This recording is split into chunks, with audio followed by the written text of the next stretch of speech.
to Tagalog Thursday. I'm so happy you're here with me on YouTube. Let me go ahead and just make sure our other friends are joining us as well. We have a really fun class tonight. Hello, everybody. Welcome to Tagalog Thursday. I have missed you. I've missed you a lot.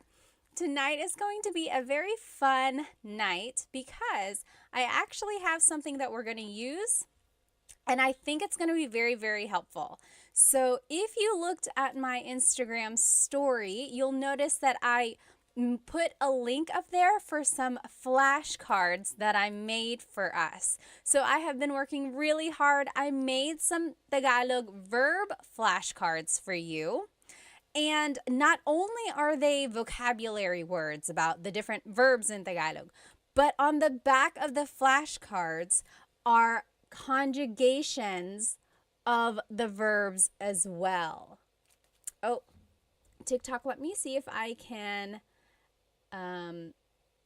flip the screen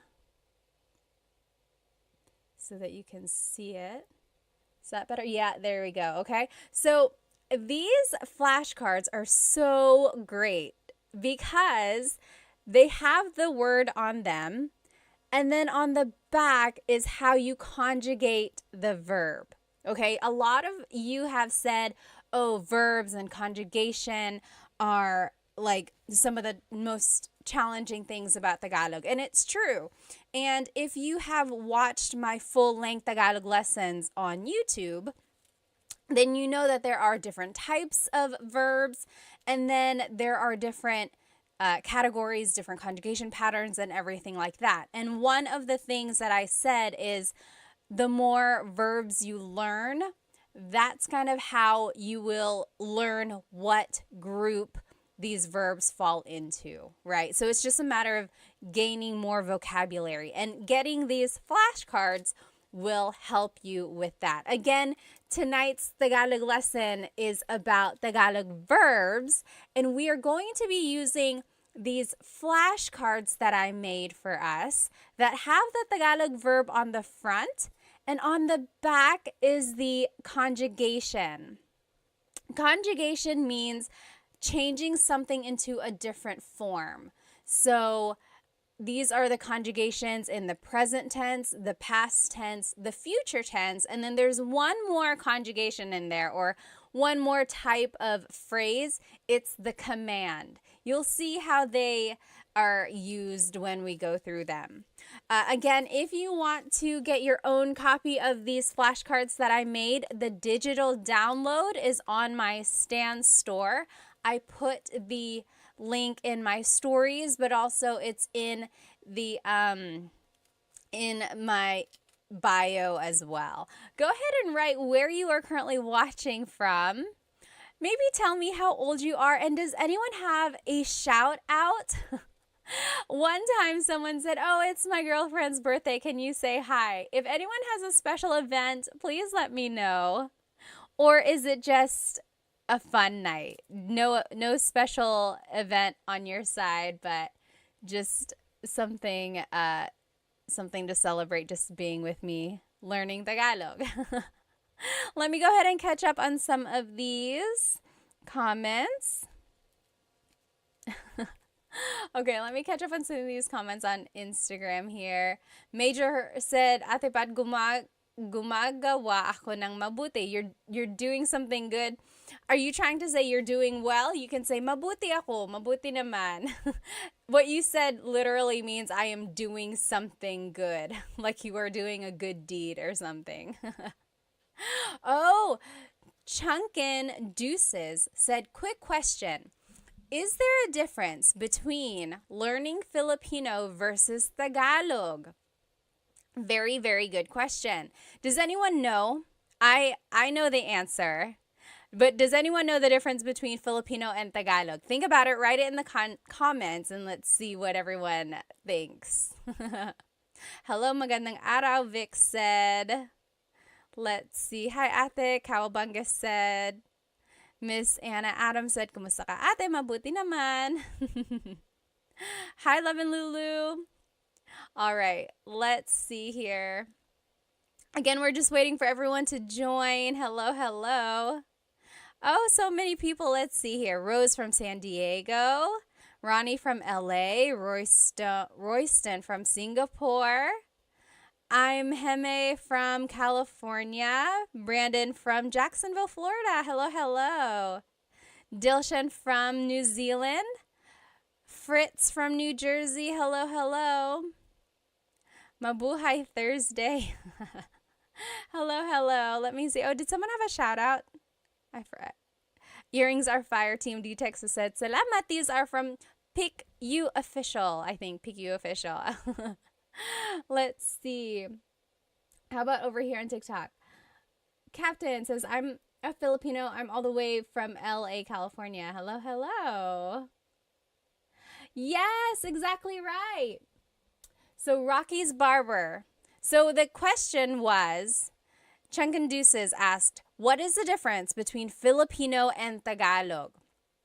And over here on TikTok, Rockin' Barber said, Filipino incorporates the borrowed phrases and words. Exactly right. So Tagalog is a very old language. In fact, it's one of the oldest ones in the Philippines. There's like written by Bayin that's been found. It's just a very old language. And of course, the Philippines itself has had a lot of influence from so many countries, like Spain, of course, when they occupied it for 300 years. Then there was America and even Japan for a little while. And Chinese, because there were a lot of immigrants from southern China. So along with all of those different cultures, they incorporated a lot of those words into Tagalog. So much so that Tagalog itself kind of got mingled with all these languages. So they had to change it a little bit. And Filipino is the language that incorporates all of those different languages. For example, hikaw, the word hikaw is earring. That is a Chinese word, or it stems from the Chinese culture. But technically, there was at one point a true deep Tagalog word that was used before hikaw. And usually, I love Tagalog, like deep Tagalog, because it's very literal. When you think of the word a chair in Tagalog is upuan. There are lots of different words for chair. Upuan is a word for chair. Like the verb upo means to sit, upuan means a place to sit. But also, a deep Tagalog word for chair is salumpuet. Salumpuet. So that's like true deep Tagalog. And it means, salo means to catch. Puet is your bottom. So salumpuet is something that is catching your bottom, right? Your chair. So that's the difference between Tagalog and Filipino. So yes, Filipino kind of incorporates all of those different borrowed words, as Rockin' Barber said, whereas Tagalog really is like the pure whatever it was before all of those influences. Although nowadays, Filipino, Tagalog, Filipino, they are used interchangeably and people will understand what you mean. But technically, there is a difference. Oh, hello, Tagalog Kurt. Someone is saying hello, Tagalog Kurt. Are they here? Anyway, again, thank you. Let's go ahead and get started. Tonight's lesson is going to be all about Tagalog verbs, okay? So depending on where you are in your Tagalog learning journey, you might already know how to conjugate verbs and you just want to learn more. Or maybe you are a true beginner, you just want to gain more vocabulary. This is a good way to do it. Or maybe you are kind of a little bit more experienced and you just want to quiz yourself, or you just want to make sure you know the right words. We are going to be using these flashcards that I made for us. I'm so happy that I made these flashcards, you guys, because not only do they have the Tagalog word on the front, So this is a picture of a shower. To shower in Tagalog is maligo. And it says that on the front, okay? On the back of the card has the conjugation of the or of the verb.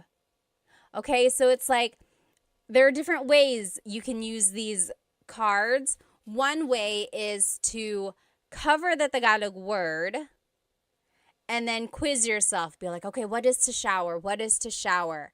Then you're like, okay, it's maligo. Now, what if I want to say, I am taking a shower? What is it again? What is it again? Then you look on the back, you're like, oh, naliligo ako. Naliligo ako. Okay, so you can purchase your own copy of these flashcards on in my Stan store. The link is in my IG stories right now, or the link to my Stan store is in my bio as well. I will note that when you purchase it, it is just a digital copy. So you're going to be purchasing the PDF form, and it's going to look like this. Okay, it's just a PDF form, a document, and you will be responsible for cutting them out and putting it back to back if you want. And then I even went farther and put a lamination on them just to make it have that flashcard feel. Okay, but if you don't want to do all that, you could just print it out, maybe like put holes in it and put it in a 3-ring binder, or even just put a staple in it and call it a day. You know, this is just a really good way to review, I think. Let me check over here on YouTube. Okay. Oh, Saul said, nakakatawa ka. I learned that yesterday from your Insta. Salamat. Nakakatawa ka rin. You're funny. All right. So let's just go over some basics about Tagalog verbs, okay? In Tagalog, there are 5 different types of verbs in Tagalog. Okay, let me find these cards here. I had organized them and now I'm just gonna find, here we go. So in Tagalog, there are mag verbs, mag, meaning they start with mag. Mag is their prefix. There's mag verbs, then there's ma verbs, ma. They also start with ma, like matulog. Then there's verbs, Then there's in verbs, in. And then verbs, verbs. John Legacy on YouTube said, are you going to post those flashcards anywhere for us to download or purchase? Yes, they are already up on my Stan store. The link should be in my bio, and you will see it. It says new 100 Tagalog flashcards, so you should be able to purchase them there. Again, there are 5 different types of verbs in Tagalog. Mag, ma, in, and e verbs.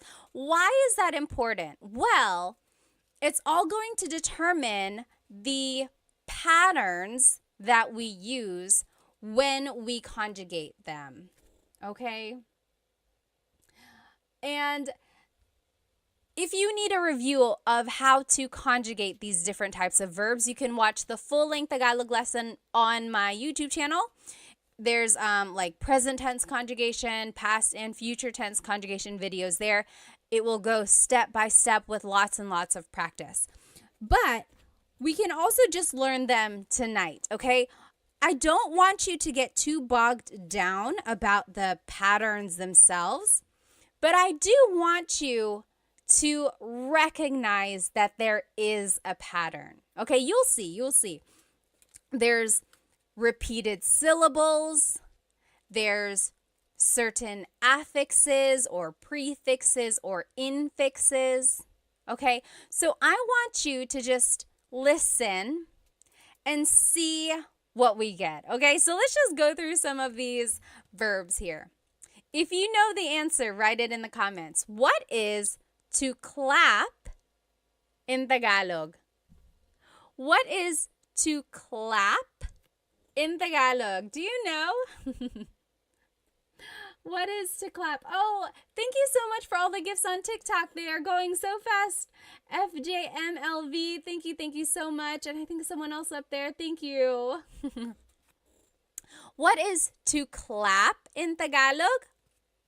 To clap, yes, Mr. Mark Tricks. So, palakpak or pumalakpak? Very good. Yes. Oh, Solman, thank you so much for the roses on TikTok. Maraming salamat. Thank you. So, pumalakpak or palakpak. So, technically, the root word here is palakpak. Palakpak. All verbs in Tagalog have a root, and then something is added to them to change the tense. For verbs, sometimes they are referred to as just the root, palakpak. Sometimes they are referred to with the already in it. So if you said palakpak, that is correct. If you said pumalakpak, that is also correct. JB on YouTube said magclap. Yes and no. So I love mag verbs because you can always use mag as a way to turn an English word into a Tagalog verb. If you don't know a verb in Tagalog, turn it into a mag verb and conjugate it that way. So JB said magclap because they couldn't remember what to clap is. So, but technically it's palakpak or pumalakpak. Now let's take a look at how it's conjugated. Oh, Jess, thank you so much for the gift on TikTok. Maraming salamat. So if you want to say I am clapping, it would be pumapalakpak ako. Pumapalakpak ako. So that's just right here. Again, these flashcards are on my Stan store. You can purchase the digital copy and then you can cut them out and laminate it yourself. On the front of it is the verb. On the back are the conjugations. Okay, so in the present tense, it would be pumapalakpak ako. Pumapalakpak ako. Oh, Saul, thank you so much for the badge on Instagram. Thank you. In the past tense, it's pumalakpak ako. Pumalakpak ako. Future tense, it's papalakpak ako. So, it's very interesting. Again, all of these patterns are very specific and don't get too bogged down. I just want you to be able to recognize mostly the root and then see if you can recognize that there is a repeated syllable and then certain affixes and prefixes. Now, if you want to say it as a command, it would be pumalakpak ka. Pumalakpak ka. Clap your hands. Okay? So, pumalakpak means to clap or palakpak. Interestingly, the noun form of clap, like applause, is palakpak. So sometimes it can be confusing if you don't use the People can be like, are you talking about the verb or the noun? And of course, you would just use context clues from there. All right, let's keep going. What is to yell in Tagalog? To yell. Do you know what to yell in Tagalog is? To yell in Tagalog is sumigaw. Sumigaw. So in the present tense, sumisigaw ako or sumisigaw siya. Yes, very good. Warhawk got it right on TikTok. Sumisigaw siya. She is yelling. Or sumigaw siya. She yelled. Sisigaw siya. She will yell. Okay, so sigaw or sumigaw means to yell. Sumigaw. Okay, what is our next verb here? What is to dance in Tagalog? What is to dance in Tagalog? To dance in Tagalog is... Oh, Christina, thank you so much for the rose on TikTok. Thank you, thank you. To dance is, sumayaw. Yes, very good. Leonardo on TikTok got it right. Jasmine, very close. Jasmine on Instagram said masayaw. So that's another tricky thing there. It's like you might know the root, sayaw, but then you have to figure out, is it a ma verb, a mag verb, or an verb? Sayaw is an verb. So sumayaw means to dance. Again, on the back is the conjugation for your review if you do want to learn them. Sumasayaw ako, I am dancing. Sumasayaw ako. Sumayaw ako, I danced. Sasayaw ako, I will dance. And then as a command, it would be sumayaw ka. Dance. Sumayaw ka. Dilshan said, isn't masaya happy? Yes, masaya means happy. Sumayaw is a little different from masaya. Okay? I guess we're in this stack of verbs. What is to cry in Tagalog? What is to cry in Tagalog? Oh, Cam said, where can I get the flashcards? You can download the flashcards from my Stan store. You can, when you download them, they will come as a PDF and you just print them out yourself.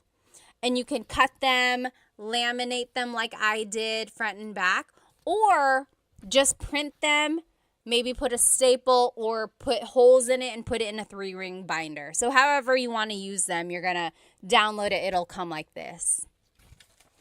What is, yes, JB, you got it on YouTube. To cry is iyak, umiyak, umiyak. Very good, JB. Very good, very good. Umiyak means to cry. So in the present tense, umiiyak ako. Umiiyak ako. Past tense, umiyak ako. Umiyak ako. Future tense, iiyak ako. And then as a command, wag kang umiyak. Wag ka nang umiyak. Don't cry. Don't cry. Okay. So Dilshan said, diba means isn't it? Yeah. Means like right, correct? Or is it not? Yep, that's exactly right. Okay, next verb here on our list. What is to laugh in Tagalog? What is to laugh in Tagalog? To laugh. Yes, very good, Cam. Tumawa. Very good. So to laugh in Tagalog is tumawa. Tumawa. Very good. So tumatawa ako. I am laughing. Tumatawa ako. Or tumawa ako. I laughed. Tumawa ako. That's past tense. Tatawa ako. I will laugh. Tatawa ako. Or as a command, tumawa ka. Laugh. Tumawa ka. Okay? Here's another verb. What is to sing in Tagalog. To sing in Tagalog. You might have heard this if your family is into karaoke. People will always make you try to sing. Yes, Cam is exactly right. And Warhawk. Yes.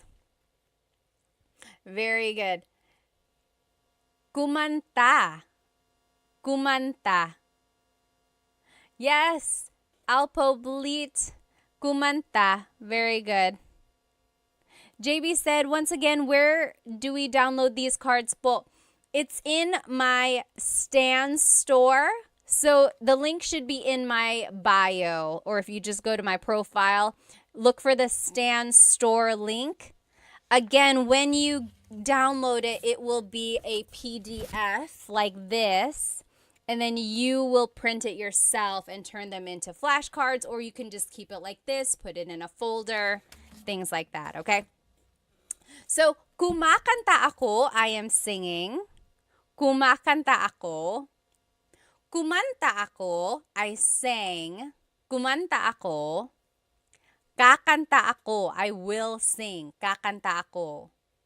And as a command, kumanta ka, kumanta ka. If you've ever gone karaokeing or if you've ever karaokeed with Filipinos, they have probably said that to you. Kumanta ka, sing, kumanta ka. They leave no one behind with the singing. What is everyone's go-to karaoke song, by the way? I like Crazy for You by Madonna. I like, what else do I like? I don't know. I'm not like an amazing singer or anything. Oh, what's that one song that I like? I'll have to think about it. Yes. Okay. Oh, you might have already seen it. What is to hug in Tagalog? To hug. Oh, Captain said All of Me by J.M. Guzman. Oh, I don't even know what song that is. I'll have to look that up. Hart said Whitney or Mariah Star Spangled Banner. Number 1, do they even have that version? And number 2, I need some evidence, please. Yes, very good, very good. Oh, Captain said rap songs by Andrew E. Do you know who Andrew E. is? Andrew E. is a popular rapper in the Philippines. I feel like he was a lot more popular in like the 90s or early 2000s, like just really, really fast Tagalog raps. Are you into Glock 9? Glock 9 and like Ruby Ibarra, of course, Phil Am. There are lots of newer. Oh, and Easy Miller, hello. Like a lot of newer rappers out there. Yes, very good, very good. Yakap or yakapin means to hug. Yakapin. So, yakap is the noun, a hug, yakap. Yakapin is the verb to hug. Captain said Sharon Cuneta. You like to sing Sharon Cuneta songs? Oh, Chris McCollin said, I met Andrew E. Really? How? Jez said Dilaw by Maki. I don't think I've heard that one. I'll have to look that up. So yes, yakapin. Now we're in the in. Where am I? In verbs. In. So the first set of verbs we looked at were verbs. These are in verbs. The difference there is that verbs can be object or actor focused. In verbs are usually object focused. Again, all of that is nitty gritty. If you do want to get into all that, be sure to watch my full length Tagalog lesson videos about present tense conjugation and future and past tense. Oh, Serrano said maybe this time. I love that song. I love that song. Ozzy Mandia said, hi, I just wanted to thank you for the lessons. I plan to visit the Philippines later this year. I'm pretty good at the language. Oh, at language, so I'm absorbing everything. Good, good. JB said, my way. Do you know what happens when you sing My Way in the Philippines? It doesn't always happen, but for a while, there was like really bad things happening whenever you sang My Way in the Philippines. It used to be like maybe like 10 years ago, for a while, when people sang My Way, they would they would get unalived.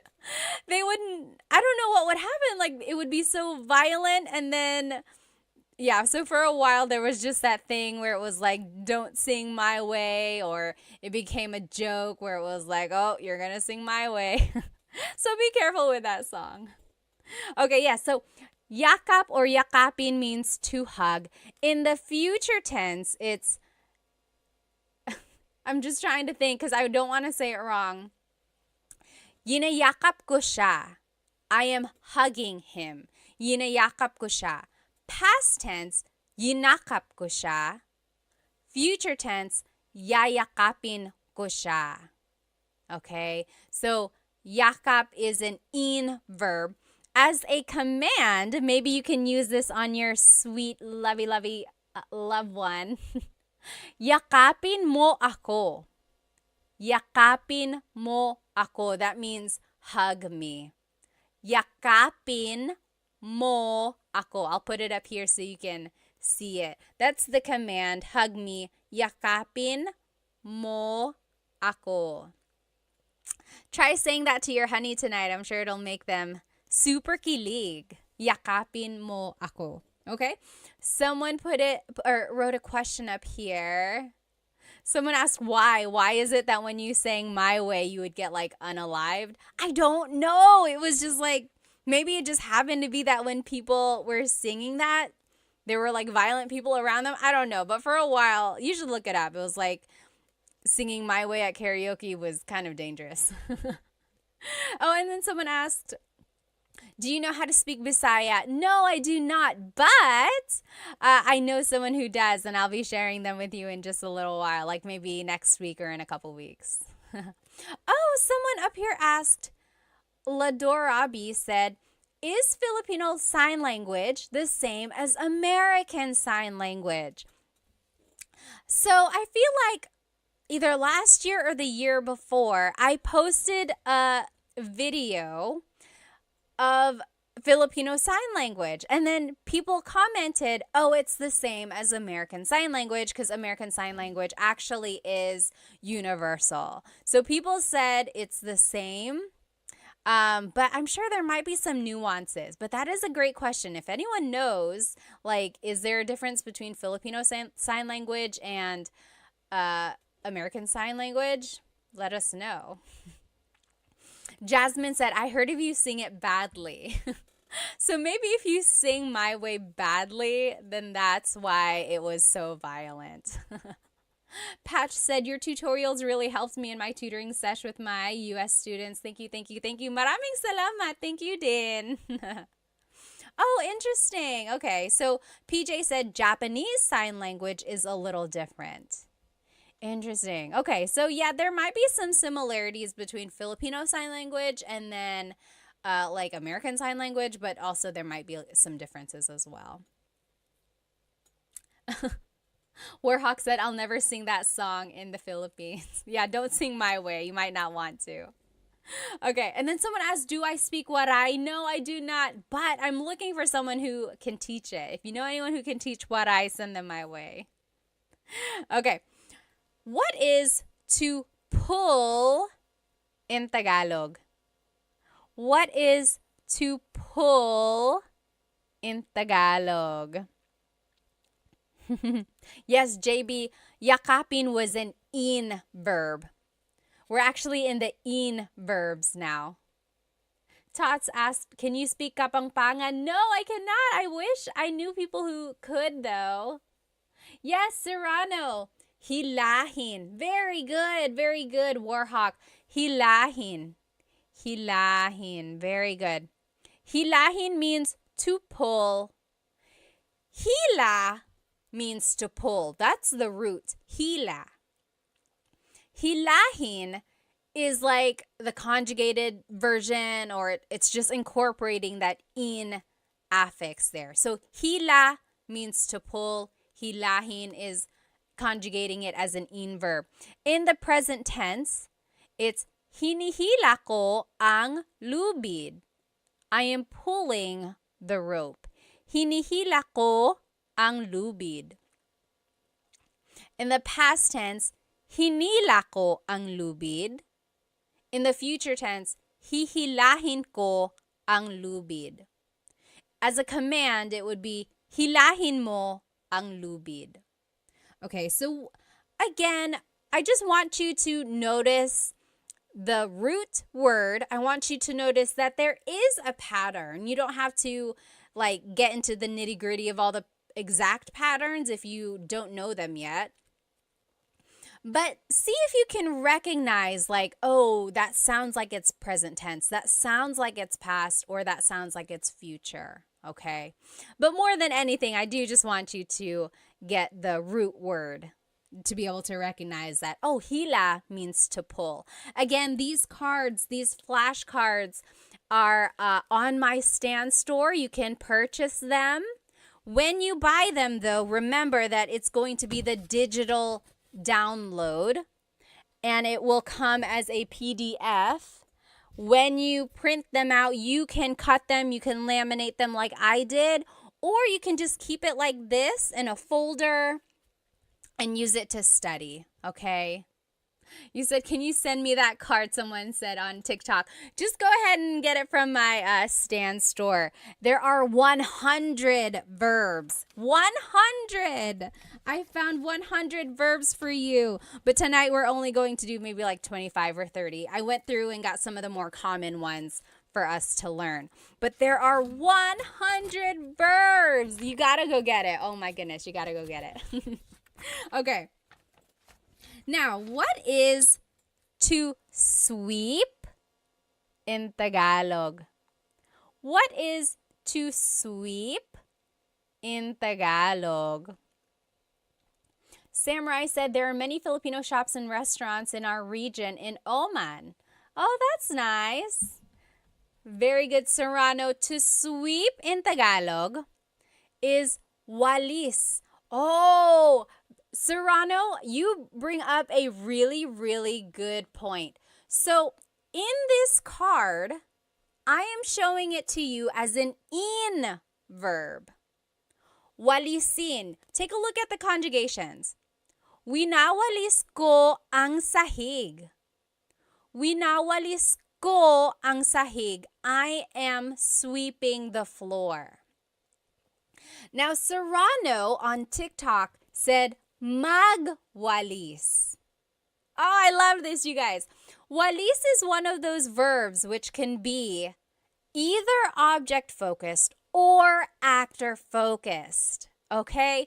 So there are certain verbs in Tagalog that can take on different types of verbs. So remember, there's magma, in, or i. Walis can be an in verb, or it could be a mag verb. When it's an in verb, it's being conjugated as an object-focused verb. So you can even see it in the conjugation example. Winawalis ko ang sahig. I am sweeping the floor. The focus of this sentence really is the floor. What are you doing? I am sweeping the floor. Now listen to this. When I say, nagwawalis ako, now I'm conjugating it like a mag verb. Nagwawalis ako, that just means I'm sweeping, right? It's a complete sentence. Nagwawalis ako, I'm sweeping. There's no floor, there's no object. It's just about me, the actor. It's actor focused. What are you doing? I am sweeping. Versus, what are you doing? I am sweeping the floor. Do you see the difference there? That is a prime example of a verb that can be object or actor focused. Very good observation there, okay? Tim said, I love those cards. Thank you. Thank you. Again, these cards you can get on my Stan store as a digital download. When you purchase them, it's going to come as a PDF form, and you can cut them out and laminate them like I did, like front and back. Or you can just keep it in a folder and use it to study that way. There are 100 verbs in this pack. Okay? Okay. Oh no, I have to go, Rayo said. Bye. Salamat. Let's see. This random name said, are you American? Yes, I am. And I'm also Filipino. Okay. What is to tell or to say in Tagalog? What is to tell and to say in Tagalog? Kakak said, how do I get the cards? A link to them is in my bio, the Stan store. Look for the link to my Stan store. Oh, very interesting. String said, magsalita. Very close. Oh, very close, you guys. Yes. Dilshan on Instagram said, nagsasalita. JB said, is the Stan store on your IG page? You can find it in my YouTube channel as well. Just go to the About Me area and then look for the Stan store. Yes, JB actually got it. So it's sabi or sabihin. So very interesting. A lot of you are saying salita. Salita means, it also means to say, but really it means like to talk. Magsalita ka, talk. But also it can mean like say something. So salita and sabi are very similar. It's kind of like saying say, tell, talk, right? They're all kind of similar. Sabihin technically means to tell or to say. Very interesting. Oh, Yahia said, what is the best free app to learn Tagalog? Anyone know what is the best free app? I know of like this one app I made a video for. What is it? Turong Wika. Turong Wika. That means teaching a language. They teach Tagalog. I know other languages or other apps teach Tagalog as well. I just don't think they're free. Oh, Diego said, how do you say I don't know? How do you say I don't know in Tagalog? What do you think? Write it in the comments. That one is easy. There are a couple ways to say it actually. Oh, Mr. Crank said, is there an app that you would recommend to help learn Tagalog? Let's see. So the one I recommended earlier, Turong Wika, that one is a good one. Does Rosetta Stone have an app? I made a video for them. I know they have like an online profile, but I don't know if they have like exactly an app. Does anyone know? And then Ling is an app. I think they have Tagalog as well. Does Duolingo have Tagalog? Does anyone know? Oh, yes, very good. To answer Diego's question, how do you say I don't know? A lot of people on Instagram and TikTok are saying hindi ko alam. Hindi ko alam literally means I do not know. Hindi ko alam. Or an easy way to just say it is ewan, ewan, or ewan ko. Very good, okay? Yes, someone had some questions up here. Oh, Diego said, hi Pat, ako si Diego. Currently started your first video on Tagalog and I can't wait to learn more. Very good, very good. Okay. Let's keep going. So yes, sabi means to say or to tell. So take a look at the conjugations. Maybe that'll help you kind of determine or help you understand the difference between sabi and salita. So, sinasabi ko sa kanya. Sinasabi ko sa kanya. I am telling him. I am saying it to him. You see the difference there? Sinabi ko sa kanya. I told him. Sasabihin ko sa kanya. I will tell him. Okay?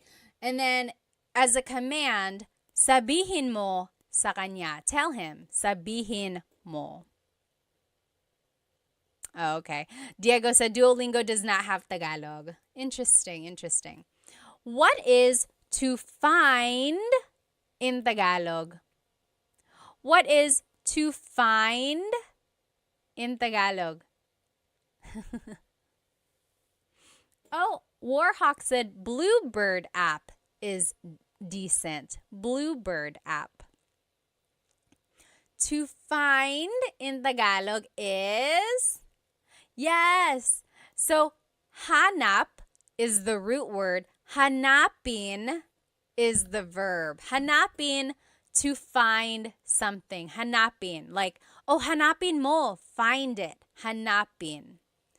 So, here's the conjugation. Hinahanap ko ang susi. Hinahanap ko ang susi. I am looking for the key. Hinahanap. That's the present tense. Past tense, hinanap ko ang susi. Hinanap. I looked for the key. Hahanapin ko ang susi. Hahanapin ko. I will find the key. Okay? So again, hanap means to find. Hanap. Oh, JCast said, where do you buy these flashcards? You can buy them from my Stan store. Link is in the bio. Look for my Stan store. You will get the digital download. You will get the PDF form, and it looks like this. And then you can cut it, laminate it like I did, or you can just keep it like this, maybe put it in a folder or in a binder, and then use it to study like that. But I have 100 verbs for you. 100. Oh my goodness. I'm so happy for you guys that you have this resource. But we're only going over like 25 tonight. Oh, thank you so much. John said, I bought them. Salamat. Maraming salamat. Okay. What is to run in Tagalog? What is to run in Tagalog? Oh, Major said, Ate Pat, can you give me a Tagalog tongue twister? Ooh. Let's see. Let's see. There's so many. I don't want to say it wrong now. There's that one. It's like Mecánico ni Monica. Minicánico ni Monica. Minicánico ang... I don't even know what it is now. Someone write it in the comments. Minicánico ni Monico ang makina ni Monica. Minicánico ni Monico ang makina ni Monica. That means Mokino, the mechanic, fixed Monica's machine. Minicánico ni Monico ang makina ni Monica. Oh my goodness. And then there's so many more. Yes, so to run in Tagalog is very good. Blasian, you got it. La, Yesam, and JB, you got it. Tumakbo. Yes, very good. Tumakbo. So takbo is the root word, takbo. Tumakbo is showing that it's an conjugation. Tumakbo. So if you want to conjugate it, tumatakbo ako. I am running. Tumatakbo ako. Or tumakbo ako. I ran. Tumakbo ako. Tatakbo ako. I will run. Tatakbo ako. Julie and Captain both just asked back to back, where can we get these cards? Yes, so these flashcards are on my Stan store, stan.store/Tagalog Time Pat, or you can just go look on my bio. Look for the link that says Stan Store, and it's going to be a digital copy.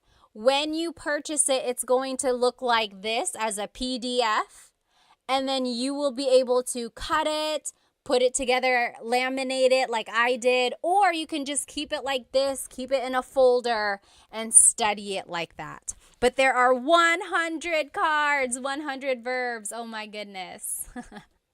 Okay, what is to drink in Tagalog?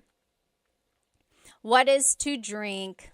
Oh, Diego on YouTube said, when do I use mo? So mo is a possessive pronoun, and you use mo for certain verbs if it's an object-focused verb. Okay?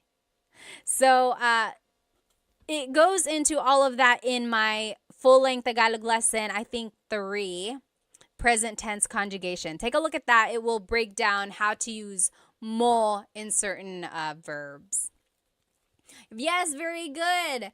Serrano said, umiinom or uminom. Uminom means to drink. Very good. Blasian, JB, you got it. Yes, Delician. Uminom. To drink, uminom. Very good.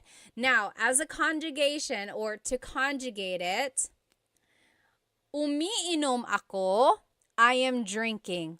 Umiinom ako. Or, uminom ako, I drank. Uminom ako. Iinom ako, I will drink. Iinom ako. Or, uminom ka, drink, uminom ka. That's a command. Remember how I told you that some verbs can be object or actor focused. Inom is one of those verbs that can be both. So, uminom means, or it's focusing on the actor. I am drinking. Umiinom ako, I am drinking. But if you want to focus on the drink itself, you actually have to conjugate it as an in verb. So, iniinom ko ang kape. I am drinking the coffee. Iniinom ko ang kape. So, as an in verb, it's focusing on the object. As an verb, it's focusing on the actor. Very interesting. Only a few more will do here, guys, because it's getting kind of late. So here, what is to eat in Tagalog? What is to eat in Tagalog? Yes, Shalona McFarland said, where do we get these cards? These cards, again, are on my Stan store. I made them for you. They are the digital download. So go to my Stan store. The link should be in my bio. When you purchase them, you're going to get them as a PDF form. You're going to get it like this. And you can cut it and laminate it, or you can just keep it like this and study it like this. Keep it in a folder, put it in a 3-ring binder, whatever you want. Or you can cut it out and laminate it like I did. Very good. So, very good. Kain. Kain. Kumain means to eat. Kumain. Yes. Blasian said, pwede bang magtanong? Can I please ask? Why does it change to ininom? Like in the conjugation, iinom as the future tense, that's just the pattern that it is. You have to repeat the first syllable. Or, like, are you asking why does it become an in verb when it's an object-focused verb? It's just one of those things that it's like a thing in the Tagalog language. Some verbs can be actor or object focused, And that's how it would change. It would change by the affix or prefix. And not all verbs are like that, just certain ones. Very good. Oh, La Yesam said, can I get these cards in Canada? Yes, absolutely. When you purchase them, it's just a digital download. So it will go straight to your email, and then you can print it however you want, and then you can cut it out, or you can even just keep it like that. Very good. So kumain means to eat. Let's conjugate it. So kumakain ako. I am eating. Kumakain ako. Or past tense, kumain ako. Kumain ako. I ate. Kakain ako. I will eat. Kakain ako. And then as a command, kumain ka. Eat. Kumain ka. Okay, kumain ka. You might have heard that phrase. A lot of people like to feed their guests. So that is the thing there, the phrase that you might hear a lot. Let's see, what else? Let's take a look at some of these verbs. We didn't get to look at them. How do you say to write in Tagalog? To write. So to write something. I'll give you a hint. It's an verb. To write, Oh, hang on. Who was that? String Hands said, hi, Pat. Your content helped me talk to my mom during her last years before she died. Maraming salamat po.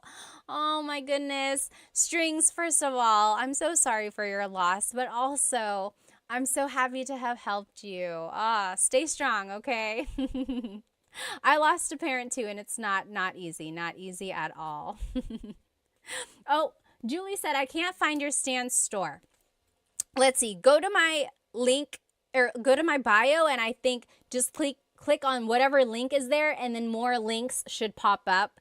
So go to the Stan store. Someone even put it up here. I think you just type in stan.store/Tagalog time pat or Tagalog time.pat or something like that. You could even try to Google stanstore.com. I'll definitely put a post or make a post about it afterwards so we can all find it. Oh, very interesting. Yes. So Serrano again said magsulat. I have it as an verb, isulat. Yes, Blasian also said nagsulat. So yes, this is one of those things these are one of those verbs. Again, isulat means to write, but that's focusing on the object. Like, isulat mo ang pangalan mo. Write your name. Isulat mo ang pangalan mo. Write your name. But magsulat just means writing. Like, nagsusulat ako, I am writing. Oh, someone on TikTok said it's only showing the coffee, buy me a coffee. Oh, yeah. So if you're on TikTok, maybe just go open a browser and do stan.store/Tagalog time with Pat or tagalogtime.pat. Or you can go to the links in my Instagram. It'll be there. Stan Store. So, isinusulat ko ang libro. I am writing the book. Or isinulat ko ang libro. I wrote the book. Or isusulat ko ang libro. I will write the book. But again, sulat can be a mag-verb. Nagsusulat ako. I am writing. Or nagsulat ako. I wrote. Okay, let's do another verb. Actually, we'll do two because they're opposites. What is to raise and to bring down? So this one is showing people raising their hand. What is to raise? This one is showing a man putting a box down. So what is to bring down. So to raise and to bring down. What is to raise and to bring down in Tagalog? And I gave you a hint. It's an E-verb. To raise in Tagalog is itaas. Itaas. The opposite of that, to bring down, ibaba. So itaas, ibaba. Very good. Yes, exactly right. And you probably heard the phrase like, bababa ka ba?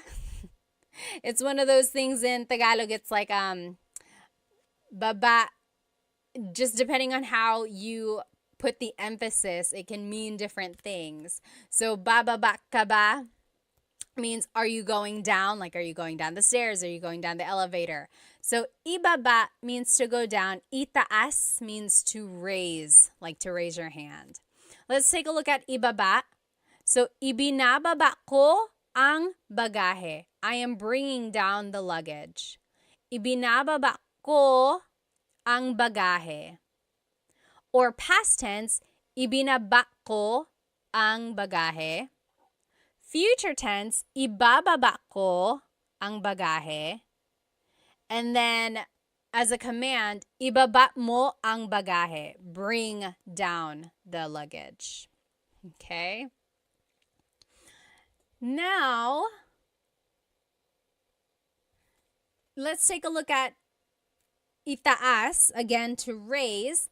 In the present tense, itinataas ko ang bandila. I am raising the flag. In the past tense, itinaas ko ang bandila. I raised the flag. And then in the future tense, itataas ko ang bandila. I will raise the flag. And then as a command, itaas mo ang bandila. Raise the flag.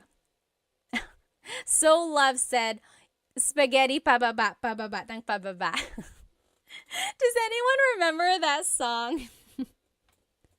So baba means to go down, and there was this song back in the day, maybe like, was it early 2000s, I think? Spaghetti pababa, pababa ng pababa, Iser said.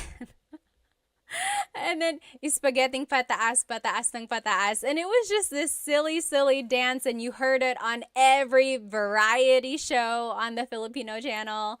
You heard it on the radio all the time. People still dance it. I don't know why it's like that. It's like, why is the spaghetti going down? Why is it going up? Oh my gosh. You can't like not dance when you hear that song.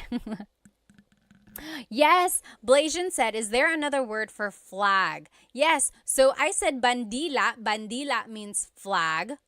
But watawat also means flag. There's another one. Bandila, watawat, and does anyone remember what the other word for flag is? Wumagayway.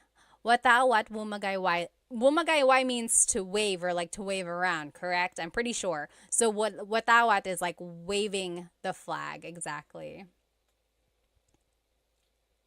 Oh, thank you. FJMLV said, I just got the flashcards. They look so good. I'm glad they have the sentences with them. Again, if you just joined, you can purchase these flashcards that we were using during the lesson. On the front is the Tagalog verb. And then on the back are the conjugation patterns in the present tense, past, future, and a command. It's like an example. So I think it'll really help you learn more verbs. And when you download it, it is a PDF digital download. So you will be able to cut it out and laminate it if you want to, like I did. Or you could just keep it like this. Maybe put a staple in it, or you can put it in a 3-ring binder and just use it to study that way, okay? And there are 100 verbs, 100. I looked up all of the different verbs for you, so I think this will really help if you're trying to learn more Tagalog verbs. Again, you can get it from my Stan store. Stan store. The link should be in my Instagram bio. I think on TikTok we're having a hard time finding it there. So just go to my Instagram or YouTube. The link is in there. Bandera. Yes, I think that's another word for flag as well. Well, you guys, I had so much fun with you tonight. I hope to see you again soon. There are so many more verbs. Again, there are 100 in this pack. This is only like 25 or 30. So maybe next time we will go through more. Oh, FJM said, what are on your YouTube slides? I'm trying to learn more for my fiance. The YouTube slides, if you decide to buy those are just the whatever slides you see in the video. So back up. I make full-length Tagalog lesson videos on YouTube, so those slides are what go with the full-length Tagalog lesson videos. Okay. Budak Baru said, where can I get the flashcards? I'm not from the Philippines. You can get them on my Stan store. Go to my Instagram, click on the link in my bio, and look for Stan store. And it will be a PDF download, and you can download them, you can cut them out, you can laminate it, or you can just keep it like this and study it, okay? Yes, let's see. Yes, Benny, did you get that? Benny also asked, where can I get them? Again, on my Stan store. You just get the digital download, and then you can make the cards or you can keep it like this, okay? Well, I will see you guys next time. I hope you have a great rest of your night. Maraming salamat po. See you next time.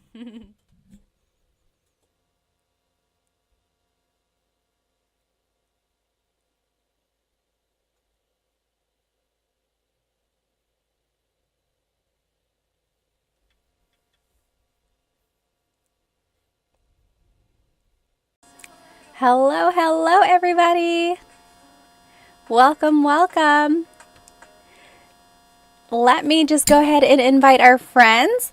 If you can hear me, let me know. Of course, write it in the comments where you are currently watching.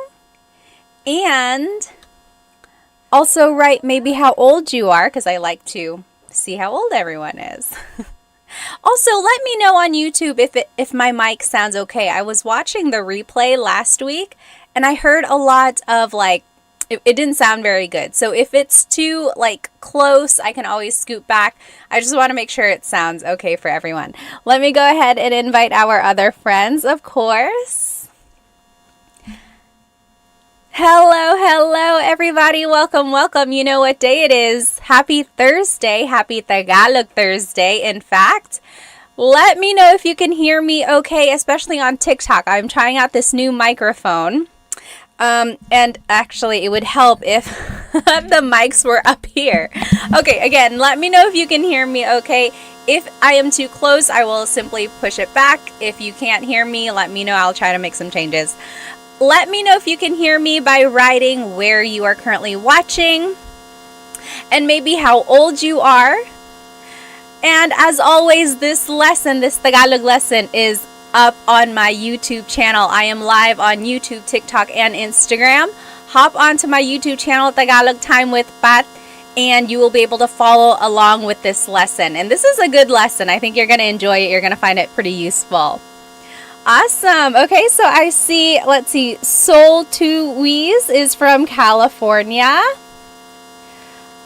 John on the Move is from New York. Hello. Hi, Planet Jamie. Hello. Watching from the Philippines, and I'm 15. Oh my goodness. Who is that? What does it say? Hello. Where in the Philippines are you watching from? That's so awesome. Jack DeHoog is from Alberta. Hello. Gene is from East Tennessee. His name is Gene. All right. Let me know if it sounds okay. And if not, we'll make some changes, okay? Otherwise, again, go ahead and jump onto my YouTube channel. And that is where you can follow along with this lesson. Today, we are going to be learning Tagalog vocabulary and phrases you can use with your family. It is about the family. You can use these phrases with your family. Okay, let me just go ahead and see where everyone is watching from. Mr. Aaron Arnold is from Monterey, California. Crispy Crunch is from Cali. Crown, hello, hello. Hello from Texas. TMD Texas said. Gakukolka is from Hawaii. Hello, hello. National City, California, Erwin said. Hello, hello, everybody. All right, Santa Barbara, California, Vince said. John said, ang aking pamilya. Yes, again, this whole lesson is up on my YouTube channel. And today we're going to be learning about vocabulary phrases, or vocabulary words and phrases that you can say with your family. And I think it might be useful to you. So go ahead and jump onto my YouTube channel. So this is our lesson agenda for today. We're going to be learning family vocabulary. We're going to be learning phrases about the family. And then we'll learn phrases for the family, like things you can say to each other. And then we will review the vocabulary. And then we will do a translation practice. I always like doing this translation practice. At the very end of the lesson, I will say this paragraph or this short little monologue to you, and let's see if you can understand what I'm saying. Okay, so that's at the very end. Let's just go ahead and jump right into it. So again, this whole thing is on my YouTube channel. Here is a family tree. I think the easiest way to go through all of our family members is just to take a look at a family tree. So pamilya is family. Pamilya. Up here at the top, we have our lolo and lola. So lolo and lola, your grandfather and grandmother. Hang on one moment. Let me fix this for YouTube. Let me cover my face so you can see. There we go, YouTube. Okay, so here is the family tree. Again, lolo is your grandfather. Lola is your grandmother. Okay, and usually a lot of families distinguish their lolo and lola on one side from the other by giving them a nickname. Like I always called my grandmother Mama Lola. And my other grandmother, she passed away before I was old enough to really get to know her, but she was Lola as well. So some people call their Lolas something else, and their Lolos something else. Kind of like in English, we might call our grandparents like Nana, Papa, or something like that. What do you call your grandparents? Just wondering. Go ahead and write it in the comments. Hello. Oh, Yaz says, hi, I like all your videos. Maraming salamat. Music says, magandang umaga. Hello, hello. Oh, thank you so much for the gift. Maraming salamat. I wish it said the name whenever a gift was bought. Grin, thank you so much. Alrighty. Oh, my mother's name. My mother's name was Lola. Like Lola? Awesome. Yes. Mary Loves says Nanay. That's a very common name to call a lola. Like even I call other people's lolas and lolo nanay. I'm like, oh, kamusta si nanay? How is your grandmother or grandfather? All right, so lolo is grandfather, lola is grandmother. Now, if we go down the family tree, now these are the mga magulang. Mga magulang, those are parents. Okay, magulang is parents. Mga makes it plural. So, anytime you want to make something plural, you have to add the word mga. Mga. It's not like in English where you would just add the letter S at the end. You have to add that word mga to make it plural. So, mga magulang is parents. Okay, now the vocabulary word for father in Tagalog is tatay. Tatay. The vocab word for mother in Tagalog is nanay. So tatay and nanay. Those are mga magulang, so parents. Now, some people call their dad tatay. Some people call, excuse me, I could feel that coming. Anyway, some people call their mother nanay. oftentimes they call their mom and dad something else. Mama, papa, mommy, daddy, whatever you prefer. Thank you. Dominique said, bless you. Maraming salamat. Yes, yes.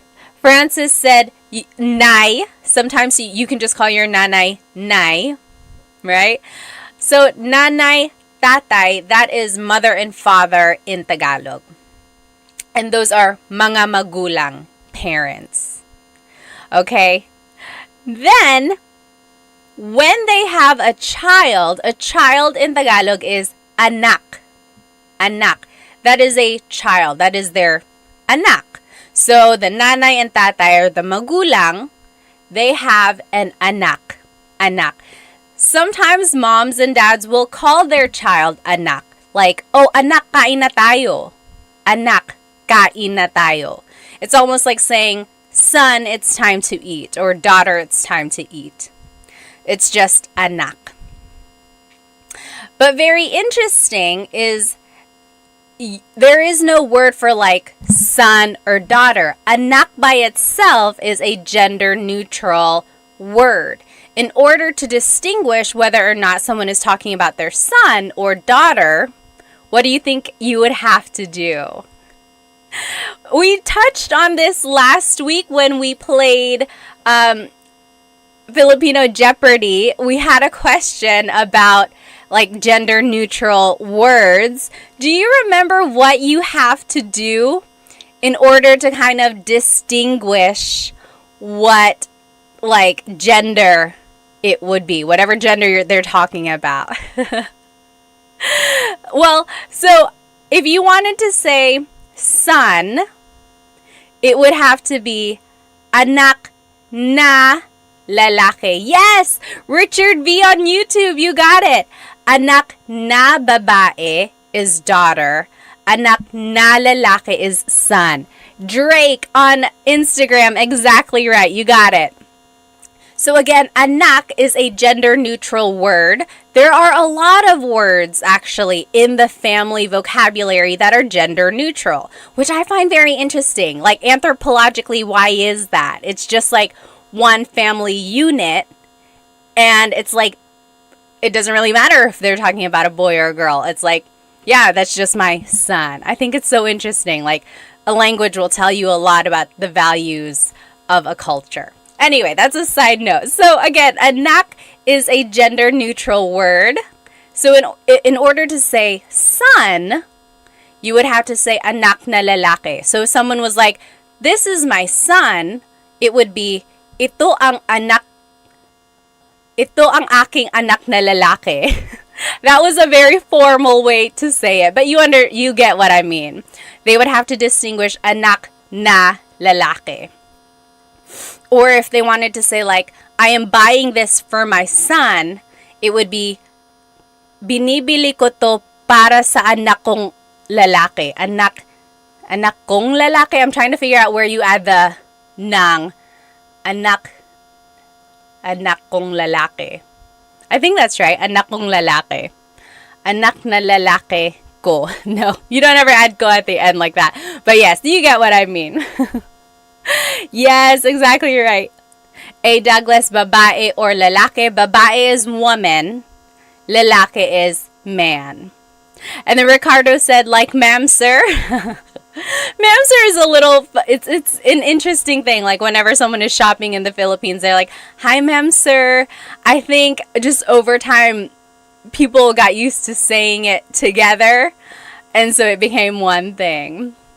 Okay, so that's anak. Anak is child. Now, if a person gets married, that would be their asawa. Asawa. So again, if you're following along on YouTube, here's our family tree. Asawa is their spouse. Spouse. Again, another gender-neutral word. It's not husband, it's not wife, it's asawa. Like, I call my husband asawa, not literally, but like he is my asawa, and he calls me, I am his asawa. You know, it's not like husband or wife, it's just spouse. Very interesting, right? So asawa is spouse. It encompasses like the wife and husband gender there. Let me go ahead and just read some of these comments. I don't want to miss any questions. Let's see. Okay. Yes, someone said, I'm sorry. Did someone ask, how do you say I'm sorry in Tagalog? I'm sorry is pasensya na. Forgive me is patawad na or patawad po. Please forgive me. Let's see. All right. Let's see. And then over here on Instagram, yes, asawa is husband or wife. All right. And then over here on YouTube, yeah, you guys got it. Ricardo said, I don't use asawa. It's too close to aswang. Aswang is a little different. Aswang is the supernatural being in the Philippines, like a vampire shape-shifting type of thing. But it's different. Asawa and aswang, they're different. Okay, so a person and another person get married. They are mag-asawa. Mag-asawa. That means they are husband and wife. Mag-asawa. When they have kids, here are the vocabulary terms for the order of kids, or just like family vocabulary words. Again, here on YouTube. So, ate is the older sister. Ate. Kuya is the older brother. Kuya. Then there's bunso. Bunso is the youngest child in the family. Ate is the oldest daughter, or not even oldest, it's just an older daughter, older sister. Kuya is an older brother. Bunso is the youngest child in the family. It could be a boy, it could be a girl, just the youngest child. They are the bunso. And then together, they are mga kapatid. Mga kapatid. Kapatid means siblings. Or sibling. Mga kapatid means siblings. Okay? This was the question in our Jeopardy game last week. The question was, how do you say brother or sister? A lot of you said ate and kuya. But remember, we had to distinguish gender if we were talking about younger brother and sister. So remember, ate and kuya are the older brother, older sister, or older sister, older brother. But if you wanted to talk about your younger brother, younger sister, that would be kapatid na lalaki, kapatid na babae. Exactly right, Francis. You got it right. David Jr. said, my wife has 9 siblings. I feel like that's very common in the Philippines, especially like back in the day. They just had very, very big families. How many aunts or uncles do you have? Like, you write it in the comments. My mom's side of the family has, I think there's 5 of them. And then my dad's side, I think there's 6. So yeah, it's just very common to have big families. My husband's dad, there were 10 children in his family. And then I think on my husband's mom's side, I think there's like 5 or 6, something like that. But yes, it's very common to have very big families there. David Jr. said baby machines. Yes, Pia said 8 on my dad's side, 5 on my mom's. Wow. Yes. Okay, so again, kapatid na babae is your sister. Kapatid na lalaki is your brother. So in order to talk about like your brother or sister who's younger than you have to distinguish by saying babae, woman, or lalaki, man. Otherwise, kapatid by itself is a gender-neutral Tagalog word. Very interesting. Do you know where the words ate and kuya came from? Does anyone know where ate and kuya came from? I'm just catching up on some of these questions here. Major said, what is the English word for ipagpatawad mo, Pat? Ipagpatawad mo means like to forgive, right? Like ipagpatawad mo, forgive forgive it. Or just like forgive me. Yes! Nick said, ate and kuya are from the Chinese culture. They have this idea of respecting their elders, whether it be their older, of course, relatives, aunts, uncles, but also their older siblings. So ate and kuya stem from the Chinese culture there. Yes, exactly right. Dan Santos got it. Richard, you got it. Yeah, very good. And it's interesting because in the Filipino culture, we don't only call our siblings ate and kuya. We use ate and kuya on our older cousins. Also, our older friends. Like if you are maybe like a generation under or like just a little bit younger than a friend, you can call them ate or kuya. We can also call our co-workers ate and kuya as well. So again, it's just kind of like a familial or just like a really courteous thing to address older people with some sort of name like this. But it's not like a hard rule. There are plenty of Filipino families who don't use ate and kuya either. What about you? What about in your family? Do you use it? We use it in my family. For my kids as well, we really try to encourage them to call each other ate and kuya. I think it's just we like to keep that in our family. Okay, so let's keep going. So that is our family tree. Okay, so there's the grandparents, lolo and lola. Mga magulang are the parents, and that's tatay and nanay. Then they have a child, that's anak. They get married, that's their asawa. Then they have kids. There's the ate, the older sister, kuya, the older brother, bunso, the youngest child. Altogether, they are mga kapatid, siblings. Okay, let me catch up on some of these comments here. Oh, Stock Class on Instagram said, or asked, is it rude to say kuya if you're the same age or younger by mistake? No, it's not. It's not rude. It's never rude to try to be polite. The only thing is if they maybe liked you and then you called them kuya, that's an automatic friend zone. It's like, oh, it's like, okay, now I'm only like an older brother. But it's never rude. And, you know, they'll correct you. They might be like, oh, you don't have to call me kuya. Just call me by my name. Or they might be like, hey, I think we're the same age. You don't have to call me kuya. But it's never rude. When in doubt, I would use it. Let's see. Any other questions here? Oh. Yes, Pia said, would not be caught lacking not calling my sister ate. Have you seen that video floating around? There was someone who, she calls her older sister ate, and then one time she was like, calling my sister by her first name. And then her sister was like, I don't like that. Don't do that anymore.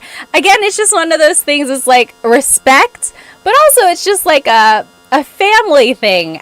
At some point, it's almost just like something you are familiar with, and it's a bond almost. Okay, someone up here on TikTok also had a comment. Yes, Nick said, absolutely, you're almost shunned if you don't. So in some families, they do take it pretty seriously if you don't use, what do you call it? I keep wanting to call it like a name or like a title, I guess. If you don't use ate and kuya, for some families, it's almost like really rude there. Rizzle Dizzle said, pare ko. So pare is almost like saying like dude, or it's like what guy friends call each other. Girls can call guys pare too, but again, it's almost like a hey dude, hey man, pare ko. Pare ko is like my man, my dude. You know, so that's, if you ever hear anyone say like, oh, kumusta pare ko? It's almost like, hi, my man. Hi. I can't even say it. It sounds so weird when I say it. What else? Oh, yes. Yeah, Rizzle Dizzle was like, I call my coworker pare. Exactly right. Yes. P.S. Chris said, church members too, you can use ate and kuya. Yeah, so anyone you're in like some sort of community with, or some sort of like, I don't even know how to say, like, just like a connection or a community or group, you can call each other ate and kuya. Oh, okay. Yes. Jordan said, sometimes I see Filipinos use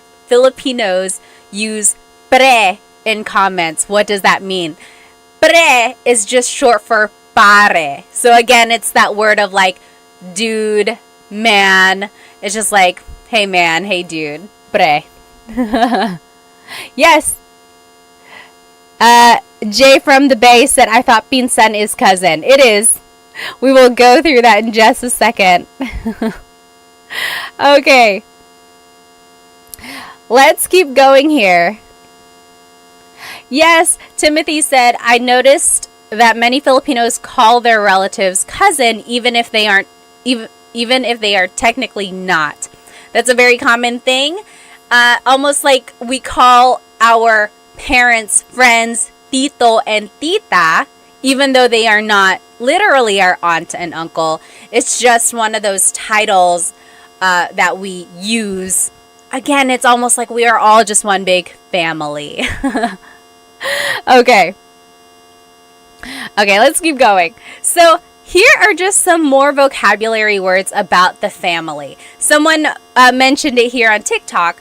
Pinsan is cousin. Pinsan. Again, pinsan is one of those gender neutral words. So if you wanted to say my girl cousin, my guy cousin, it would be pinsan na babae, pinsan na lalaki. I guess in English too, cousin is pretty gender neutral. It's not distinguished there. So pinsan is cousin. Then there's pamangkin. Pamangkin is niece or nephew. Pamangkin na babae, niece.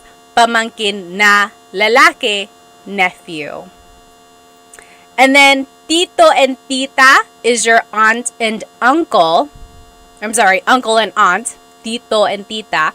But again, we use that for people who are not even related to us. So our parents' friends, or any sort of older acquaintance, maybe at work or things like that. So tito and tita is definitely what you want to use when you are talking to an older person who's not within your generation.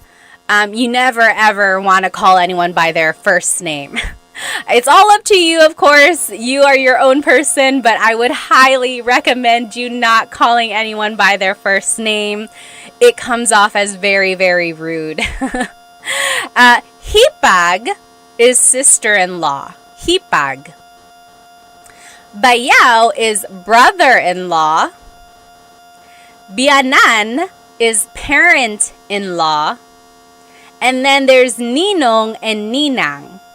Ninong and ninang are godparents. So when a kid gets baptized, usually there are a few ninong and ninangs, and that's just kind of what they would be called from then on. Oh, Mining Life, thank you so much for the badge on TikTok. Thank you. Let me look at some of these comments here.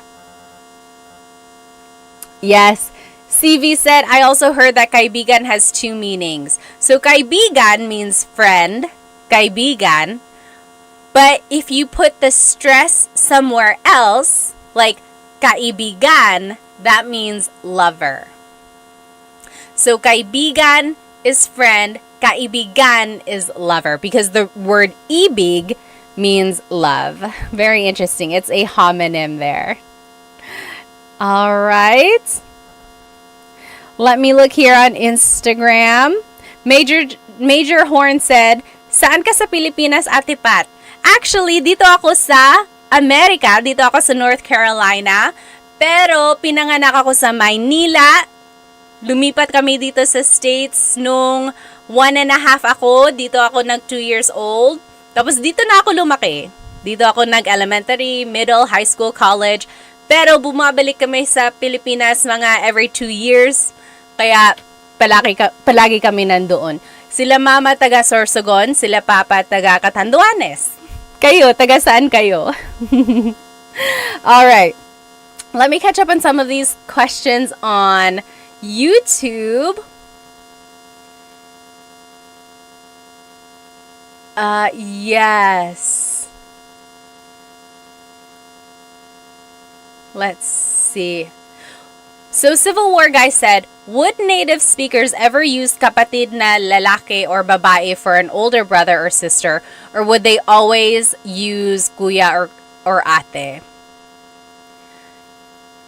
I want to say they will usually use ate and kuya, especially if it's an older sibling. That way it just encompasses the idea that, oh, it's the older sibling. Otherwise, it would be kind of a long way to say it if they were like, kapatid na babae na mas matanda sa akin. It's like, why didn't they just say, oh, you're ate? So, yes. Okay, yes. And then people were saying honorific, like to say, to be a little bit respectful, of course, you would say po. It's like an honorific gesture there. Yes, Ricardo said mare is the female version of pare. So again, there's this word pare, which is like dude, man. Mare is the female version of that. So it's like a lot of like godmothers use it with each other. It's like, oh, hey, it's my girlfriend. It's my girl who's a friend. You know, it's almost like equivalent of dude or man on a female side. Okay, let's keep going.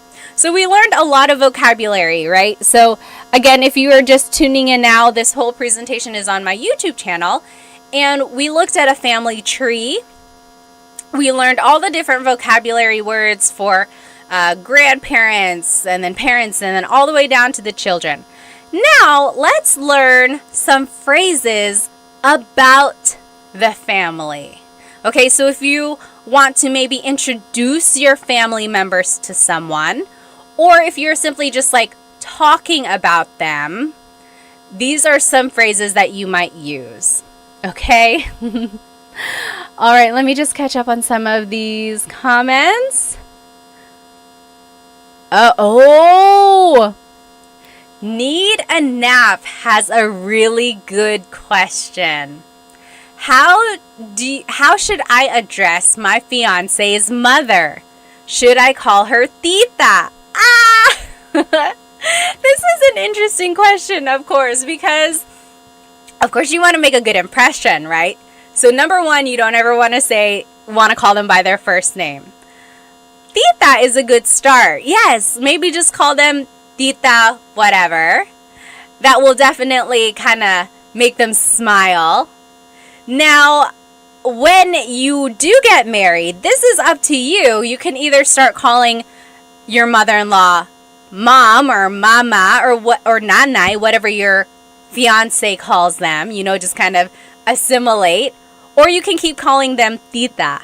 I don't know. What do you guys think? What is your vote?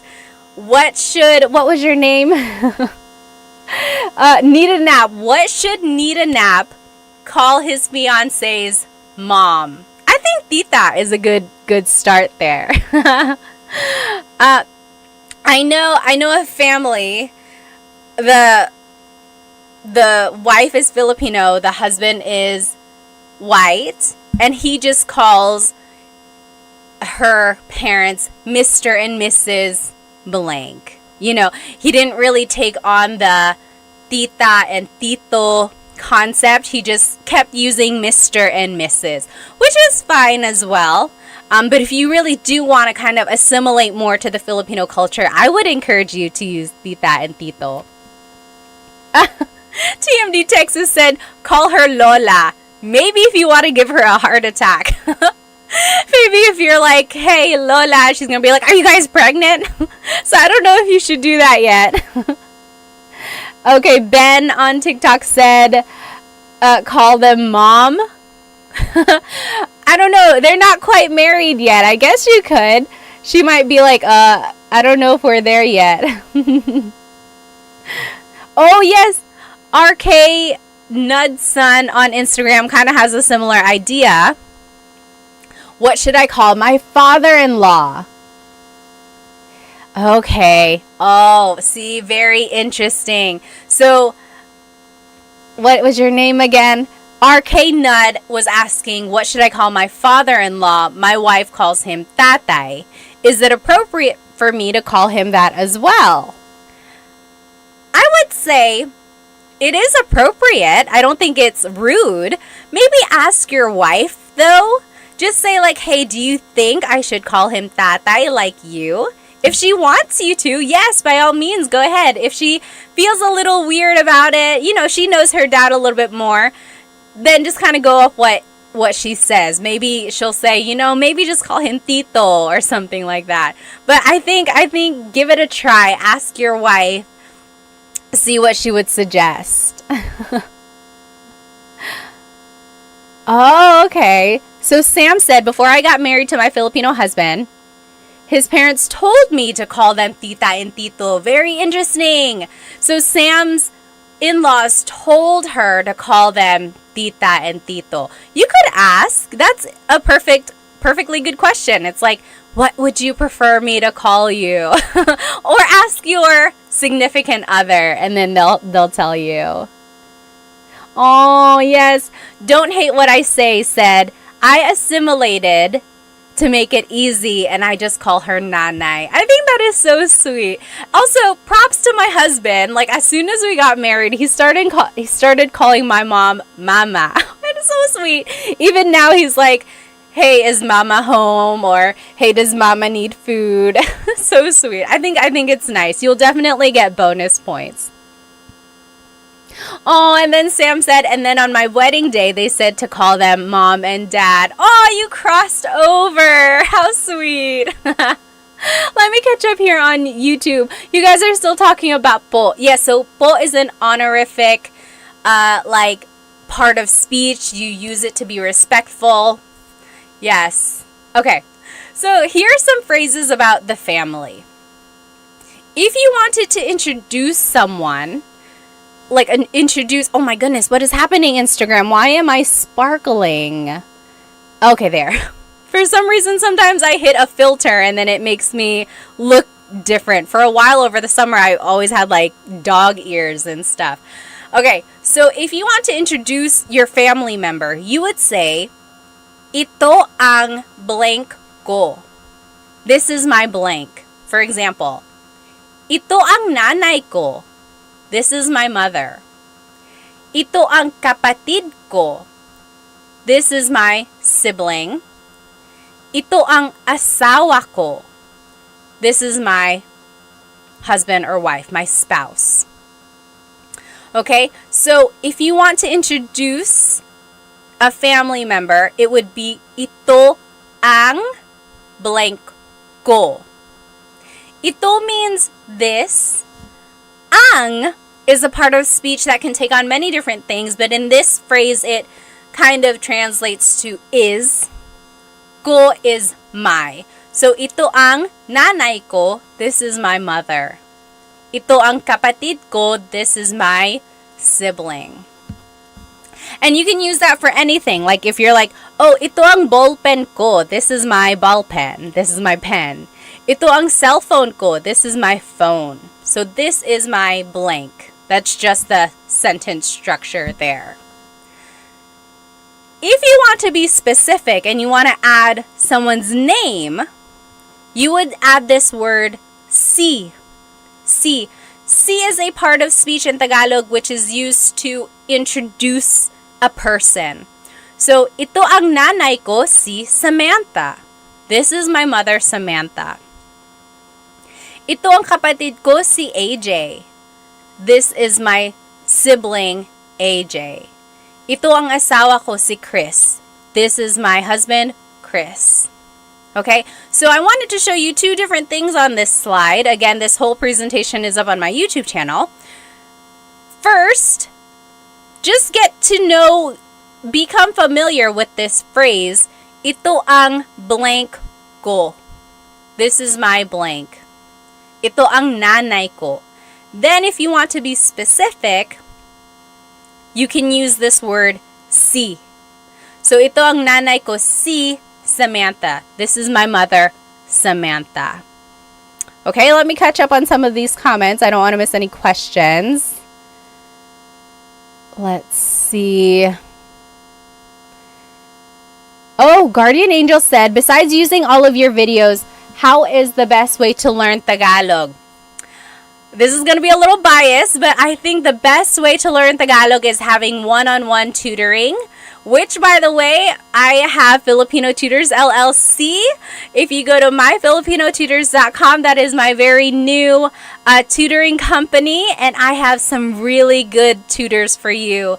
I have 3 Tagalog tutors, 1 Bisaya tutor, and then 1 tutor who is really good with math, college prep, and SAT prep. And then 2 of my Tagalog tutors can do grade school subjects like reading, writing, grade school math.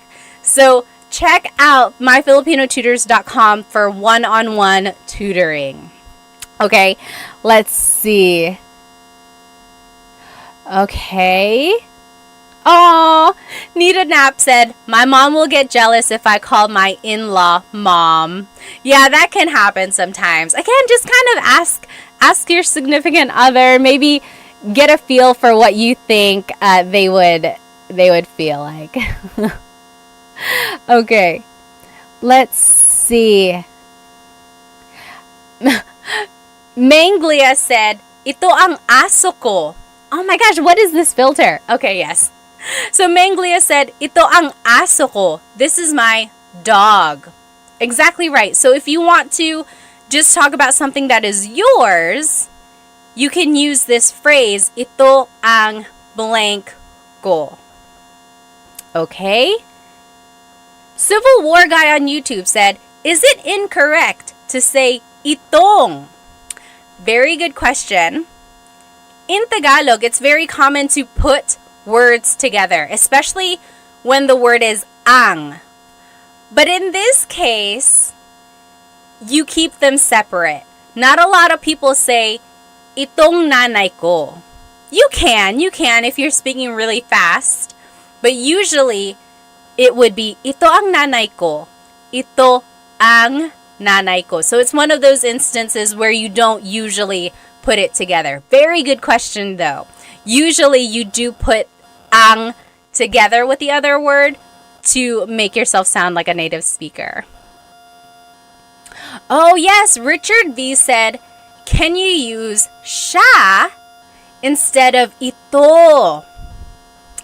Yes, so siya is a pronoun that means he or she, right? So it works. You certainly can. You can say, siya ang nanay ko, si Samantha. She is my mother, Samantha. So if you want to say she, like, she's my mother, you can. Or you can say, this is my mother. Up to you if you want to say, she's my mother, or you can say, this is my mother. It depends on the context, depends on how you're wanting to present your mother, right? Okay. Let's see here. Oh, yes. Santasio said, I have started one-on-one tutoring, but I have nobody to speak Tagalog with and practice. Do you have any advice? My advice, if you don't have anyone to practice Tagalog with, is to practice with yourself, right? That's all you have. So when you are driving, maybe have a conversation in your head. You could say, "Oh, Pat, kamusta yung araw mo ngayon?" Mabuti naman, medyo busy, pero marami naman akong nagawa. O talaga, anong ginawa mo? Naglaba ako, naglinis ako, nag-alaga ng mga bata. Wow, ang busy naman. You see, I'm just talking to myself. So, practice that. Practice asking yourself questions, and then practice like responding to yourself. Okay, give that a try. Okay, what else? What else? Yes, CV said. Just basically talking to yourself. Exactly right. Also, maybe find someone who is also learning Tagalog. Maybe like a Facebook group, or I'm trying to think like if there are any online groups that I know of. But like, try to find other people who are also learning Tagalog. That's a good way to practice. Okay.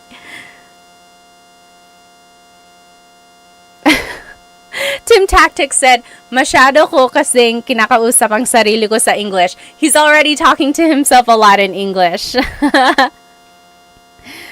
Yes.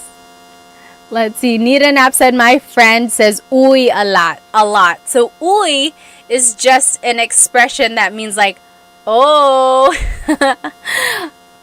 Let's see. CV said, "Should we call our dad's male friends kuya, bossing, or pare?" So if it's your dad's friends, I would usually call them tito, because they're like the same generation as your dad. I guess depending on your relationship with them, they could also be kuya, but like usually it would be tito to me. Yeah, like uncle, exactly right. Tim Tactic said. Okay, let's keep going here. Oh, Jumpin', my Mercedes said, "I know the basics of Tagalog, but do you have any apps or websites you would recommend?" As for apps, I think was anyone using Ling? I think someone had mentioned Ling. I'm not sure how good that is. I've never used it myself. What are some apps that people use? I don't think there's Tagalog on Duolingo. I don't think so. And then I know Rosetta Stone has Tagalog. Do they have an app? I made a video for them, but I can't remember if they have an app. I think they just gave me a login for their actual program. But and then websites. What are some good websites? I know, like, I think there's Filipino Pod on YouTube. Of course, there's Tagalog Time as well. But other than that, I think trying to watch movies, that's another good way of trying to get Tagalog vocabulary, but also figuring out the flow of conversation. Oh, yes, Nita Nap said, "I've been waiting for Tagalog in Duolingo for years." I don't know why they haven't made one yet. Okay, what is that? Pinsler is a subscription, but it's worth it. Interesting. Okay, so let's keep going. So again, that is how you say, "This is my blank. Ito ang blank ko. Ito ang asawa ko. This is my husband or wife." Now, another way to say it, this is the same idea, just a different way to say it, is blank ko siya. Blank ko siya. So, Richard, this kind of goes off of your question. You could say, "Anak ko siya. He or she is my child." Tatay ko siya. He is my father. Or asawa ko siya. He is my husband. She is my wife. So, instead of saying, "Ito ang asawa ko," this is my husband, I could say, "Asawa ko siya." He is my husband. So do you see, Richard, this is exactly like the question you had asked there. Could you use siya? Yes. And then you can switch up the grammar there a little bit. So earlier it was siya ang asawa ko or asawa ko siya. So very interesting how you can kind of switch up the grammar and it would still kind of relay the same kind of message. Oh, A. Douglas on YouTube said, Turong Wika is an okay app. Yes, I made a video for them. It's called Turong Wika. Turo means to teach in Tagalog. Turo. So Turong, T-U-R-O-N-G, Turong Wika. Wika is language. So teaching a language. Turong Wika. That's a Tagalog app. They're pretty good, actually. Yeah, I made a video for them. I forgot. Okay, let's keep going. So here's another phrase that you can say as well. Anak ko yan. That is my child. Tatay ko yan. That's my dad. Asawa ko yan. That's my husband. Or that's my wife. So you can use this demonstrative pronoun as they say yan. Yan means that. Anak ko yan. Tatay ko yan. Asawa ko yan. That is my child. That is my dad. That is my spouse. Okay, like if they appear on TV, you're like, hey, nanay ko yan. That's my mom. Nanay ko yan. That is my mom. Okay. Andy on YouTube said, when are you going to do a meet and greet? I don't even know where I would do a meet and greet. Maybe we could all meet at a Jollibee somewhere. It would definitely not be in North Carolina because there are no Jollibees here. All right, let's keep going. Now, this is an interesting phrase.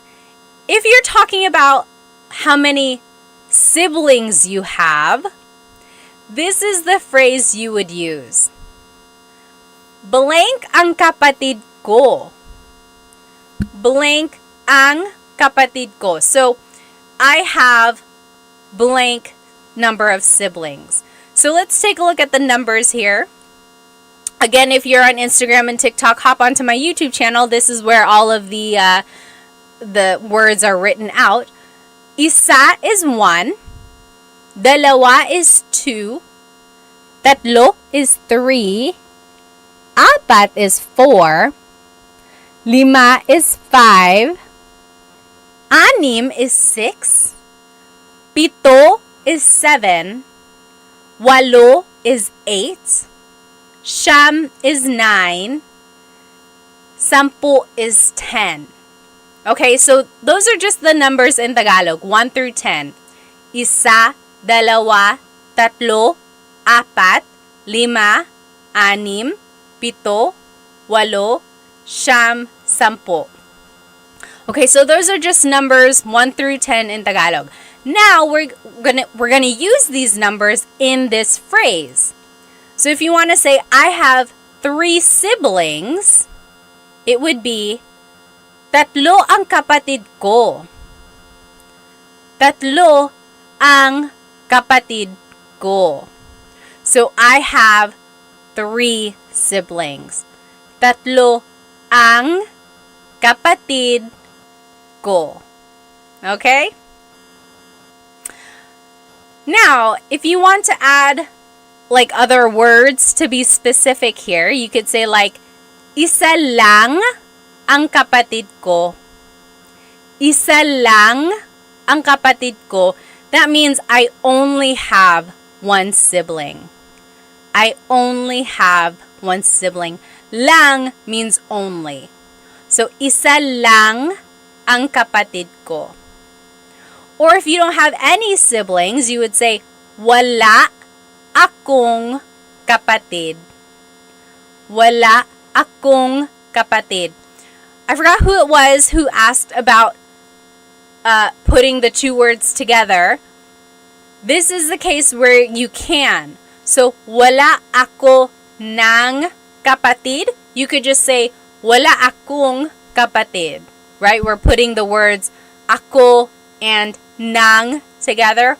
Wala akong kapatid. I don't have any siblings. Okay? Yes, Aiden said, akong. So it's just one of those contractions. When you're talking really fast in Tagalog, native speakers will just put it together. Wala akong kapatid. Wala akong kapatid. I don't have any siblings. Let's see. Oh, yes! Melanie, you got it exactly right. Could you say, tatlo ang kapatid ko at babae silang lahat? Tatlo ang kapatid ko at babae silang lahat. The only thing I would change is I think I might add the word mga. Tatlo ang kapatid ko at mga babae silang lahat. You don't even have to really add lahat. You could say, tatlo ang kapatid ko at mga babae sila. Babae silang lahat. But that also works as well. Exactly right. Let's see. Okay. Yeah asked, how do I use siya? So again, kind of like in the last example, siya means he or she. So, siya ang kapatid ko or kapatid ko siya. He is my sibling.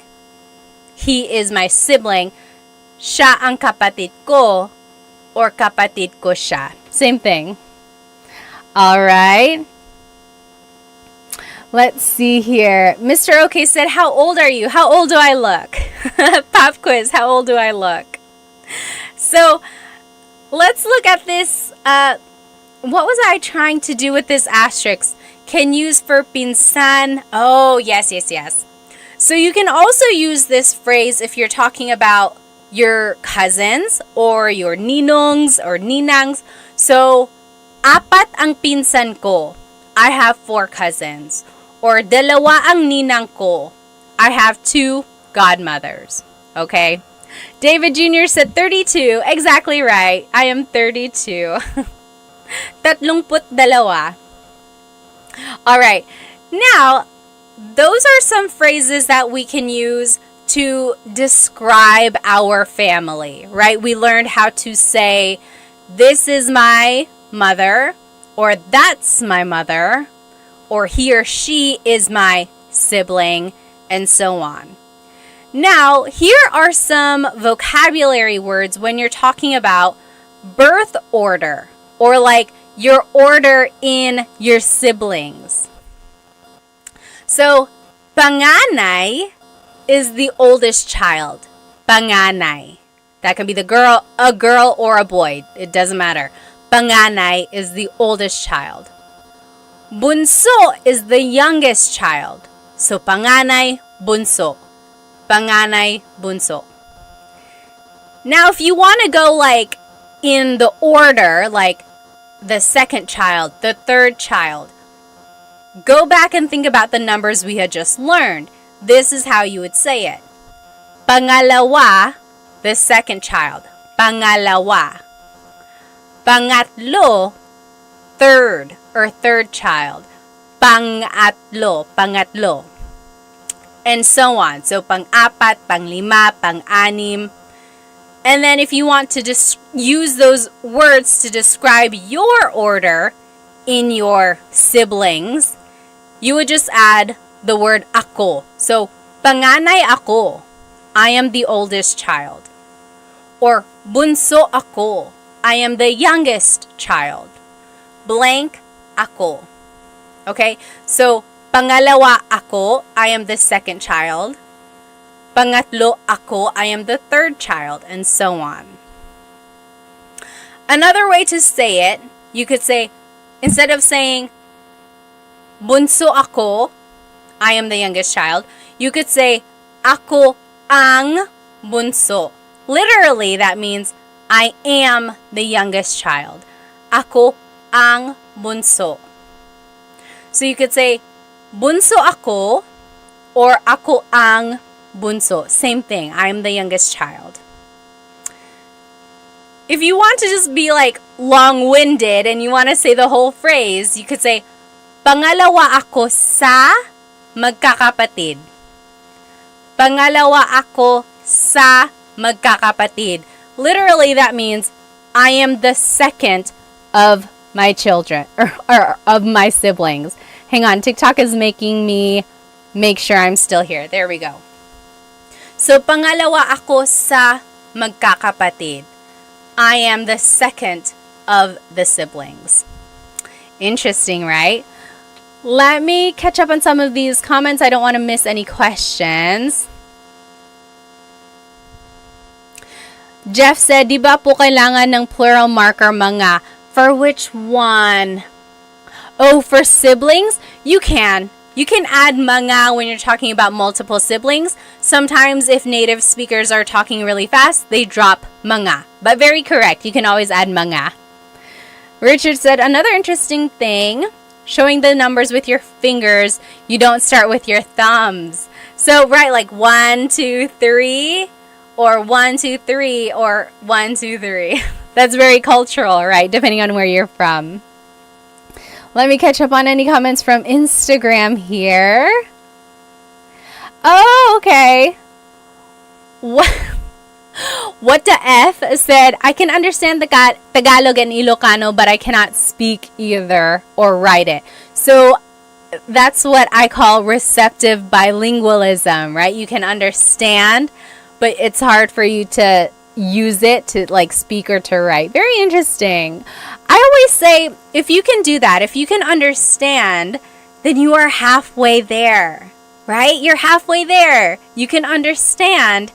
Now you just have to kind of rewire your brain to be able to produce the grammar and the vocab that you know. It's not going to be easy, but rely on the fact that you already have knowledge in there. I know you can do it. You can do it. All right. Let's see. Nita Knapp said, do you speak Kapampangan? No, I do not. My family is from Bicol, so if anything, I would have learned Bicolano, but I don't know Bicolano. Why do you add mag in front of kapatid? Oh, interesting. Aiden said, why do you add mag in front of kapatid? So take a look at this phrase. Pangalawa ako sa magkakapatid. Magkakapatid. The root word here is kapatid, right? Sibling. When you add magkakapatid, when you add that prefix, that is saying, I am the second of the siblings. It's turning it into, I'm trying to figure out, is it turning it into like a noun? The noun is the group of siblings. So it's like the noun of being in a sibling group. If that makes sense. Or is it an adjective? Magkakapatid. I think it's an adjective, you guys. It's the description of being siblings with each other. What I want you to get from this is focus on the root word, right? Kapatid. And then use context clues to kind of figure out what the rest is saying. But you are very good at catching this prefix here. And now that you kind of know that it's used in this way, keep an eye out for other patterns like that.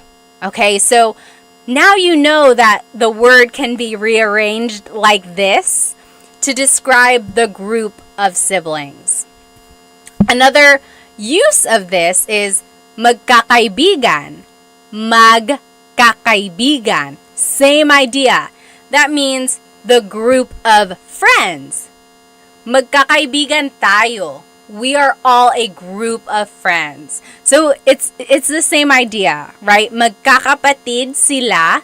They are all siblings. magkakaibigan tayo. We are all friends. All right.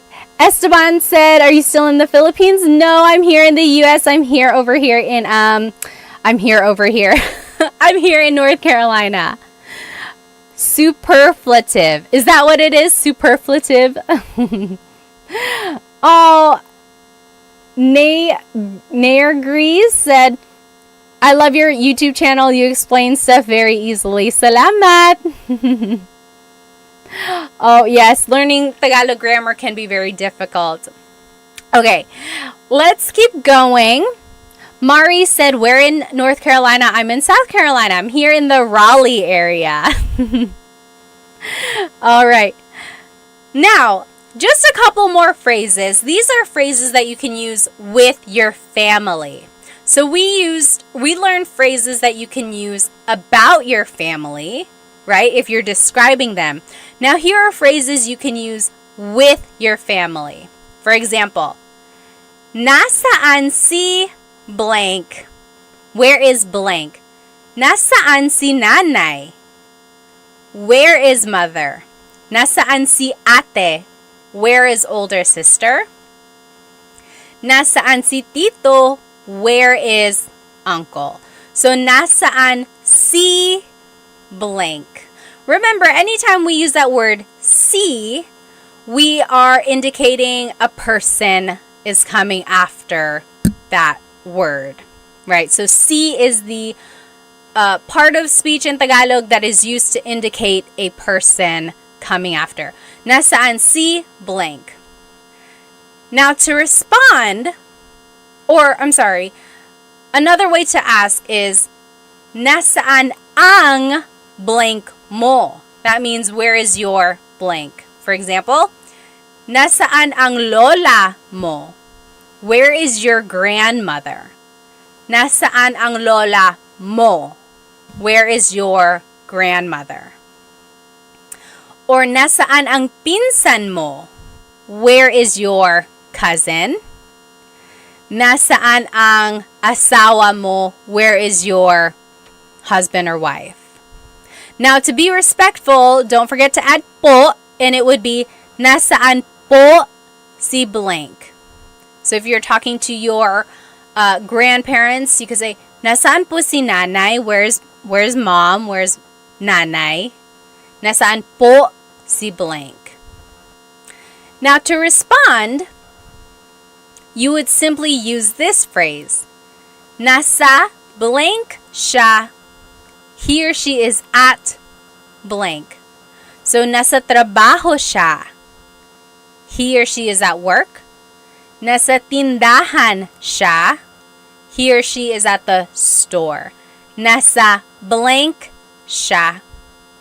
Or to be specific, again, you can use that word si. It would be, nasa trabaho si ate. Ate is at work. Nasa trabaho si ate. Okay? And then, to be respectful, add po. So, nasa trabaho po siya. Nasa trabaho po siya. So, again, to ask where someone is, it was, nasaan si blank. And then to respond, nasa blank siya. Okay? Very interesting there.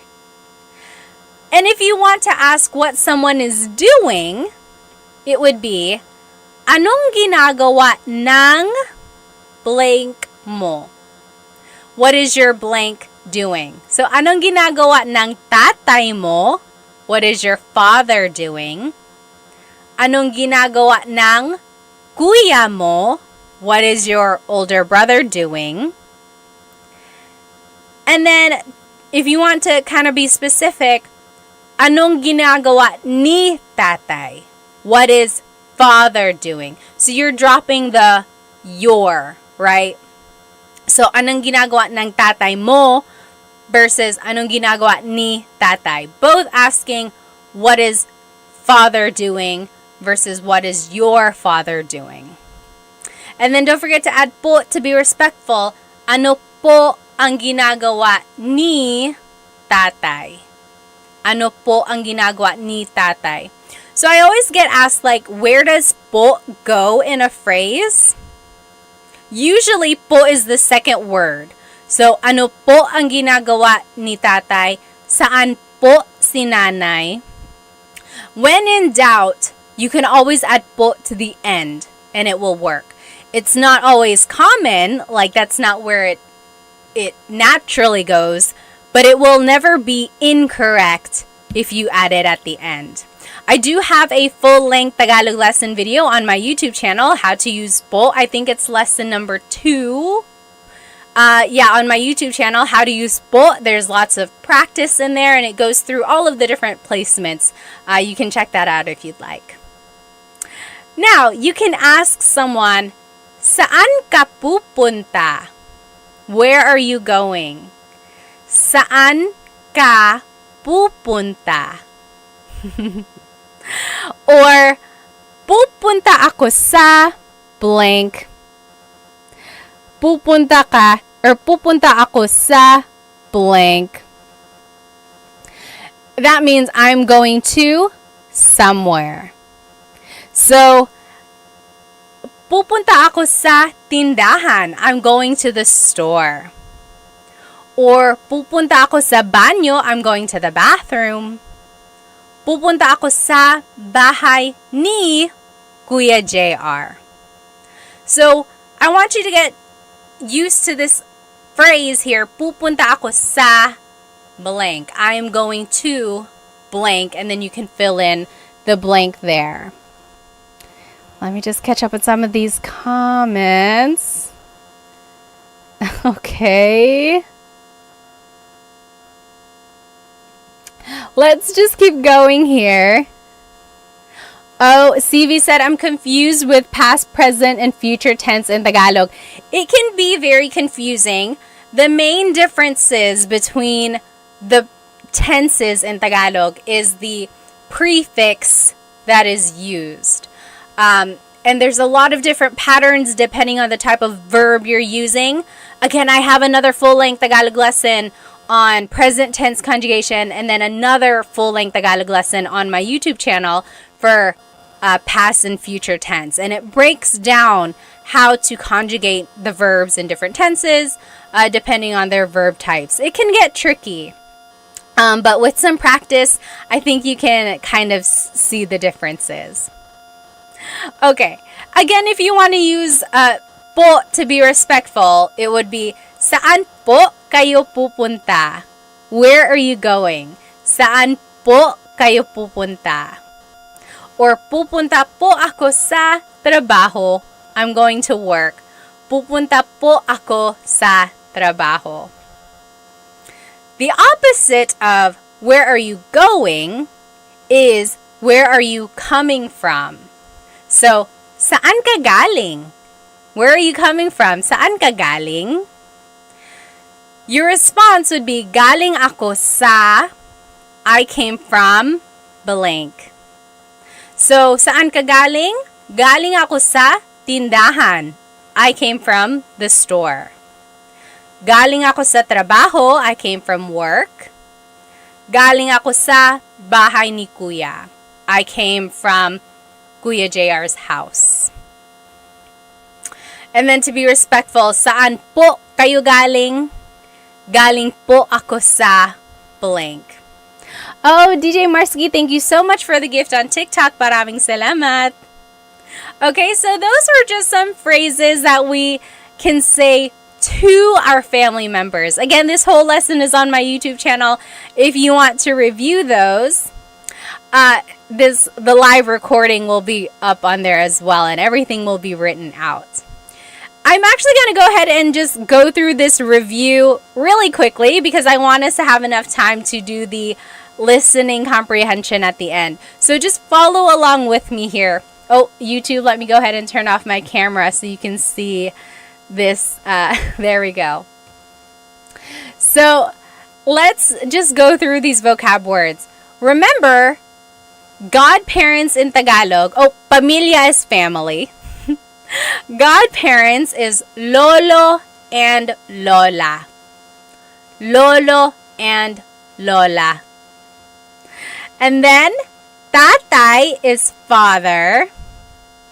Nanay is mother. Those are the mga magulang, parents. Mga magulang. They have a child, that is their anak. They get married with someone, that's their asawa. Then they have kids. Ate is the oldest sister or older sister. Kuya is the older brother. Bunso is the youngest child. Altogether, those are mga kapatid, so siblings. And then if you want to be specific, again, remember kapatid is one of those gender neutral words. Kapatid na babae is your sister. Kapatid na lalaki is your brother. Okay, here's a translation. I'm gonna say this chunk of dialogue in Tagalog. See if you can understand what I'm saying, okay? Uy, kamusta? Ako si Pat at asawa ko si Chris. 3 ang anak namin. 2 babae at 1 lalaki. 4 ang kapatid ko. Ako ang panganay. Si JP ang pangalawa. Si Marie ang pangatlo. At si Mark ang bunso. Nasa Pilipinas pa ang mga tito ko. Nasa Pilipinas pa ang mga tito, tita, at ang mga pinsan namin. Ikaw, may kapatid ka pa ba? Or may kapatid ka ba? May mga anak ka ba? Did you get it? I'll say it one more time, okay? I'll go slower. David said, "What?" And this is not accurate. A lot of this was just made up so I could use the vocabulary words. Someone was like, "You lost me at 3 siblings." I'll say it one more time, okay? Kamusta? Ako si Pat at asawa ko si Chris. 3 ang anak namin. 2 babae at 1 lalaki. 4 ang kapatid ko. Ako ang panganay. Si JP ang pangalawa. Si Marie ang pangatlo. At si Mark ang bunso. Nasa Pilipinas pa ang mga tito, tita, at ang mga pinsan namin.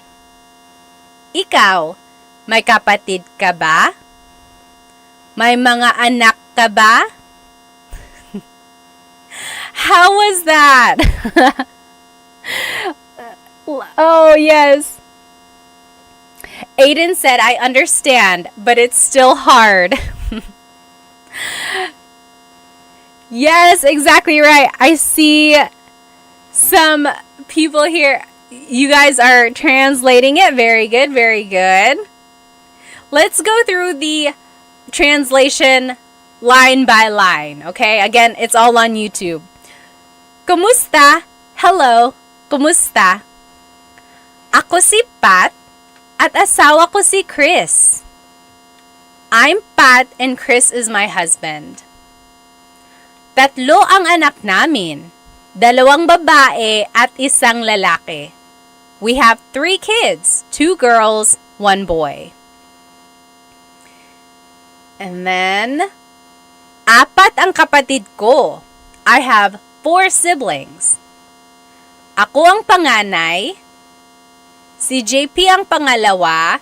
Si Maria ang pangatlo. At si Mark ang bunso. I'm the oldest. JP is the second. Maria is third. And Mark is the youngest. Do you see how I used all of those vocabulary words that we learned? Let's keep going. Nasa Pilipinas pa ang mga tito, tita, at ang mga pinsan namin. Our aunts, uncles, and cousins are still in the Philippines. Ikaw, may kapatid ka ba? You, do you have siblings? May mga anak ka ba? Do you have any kids? What do you think? Oh, yes, Liana said, more please, I speak Bisaya, trying to improve my Tagalog. Oh, good for you, good for you. Unknown says, good morning from Kuwait. Very good. So, I want you, whenever someone is speaking Tagalog to you, don't get tripped up over every word. Okay? One trick to learning a language, I know this because I took 5 years of French in high school and college, so I know how to kind of learn a language, right? I know the challenges that come with it. Don't get tripped up over every single word that you don't understand. Try to, number one, recognize the words that you do know. Number two, use context clues. Okay, we learned a lot of this vocabulary in our lesson, so now we're just kind of putting everything together. Number three, kind of when you feel more comfortable with the vocabulary, the third thing I want you to do is recognize the grammar patterns. Oftentimes, the verb goes first, then it's a pronoun, then it's a noun, or something like that. But oftentimes, the verb in Tagalog goes first. But when you are trying to understand dialogue, the biggest thing you can do is really try to latch onto words that you know, whether it be the root words of a verb or simple vocabulary that you might have just learned, okay? And then use context clues to kind of go from there, okay? I know that was a lot, but I think you might know more than you do. And if that was really, really challenging, it's okay. At least now you know that you can work on it, right? Now you know what you can focus on. So I hope you enjoyed our lesson tonight. This is everything we learned. We learned some family vocabulary. We learned phrases about our families. We learned phrases that we can use with our family members, like, where are you going? Where did you come from? We also reviewed a little bit and we did some translation practice. Okay?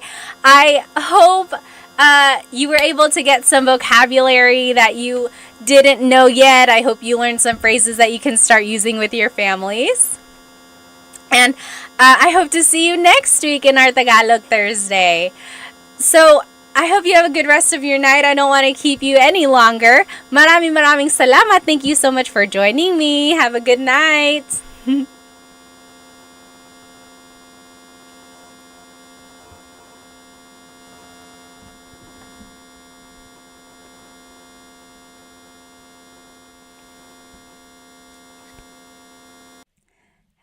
Hello, everybody. Welcome. Welcome to Tagalog Thursday. Let me go ahead and log on to my Instagram here. Hello, everybody on Instagram. If you are joining me, welcome to Tagalog Thursday today. We will be learning some useful phrases that I think you can use every day. So, if you want to see my presentation, go ahead and hop onto my YouTube channel, and that is where you will see my slides and everything written out. There might be some animations in there as well. Hello, everybody. Go ahead and write where you are currently watching, and as always, feel free to write your age or your age range. I like to know my demographics, who's watching. I had Dita on here last week. 12 years old. Oh my goodness. Good for you. Good for you for learning Tagalog. Let me go ahead and just make sure everyone is in here on my YouTube channel. Hello. Oh, aloha from Maui, Caleb said. And Ola from Seth. Hi. Hello. Love and Lulu. Hi. Hello. Good to see you. K-Day GC is from California. Food Fascination is from Seattle. Hello. Stefan is from Toronto. And then Del Caballero is from Long Beach, California. Hi, Deborah. Hi, Emily from Alaska. Oh my goodness. What time is it in Alaska? Over here in North Carolina, it is 9:13 p.m. Also, just checking, is my audio okay for both Instagram and YouTube? Let me know if it's not. Oh, Drew, thank you so much for the badge. We haven't even started. If you enjoy anything from these lessons, from the lesson that I'm teaching tonight, please feel free to send me a super chat on YouTube or a badge on Instagram. Thank you so much. Any donation really helps me support Filipino businesses. By the way, my earrings tonight are from bling.co. If you can see them, they're handmade polymer clay earrings, and they have the Filipino sun on them. Hello, everybody. Oh, Kelly said, just married the love of my life. That is so great. Congrats. All right, let's go ahead and get started here. So again, this whole lesson is on my YouTube channel, and the recording will be on YouTube as well. So if you happen to not catch it, or if you want to rewatch it later, it will be here on my YouTube channel. Kelly is from Louisiana. Oh, Emily said audio is good. Good. All right. David is from New Hampshire. Deborah is watching from India. Hello. Okay, let's go ahead and get started. So today we will be learning some shopping phrases, or phrases that you can say while shopping in the Philippines, or phrases you can say while eating at a restaurant. However, a lot of these phrases will also work in different contexts. So I want you to take a note of them, even if you're not shopping in the Philippines or eating at a restaurant in the Philippines anytime soon. You'll see that a lot of them can be used in other contexts. So let's take a look at these. Hello. Mr. Sean is from Tampa, Florida. Welcome. Okay, so first of all, I just want to go over the different types of stores in the Philippines. Anyone here been to the Philippines? Raise your hand or just give me a thumbs up. I know many of us might have. Some of us might not have ever been there. Maybe we are just never had the opportunity to go. But in the Philippines, you might see little stores in people's houses. So usually if it's like a 2-story house, there might be a store in the first floor, and it's like their window has things that you can buy. So chips or rice or even some meat and fish, ice sometimes. Those are called sari-sari stores. Sari-sari. Sari-sari means like different things. Different. Because you can buy a lot of different things. So in my picture here, you'll see that you can buy rice, you can buy chips. It's like a really true definition of a convenience store. Maybe you can't go to an actual store, so you just want to walk down the street and you notice that your neighbor has things that you might need. So that is where you can buy things if you're kind of in a pinch. That's called a sari-sari store. Next, there's the palengke.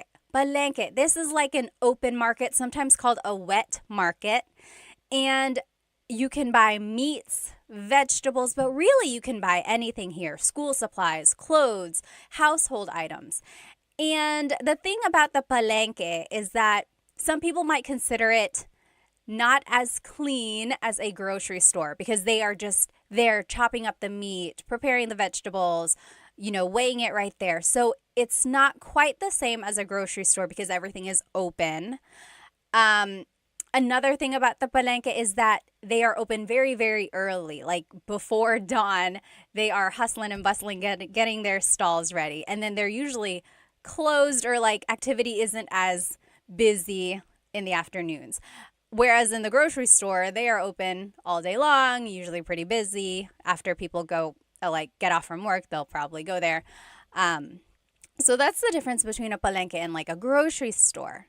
And then one more thing here, the Divisoria. Has anyone ever shopped at a Divisoria? So I love shopping at the Divisoria because they are known for very cheap products. Not cheap like poor quality, although some of it might be, but cheap as in very affordable. So if you want to get a good deal, this is where you would go, the Divisoria. And this is usually in like really busy areas. The Divisoria that I'm thinking of is in Manila, and Some people might say it's a little sketchy. Just make sure you are aware of your surroundings when you are shopping in these places because everyone is trying to get a good deal, right? So it can get kind of crowded. And an interesting thing about the divisoria, literally in Spanish, the divisoria means like the dividing line. And it got that name because back in the day when the Spanish colonizers were there, there was this city called Intramuros, literally meaning like the gated city. That's where government officials were. This was like where the elite lived, Intramuros. Right outside of Intramuros was where the Chinese immigrants were. They were kind of segregated. So this dividing line, the divisoria, was dividing the wealthy Spanish from the Chinese immigrants who were kind of segregated. And then it got this reputation of having these affordable products from the Chinese merchants who were able to sell these goods for such a cheap price. And so from then on, this area has been known to sell these very affordable things. I think that's so interesting. I love history. I love Filipino things. Let me just catch up on some of these comments here. Hello, hello. Oh, Love and Lulu said, in Pampanga, there's a lot of pickpocketers. I think in any big city, yes, Manila, even Cebu City, you just got to be aware of your surroundings. Yes, very good. Oh, Rua said, I love your content. I'm from Japan. Hello, hello. Welcome, welcome. All right, let me check over here on YouTube. Oh, Belle said, going soon, going to the Philippines. Oh, very good. Oh, Lost in the Philippines says, I am in Manila right now. Well, have fun, have fun. All right. A lot of people are planning to go soon. Oh, hi, Dita, there you are. Good to see you. Okay. Yes, so here are the different types of stores. So sari-sari, palengke, divisoria. These are known for like places where you can haggle the price. So if you are good at maybe bartering or like asking for a lower price, these are the places to go for that. However, if you go to like a mall, those prices are pretty set in stone, right? You can't really haggle a price tag at the mall. And the picture here on my YouTube channel, if you are looking with me, this is the Mall of Asia.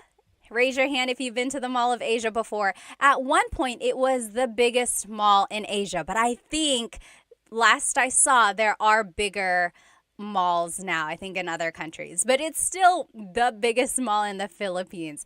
There's a skating rink, there's like places to watch shows and things like that, and there are lots and lots of floors up there. If you have been there, what is your favorite part of the Mall of Asia? I haven't been there in a very long time. I think one of my favorite things about the Mall of Asia is the surrounding. Like, it's surrounded by water, and you can get a lot of good pictures over there.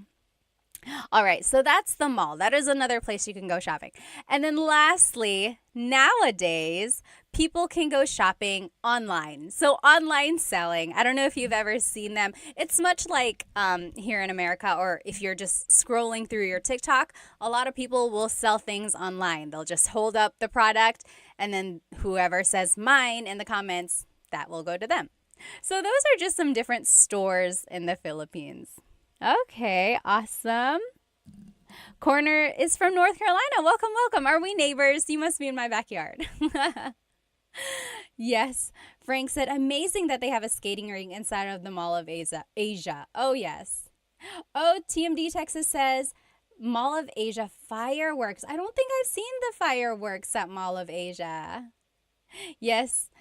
The great Chadsby said MOA. That's what they call it, Mall of Asia, MOA. Very good, very good. Okay, so let's jump into these phrases now. So if you are shopping, oh my goodness. I don't know why I have this filter on my Instagram. If you're looking at me, I have dog ears. I don't know how to undo that.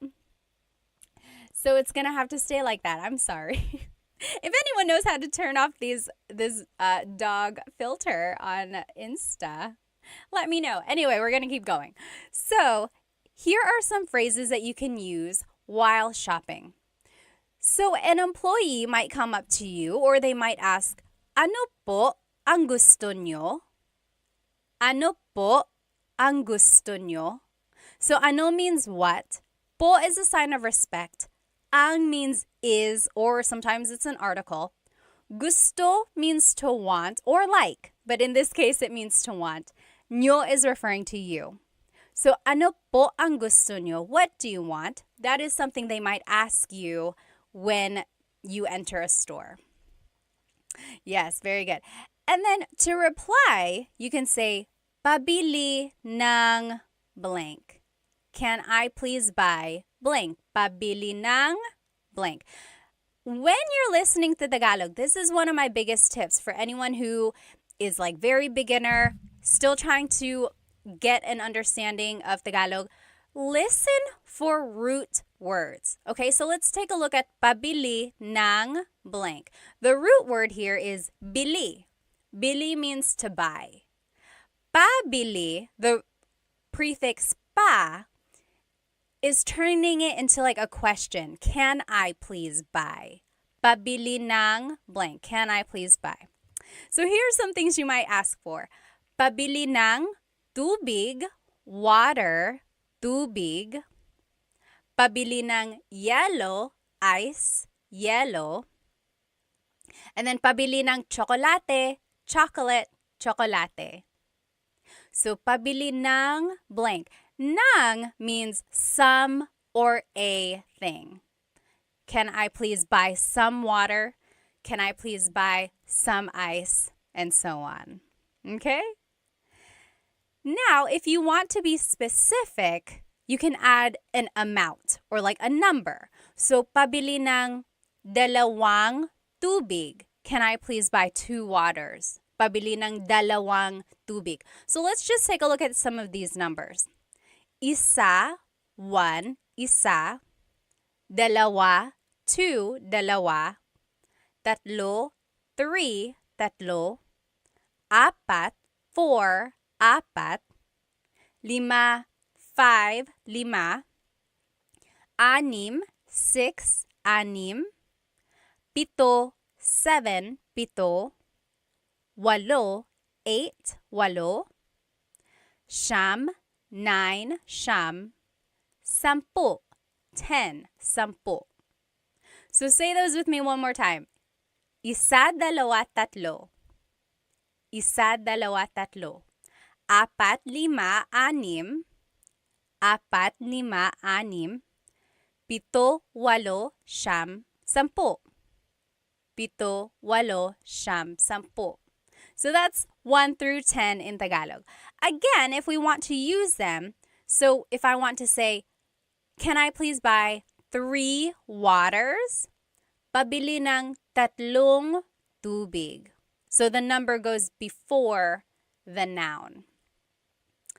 Now, I want you to listen carefully, okay? So I am saying tatlong, tatlong. There's an NG at the end of the number. The number is tatlo, but I'm saying tatlong tubig. That is because technically you're saying 3 of water. Tatlo ng tubig.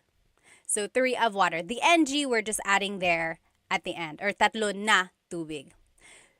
And you only add this NG if the number ends in a vowel. So pabili ng isang tubig, pabili ng dalawang tubig. So both of those end with a vowel, so we're adding the NG. If the number ends in a consonant, we don't add NG, we add the word na. Take a listen. Pabili ng 4 na tubig. Can I please buy 4 waters? Pabili ng 6 na tubig. Can I please buy 6 waters? So that's the difference there. You can make the contraction if the number ends in a vowel. Dalawang tubig, tatlong tubig. If the number ends in a consonant, then you add the word na. 6 na tubig, siyam na tubig. Okay? So that's just a little side note. You could always say the number in English. Pabili ng tubig, how many? 6. 6 po. They'll get the idea. Okay? But if you want to practice your numbers, that's a good chance to do it. Okay. Now, let me see. Oh, Ben said the audio is completely out of sync on Instagram. Is that like if I'm speaking, Can you not hear? Is it like really lagged? Also, gosh, these headphones or these dog ears are so annoying. I don't know how to turn it off. I'm sorry. Any questions? If you have any questions, please feel free to write them in the comments. Okay. Okay. Okay. It sounds like the audio is okay. Maybe it is the dog filter. I'm sorry. Again, if anyone knows how to turn this filter off, let me know. Anyway, we'll keep going. So those were some basic phrases. Now, if you want to ask how much something is, how much is something? So, magkano ito? Magkano ito? That means how much is this? Magkano ito? Now, again, if you are good at haggling, if you are good at bartering or asking for a lower price, this is something you could say. Walang tawad. Walang tawad. So, wala means nothing. The ng means of, so none of. Tawad literally means forgiveness. So, no forgiveness. Walang tawad. Basically, that means, can the price be reduced? Walang tawad. And then if something is expensive, you can say, ang mahal naman. Ang mahal naman. Mahal means expensive. And technically, you could just say, ang mahal. That's expensive. Ang mahal. Naman is like an emphasis. Oh, wow, that's really expensive. That's too expensive. Maybe if you say that, the store clerk will be like, oh, okay, I'll lower the price. Ang mahal naman. That's too expensive. The opposite of mahal is mura. Ang mura, that's cheap. Ang mura. And that's cheap like affordable, not cheap like it's bad quality. So ang mura is the opposite of ang mahal. And then if you do decide to buy it, it would be sige, bibilin ko. Okay, I'll buy it. Sige, bibilin ko. Remember how I told you to listen for root words? Here is this root word, bili. Again, remember, bili means to buy. We heard it in pabili ng tubig. So here, bibilin ko means I will buy it. So, let's say these phrases one more time. Magkano ito? Magkano ito? How much is this? Walang tawad? Walang tawad? Basically, can the price be reduced? Ang mahal naman. Ang mahal naman. That's too expensive. Ang mura. Ang mura. That's cheap. Or sige, bibilin ko. Okay, I'll buy it. I saw a question up here. Oh, Cowboy Roger Lawson said, is sobrang mahal the same thing? Yes. Sobrang mahal also means that's too expensive or it's really expensive. Sobra means a lot and then mahal, expensive. A lot of expensive. Really expensive. Very good. Sobrang mahal, same as ang mahal or ang mahal naman. Very good. All right. Next, maybe you are shopping around and you choose something that you like. You could say, gusto ko ito. I want this. Gusto ko ito. So gusto can mean I want or I like. Okay, so maybe if you're talking to your friend, you're like, oh, gusto ko ito. I like this. But if you're talking to the store employee, you could say, oh, gusto ko ito. I want this. So same thing. I want, I like this. The opposite of ito is yan. Gusto ko yan. I want that. Gusto ko yan. If you're looking on YouTube, technically it should be spelled I-Y-A-N. Gusto ko iyan. Gusto ko iyan. But if you're speaking quickly, you'll probably hear it more like gusto ko yan. Gusto ko yan. So that's how I spelled it. Gusto ko yan. So gusto ko ito. I want this. Gusto ko yan. I want that. All right.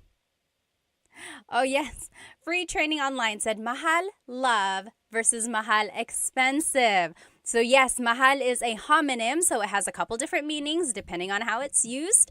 and it can mean love or expensive. And I looked this up once. Someone had a very interesting theory. Mahal actually is used in other languages, like in Southeast Asia. Other countries use it. I think Malaysia, don't hold me to that. But like other countries also use the word mahal. And it means expensive for them.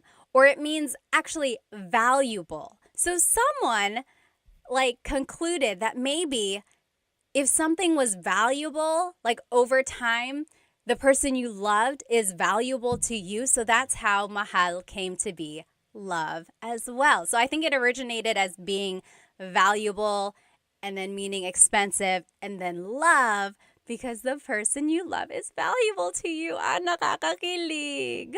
Okay, let's keep going. So, isa pa means one more. Isa pa. Isa means one. We learned that, right? Isa. Pa means still. So one still or one more, please. Isa pa. Isa pa. And then, iba na lang. Something else. Iba means different. Na lang means instead. So something different instead or something else. So maybe the store employee came out with some options for you and you didn't really like any of them. So you could say, iba na lang. Iba na lang. Something else, please. Okay, I think someone had a question. Oh, yes. Chris Black on YouTube said, is there a please in Tagalog? Please in Tagalog is paki. Paki. So, like, buksan means to open.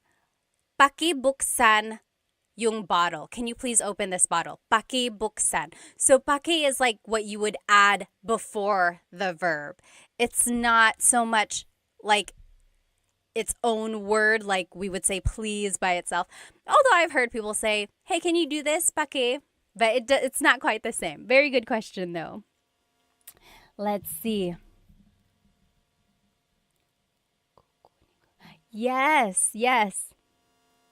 Someone asked on YouTube, I don't know your name because it's in characters. But it said, pwede ko bang gamitin yung salita ng, can I say this instead? So can you say, kukunin ko to instead of bibilin ko? Yes, yes. So we learned, sige, bibilin ko. Okay, I'll buy this. Literally, I will buy this. You could also say, sige, kukunin ko to. Kunin means to take. I will take this. Yes, same idea. I will take this versus I will buy this. Very good, very good. Okay. Very good. Good questions. Okay. Yes. Oh, Gift Palace said mahal means palace in India. Interesting. Okay. TMD Texas said, wala akong pake. Yeah, I guess that kind of makes sense. Wala akong pake means I don't care. I don't give up.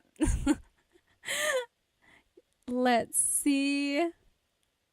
Kyle said, I had those lumpia from Costco again. Who sells the best lumpia in Toronto? I don't know who sells the best lumpia in Toronto. Okay, let's keep going. Now, I want to show you this phrase. Alin ang gusto mo? Alin ang gusto mo? This might be a question that a store employee might ask you. Alin ang gusto mo?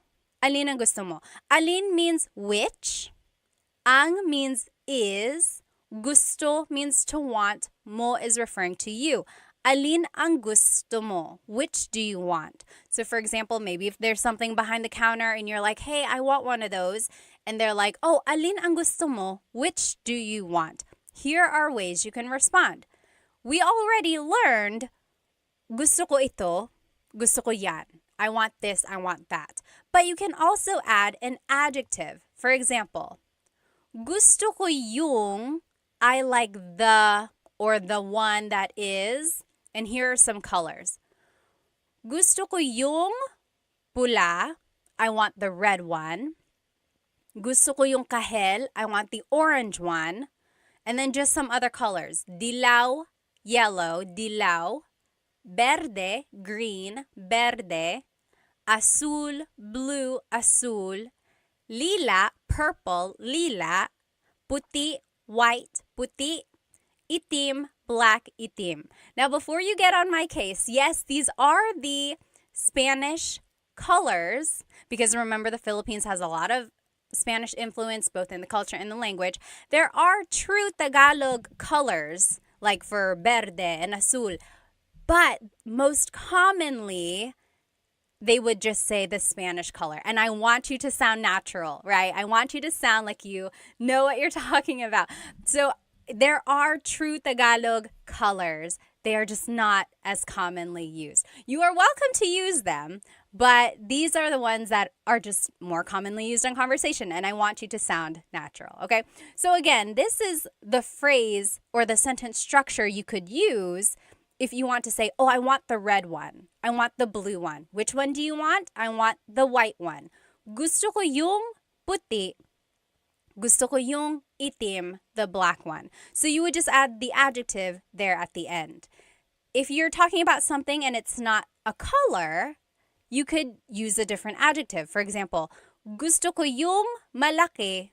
I want the big one. Gusto ko yung malaki. Malaki means big. Or gusto ko yung maliit, the little one. Gusto ko yung maliit. So you see, you're just sticking the adjective there at the end, and it means I want the blank one, the small one, the big one. Okay? And then another example, gusto ko yung mahal. I want the expensive one. Gusto ko yung mahal. Or the opposite, gusto ko yung mura. I want the cheap one. Gusto ko yung mura. Okay, so that's kind of a simple one there. Simple sentence structure. And then you could use this sentence structure for other things. Like if you're trying to decide on what you want to eat for dinner, you could say, oh, gusto ko yung adobo. I want the adobo that we had yesterday. Or gusto ko yung pansit. I want the pansit that you cooked. Okay? So gusto ko yung, I want the blank. Now, I always get asked in my classes, what is the difference between ang and yung? Because we learned gusto ko yung blank. Ang and yung both mean the. They are both articles. However, ang is usually used more in a general sense, whereas yung usually is used more for a specific thing. So, in our example, gusto ko yung puti. I want the white one. If someone said, gusto ko ang puti, it's like, I like the white one. Like, it's not as committal. I don't know. It's hard to explain. Here's one way to take a look at it. So, it's the dress versus the dress. There's the dress, that's ang. Then there's the dress, that's yung. So it's kind of like a different way to think about something. Okay. All right. Let's keep going here. Oh, Chandra said, are you taking online classes? We are just wrapping up class 4 now. So I did 1, 2, 3, and 4. So my class sets are just about done. Hopefully I can start another set in the fall. Okay, but I will still try to do these Tagalog Thursdays. This is like my 4th or 5th week. These have been fun. So join me every Thursday. Okay, now, if you want to be respectful while you are shopping, you can add po to any of the phrases we just learned. So remember, in the Philippines, we say po to be respectful to our elders, but also to people in authority. So, like priests, doctors, police officers, but also, even if they're not in authority, if you just want to be respectful, like to someone who is working at a store, feel free to add po. Here are the common placements of po. Usually, it's the second word in the phrase. Most commonly, it's the second word. Or it goes after the words ko or na if either of those appear in the phrase. Ko means I or my. Na means already. So if either of those two words appear in a phrase, po usually goes after that. Or po just goes after a set phrase.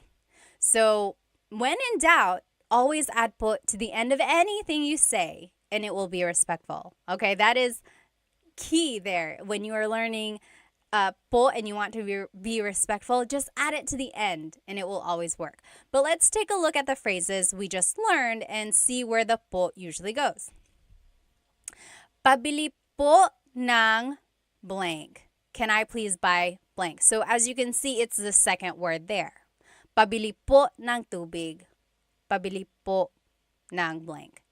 Or magkano po ito? How much is this? Again, it's the second word there. Walang tawad po.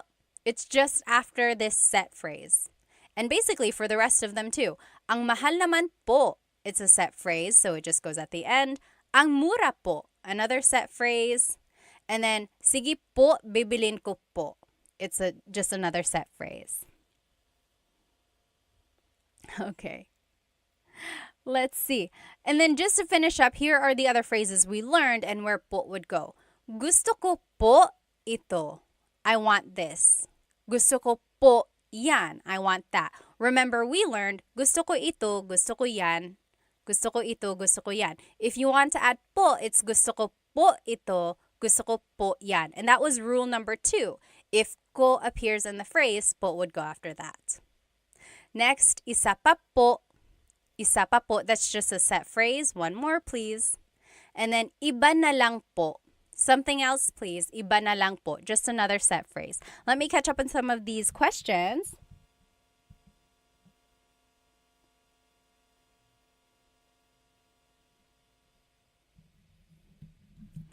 Yes. Let's see. Chris the Rhino said, isa pa din po. Gusto ko yung malaki po. Is this right? It depends on what you're trying to say. Yes, the gusto ko yung malaki po. I want the big one. That one is correct. I'm not quite sure about the first part of your statement. Okay, all right. Yes, let's keep going. So those were just some phrases that you can say while shopping. Anyone have any questions about these shopping phrases before we move on to the restaurant phrases? So a lot of these you can use in other contexts. So like gusto ko ito, gusto ko yan. It doesn't only have to be about shopping, right? You could be talking about a book, or you could be talking about anything really, the show that you're watching or a song that you're listening to. Gusto ko ito, gusto ko yan. Okay, now let's keep going. Here are some phrases you can use while eating at a restaurant. When you enter a restaurant, the host or hostess will probably ask you, ilan po sila? Ilan po sila? So ilan means how many. Po is referring to you, or I'm sorry, po is a sign of respect. Sila means they. So how many of you are there? How many are they? So how many are in your party?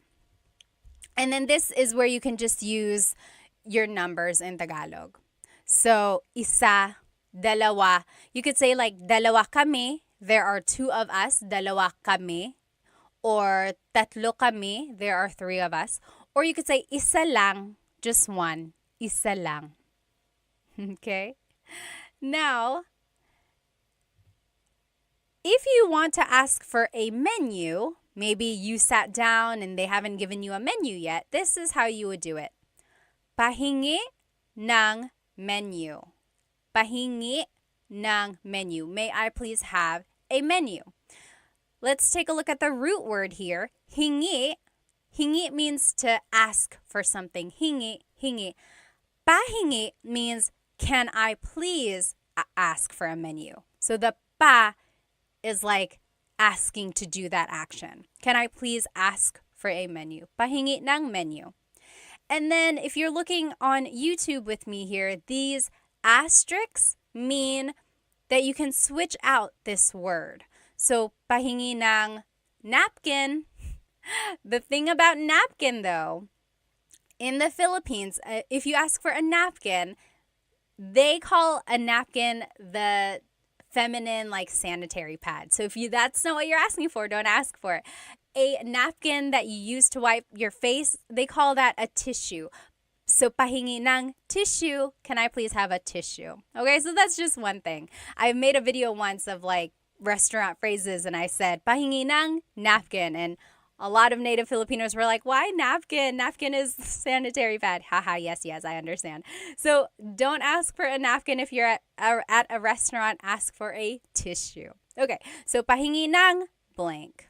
And again, you can use this phrase for other contexts. Maybe you are at a friend's house and you're cold. You could say, pahingi ng blanket. Can I please have a blanket? Or can I ask for a blanket? Pahingi ng blank. Can I please have something? Let's see. Deborah asked, what's the difference between kami and it's being covered up here. Let me see. Deborah, I'll answer your question as soon as it like moves up. There's like a heart icon that's covering up part of your question. But kami is the subject pronoun meaning us. And there are other pronouns that mean us or we, but they are probably a different type. There's possessive pronouns, there's subject pronouns. Kami is us in the subject pronoun. Oh, I see. Deborah asked, what's the difference between lang and kami? So I said, isa lang, only one. Lang means only. Kami means us. So dalawa kami, there are two of us. So that's the difference, lang and kami. Oh, Tony asked, why did they say ilan po sila instead of ilan po nyo? Nyo is the possessive pronoun meaning your. So that would be like saying, yes, that's a good question, or that's a good point, because technically it's like how many are in your party? That's a good question. I think because sila is the subject pronoun, it's like they're asking about you as the subject versus the possession of how many people there are. I don't know how to explain the difference between possessive and subjective pronouns sometimes, or subject pronouns. And sometimes there's no rhyme or reason, but just keep that in mind. They will likely say ilan po sila. Good question though. Okay, let's keep going. So, meron ba kayong blank? Meron ba kayong blank? The other spelling of meron is mayroon. Mayroon. That means to have. Meron means to have. Ba is a question word. Kayong means you all, you plural. And then adobo, do you have adobo? Maybe you are looking at the menu and you just want to ask or double check. Meron ba kayong adobo? Do you have adobo? So that is one question you can ask. And then again, it's underlined because you can always switch that out. Meron ba kayong pansit? Meron ba kayong blank? Meron ba kayong sinigang? Do you have pansit? Do you have sinigang? And then you can use this phrase in other contexts. Meron ba kayong aso? Do you have a dog? I'm scared of dogs. Meron ba kayong aso? Do you have blank? Okay. Next, if you want to ask about the food, you can say, maanghang ba ito? Is this spicy? Maanghang is spicy.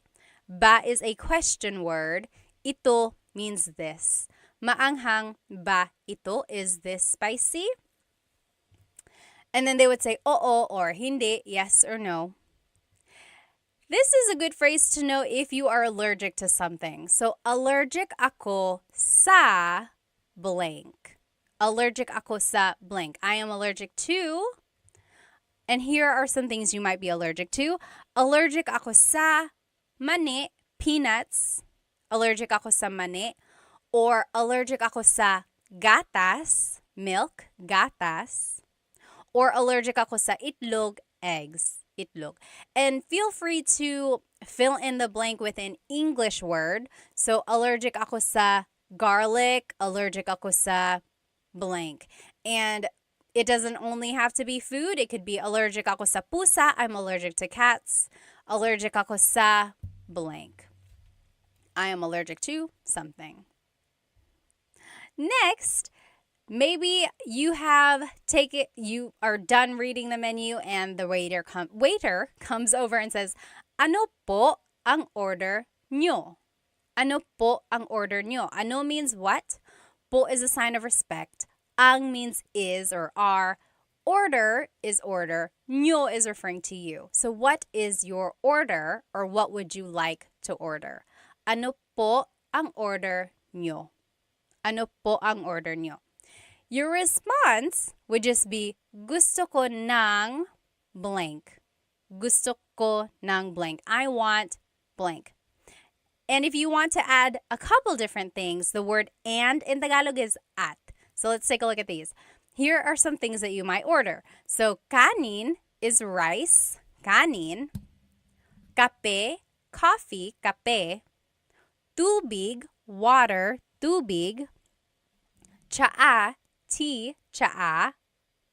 Gulay, vegetables, gulay. And prutas, fruits, prutas. So if I were to ask you, ano po ang order nyo? What is your order? You could say, gusto ko ng kanin at gulay. I want some rice and vegetables. Or, gusto ko ng tsaa at kape. I want tea and coffee.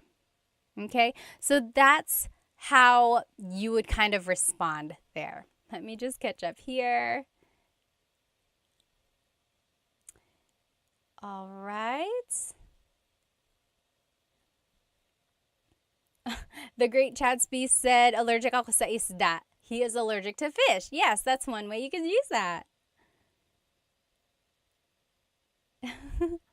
Oh, thank you, Spooky. I'm glad you've enjoyed my videos. Thank you, thank you. Yes, Dave asked, nag-stream ba kayo sa YouTube? Yes, this is on YouTube right now, so you can follow along.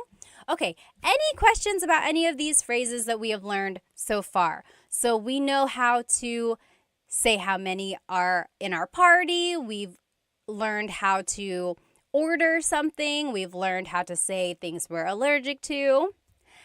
Now, maybe the food is finally here. You can say, ayan na. There it is, ayan na. Ayan na. That's just an expression. And you can use that in other contexts, not just at a restaurant. Maybe you are at a concert and the opening number was taking a long, long time. You're like, where is the people I actually want to see? So you could, when they come out, you could say, oh, ayan na, there they are. Ayan na, there it is.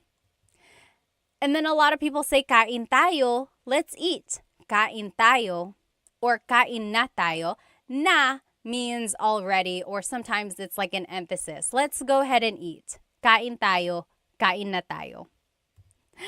Now, here are some ways to ask or to talk about the food if it's delicious. So, masarap ba? Masarap ba? Is it good? Is it delicious? Masarap ba? Masarap ang pagkain. Masarap ang pagkain. The food is good. You can switch out pagkain and say masarap ang adobo. The adobo is good. Or masarap ang kape. The coffee is good. Masarap ang blank. The blank is good. To be specific, masarap ito. This is good. Masarap ito. Or masarap yan. That is good. Maybe if you tasted your friend's dish, you could say masarap yan. That's good. And then just in a general sense, it would be ang sarap. It's so good. Ang sarap. Ang sarap. Oh, Chris asked a good question on YouTube. What if you wanted to order 2 adobo? Gusto ko dalawa. It would be gusto ko ng dalawang adobo. Gusto ko ng dalawang adobo. So this is kind of where that, remember if it ends in a vowel, then you could just add ng. Gusto ko ng dalawang adobo. I want 2 of adobo. Very good question. All right. Next, if you want to talk about the food and maybe it's not so good, here are some things you might say. Maalat. It's salty. Maalat. That means salty. If you joined my live a couple weeks ago, we learned how to use adjectives. And there are a couple different ways to use an adjective. So you could say maalat, it's salty, maalat, or you use the root word and say ang alat, it's salty, ang alat. They both mean the same thing and they are used interchangeably. Maalat, it's salty, or ang alat, it's salty. Sometimes ang alat, that form is a little bit more like it would mean, oh, it's so salty. It's too salty. Like it's a little bit more expressive. Or it's like really that thing. Next, matabang. That means tasteless or it needs more seasoning. Matabang, matabang. And then hindi masarap. It's not good. It doesn't taste good. Hindi masarap. All right, so those are just some ways to say, to describe food if it does not taste very good. Okay? So next, maybe you are on your way home and you are talking about your experience at the restaurant. Here are some things you could say with the people you are riding home with. Nagustuhan mo ba yung pagkain? Nagustuhan mo ba yung pagkain? So the root word again, gusto, means to like. Nagustuhan means to have liked. So it's past tense. Mo is referring to you. Ba is a question word. Yung pagkain means the food. So, nagustuhan mo ba yung pagkain? Did you like the food? And then your response would just be oo or hindi. Yes or no. Oo, hindi. Let's see. Free Training said, how would you say I don't like something like food? Oh, it would be, I think I have it here. Here it is. So, paborito ko yung means my favorite was the blank. Paborito ko yung gulay. My favorite was the vegetables. Or I didn't like, ayoko yung gulay. I didn't like. Ayoko yung. Technically, it's ayaw ko, but make it a contraction. Ayoko. Ayoko yung blank. Ayoko yung gulay. I didn't like or I don't like the vegetables. And then at the very end, if you want to be very respectful, you can say maraming salamat po. You could say that to the waiter or the waiting staff. Maraming salamat po. Thank you very much. So thank you by itself is salamat, salamat. And to be respectful, it would be salamat po, salamat po. If you want to be very thankful, very respectful, maraming salamat po. Thank you very much. All right. All right. Let's see what else. Okay, let's keep going. Now, I want to take a look at this phrase a little bit closer. Gusto ko ng blank. I want blank. So, gusto ko ng kanin at gulay. Remember, I want rice and vegetables. So, we've already seen this phrase. I want to break it down a little bit. There's a difference between gusto ko ng, which is what we learned, versus gusto ko yung. So, gusto ko ng means I want some or a thing. Gusto ko ng kanin, I want some rice. Gusto ko ng saging, I want a banana. Gusto ko ng tubig, I want some water. So, as you can see, ng can be some or a thing, depending on what you're trying to say.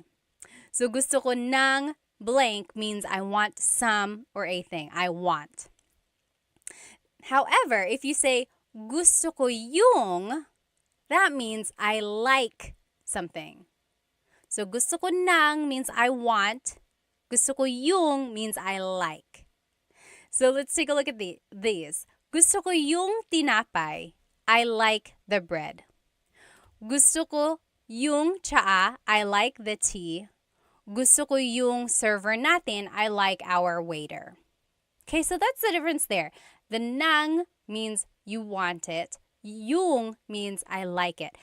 It's a very minor difference. If you happen to mix it up, it's not that big of a deal. However, there is a difference when it's a question. So let's take a look at this.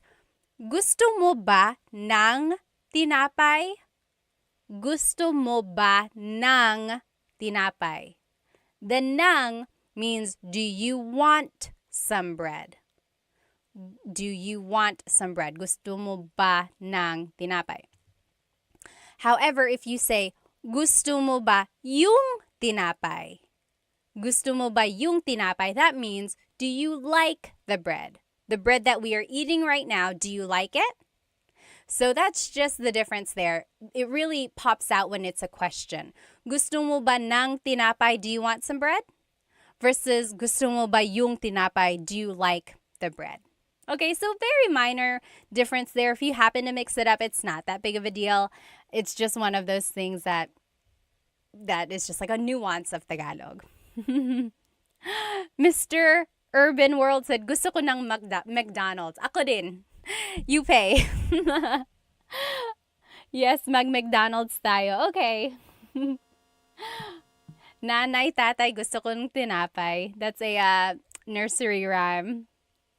Yes, Dennis said, gusto ko ng Jollibee. I want some Jollibee. You get it, you get it. So I want versus I like. Okay?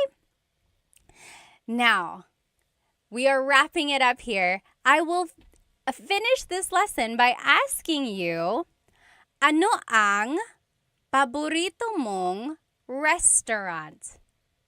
Ano ang paborito mong restaurant? Can you figure out what I'm asking you? And then type it in the comments. Ano ang paborito mong restaurant? Or another way to ask it is, ano ang paborito mong kainan? Like, kainan literally means like the place to eat. So it's like technically restaurant. So yeah, that's the way you could say it. Ano ang paborito mong kainan? Yes, very good, very good. Filipino 25, got it right. What is your favorite restaurant? Love and Lulu said, my favorite restaurant is Korean. Lucky said chicken adobo, barbecue. Very good. Yes, SF180, you got it. Very good. Yes, Tony said, how would you say I want that bread? So I want that bread would be gusto ko yung tinapay. Now, that bread, like this specific one, would be like, gusto ko yung tinapay na yun. Gusto ko yung tinapay na yun. I like that specific bread. Very good. Very good. Yes, you guys all got it. Now, if you want to reply in Tagalog, this is how you would do it. Paborito ko ang blank kasi blank. So, ano ang paborito mong restaurant? Paborito ko ang, here are some examples.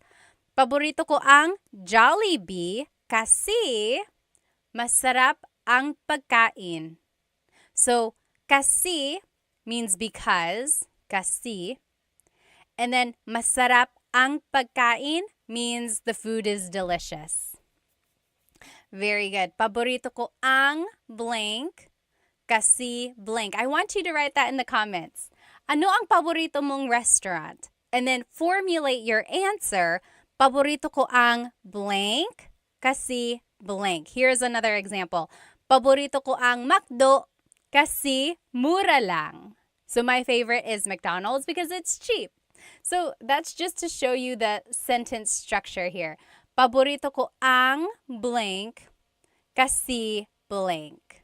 My favorite is blank because blank. I'm just reading some comments here. So Free Training said, there's that word ba, and if you continue saying it, it becomes many different words. Oh, the ba. Are you talking about like ba? A lot of comedians make jokes about that, right? Like ba. So depending on how you're saying it, it could be ba, chin, ba. Emphasis is on the first syllable, ba. Then there's ba. Emphasis is on the second syllable. That means to go down, ba. Like going down an elevator, ba. Then there's ba, like the question word that we know. So a lot of people say like, bababa ka ba? Are you going down? Bababa ka ba? Are you gonna go down the elevator or going down the stairs? Yeah. Funny, funny. All right. Let's see what people's answers were. Oh, Tony said, paborito kong restaurant, ang Red Lobster. Or, paborito ko ang Red Lobster kasi, because, why? Very good, very good. Paborito ko ang dot, dot, dot. So, those are just some phrases that you can use when you're shopping or when you're eating at a restaurant. Parker said, paborito ko ang mesa kasi masarap ang sisig. I've never eaten there before. Saan yan? Where is mesa? Filipino 25 said, love your earrings. Thank you. They are from bling.co. Make sure you find them on Instagram. Okay. So again, just to review, this is what we learned today. We learned the different types of stores. Remember, there are some stores in people's houses. Those are called sari-sari stores. Sari-sari means a variety, like a variety of things, because they sell a variety of things at their stores. So the stores in people's homes, those are sari-sari stores. Then there's the palengke, or the wet market. You can buy produce, you can buy meats, you can buy household items there. Then there's divisoria. That's like an outdoor, it's not even outdoor. It's just like a bazaar, or like a place where you can buy really affordable things, usually clothes or even household items as well. And then there's the mall. Of course, you can't really haggle the price at the mall. Those price tags are pretty set in stone. And then there's online selling, of course. And then we also learned some shopping phrases. So, can I please buy something? Or asking for more or something. Then we learned how to incorporate numbers and colors. And then we learned that you can use a lot of these phrases in other contexts, right? Not only in shopping, you can ask for something, maybe if you're at a friend's house, or you can say these phrases maybe when you're just hanging out, like watching a movie. And then lastly, we finished off by learning some restaurant phrases as well. We learned how to describe food, if food is delicious or something like that. Let me just catch up here. Oh, Hoff Basse said, shout out from Tagaytay, Vesh. When my kid gets old enough, I want him taught by you. Sige, kaya mo yan. You can do it. G-Max said, hi from Canada. Hello from Victoria, BC. Hello, hello, everyone. Oh, Deborah said, what's pasalubong? Anyone know what pasalubong is? Pasalubong is, so salubong, the root word salubong means to like meet someone where they are. Salubong. Pasalubong is a souvenir usually brought by someone who has been away. So usually Filipinos who go back to the Philippines have a lot of pasalubong for their families. So chocolates, t-shirts, toys for kids, a lot of the things that they can't afford on their own, or things, just a way to show that you've been thinking of them. Or like if you just happen to go on a business trip, you might bring a pasalubong back for your family because you thought of them while you were away. That's a pasalubong. All right. Jackie said, hey from the Bay Area. Hello, hello. Alrighty. Yes, you meet them and give them a gift, Love and Lulu said. Well, I will see you next Tagalog Thursday. If you joined our lesson midway, I will be redoing this lesson sometime during the week. I like to do my lives twice, just in case anyone wasn't able to join. The recording will be on my YouTube, but I know people like to be in the chat and like ask their own questions. I wasn't able to do a repeat of last Thursday's, so I will do a repeat of that one too. So there will be 2 repeat lessons. Anyway, if you have any questions, please feel free to write them in the comments and then I will try to answer. Have a good rest of your night, everybody. Salamat!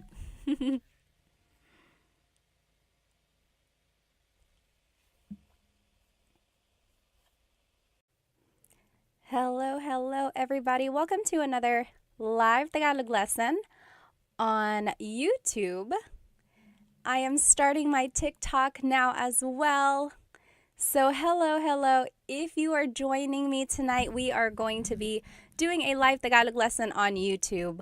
And I would suggest you go ahead and hop onto my YouTube channel so that you can see the presentation that I made. There are examples that we're going to do together as well. So go ahead and grab a piece of paper or something to write with so that we can all do these practice examples together, okay? So welcome. If you're just joining, go ahead and write where you are from and give me an idea of your age. You don't have to tell me your exact age, although if you want to, go ahead and do that. And if not, you can just say, oh, I'm in my 20s, I'm in my 30s. I like to know where my audience is and how old everyone is. So welcome.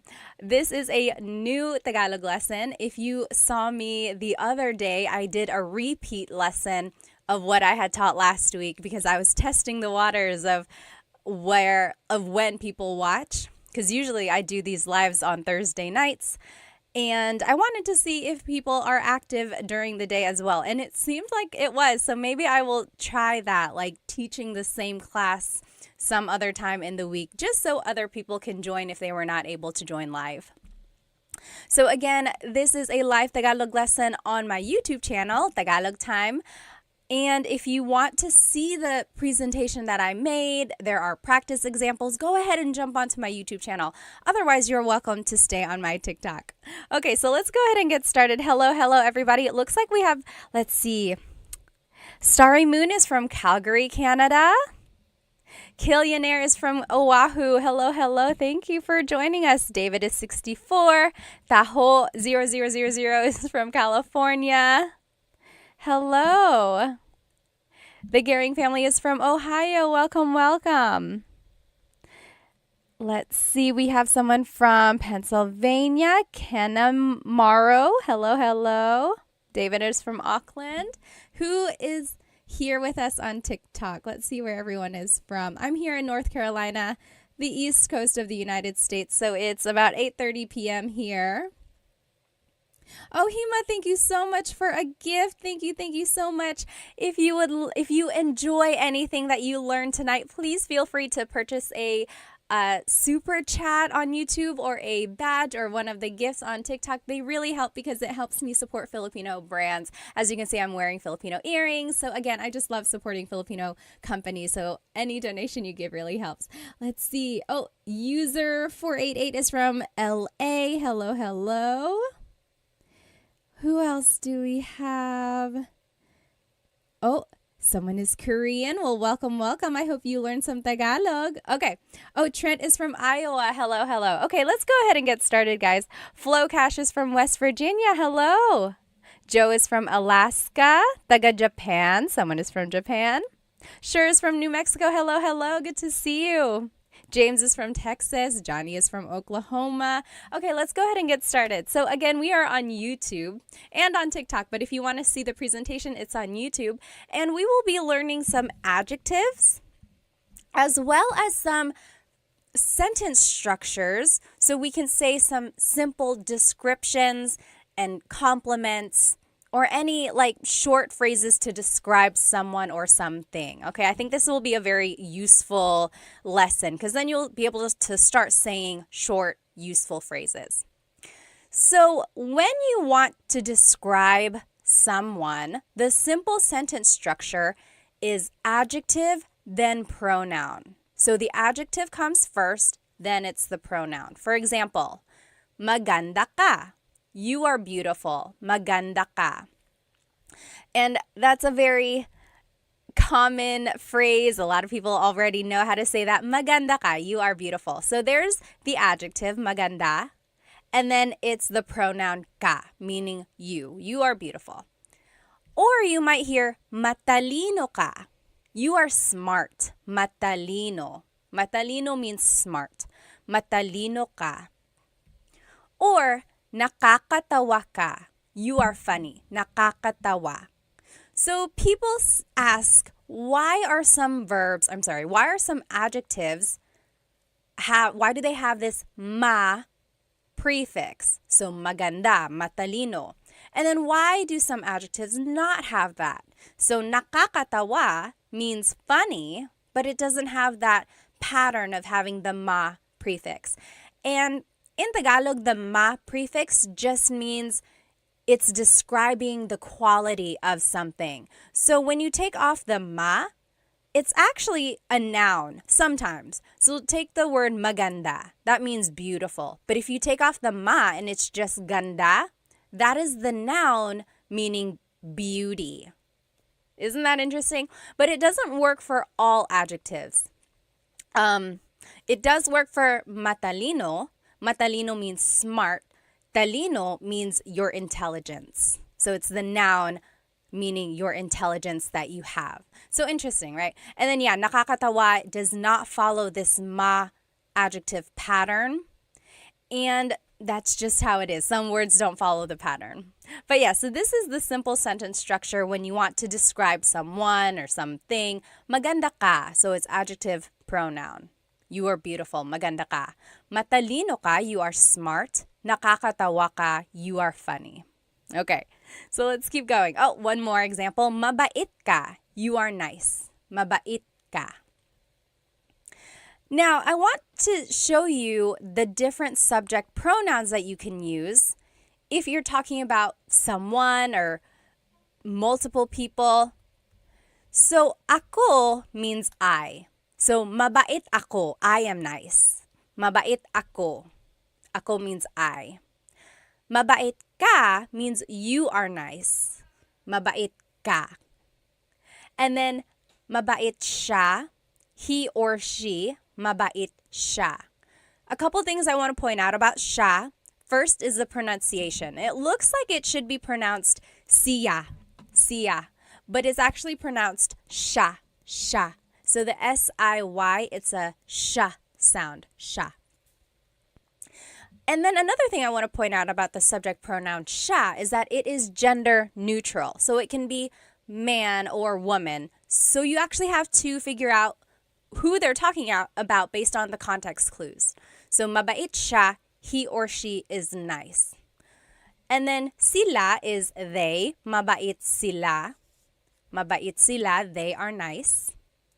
And then tayo is we inclusive. Kami is we exclusive. So in Tagalog, there are two different types of we.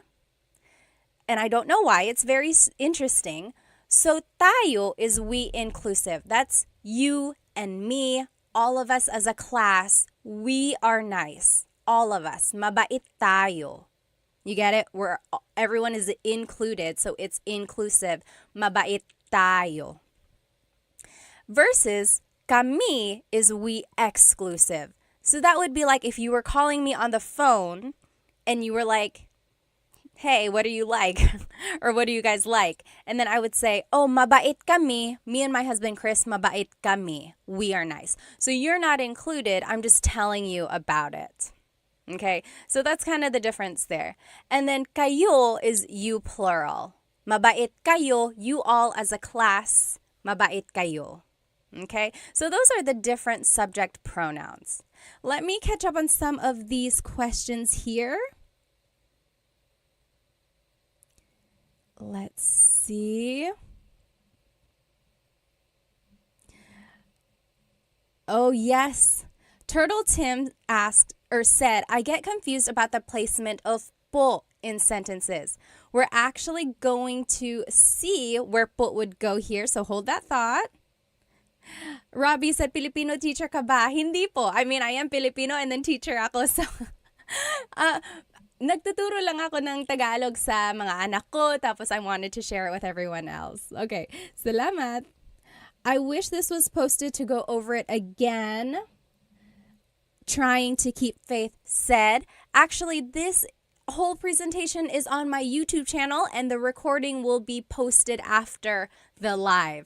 And it has all of the examples and the whole presentation up there. So you can rewatch this on my YouTube. Okay, Solomon asked, is there a difference between ka and mo? Very good question. Ka is a subject pronoun, which is what we are using right now. Mo is a possessive pronoun, which we will be using in just a minute. So keep that thought. Let me check these questions on my YouTube. Okay. Doesn't look like anyone has too many questions on my YouTube right now. If you do, please feel free to write them down. So I think it was Tim who asked about the po placement. Let's take a look, actually. So when you use the word po, you actually have to use the plural you pronoun. So we learned mabait ka. You are nice. Mabait ka. But when you're using po to be respectful, when you're talking to someone older than you or to someone in authority, you actually have to use the plural you pronoun. So instead of mabait ka, it will be mabait po kayo. Kayo is the you plural. So it's almost like you're saying you all are nice, but it's just one person. Even if it's just one person, you have to use the plural you pronoun when you're using po. And that's just another way to show respect. Other languages do this as well. I took French in high school and college, and they do that too. Whenever they want to be respectful, you have to use the plural you pronoun. So yes, mabait po kayo. And po is just the second word in that phrase. Usually, po is the second word in a phrase. Or sometimes it goes after the words ko or na if they appear in the phrase.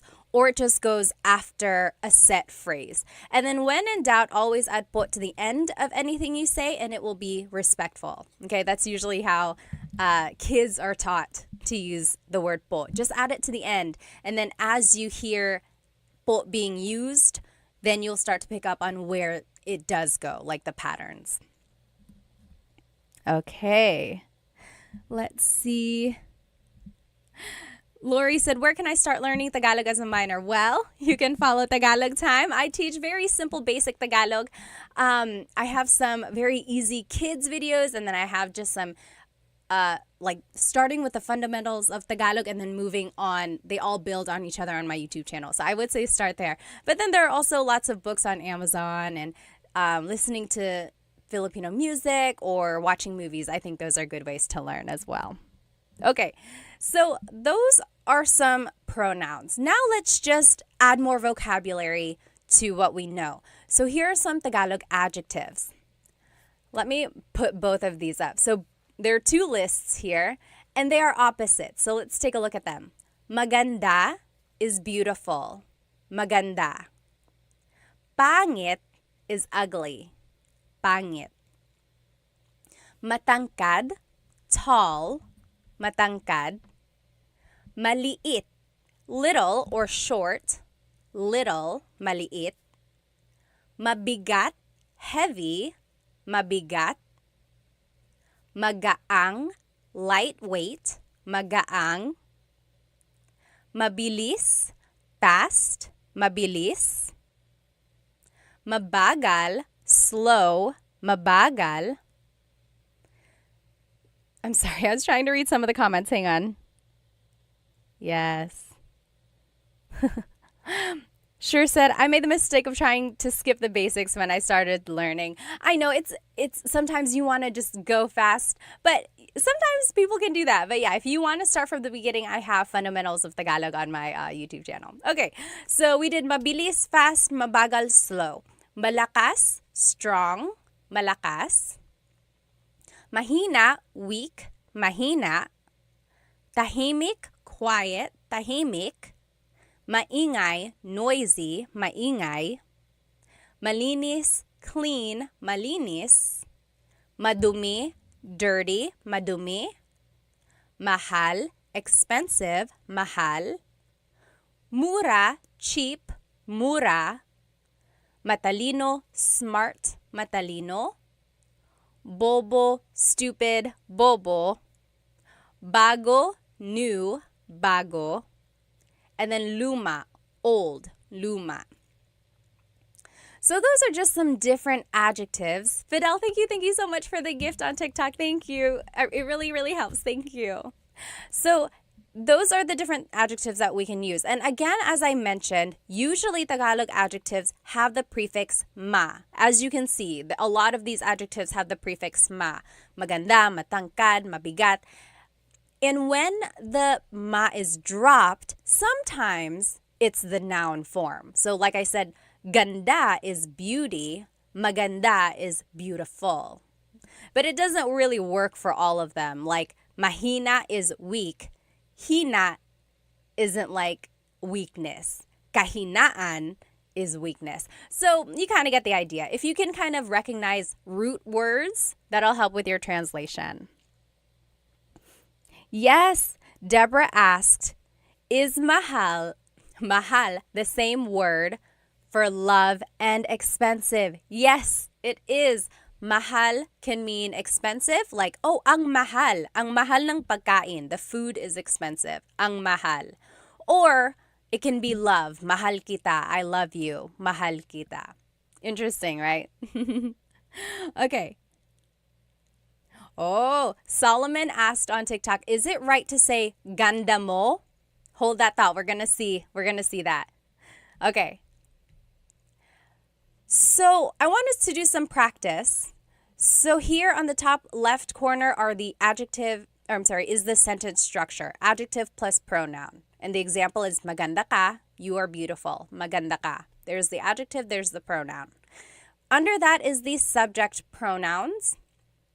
So ako is I, ka is you, siya is he or she, sila is they, tayo, we inclusive. Remember, that's all of us, tayo. Kami is we exclusive. So me and someone else. That's kami, we. And then kayo is you all. So those are the different subject pronouns. Now on the right side of your screen, you will see the practice questions. I gave you the English statement, and I want you to translate to Tagalog.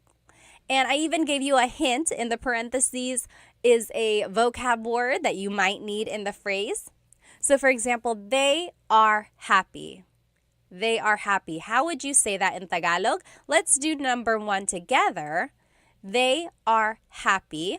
So remember, we're just following this sentence structure. Oh goodness, my face on YouTube is covering up the part of the screen. I'm just going to turn off my face over here on YouTube. Okay, there we go. So sorry about that. So there we go. So this is what you're going to need to do these practice questions. Top left is the sentence structure. Bottom left are the subject pronouns. And then to the right side of your screen, you will see the practice questions. They are happy, and I gave you the hint. Masaya means happy. So let's do that one together. The adjective happy is masaya. And then it's the pronoun they. What is they? They is sila. Masaya sila. They are happy. Masaya sila. Easy, right? It's just 2 words. Masaya sila. They are happy. What do you think he is new is in Tagalog? He is new. How would you say that in Tagalog? Go ahead and take a minute to answer that. I'm just going to catch up on some of these questions or comments.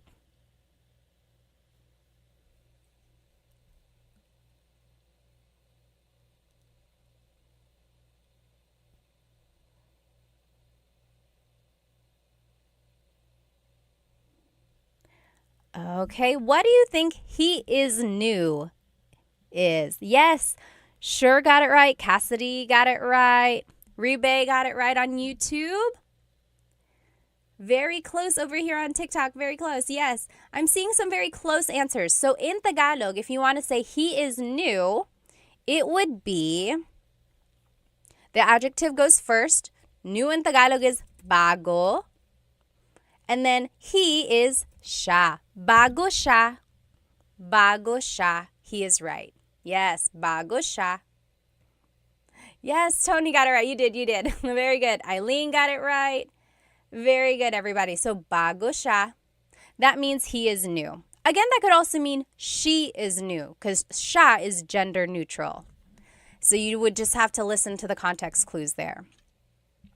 Next, we inclusive are angry. Angry in Tagalog is galit. Galit. How would you say we inclusive are angry? That means all of us as a class. That's inclusive. Everyone, all of us, we are angry. How would you say that? We are angry.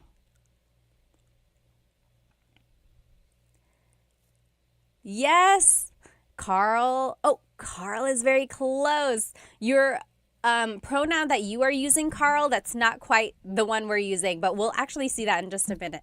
Sorry, my nose gets so stuffed up. Eileen got it right. Twinkie's got it right. Bonnie, yes. So, galit tayo. We are all mad. Galit tayo. Very good.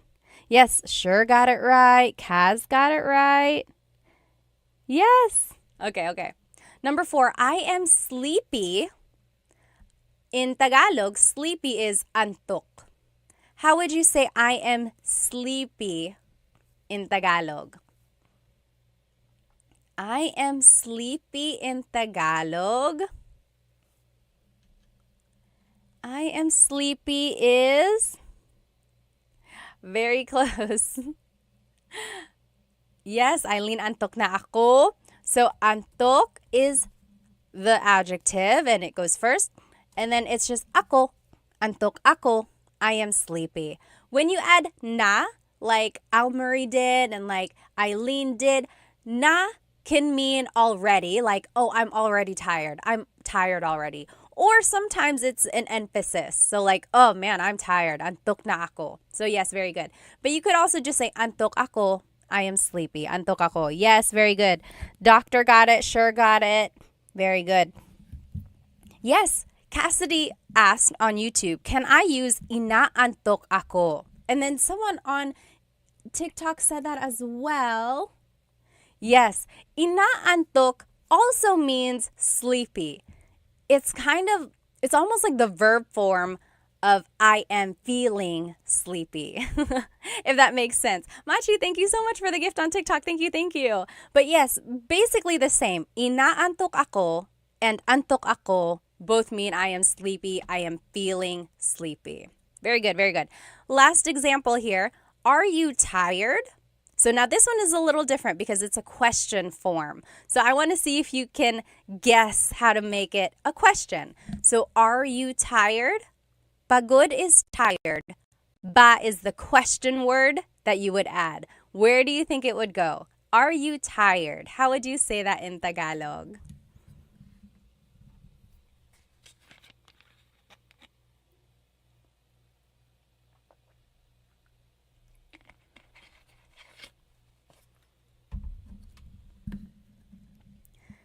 Yes. Let's see. Eileen got it. Someone said, I think Eileen already knows how to speak Tagalog. It's okay. Everyone is welcome. Yes, very good. I'm seeing it. I'm seeing the correct answer. Kaz got it. Doctor got it on YouTube. It's These got it on YouTube. Kevin, you got it also. Almarie, yes, Jay. Siswo, you guys are all getting it. So, are you tired in Tagalog? Pagod is the adjective. Remember that adjective goes first. Pagod. Then it's the pronoun you, ka. And then ba is at the end. Pagod ka ba? Are you tired?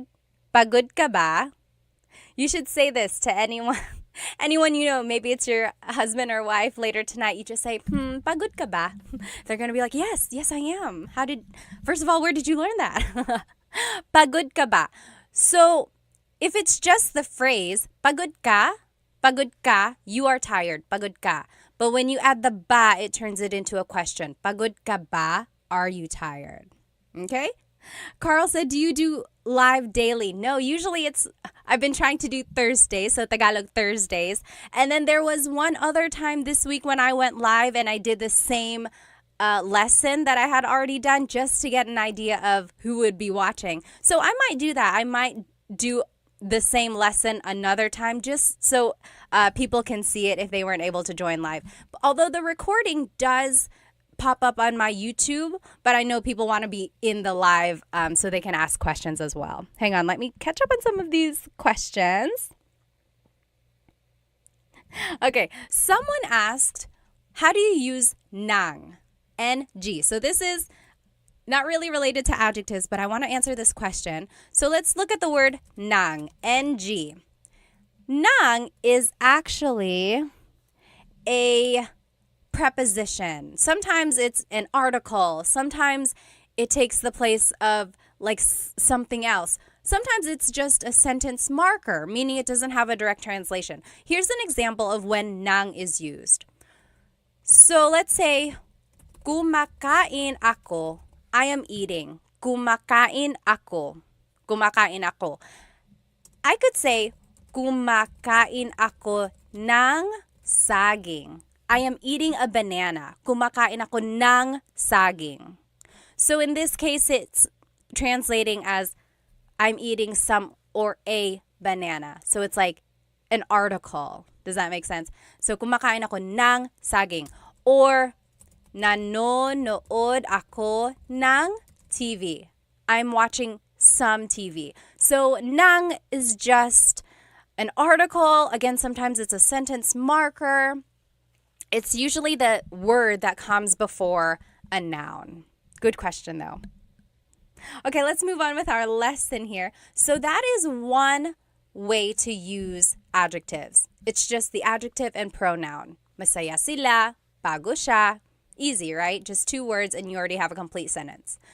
Next, I forgot who it was. Someone on my TikTok said, what is ganda mo? Or could you say ganda mo? Yes, and here it is.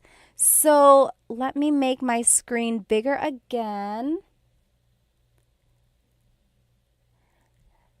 There are different ways to say the adjective. So we learned maganda ka, so adjective then the pronoun. But there's this other way to say a compliment or to say a description. It is ang, then the adjective root, and then it's the pronoun. For example, we learned mabait ka, you are nice, mabait ka. But you could also say ang bait mo, that also means you're nice. Ang bait mo. So do you see they are very similar? Mabait ka, ang bait mo. They both mean you are nice. There are some differences here. For one thing, you're only using the root of the adjective, right? We're not saying mabait. We're only saying bait. So we're using the root of that adjective. Another difference is that we are using a different pronoun.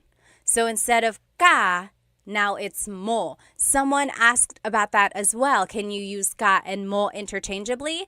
No, there's actually certain sentence structures where you have to use one over the other. So literally, ang bait mo means your niceness.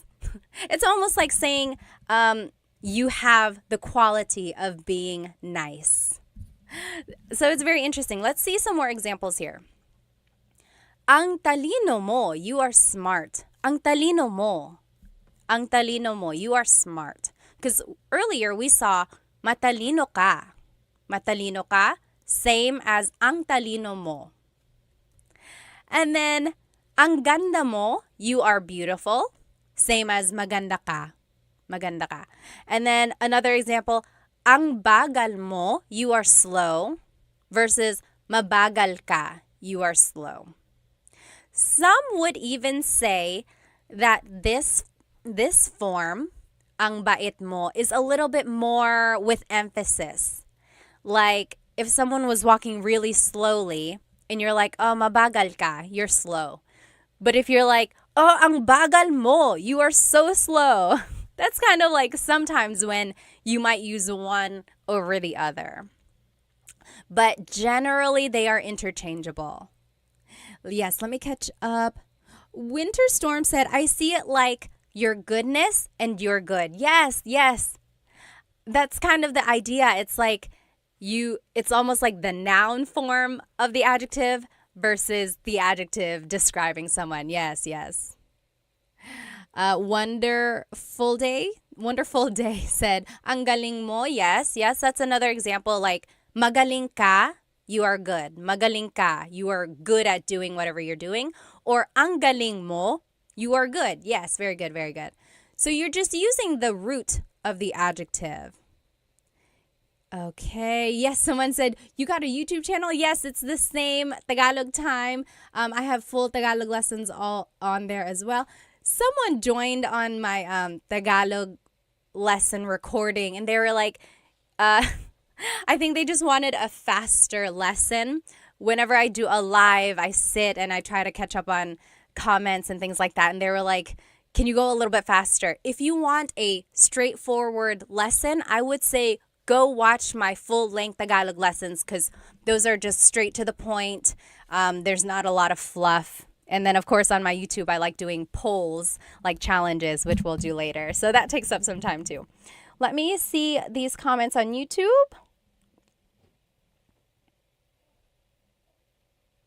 Okay, so Sure said, when asking a question like this, do you always have to add ba?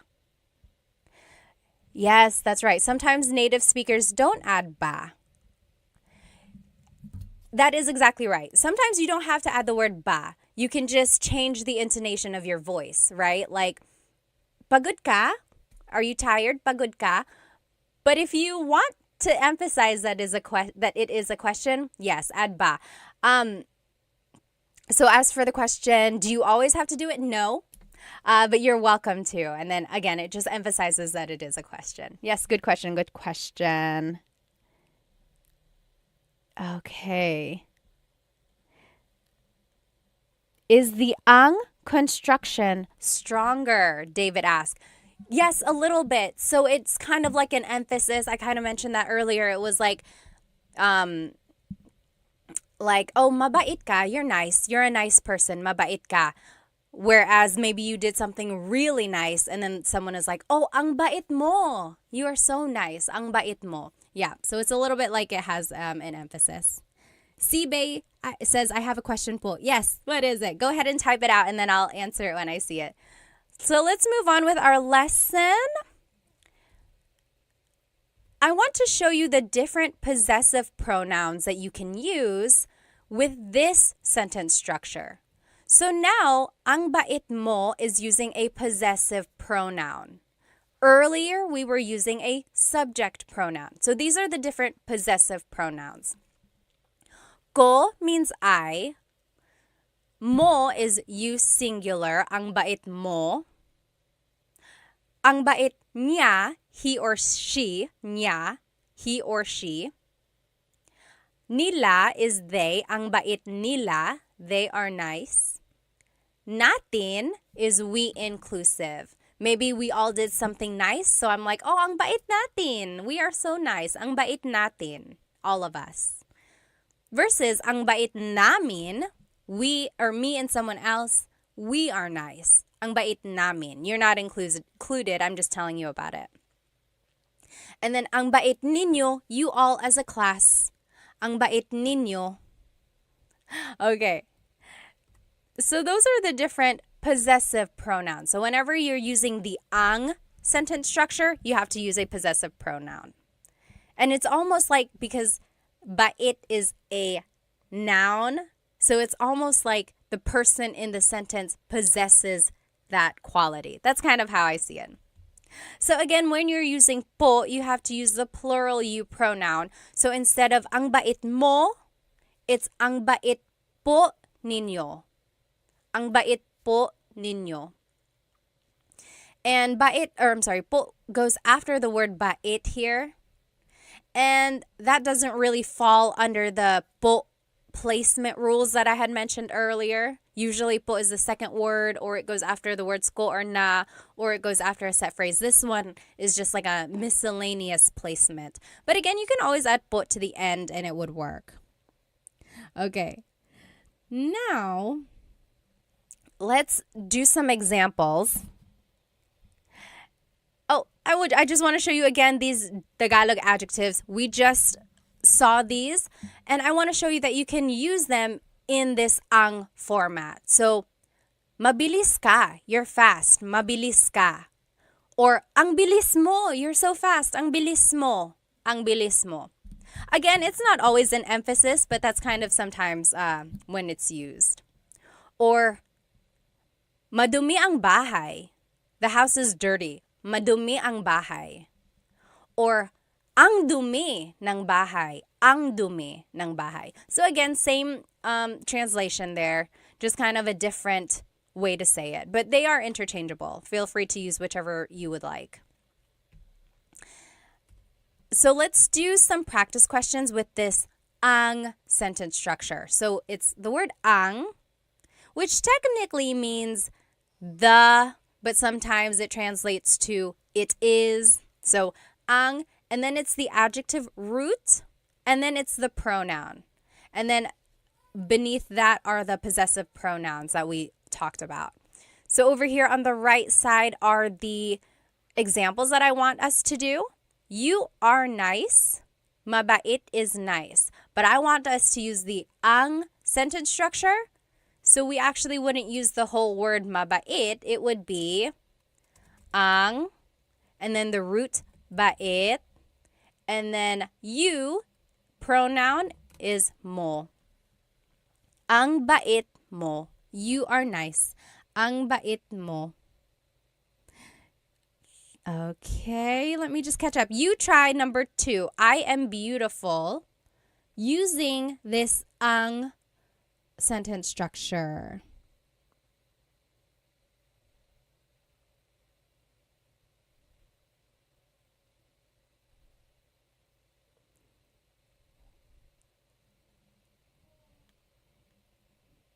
I will answer in just a minute.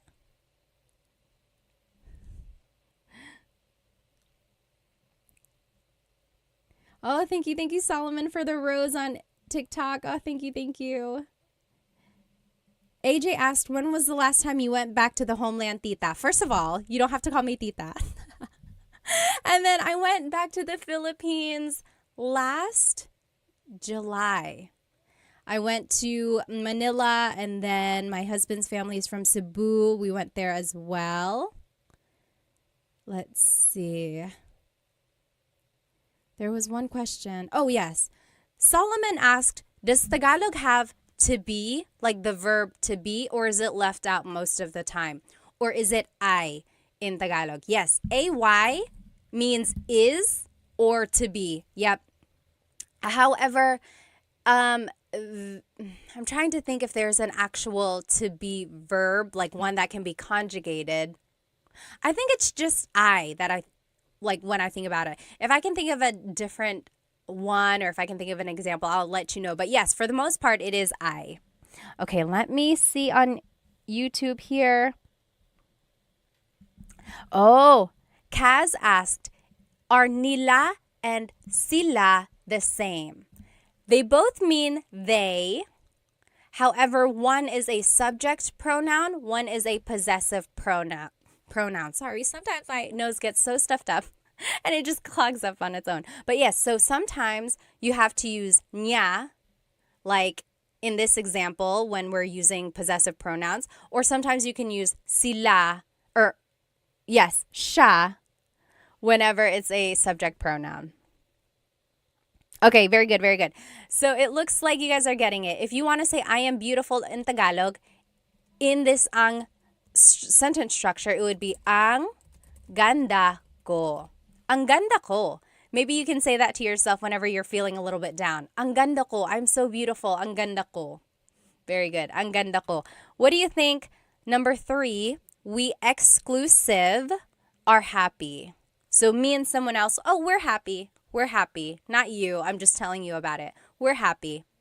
And happy in Tagalog is masaya. Masaya. So you go ahead and jot it down. And then you can do number 4 as well. You all are fast. Mabilis. You all are fast. See if you can do those last 2. And then we will check. Yes, David said maging is to be. Yes, maging means to be, or like to become. Yeah, that is one for that's a way to say to be.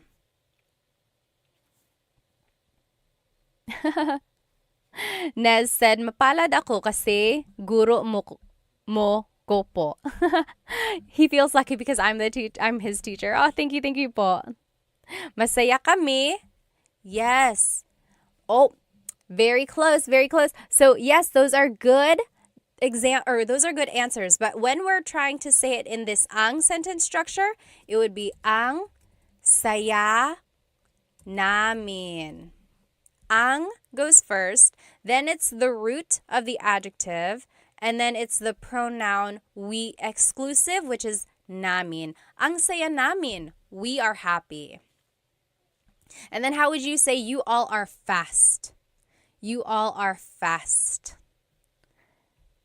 How would you say you all are fast? Oh, very close. Kaz said, ang bilis nila. You plural is actually ninyo. Ang bilis ninyo. Maybe you're walking behind some people and you're being left behind. You could say, oh, ang bilis ninyo. You all are fast. Ang bilis ninyo. Very good, very good. I know these these possessive pronouns can get a little bit tricky. I would say try listening to a native Tagalog speaker or watch a movie and you will see when these different pronouns are used. And I think that'll help kind of decipher when to use a subject pronoun, when to use a possessive pronoun. But when you're learning, it's okay to mix it up. It'll come the more you use them. Tony asked, are you a teacher? I am. I used to teach like elementary faith formation, like at church, those like CCD classes. And then I got my teaching license. At one point, I could teach high school, which was very hard because I look very young.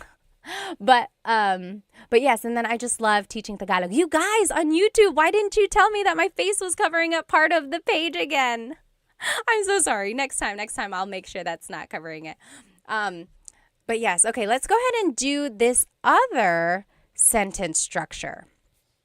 So those are some ways to use adjectives with a pronoun. Now, if we want to use it with a noun, it would be adjective, then it's the word ang, then it's the noun. For example, mabilis ang kotse. The car is fast. Mabilis ang kotse. Or you could say, mahal ang bahay. The house is expensive, or a house is expensive. Mahal ang bahay. Mahal ang bahay. Or you could say, bago ang mga sapatos niya. So the adjective is bago. Then it's the word ang. Then it's mga sapatos, shoes, mga sapatos. And then niya is hers. So her shoes are new. Bago ang mga sapatos niya. And I wanted to show you the mga sapatos because if you want to make something plural, you have to add this word mga. Mga sapatos, shoes. And then another example, maliit ang pusa. The cat is little. Maliit ang pusa. Okay? Kaz mentioned on YouTube, I've been speaking Tagalog wrong for so long and people don't correct you in the Philippines. Sometimes they don't care. Sometimes they will correct you and help you out. Okay. Oh yes, Nez said make a video of how to use nang as a marker. I will. Maybe some prepositions, a video about that. Let me see on TikTok. Tony asked, do people mostly speak Tagalog or Bisaya? So it depends on where you go. In Luzon, up in like the northern area of the Philippines, sometimes in the central areas as well, those are the Tagalog speaking regions. When you go south, like in Cebu or Leyte, that's where they speak Bisaya. And then all around the Philippines, there are lots of different languages and dialects as well. Let me see. Okay. Yes, Winter Storm said TFC and GMA are TV channels that you can watch. They're Filipino channels. Okay, so those are just some ways to use the sentence structure. Adjective, then ang, then noun. So let's do some practice. Pretty easy, right? You just have to plug in the vocab. Up here in the top left is the sentence structure that we just learned. And then here's some examples. The food is hot. And I gave you some vocab words. Mainit means hot. Pagkain means food. How would you say the food is hot? We can do this one together. So the adjective goes first, which is mainit. Then it's the word ang. Then it's the noun. Food in Tagalog is pagkain. You guys on YouTube, I'm covering it up again. We'll fix that. There we go. So mainit ang pagkain. The food is hot. You try number 2. The show is scary. The show is scary. How would you say that in Tagalog? Baby Doll said, I love this live. When will you be doing these lives? I try to do Tagalog Thursdays. So, yes, hopefully on Thursdays I'll be here again. And then I'm going to try to do the same lesson on a different day for those who weren't able to join live. So if you happen to catch me like on a random day, it might be the same lesson that you've already seen if you were with me on a Thursday. That's because I like to include people who might have wanted to join. But this recording will be up on my YouTube after the live if you just want to watch it there. Let me see.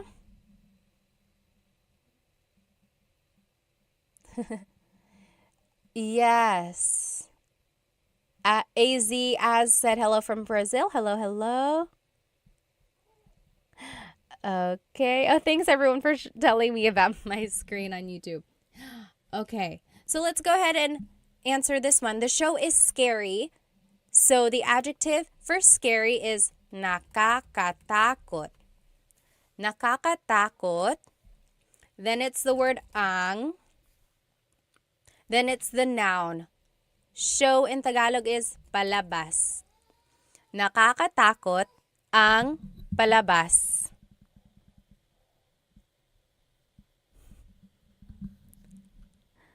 Yes, you're right. Very good. Everyone is getting it. Nakakatakot ang palabas. Okay, next, the house is messy. The house is messy. Magulo means messy. Bahay means house.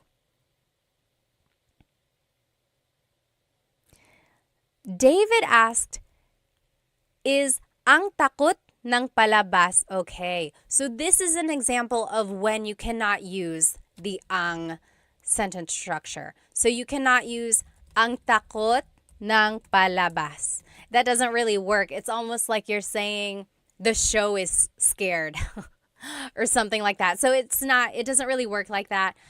There are certain adjectives where you can't use them in another sentence structure. Okay, very good. Solomon got it right. Ang gulo ng bahay, you can say ang gulo ng bahay, or you can say magulo ang bahay. Magulo ang bahay. Very good. Dennis got it right. Kaz got it right. Amy got it right. Very good. Busset got it right. Awesome. Okay, next, the woman is beautiful. Babae is woman. Maganda is beautiful. And then if you want, you can go ahead and do the last one as well. The man is handsome. Lalaki is man. Guapo is handsome. So how would you say the woman is beautiful, the man is handsome in Tagalog? The woman is beautiful is maganda ang babae. Yes, very good. Dennis got it right. Very good. And Dennis and Kaz both said, magulo ang buhay ko. So instead of bahay, they said buhay. Buhay is life. Yes, my life is crazy. My life is a mess. So if you want to say the woman is beautiful, it would be maganda ang babae. Maganda ang babae. If you want to say the man is handsome, it would be guwapo ang lalaki. Guwapo ang lalaki. So that's just the simple sentence structure. Adjective, then the word ang, and then it's the noun. Very good, very good. Amy got it right. Base got it right. Filipino kasi ako, ate. Mabuti naman. Okay. So that's another sentence structure. And this is the last sentence structure that we will see here. So now, if you want to be specific about a person and you want to say their name, this is how you would do it. So it's the adjective first, like we've been seeing the whole time. And then it's this word, si or sina. And then the person. So you'll see what I mean. Tahimik si Tita Baby. Tahimik si Tita Baby. That means Tita Baby is quiet. Tahimik si Tita Baby. Versus malakas sina Paul at Sam. Malakas sina Paul at Sam. Paul and Sam are strong. Paul and Sam are strong. You'll see the difference here. When it's just one person, it's si. Tahimik si Tita Baby. Versus when it's more than one person, you use the word sina. Malakas sina Paul at Sam. So that's the difference there. When it's one person, you use the word si. When it's more than one person, you use the word sina. And that word si or sina is kind of like a preposition or like a sentence marker before a person's name. Here's another example. Matangkad si Tito June. Matangkad si Tito June. Tito June is tall.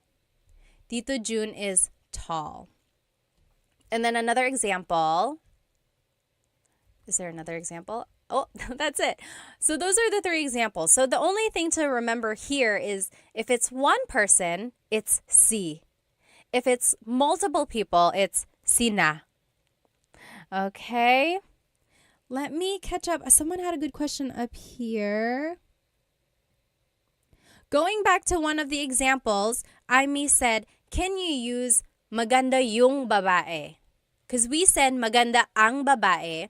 Yes, you can say maganda yung babae. So, ang versus yung is a very slight difference. Yung is a little bit more specific. It's like, the woman is beautiful. The woman, that one, the one I'm looking at. That woman is beautiful. Or, kind of, maganda ang babae. The woman is beautiful. It's a little bit more generic or general. So that's the difference there, but usually they're interchangeable. Maganda yung or maganda ang. Yes, very good, very good. Solomon asks, when do you attach the ng or ang to the adjective? So yes, in Tagalog, we like to make a contraction or put words together when we can. Usually if the adjective ends with a vowel, then you can add the ng at the end. Yes, very good, very good. Okay, thank you again for another Rose Solomon. Thank you so much. Let's see. Pogi is another word for handsome. So in our example, we used guapo. But yes, pogi is another one as well. Let me check here on YouTube. Oh, Manny said, I really enjoy these lessons. Does anyone know of a good translator app for Tagalog? I don't know any apps, and I'm trying to think like Google Translate will get the job done. It's not always 100%, but I would say maybe start with Google Translate, and then the more vocabulary you learn on your own, I would say maybe like just kind of add to that. But their sentence structures aren't always correct, like their grammar. Very good. Okay, let's keep looking. A Kahoot company? A good app for Tagalog. Okay, maybe, yes. Jaina asked, how do you know when to interject po? How to after the words around it. Okay, so basically like when do you add po? There are certain placements for po. Usually it's the second word or after certain words or after a set phrase. But when in doubt, you can always add po to the end. So for these examples, tahimik po si Tita Baby. Tita Baby is quiet. Tahimik po si Tita Baby. So it's the second word there. Or malakas po sina Paul at Sam. Malakas po sila Paul at Sam. So second word again. Or matangkad po si Tito June. So for the most part, it's the second word. Okay, let's take a look at these examples. So at the top left corner is the sentence structure that I showed you. So adjective, then it's si and sina. And then it's the person's name. So let's take a look at the first one. Mom and dad are hungry. Nanay is mom. Tatay is dad. Gutom is hungry. So how would you say mom and dad are hungry? We can do this one together. And it's just a matter of plugging things in to the sentence structure. So the adjective goes first. Hungry in Tagalog is gutom. Then it's si or sina. Should we use si or sina? Jason, thank you so much for a gift. Thank you so much. Any gift really does help out. I like to promote Filipino products, as you can see in my earrings. So thank you so much. If you enjoy anything in this lesson, I appreciate any gift. Thank you. So gutom, sina, nanay, at tatay. So mom and dad are hungry. Gutom sina nanay at tatay. Marie said, hello ate. Hello po. Hello po sa inyo. Very good, very good. Kaz on YouTube asked, how often do you add po? I hear some people use it sometimes when they're talking to someone, then sometimes it seems like respect, and they use po a lot in sentences. Yes, there are times when you can add po multiple times in a sentence. Like, hey, do you want to come with me? Sige po, sasama po ako. So I used po twice there. Sige po, sasama po ako. But you don't have to add po after the sige. You could say, sige, sasama ako po. You could say it once. So it's up to you. If you say po at all, that is a very respectful thing. So add po to the very end, at least. And then it will cover your bases. If you want to be very respectful, then yes, add po everywhere. But you don't have to overkill. You don't have to do it so much. Very good, very good. Okay, number 2, Stacy is hardworking. Masipag means hardworking. So adjective goes first, masipag. And it's just one person, so it's si. And then Stacy. Masipag si Stacy. Stacy is hardworking. Very good. Masipag si Stacy. How would you say John and Amy are lazy? John and Amy are lazy. Oh, Nick, thank you so much for the gift on TikTok. Thank you so much. I'm so glad you like these lessons. Thank you.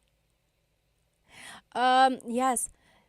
Sean said, so po is out of respect for elders. Yes. So whenever you're talking to someone older than you, definitely your grandparents, even if it's someone else's grandparents, always add po.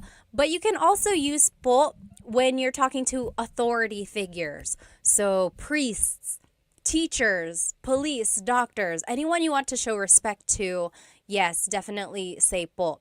And also, I would say to anyone in customer service, like if someone is helping you at a hotel or if someone is cleaning your room, I would say salamat po, maraming salamat po.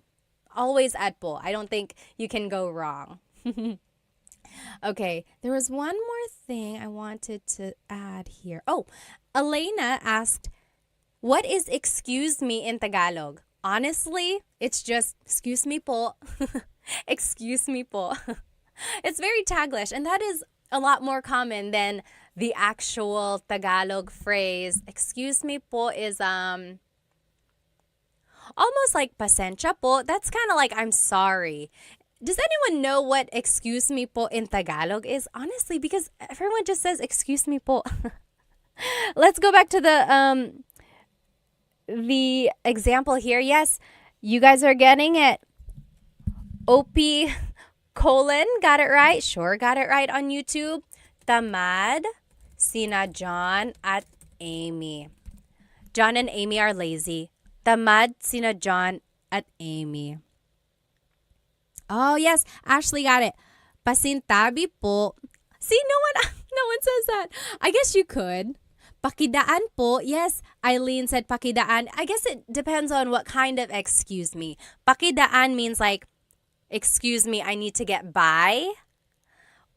Or, yes, Hallie said pakiraan po. Same thing. Pakidaan, pakiraan po. The R and the D sound are interchangeable because they were represented by the same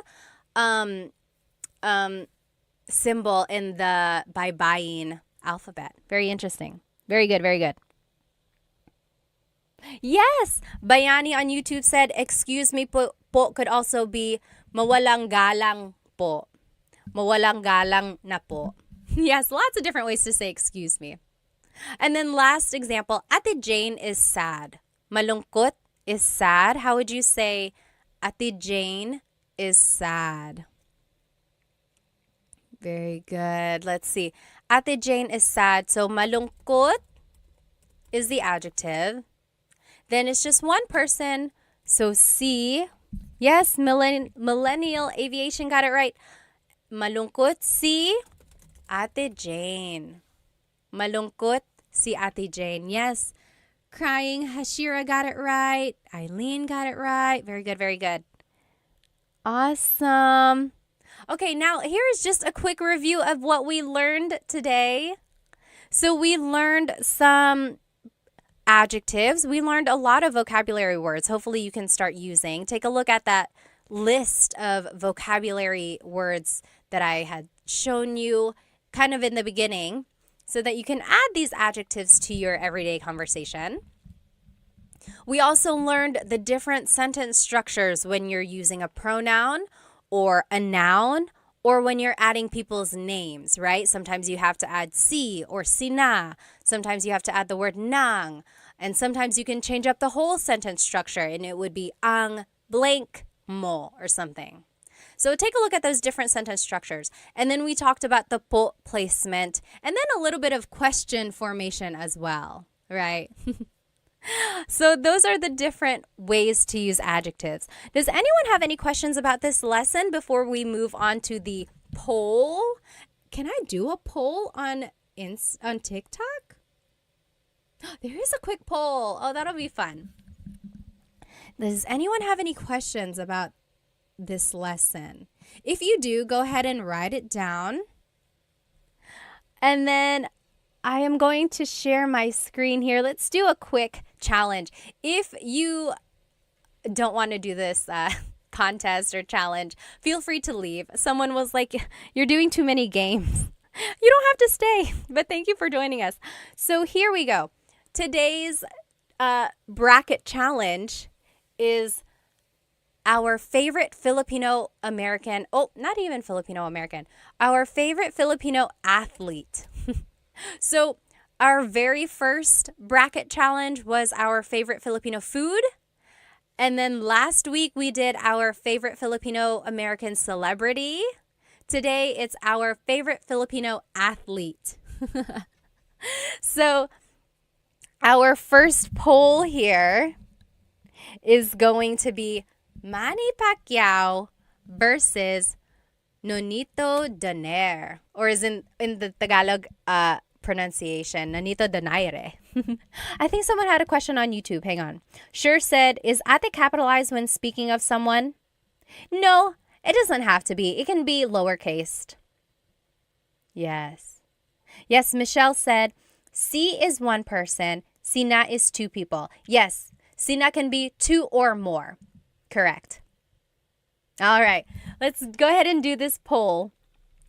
If you are on my YouTube, then you can join this poll. TikTok, I'm going to make one for you as well. So favorite, Manny Pacquiao versus Nonito Donaire. Nonito Donaire, as they say. Okay, let's do a poll here on TikTok. Start. Poll started. Ask your question. Okay? Manny Pacquiao or Nonito Donaire? I don't know how that's going to work on TikTok. Okay, we'll see how that goes. Go ahead. Oh, thank you, OP, for the super chat gift on YouTube. Thank you, thank you.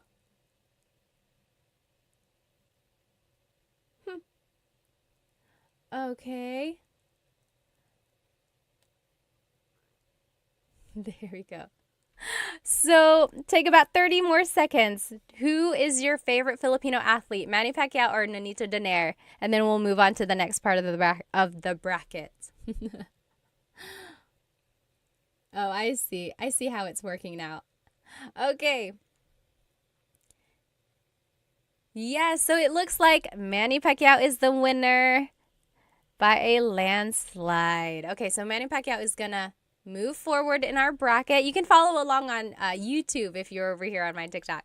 So now it's Jalen Green versus Jordan Clarkson. So these are both Filipino-American basketball players in the NBA. Let's see, favorite. Jalen Green versus Jordan Clarkson. Jalen Green is on the Rockets, and then Jordan Clarkson is Utah Jazz. Oh, Kaz said, do a Jollibee and McDonald's poll. Oh my gosh, maybe we should. Favorite Filipino fast food restaurants. That will be next week's. Very good, very good. Michelle said, when do you do these lives? I just found you today. I'm trying to do Tagalog Thursdays, so catch me next Thursday. But I'm also going to try to do the live on a different day, but the same exact lesson, because I know people want to be in it when it's actually live. Very good. Oh, okay, Bayani said, informal writing, yes, ate should be capitalized because it's like a title. Yes, that's true. It's like Mr. or Mrs., ate and kuya. Yes. I guess I never thought of it like that. Okay. Millennial said, is there a neither option? Just don't vote. That's okay. Sure said, Clarkson used to be on the Lakers. Okay, okay. Let's see. Okay. It looks like it's Jordan Clarkson over here on my YouTube. He is the winner. He's going to be moving forward. So Jordan Clarkson. And then, do you guys know about Bianca Bustamante? On Insta, she goes as Bia, Racer Bia. She is an F1 racer, and she's so cool. I wish I could be like her when I grow up. She's an F1 racer. I think she's like working with Sephora. She's in Miami practicing. But yeah, she's a really cool racer. So Bianca Bustamante. And then Heidelin Diaz. Anyone know who Heidelin Diaz is? She was the weightlifting gold medalist in the Olympics. What was that? Was that 2020? I can't remember now. Yeah, she was the gold medalist in one of the Olympics. Alrighty, so, very nice. Okay. Kaz said, Cebuano Saturdays. Do you know a Cebuano teacher? Because I want to learn. If you know, please tell me who they are. Solomon asked, is it night or day where you are? It is night for me. I'm over here in North Carolina, so the East Coast, same as like New York and Florida. It's 8:38 p.m. Or no, I'm sorry. It's 9:40 p.m. here. Okay. Yes, the only gold medalist ng Pilipinas, Buzzet said. Yeah. Okay. Bianca Bustamante is winning. Bianca will move forward. She is an F1 racer, like I mentioned. Oh, my screen is getting so crowded here. Oh my gosh, YouTube. Why are we not sharing the screen? I am so sorry. I'm the worst. I am the worst host. Here we go. Here we go. Ah, there we go. You guys are so nice. No one is like, hey, we don't see anything. Okay. Next, it's going to be Efren Reyes. Anyone remember him? Efren Reyes. He is a billiard champion. So pool. And then Alex Iala. She is a tennis player. So definitely different generations there. Alex is young. Efren is a little older. Let me see. Bayani said Jordan Clarkson should start learning Tagalog. Yes. Sure said Pinay F1 racer. That's so cool. Yeah, she is really cool. Very good. Very good. Let's see. Maya said, did you grow up on the East Coast? Yes. So my family immigrated to North Carolina and we've been here ever since. I moved here when I was 2. 2 taon. Oh, Efren Reyes is winning. We have some old folks in here. Old at heart. Okay. So Efren is moving forward. Oh, as Bayani said, he is the goat. We can't mess with the goat. Okay, next. Okay, now we're moving on. It's going to be Manny Pacquiao versus Jordan Clarkson. Manny Pacquiao versus Jordan Clarkson. Do you guys remember when he got knocked out? Or are we not talking about that? I remember exactly where I was. I remember how I felt. 2008. I guess we won't talk about that. Oh, yes. Gabriel said, I have a friend who is what I. I wish she can join you and have what I Thursdays. And then John said, what I always sounds mad. There are some languages and dialects that just sound so angry, but they're not. That's just how they are. They're like very strong in their pronunciation. Okay. Oh, Manny Pacquiao is beating Jordan Clarkson. Oh, John said not sweet like Ilongga. Do they have a sweet tone? Veronica said, my fam is from Catanduanes too. Talaga? Taga saan sa Catanduanes? My family is from Bato. We usually fly into Virac. Very nice, very nice.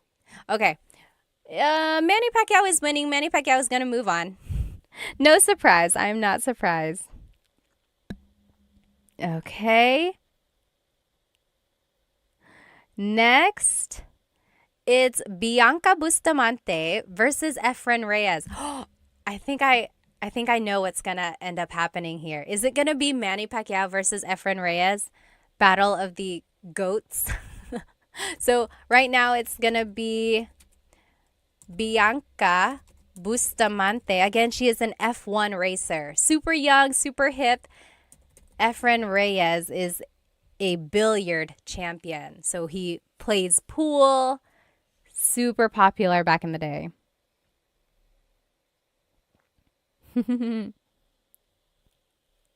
Kaz said, Ilocano is the angry bird dialect. On a scale of 1 to 100, how would you rate your Tagalog in terms of speaking? I would say 95%. I'm pretty confident in my Tagalog speaking skills. There are times when I get nervous. So when I'm speaking to my mom, for some reason, whenever I'm speaking to my mom, I speak to her a lot in English because I don't know, I feel like I get nervous in front of her. But she was the one who really pushed me to speak Tagalog when I was growing up. I remember when I was a kid and I would be speaking a lot of English, she would tell me, hindi ka na nagtatagalog. You're not speaking Tagalog anymore. Hindi ka na nagtatagalog. So then that would like push me back into speaking more Tagalog. So yeah, I get nervous around her. I get nervous around my family in the Philippines sometimes. Like, I just get kind of self-conscious about my accent and then I stumble over my words. But that happens to everyone. So if it happens to me, I mean, don't worry about it if it happens to you, right? Let's see. Maayong buntag po. Hello po. That's Cebuano, right? Tagalog is easier, but I'm still at nosebleed level. So nosebleed is what people say whenever they're having a hard time speaking. Usually Filipinos will say, oh, nosebleed ako, or I'm having a nosebleed because they're having a hard time speaking English. Let's see, who's the winner? What? Bianca Bustamante is beating Efren Reyes. I'm kind of surprised here. I really thought it was going to be a battle of the goats. Like a battle of the older male athletes. Wow. Well, go Bianca. Racer B on Instagram, by the way. Let's see. Now it's going to be Manny Pacquiao versus Bianca Bustamante. Let's see here. It's the final one. It's the championship. Favorite. So Manny Pacquiao versus Bianca Bustamante. Who is our favorite Filipino athlete? Someone had a good question up here. Okay. Oh, someone asked, born and raised ka sa US? Hindi po, pinanganak po ako sa Maynila, tapos lumipat kami dito ng 2 taon po ako. Tapos every other year, umuwi kami sa Pilipinas. So umuwi ako nung una nung 5 years old yata ako kasi nabantay yung mama ng papa ko. Tapos after that, mga every other year na kami umuwi. Tapos mayroon kaming TFC, tapos nagtatagalog yung mga magulang ko sa akin. So that's how I kept my Tagalog. Yes, Maya said, me and a lot of my friends that grew up in the US understand Tagalog but can't speak it. Why does this happen? You know, I have very young kids and I am trying to teach them Tagalog. And of course, we're teaching them English because of school. And I know why it happens. I completely understand parents. It's hard. Like, you want your kids to succeed in school. And it's natural for them to kind of get confused or like mix things up. So parents just kind of default to only teaching English because it will help the kids. And I completely understand that. But I think if you push through and just kind of keep teaching it, it will all work out in the end. So I know a lot of people where they can understand Tagalog, but they can't speak it and they really, really want to. If you can understand it, you are halfway there. I think that's a good way to think about it, right? You can understand it. Now all you have to do is formulate sentences and then go from there. So don't feel bad if you can only understand. Think of it as, oh, I only have to make sentences now. Let's see.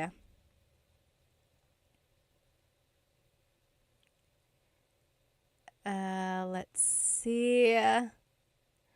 Tony, are you married? Yes, I am, and I have kids. Yes, we've been married for 2017, 18, 19, 20, 21, 22, 23, 24. 7 years.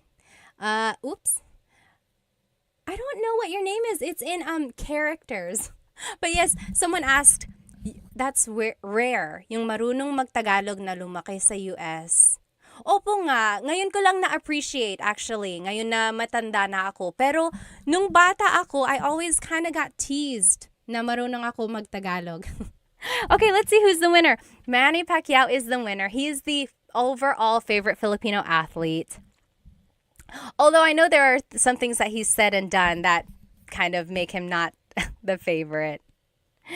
Okay, Kaz said, I'm learning Cam Norte Bicol language. And then there's Sorsogon. Yes, my mom's side of the family is from Sorsogon, actually. Bayani said they forgot the greatness of Efren Reyes. I know, I was so surprised about that, actually.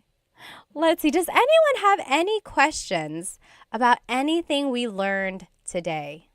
Anything? Hello. Now that we are done with the lesson, I'll just turn on my camera here. Anyone have any questions about adjectives or about sentence structures? Or if there's anything you want to learn for next week, please write it in the comments because I love tailoring my lessons to what you want to learn. Otherwise, thank you so much for joining me, and I will see you next week. If you weren't able to join this live, I will try to teach this same exact lesson another day, or you can watch the recording of this later on, right after this live, actually. Okay? Thank you so much, everybody. Maraming salamat. Thank you for spending some time with me.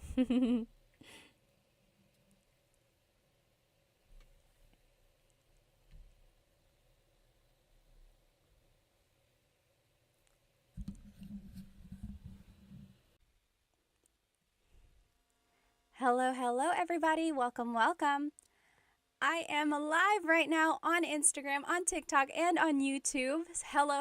I hope you have had a great week.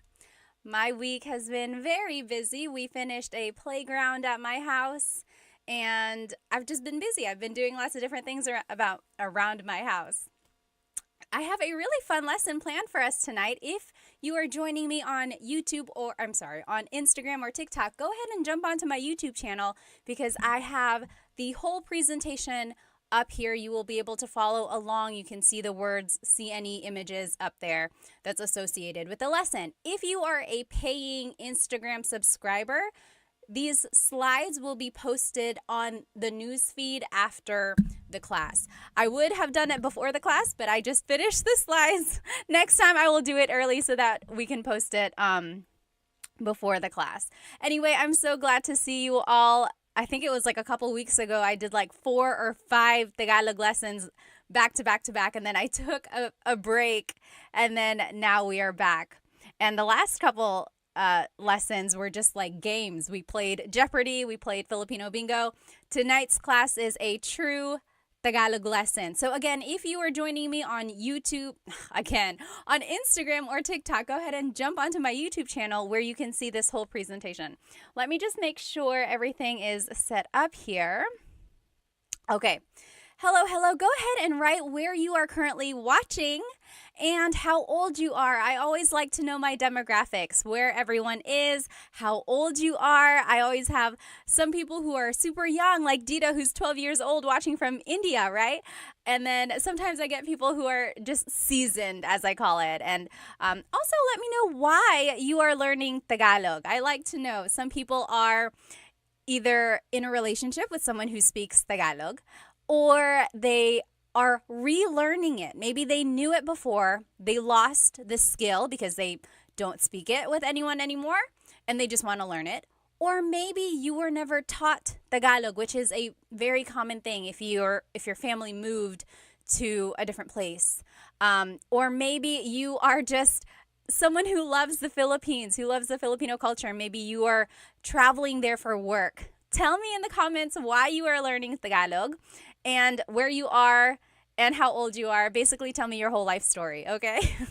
Well, my name is Pat. I am 32 years old. I'm over here in North Carolina. I know a lot of people are so surprised that I'm over here on the East Coast. And I know Tagalog because my family spoke Tagalog as I was growing up. People always ask, how am I so fluent in Tagalog, but I still have like an American accent? Well, I grew up here in the States. I turned 2 years old here in the States, and then I just went to school here, elementary, middle, high school, college. All my schooling was here. And we just always visited the Philippines, and I got the Filipino channel, and again, my parents just always spoke Tagalog to me, and that's how I know Tagalog. Let me just catch up on some of these comments. I like to know who is with me tonight. Let's see, over here on TikTok, Jasmine said, I love your earrings. Thank you. These are from Sun-Kissed Pinay. They are known for their sun earrings. Sometimes they're hoops, sometimes they're large statement earrings like these. Be sure to check out Sun-Kissed Pinay. I love them. How long is your hair? Nash said, it's too long. I know. Every time I look at it, I'm like, gosh, when am I going to get a trim? I'm going to get a trim soon, very soon. Oh, thank you. Thank you so much, Floyd, for the badge. Thank you. Thank you. If you are watching on YouTube, feel free to purchase a super chat sticker or whatever it's called. Or if you're on Instagram, you can purchase a badge. And then on TikTok, you can purchase a badge or a gift as well. Anything that I earn from these things, I always give back to Filipino businesses. You'll see it in whatever earrings I'm wearing or props that I have or anything like that. Okay, let's keep going. Who else? Oh, Ricky is from California. Brighter Shade is in the US, 44 years old. Sam is 49. Hello. Let's see over here on Instagram. Simply Kenny said, what's up? What's up to you? Kamusta ka? Oh, yes. TMD Texas said, love the earrings. Yes. Stone Child said, from Vancouver, Canada, learning Tagalog to connect better with my girlfriend. And we'll move to the Philippines in the future. How sweet, how sweet. Hello po, kumusta ka? Pascal said. Let's see. Oh, maraming salamat, Sandy Bear. Konting Tagalog, NC said. Hello. Let's look over here on YouTube, and then I promise we're going to jump into our lesson. Who is over here on YouTube? Aiden is from Virginia Beach. David, is that New Zealand? Hello. Sky said, kumusta ka? Ray is from Australia. Hello. Christopher from Orlando. Jack is from Alberta. Hello. Sky is 14 years old. Hello. Orpix is from Maryland, 19. Very good. Oh, nag-aaral ako ng Tagalog kasi Pilipina ang jowa ko. At ang sarap ng pakinggan ng Pinoy. It's nice to listen to Tagalog, and also his or her girlfriend is Filipino. Hello. My mom speaks Tagalog and I'm trying to learn, Sky says. Oh, that's great. That's so great. Amos is on vacation in the Philippines. Christopher is learning because of my fiance, it says. Vince is in Santa Barbara learning because his asawa is Filipino, his wife. Oh, that's so nice. Okay, guys, let's go ahead and jump right into this lesson. Tonight's lesson is actually about driving. So things that you can say while driving or while riding a car or while riding in transportation in the Philippines. So if you are traveling to the Philippines, you'll be able to see all the different types of public transportation over there. We'll talk about them. And then here are some things that you can say just in the car if you're driving wherever you are. Maybe while you're driving or if someone is driving you. Here are some things that would be applicable. Let me know if you can't hear me. I think you can hear me since you're answering my questions, but there shouldn't be an echo. So TikTok, Instagram, YouTube, I have 3 mics because I have 3 different platforms. Let me know if the audio goes out or anything, okay? Let's keep going. I just want to make sure I don't miss any questions here. Oh, let's see. Oh, no sound. Oh, no. It's muted. You know what? I feel like the mic... Okay. Hello. Instagram, is it working now? I feel like the battery died on that mic. So sorry about that. But I'll just try to speak loudly, okay? Let's keep going. Again, if you just joined me, this whole presentation is on my YouTube channel. And you should be able to follow along. Okay, everyone, can you hear me now? Let me know if you cannot. Ray said, how not to get scammed by a taxi in Manila. Alrighty, let's keep going. So here are just some vocabulary words about driving or about the car, about different things, okay? So these are just vocab terms. So a vehicle is sasakyan. Sasakyan. That's just a vehicle. It encompasses a bus, a car, a train, a bike. That's just a vehicle in general. Sasakyan. Sasakyan. I will say when I was growing up, my parents used coche and sasakyan interchangeably. Like if they were like, oh, nasan ang bag ko? Where is my bag? They would say, oh, nasa sasakyan. It's in the vehicle. It's in the car.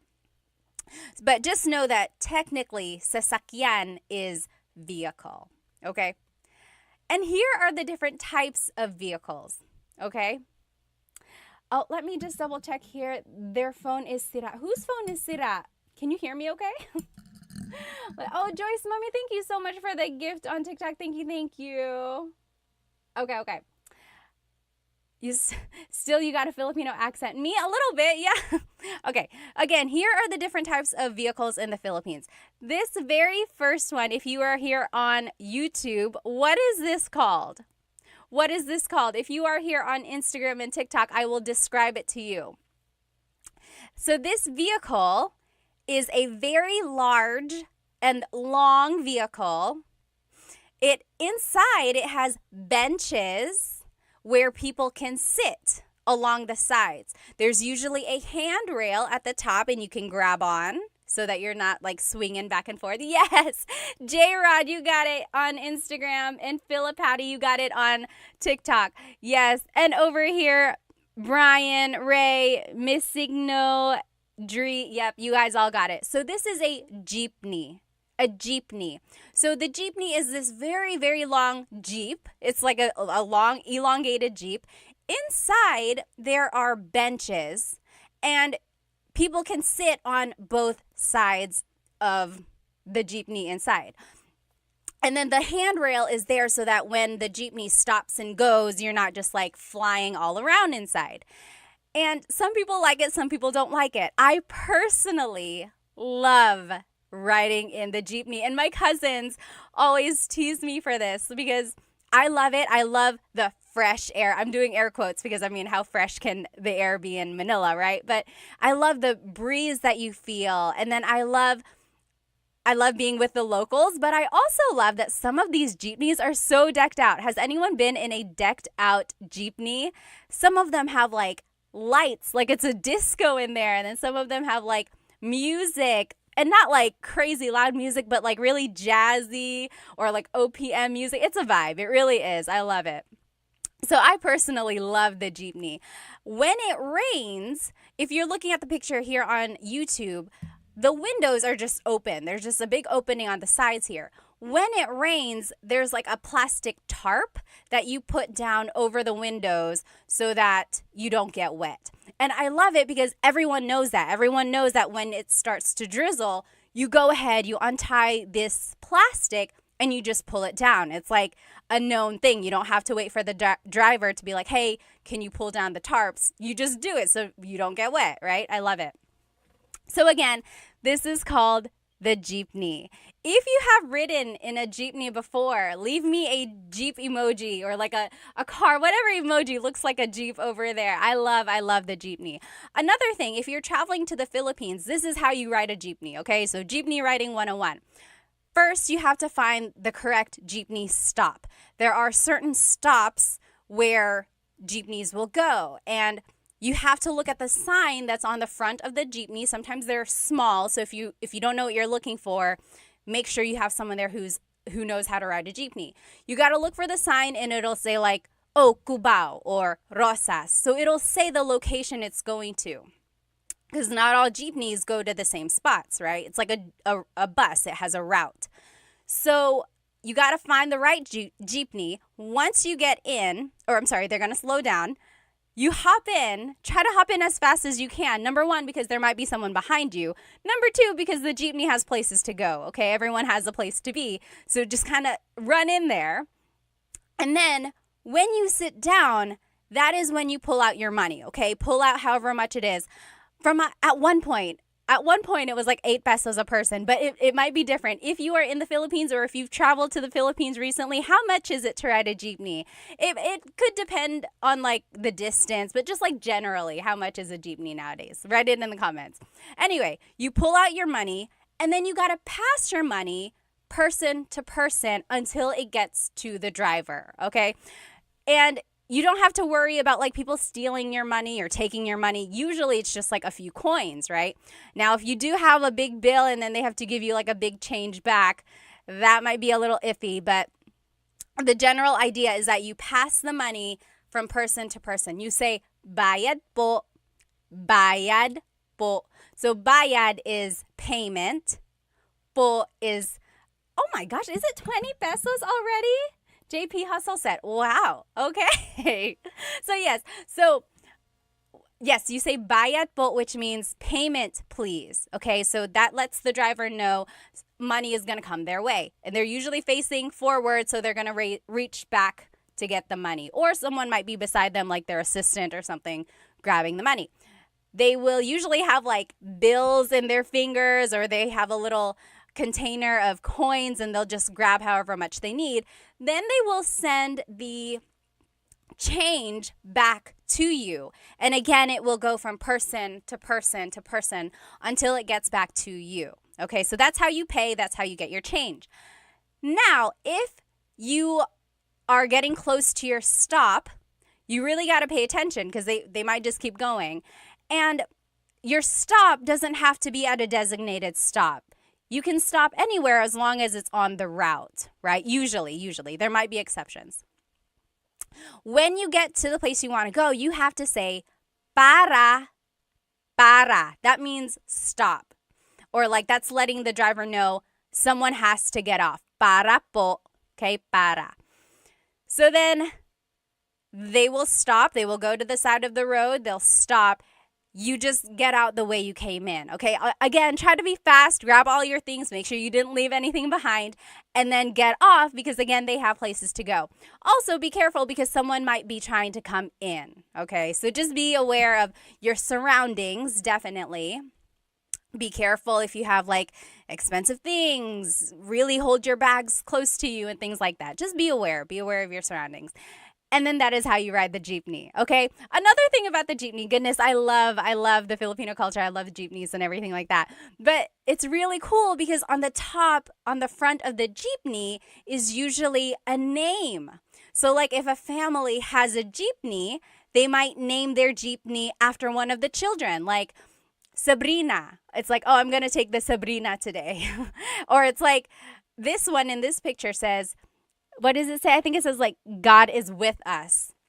So sometimes it might just have like a saying, or usually there's a name, like a family member's name, just to kind of like how you name a boat or something like that, you know?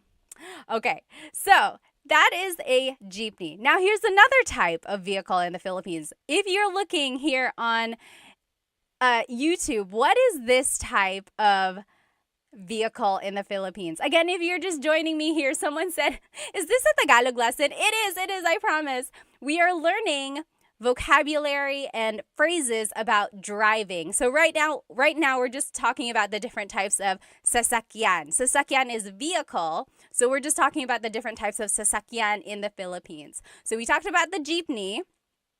Over here, this is a motorcycle with a pedicab on the side. What is that called? Yes, almost polyglot got it. Steve got it on YouTube. So it is a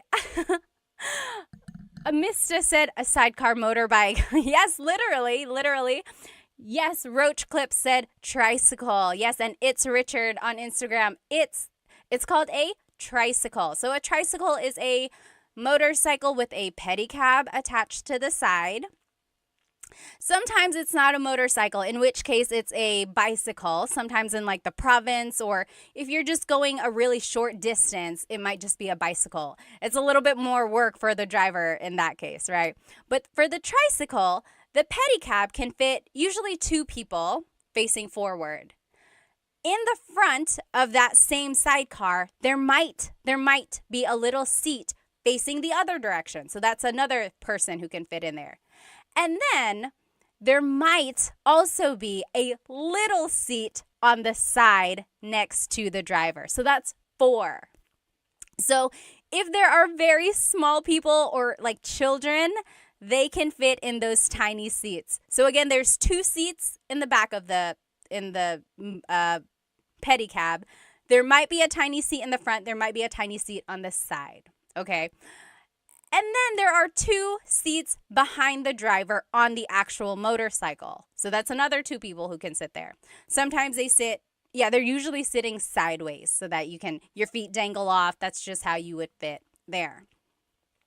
Now, during busy times, like in the province or in certain places, people might latch on to the sides of a tricycle.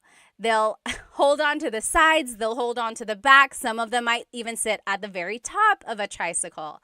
So, and they do that because sometimes there aren't a lot of tricycles traveling that way. Like, for example, if kids are trying to go to school and it's going to be the last tricycle for a while, a lot of kids will try to pack onto that one tricycle just to get to school on time. From my understanding, though, there might be some places that don't allow that just because it's a little dangerous. But again, there are some places that will try to do that as well. So a lot of people will just like hang on to the side. Some people might hang on to the back of a jeepney as well. But again, it's dangerous, so some people try not to do that. Okay. Mr. said, my head keeps hitting the top. Yes, if you are a big person, you might hit your head on the top of a tricycle. So just be careful with that. You know, in Cebu, they have very big tricycles.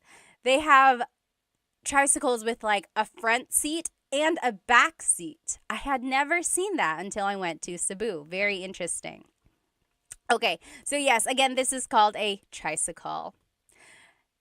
And then in the Philippines, there are also other types of vehicles. There's a bus, or in Tagalog, bus. This picture that you see on YouTube, I'm doing this whole live on YouTube and you can see the presentation there. This bus is air-conditioned. And have you ever ridden an air-conditioned bus in the Philippines?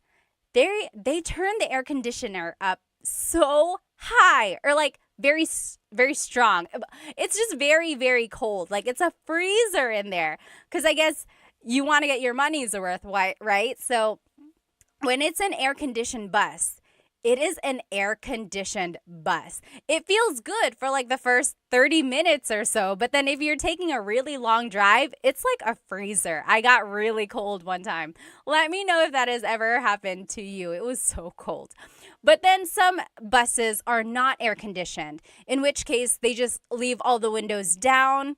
And it's like a jeepney where the air just kind of flows in and out. So it's not that hot if they're like traveling. Oh, yes. Ron Uprising said they drive very fast. They do. Unfortunately, sometimes like these big, huge buses or even like cars, sometimes they drive so fast. Like if it's a highway or if it's like just a very busy street, you really, really got to be careful. There are some bad stories of like just accidents on the side of the road. And they're so big, right? It's like you don't want to get too close to it. Okay, so there's a bus or a bus. There's also taxis in the Philippines. Sometimes they are yellow, like a regular taxi. Sometimes they are white. I think I've seen other colors as well, but usually they're like white. So someone on YouTube mentioned, don't be scammed by taxi drivers. You have to be very careful, especially if you look foreign. One thing they might do is like hike up the price for you. Another thing that might happen is they might mess with the meter so that the price is not what it should be. Another thing is that they might take you to a place they're not supposed to go, or they'll take you a long way. When I was a kid, we wanted to go to Fort Santiago,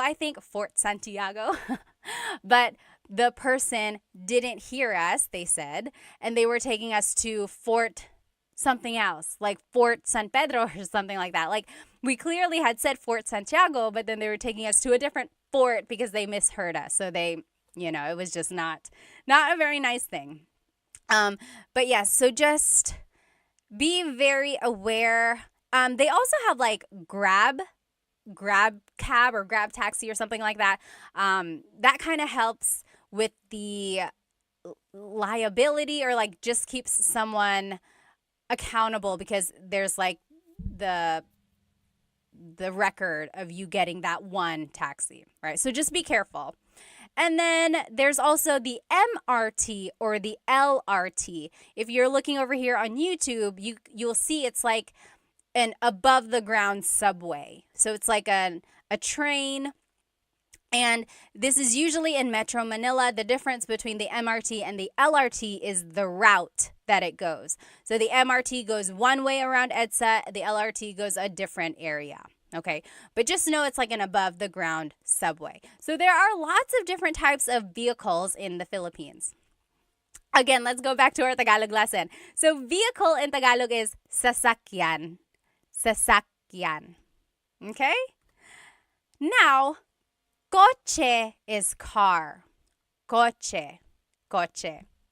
And again, the difference between coche and sasakyan is that coche is specific. Coche is car. Sasakyan is vehicle. Okay, so sasakyan encompasses lots of different types of vehicles. But my family used sasakyan and coche interchangeably. It's like, oh, nasaan ang susi? Where is the key? Nasa sasakyan. It's in the vehicle. Okay? Now, license plate is placa. Placa. Can you say that with me? Placa. License plate. So it's like, nakuha mo ba yung placa niya? Nakuha mo ba yung placa niya? Did you get their license plates? Like, if something happens and like you need the taxi's information, it's like, nakuha mo ba yung placa niya? Did you get their license plate? Okay? Tire in Tagalog is gulong. Gulong. Gulong. That's tire. That's just one tire. If you want to say multiple, it would be mga gulong. Mga gulong. To make a noun plural in Tagalog, you have to add the word mga. Mga gulong. Steering wheel in Tagalog is manibela. Manibela. Manibela, so it's like, hawakan mo ang manibela. Hold this steering wheel. Manibela. Mirror, like your side view mirror or side mirror and then your rear view mirror, salamin. Salamin. That's just a mirror. If you know some Tagalog, salamin also means glasses. Salamin. Salamin. That's a mirror or like glasses. Salamin. A window, like the window of your car, that would be bintana. Bintana. Okay? And then headlights. Technically, there's no like real word for headlights that I know of. Usually, it's just referred to as ilaw. Ilaw. Ilaw is light. Okay, so it's like, naka-on ba ang ilaw mo? Is your light on? Are your lights on? Naka-on ba ang mga ilaw mo? Okay, so you see how I'm just using ilaw. Okay, let me just take a look at some of these comments and questions. If you have any questions at all, feel free to leave them.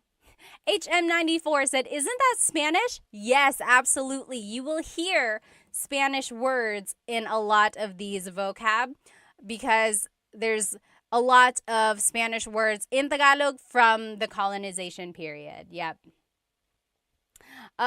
Metch said, are you Bisaya or Tagalog, ma'am? Tagalog po, hindi po ako marunong mag-Bisaya. Okay. Travel with local or a girlfriend. Always ride with a local. Yes, yes, yes. Okay, any questions over here on Instagram? If you have any questions or comments, please feel free to leave them. How about over here on YouTube? Oh, yes. Yes, again over here. Everyone on YouTube is like, yes, that also sounds like Spanish. You're right, you're right. Sleepy Time said, did you talk about pajak? Pajak is the tricycle that has a bicycle instead of a motorcycle. Yep, we did talk about that. We mentioned it. Very good. Oh, someone said white taxis are the worst here in Manila. Are they? So white versus yellow? Okay. Let's keep going here. Oh, yes, someone talked about the UV Express. So another form of transportation that wasn't listed here is like a taxi, but you can have multiple people in one. So it's almost like a little SUV or almost like a little van, and it has air conditioning like a taxi would. and it just picks up multiple people and makes multiple stops.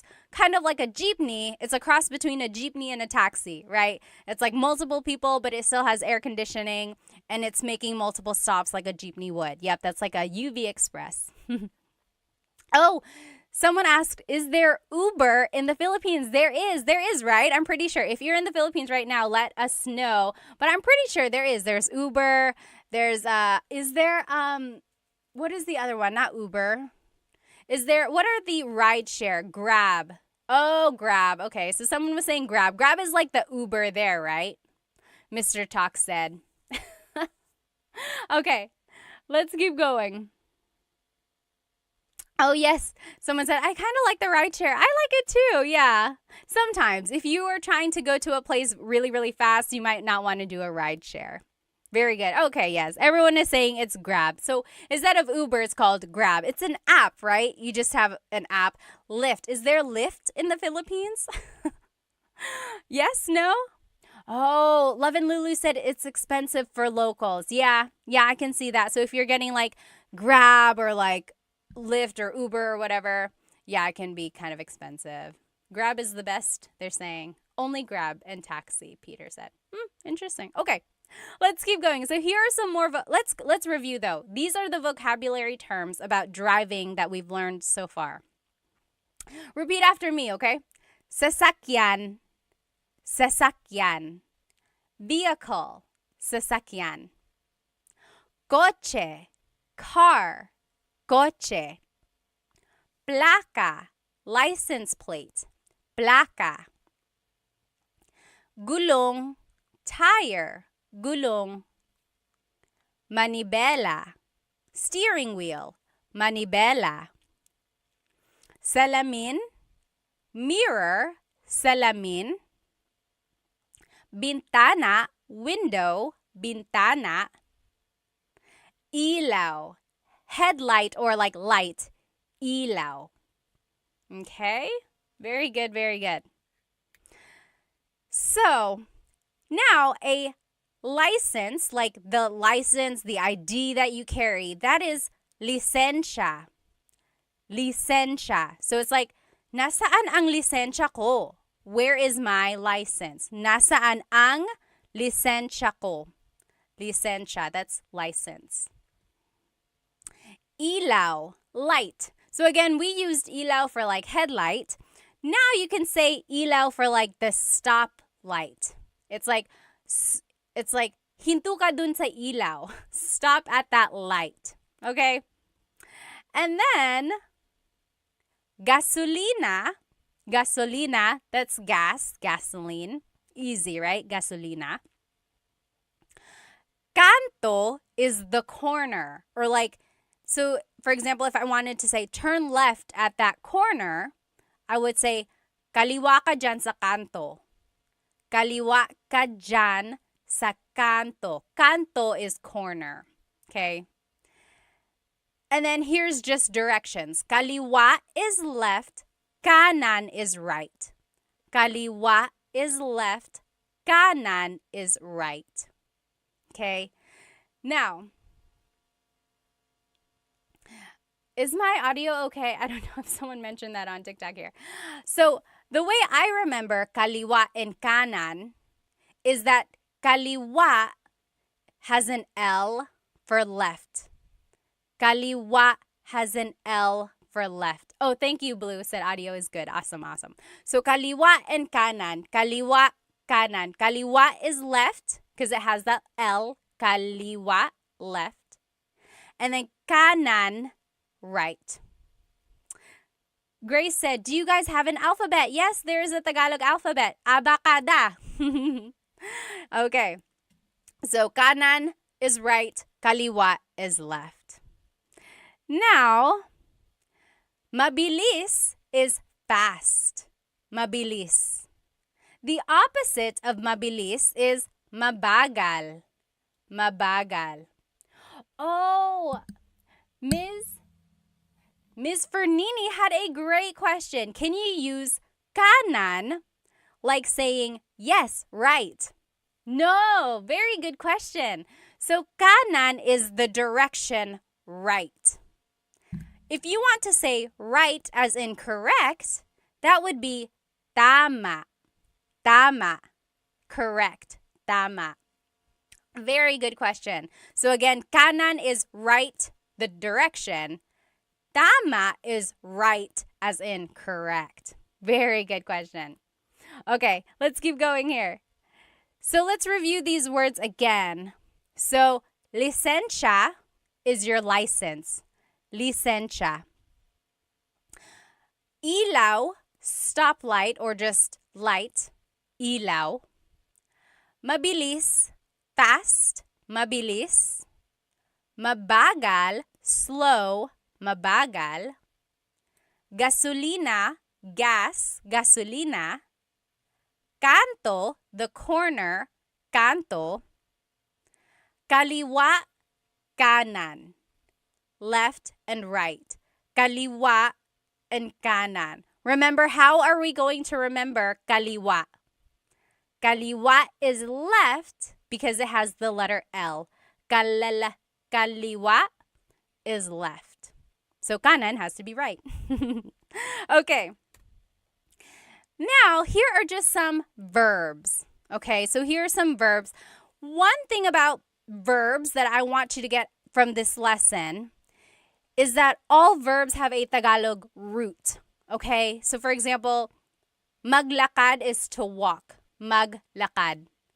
If I want to say I'm walking, it's naglalakad ako. Naglalakad ako. Do you hear the root word lakad? Okay, so for all of these verbs, I'm going to give you the root word. So if you can recognize the root word in a conversation, that'll kind of help you with the translation of what someone is saying. Okay, so it's okay if you don't know how to conjugate them. It's okay if you don't know how to use them in a sentence exactly yet, but just try to use this to gain vocab so that you can recognize them in a conversation. Okay. Oh, thank you. Thank you so much for the gift, Will. Thank you so much on TikTok. Thank you. Thank you. Okay. So, stop in Tagalog is hinto. Hinto. Okay, so stop in Tagalog is hinto. If I wanted to say stop here, or one way I could say it in Tagalog is huminto ka dito. Huminto ka dito. Stop here. Huminto ka dito. So do you hear the root word hinto? And then just kind of use that as a way to recognize how something is being conjugated or how the verb is being used in a phrase. Okay? Huminto ka dito. Stop here. So hinto means stop. Next. We learned this a second ago. There's another way to say stop. Stop, if you're in a jeepney, would be para. Para. Remember, if you're riding in a jeepney and you want to stop, you would say para po, para. That means stop the jeepney. But you only use that in the jeepney context. If you're riding with your friend, you wouldn't say para. I guess you could. But usually I've heard it in the jeepney setting, okay? So just know there are two different types of stop, hinto and para, okay? Tuloy means go. Actually, tuloy means continue. Like, tumuloy ka lang, keep going. Continue on. Tumuloy ka lang. Tuloy means go. Try saying these words with me. Hinto, stop. Hinto. Okay, so hinto means stop. Huminto ka dito. Stop here. Another way to say stop is para. Para. Stop the jeepney. Again, remember, para is usually used in the jeepney context. The Raffy Taffy said, this is my first live session. I love it. Salamat. That's why I said session. Do you do this regularly? I do Tagalog Thursdays. Yes, Tagalog Thursdays. And then I try to do the lesson again, like I do a repeat of that lesson another time during the week, just in case someone wasn't able to join. But the recording is always up on my YouTube channel, but I know some people like to be in the live comments, so I like to do it a couple times. Okay, so tuloy means go. Tuloy. Try saying that with me. Tuloy. Okay? Now, magmaneho is to drive. Magmaneho. Magmaneho. So you could say like, nagmamaneho ako. I am driving. It's like, oh, I can't answer my phone right now. Nagmamaneho ako. I am driving. Magmaneho means to drive. Sakay means to ride. Sakay. Sakay na, get in, or come on for the ride. Sakay. Baba, to get down or to get out. Baba.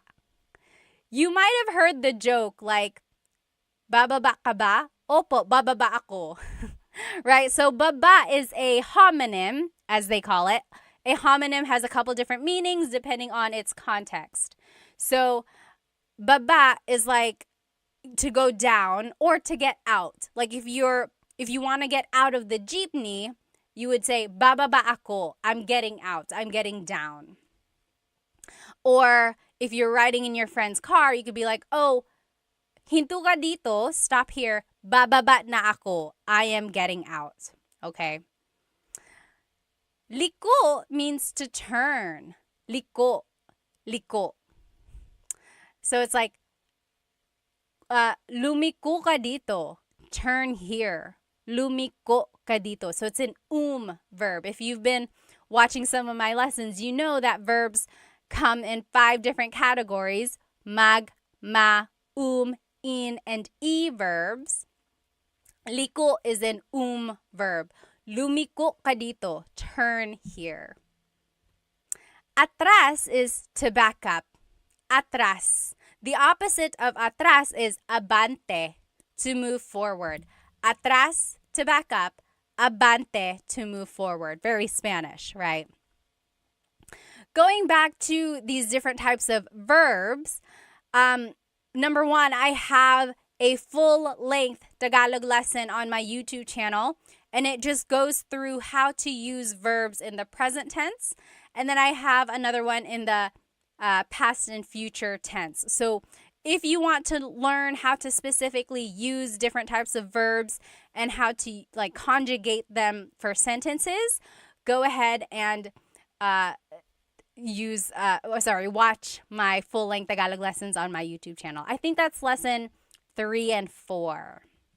Maybe 4 and 5. I think 3 and 4. Okay.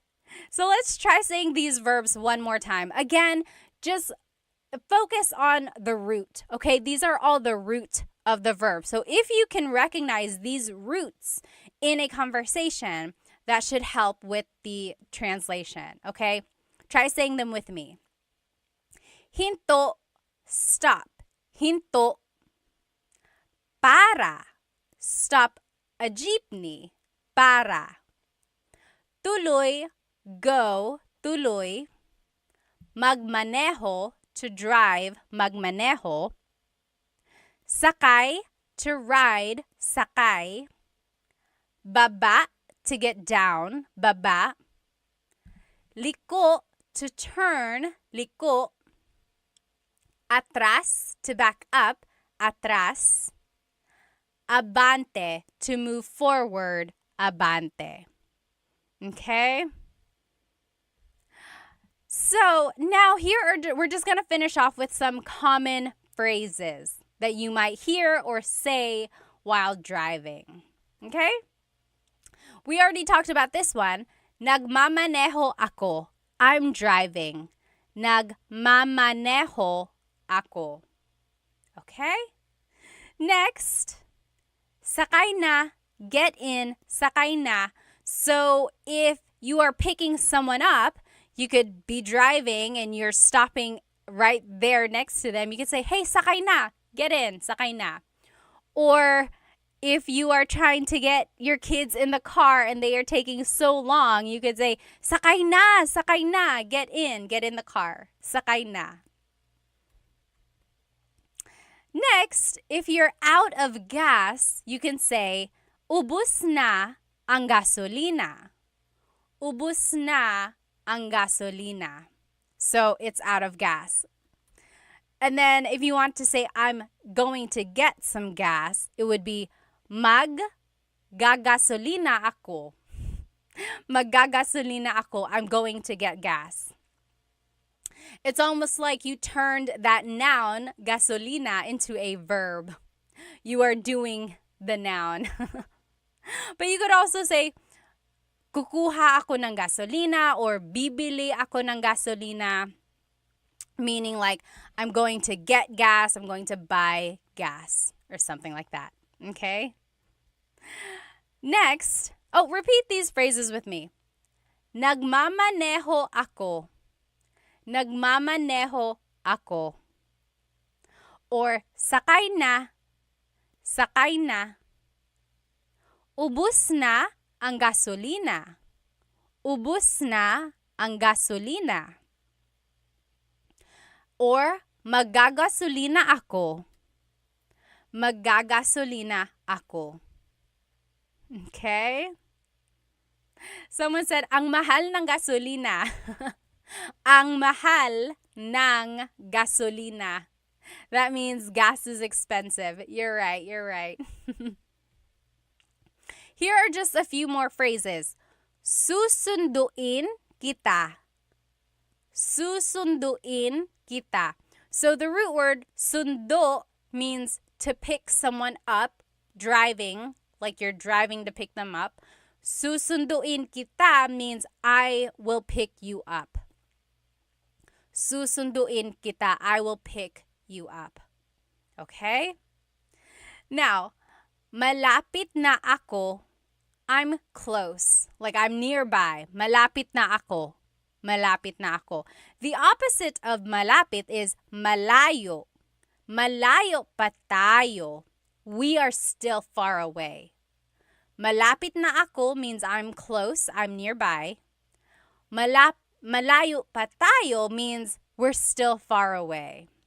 Okay. And then if you finally get to your destination, it would be nandito na tayo. Nandito na tayo. That means we're here. We're here. Nandito na tayo. Maybe next time if you're driving with whoever you're riding, like whoever speaks Tagalog, and you get to your location, you say, nandito na tayo. We're here. Nandito na tayo. Try saying that. I bet they'll be so surprised. Now, if you don't know where you are, you could say, nasaan na tayo? Nasaan na tayo? Where are we? So if I was driving around and I don't recognize the place, I could say, nasaan na tayo? Where are we? Nasaan na tayo? Or you could say, nawawala ako. I'm lost. Nawawala ako. Okay, so wala means nothing or lost. So nawawala means you are lost. Nawawala ako. If someone is calling you and they're like, hey, where are you? You could say, papunta na ako. Papunta na ako.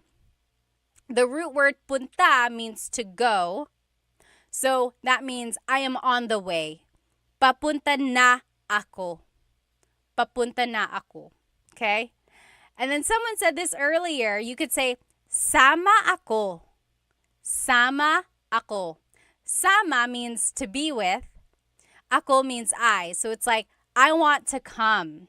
Sama ako. So if someone is like, hey, I'm going to go to the store, you can jump up and you could say, oh, sama ako. I want to come. Sama ako. Alternatively, you could say, sama ka. Sama ka. That's a question meaning, do you want to come? Sama ka. Okay? Try saying these phrases with me again. Nasaan na tayo? Where are we? Nasaan na tayo? Or nawawala ako. I'm lost. Nawawala ako. Tanner Foss said, nawawala ako sa buhay. They're lost in life. Sana mahanap mo ang sarili mo. I hope you find yourself. Papunta na ako. I'm on the way. Papunta na ako. Sama ako. I want to come. Sama ako. Okay, so those are just some phrases. This next activity is kind of fun. See if you can understand what I'm saying in Tagalog, okay? So this is going to be like a little role play conversation in Tagalog. See if you can understand it, okay? Are you ready? O Pat, nasaan ka na? O Pat, nasaan ka na? O eto, papunta na ako dyan. Pero nawawala yata ako. O eto, papunta na ako dyan. Pero nawawala yata ako. Talaga? Anong nakikita mo dyan? Talaga? Anong nakikita mo dyan? Nakikita ko ang 7-Eleven at ang McDo. Malapit na ba ako? Nakikita ko ang 7-Eleven at ang McDo. Malapit na ba ako?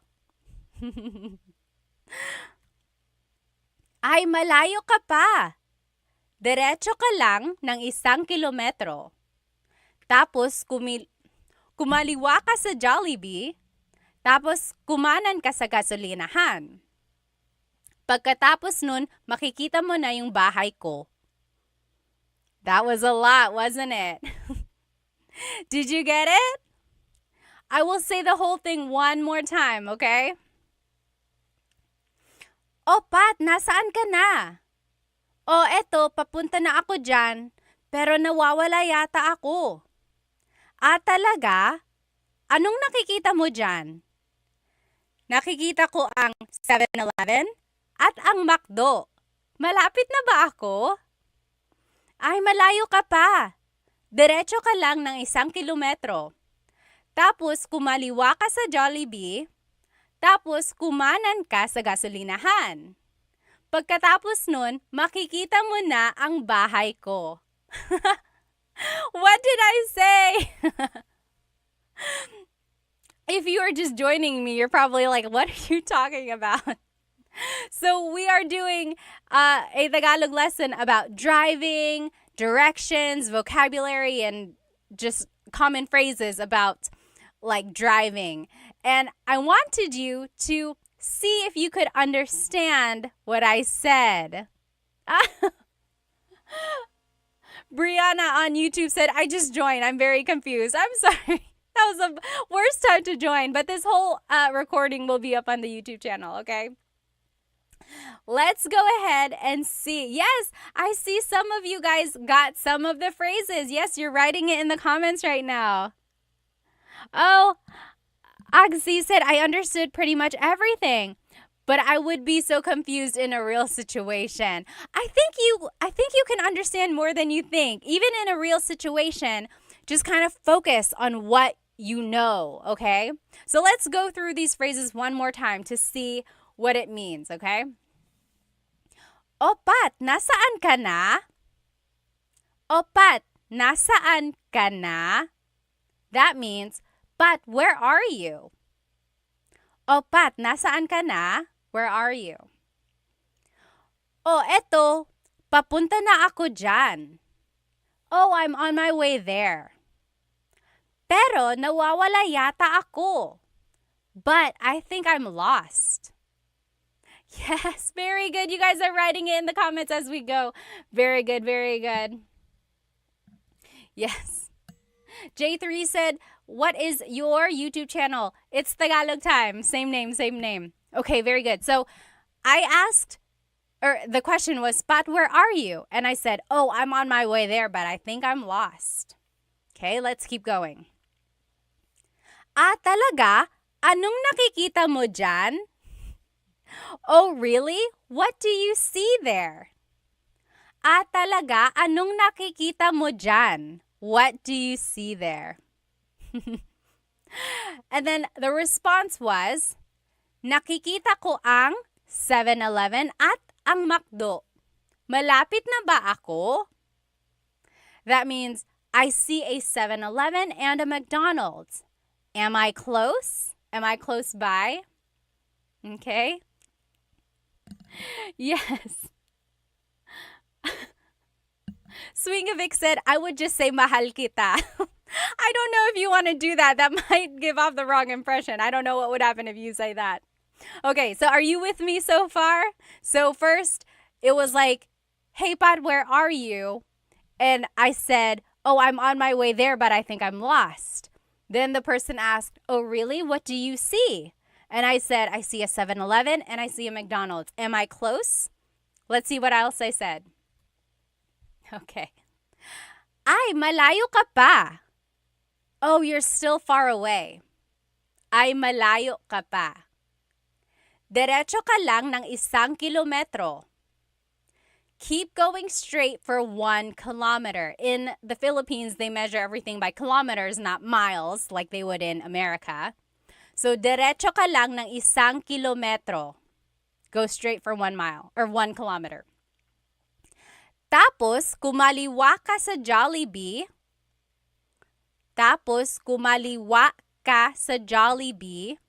So, then take a left at Jollibee.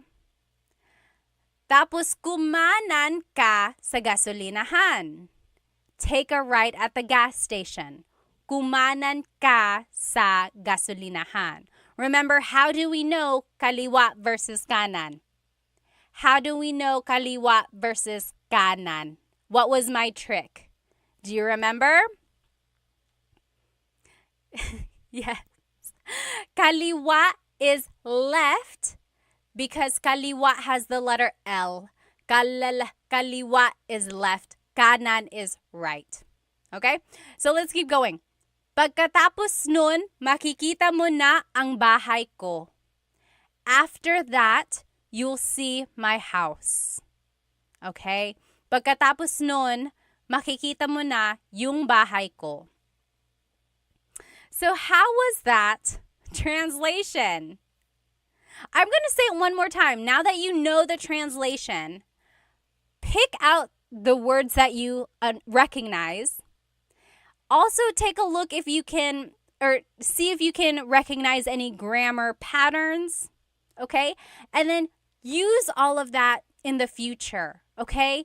It's okay if you don't understand right now, but that's why we're learning, right? Use this as an opportunity to take pieces, keep it in your pocket, and use it again in the future. Here's that conversation one more time. Oh, Pat, nasaan ka na? Oh, eto, papunta na ako dyan. Pero nawawala yata ako. Talaga? Anong nakikita mo dyan?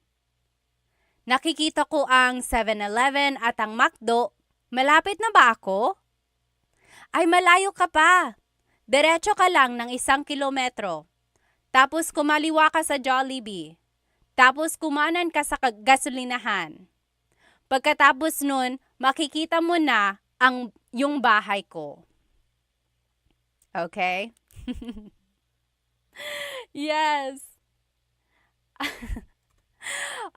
Very good, very good. I hope you guys can recognize some of the words and phrases that we learned tonight in that activity there. Okay? And let's just do a quick review of some of these vocabulary terms. Again, if you're following me on TikTok and Instagram, these pictures are up here on YouTube. So, what is this type of vehicle? I'll describe it for you. This is a really, really long bus. And, sorry, hang on one sec. My phone is making me verify that I'm still active. There we go. So this is like a really, really long vehicle. People can ride in it on the sides. You pass your money down person by person, and you have to say para. What is that vehicle in the Philippines? Yes. Very good. Dog Mom says jeepney. Very good. Vibe for Soul said a limo. Not quite. Not quite a limo. So remember, the jeepney is a form of public transportation in the Philippines. You ride on the sides, you pass your money down, and then when you want to get off, you say para. I heard, though, they're trying to discontinue the jeepney. Have you heard that? They want to discontinue the jeepney because it's not very good for the environment. It gives off a lot of smoke, uses a lot of gas and things like that. I hope not. I hope they can just find a way to kind of make it better for the environment. My husband's family actually has made or has been involved in the making of an e-jeepney. Isn't that so cool? But yeah, I hope they don't take away the jeepney. It's such an iconic symbol of the Philippines. Alrighty. Next, what is this vehicle? So this is a motorcycle with a pedicab attached to the side. What is that called? Anyone? Yes. Charles Ryan said, save the jeepney. Save the jeepney. Yes, please. Alrighty. What is this term called? Or what is this vehicle called? So it's a pedicab attached to a motorcycle. Very good. The tricycle. Tricycle. Yes, absolutely. Oh, JB said, why get rid of it? It's historical. You're right. Both the jeepney and the tricycle came about in World War II. Did you know that? The jeepney was a vehicle that they used in the Americans used during wartime, or that's what they brought over to the Philippines, and then it became part of the culture as a public form of transportation. And then the tricycle was introduced to the Philippines by the Japanese when they came to the Philippines. Crazy, right? Crazy, crazy, crazy. Okay, so yes, very good. This is called a tricycle. Okay. Yes, next, what is this? So what is the Tagalog term for vehicle? Vehicle. Sorry, vehicle. Pinay said, I love learning from your videos. Thank you. In all caps. Salamat. Maraming salamat. I love teaching you. So really, it's my honor. Salamat. Yes, this is a sasakyan. Very good. Very good. Gibolicious. Yes, sasakyan. Very good. Sasakyan is just vehicle in general. Okay. Next, what is car in Tagalog? Ano ang car sa Tagalog? Oh, Sha, thank you so much for the gift on TikTok. Maraming salamat. Thank you. And Shawnee, thank you for the gift. Maraming salamat. Yes, car in Tagalog. Gibilicious got it right. Yes, Sergey got it right on YouTube. Coche. Coche. Oh, yes, I am seeing some different spellings here. So, someone mentioned the Tagalog alphabet. In the Tagalog alphabet, there is no letter C in Tagalog naturally occurring. The ch sound is a TS combination. Coche, coche, car is coche with a TS spelling. Very good. Ano ang license plate sa Tagalog? Ano ang license plate sa Tagalog? Do you remember license plate in Tagalog is? Plaka. Plaka. Salamat, Charles Ryan. Very good. Plaka. Very good, very good. Ano ang tire sa Tagalog? Ano ang tire? Yes. Very good. Almost Polyglot said it's like the word tsaa. Tsaa in Tagalog is tea, like the tea that you drink, and it's spelled T-S-A-A. Tsaa. Tsaa. That's such a Tagalog spelling. I love it. There's the T-S sound and then the double vowel pronunciation. Tsaa. It's so Tagalog. Yes, very good. What is tire in Tagalog? Gulong. Gulong. Oh, Tampa Souls said pagod. Pagod is tired. Tired. I said tire. Like the tire on a car. The tire on the car is a gulong. Tired, like feeling tired, is pagod. Common mistake. Easy mistake there. Very good. What is steering wheel in Tagalog? What is steering wheel in Tagalog? Oh, Big Boss on YouTube also said pagod. Sorry for the confusion there. Steering wheel, yes, very good. Oh, I don't know your name because it's in different characters. But yes, Manibela. Manibela, very good. Jean got it on TikTok. Gibalicious, you got it. I mean on Instagram. Very good. Manibela is the steering wheel. Okay? What is the mirror? So the mirror, like to see the back or like your side, and then the rear view mirror. What is a mirror in Tagalog? It's also the Tagalog word for glasses. Mirror in Tagalog is salamin. Salamin. Salamin. Oh, very close. Very good. Driving said bintana. Bintana is actually window. So salamin is the mirror. Bintana is the window. Very good question there, or very easy mistake. If you didn't see the beginning of this lesson and you don't know the words we're talking about, this whole lesson is recorded and it will be on my YouTube channel, Tagalog Time with Pat. Okay, so don't worry there. And the whole presentation is there. Okay. And then headlight in Tagalog, or just light, is ilaw. Ilaw. So that's light, or like headlight. Ilaw. What is your license in Tagalog? License, like your ID. What is license in Tagalog? Yes, very good. Everyone is getting it. What is license in Tagalog? License in Tagalog is, yes, very good. Jelly Piggies. Lisensya. Lisensya. Nasaan ang lisensya ko? Where is my license? Lisensya. Very good, everybody. Bobby Mayo said hello from Louisiana. Hello, hello. Ano ang stoplight sa Tagalog? Ano ang stoplight sa Tagalog? This one is a little tricky. I'll just give it to you. Ilaw is what I would say. So light, ilaw. So it's like, kaliwa ka dyan sa ilaw. Take a left at the light, or something like that. Ano ang gas sa Tagalog? Ano ang gas sa Tagalog? Gas in Tagalog is, yes, B, very good, very good. Gasolina. Timothy, you got it on TikTok. Very good, very good. Jelly Piggies on Insta. Very good. So gasolina. So very similar to Spanish, right? Again, there's a lot of Tagalog or Spanish influence in Tagalog. Yes.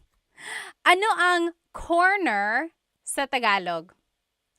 Corner in Tagalog? Like if I want to say turn at the corner, corner in Tagalog is kanto. So kanan ka sa kanto. Take a right at the corner.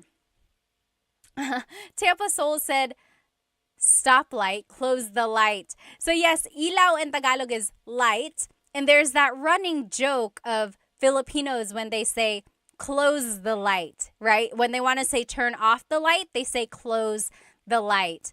And that's because in Tagalog, if you want to say turn on the light, literally you say buksan mo ang ilaw. Buksan mo ang ilaw. That is how you would say turn on the light. However, buksan means to turn on or open. Okay, so that's why there's a little confusion when native Tagalog speakers are learning English. They want to say close the light because they are so used to saying open the light, right? So they're like, oh, well, what's the opposite of open? It would be close. But then they have to kind of learn later on that actually it's a different type of verb in English. Okay? All right. What is left and right in Tagalog?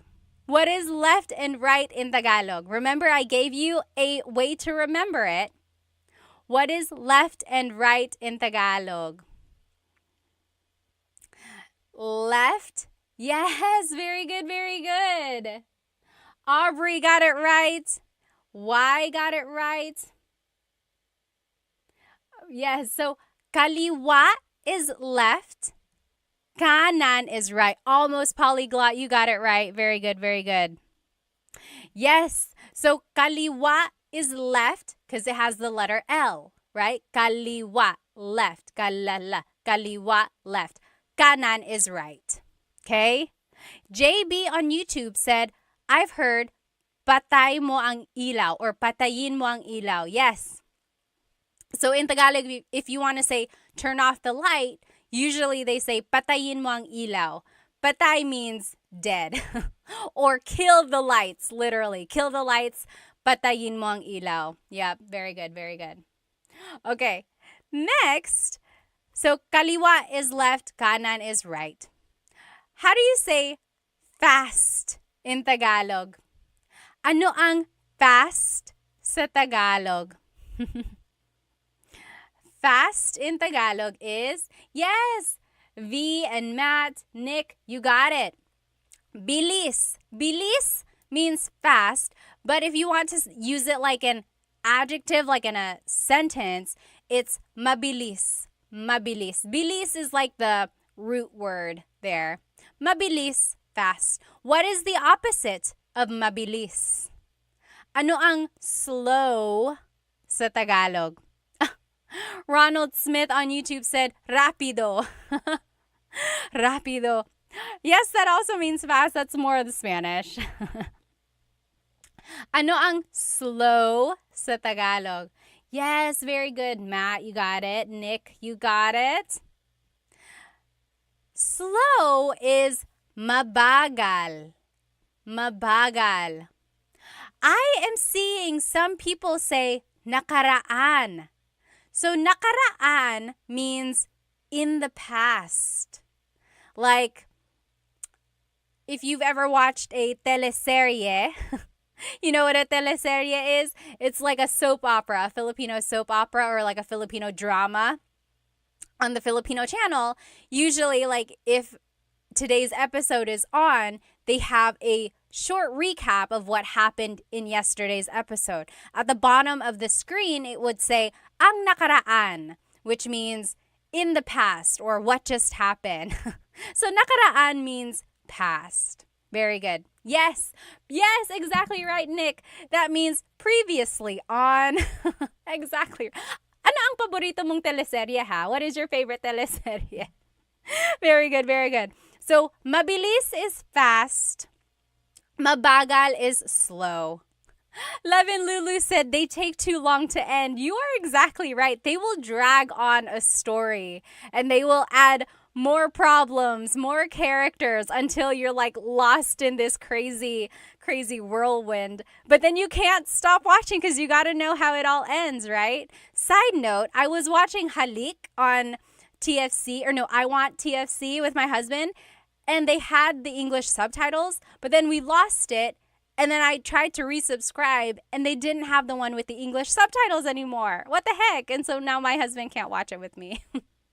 He can, but it won't be the same. I need to know what happened. Okay. So that's it. That is it, you guys. Here's a review of everything we learned tonight. So we learned vocab about driving, about the car, about vehicles, about different types of vehicles in Tagalog, right? We learned lots of vocabulary words. Then we also learned verbs in Tagalog. We learned lots of different verbs like to go forward, to go back, to stop, to go. Okay? Now, and then we also learned some common phrases. Common phrases. Someone said, gusto ko nang bumitaw. You want to let go? Why? I thought you said gusto ko nang bumate. Bumate means I want to give a shout out. If you do, write it in the comments. Go ahead and make your bate if you want. If you know anyone else who's watching, tell them that you're going to make a bate to them. If you would like to go, feel free to go. I'm just going to catch up on some of these comments before I head out. Oh, Andrea said on YouTube, what Filipino TV show should I watch to help learn Tagalog? Oh my goodness, that is such a good question. If you want to learn Tagalog, like in real time, or like about current events, I would say watch the news, right? It might be a little tricky because sometimes the reporters will use very deep Tagalog words if it's about something that's like specific about a case or something like that. But it's also very like it's in a context that you can use every day, like something that has happened around you or around people. So the news is good for learning kind of phrases and words like that. Now, if you want to learn like funny phrases or romantic phrases, go watch movies, like romantic movies or comedies, things like that. You'll learn like funny punchlines or like one-liners that are quick and witty. Those would be good. As for like shows, honestly, I don't watch a lot of shows lately. Anyone have any good show recommendations? But another good one is like Showtime. So Showtime is just like a variety show that comes on every afternoon. And it's good because there's a lot of dialogue between people. It's just like ways to get to know people. They're introducing each other. Also just like funny one-liners again. So anything you watch, I think will be useful there.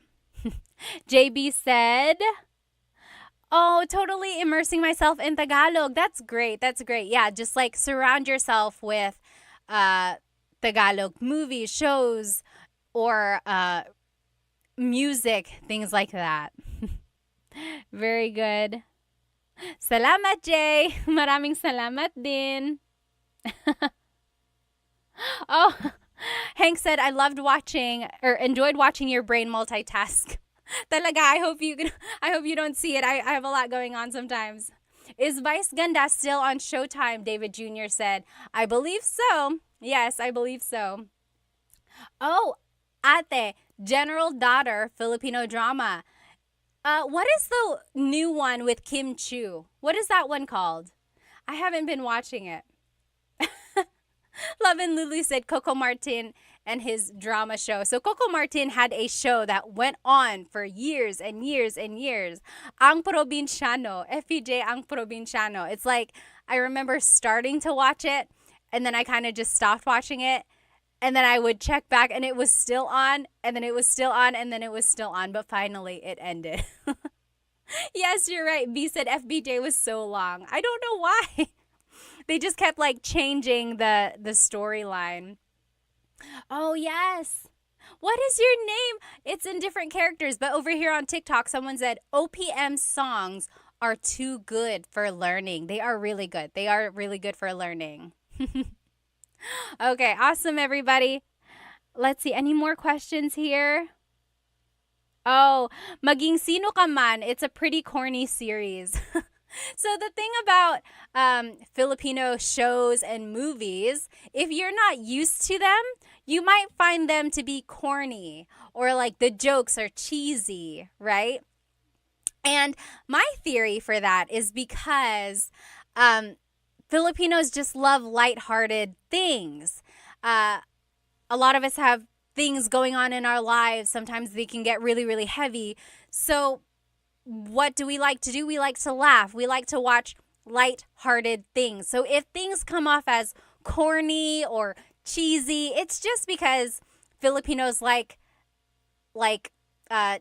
cheesy and corny things because it's an easy laugh. Okay, so that's just my theory about why some things are really cheesy like that. I mean, when you think about it, sometimes life in the Philippines can be very hard if you don't have a lot of resources. So if you can watch something nice on TV, that's just one way. Oh, V said, what's the best way to learn to speak Tagalog if I already understand it perfectly? So you can understand, but you cannot speak. Is that correct? I would say congratulations to you because you are already halfway there. I know people always say like, "Oh, I can only understand, but I can't speak it." In that case, all you have to do is practice what you already know. I think you know more than you might think. Like a lot of us get embarrassed. We don't want to try speaking. We don't want to say anything wrong. We don't want to make a mistake. But just jump right in, start speaking it. What's the worst that can happen? Someone will laugh at you, so what? Who cares? At least you are learning, right? Really have a thick skin. Toughen up your mind. Focus on what you want and practice and practice and practice until you get better. And when people see that you are really trying, hopefully they'll stop laughing at you and they'll get on board and try to help you. If they keep laughing at you, turn your head, keep studying, go back and talk to them in Tagalog when you are better and show them what they are missing, or just show them what you have learned, okay? So you got it. Keep going, okay? Oh, again, I don't know your name because it's in terms or it's in characters. It says, on a scale from 1 to 100, how would you rate your Tagalog in terms of speaking? I would say 95%. The 5% is because sometimes, a lot of times even, I still trip over my words or I get embarrassed. I get too caught up in my head and I don't say what I want to say perfectly, right? Like if I'm speaking to my cousins or my aunts, even to my mom, I get very nervous sometimes and I revert back to Taglish or I just answer in English. But when I really push myself, I know I can speak Tagalog at a 95% level. I'll save the 5% at like, there are still some words that I can't say correctly or I have to think about it really hard or, again, just the jumbling. What's the word? Like bulol? Bulol in Tagalog is like when tongue-tied. Like if you trip over your words sometimes. And it happens to everyone. If it happens to me, I mean, it's okay if it happens to you because it happens to everybody. Okay? I have to go now. I will see you next Tagalog Thursday for a brand new lesson. And I will do a repeat of this lesson another time, okay? Maybe, I don't know when. Just one of these other nights before Thursday, I'll try to repeat this lesson in case you weren't able to join me. I hope you have a good rest of your evening. If you have any questions, feel free to leave it in the comments. Again, this whole recording will be on my YouTube channel. Maraming salamat. Thank you so much for spending some time with me. Have a good evening. Paalam.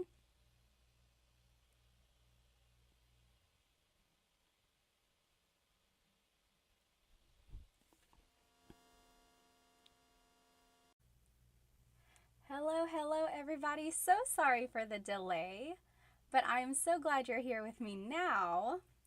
Okay, I'm turning on my TikTok now. Let me go ahead and just make sure I can see all the comments because I do want to see you. Hello, everybody. Welcome to my live Tagalog lesson tonight on Tagalog Thursday. I think you're going to enjoy today's lesson. So today we will be learning some vocabulary. Last week we learned a lot of grammar. If you joined me last week, we learned adjectives and then we learned some simple sentence structures so that we can use those adjectives in sentences to describe people or to describe things. Today we will be focusing less on sentence structure, so less grammar, and this time more on vocabulary.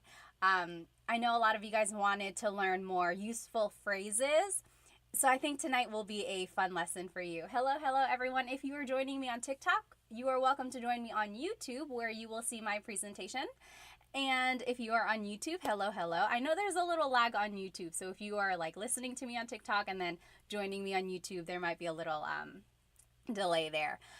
Yes, Maximilian, hello. You did exactly what I wanted you to do. If you would like, please tell me where you are currently watching and how old you are, or give me an age range. Like I'm in my 20s, I'm in my 30s, and so on. I just like to get an idea of my audience. So Maximilian is from Canada. Hello. Hi, Dita. Oh, you have school? Okay. You don't have school. Awesome, awesome. I'm so glad you're here. Hello, hello. Yes. Oh, thank you. Yes, my earrings are from Sunkissed Pinay, my favorite. Be sure to check them out on TikTok, Insta, everywhere. Sunkissed Pinay. Hello, hello. Dita is from Singapore, 12 years old. My goodness, Dita. Well, welcome, welcome. Sure is 33 from their house. James is in their 50s. Hello, hello. Aaron, thank you so much for sending me a badge on TikTok. Sorry. Any donation or anything you all give, I love giving back to Filipino businesses. Thank you, thank you. So if you like anything that you see in tonight's live, go ahead and either do a super chat or a donation on TikTok, but you don't have to. Thank you, thank you. Okay, so tonight we will be doing a Tagalog lesson about some vocabulary. So let's take a look here. Here's tonight's lesson agenda. We will be learning some house vocabulary. So we'll be talking about parts of the house. We'll be talking about the kitchen, the bathroom, and the bedroom. That's all we have time for today. There's so many words and so many things to talk about the house. We'll save the other rooms for another night. But tonight we will be talking about the kitchen, the bathroom, and the bedroom. And then some related phrases about those vocabulary words. Let me just catch up on some of these comments. If you have any questions, be sure to write them in here because I do want to make sure I catch them. Oh, yes, meeting you said, what about you, Pat? Where are you from? Good question. So sorry I didn't mention it. I am here in North Carolina on the east coast of the United States. It is 9:19 right now over here. So sorry for the delay. Ikwa is from Brunei, 26 years old. Ikwa is currently watching in class. You should probably pay attention to class, whatever class that is. Okay, let's go ahead and jump right into this lesson, okay? So, house in Tagalog is bahay. Bahay. Try saying that with me. Bahay. Bahay. You might notice that the spelling is A-Y at the end, so it looks like bahay, but it's pronounced bahay. That A-Y combination is bahay.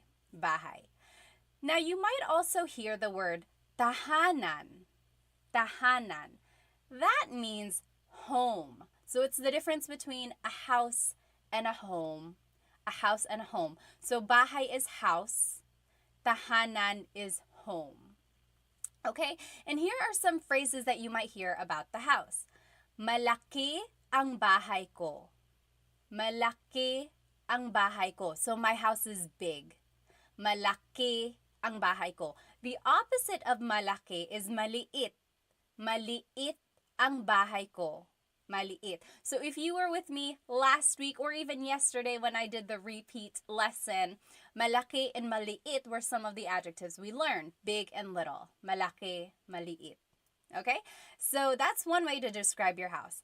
Now, you might want to say that your house is old or new. So if you want to say your house is new, it would be bago ang bahay ko. Bago ang bahay ko. My house is new. If you want to say your house is old, it would be luma ang bahay ko. Luma, that means old. So bago is new, luma is old.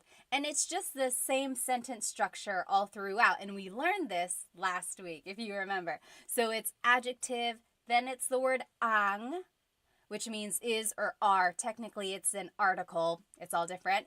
And then bahay, which is the noun, and then the pronoun ko. So bago ang bahay ko, my house is new. Okay? And then the last thing you might want to say about your house is the distance of it. So, malayo ang bahay ko. My house is far. Malayo. Malayo. And then, malapit ang bahay ko. My house is near or it's close by. Malapit ang bahay ko. Okay? So, those are the different things you can say about your house. Let me just see if there are any questions. Oh, Little Duck said, ang bahay ko ay malaki. Yes, so you can say, malaki ang bahay ko, or you can say, ang bahay ko ay malaki. both of those mean my house is big, right? They are the same. They just have a different sentence structure. Little duck, I will say your phrase is a little bit formal. It's not uh it's not like what is commonly used in common conversation, but it's not wrong. It's like almost too correct. But you can say that if you would like. Yes, yes. Okay, let me see. Let me catch up on some of these questions here. Tony on TikTok said, my house is pangit. Pangit means ugly. I'm sorry. Let's see. Johnny said casa. Casa is house in Spanish. So not quite. Almost, almost. All right. Yes, yes. One initiative said, is she streaming on YouTube too? Yes, yes, I am. So this whole lesson is on YouTube. The recording will also be on YouTube afterwards. And then I will also redo this lesson next Wednesday, hopefully. So I tried to do this lesson a couple times. All right. So these are just some things you can say. Try repeating it after me. Malaki ang bahay ko. Malaki, my house is big. Maliit ang bahay ko. My house is small. Bago ang bahay ko. My house is new. Luma ang bahay ko. My house is old. Malayo ang bahay ko. My house is far. Malapit ang bahay ko. My house is near. Okay, so those are things you can say about the house. Oh, Cece, thank you so much for a badge on TikTok. Thank you, thank you. Alrighty. Now, here are some other vocabulary words about the house. Okay.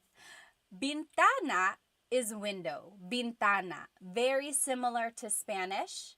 Again, remember, the Philippines was colonized by Spain for 300 years, over 300 years, starting in the 1500s. So there's a lot of influence in the Tagalog language as well as in the Filipino culture, religion, everything. Okay, so bintana is window. Now, door is pinto. Pinto. That's door. Pinto.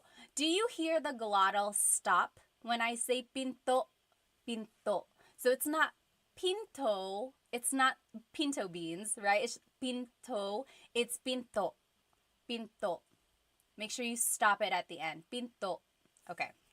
And then hagdan is stairs. Hagdan. You might also hear hagdanan. That is just another way to say stairs, hagdan, hagdanan, mostly interchangeable. Okay? So try saying those with me. Bintana, bintana. Pinto, pinto. And then hagdan, hagdan. Yes. Little Duck said in Spanish we say ventana. So the V. And in Tagalog, there is no letter V. They have the B sound. So they're like interchangeable there. Yes, yes. All right. Let me just catch up here. Yes, very good, very good. DC Stoy said, now it all makes sense. Well, I'm good, I'm good. Yes, that is true. DC said, I heard Tagalog was Latin-based. Yes, there are some similarities, I would say.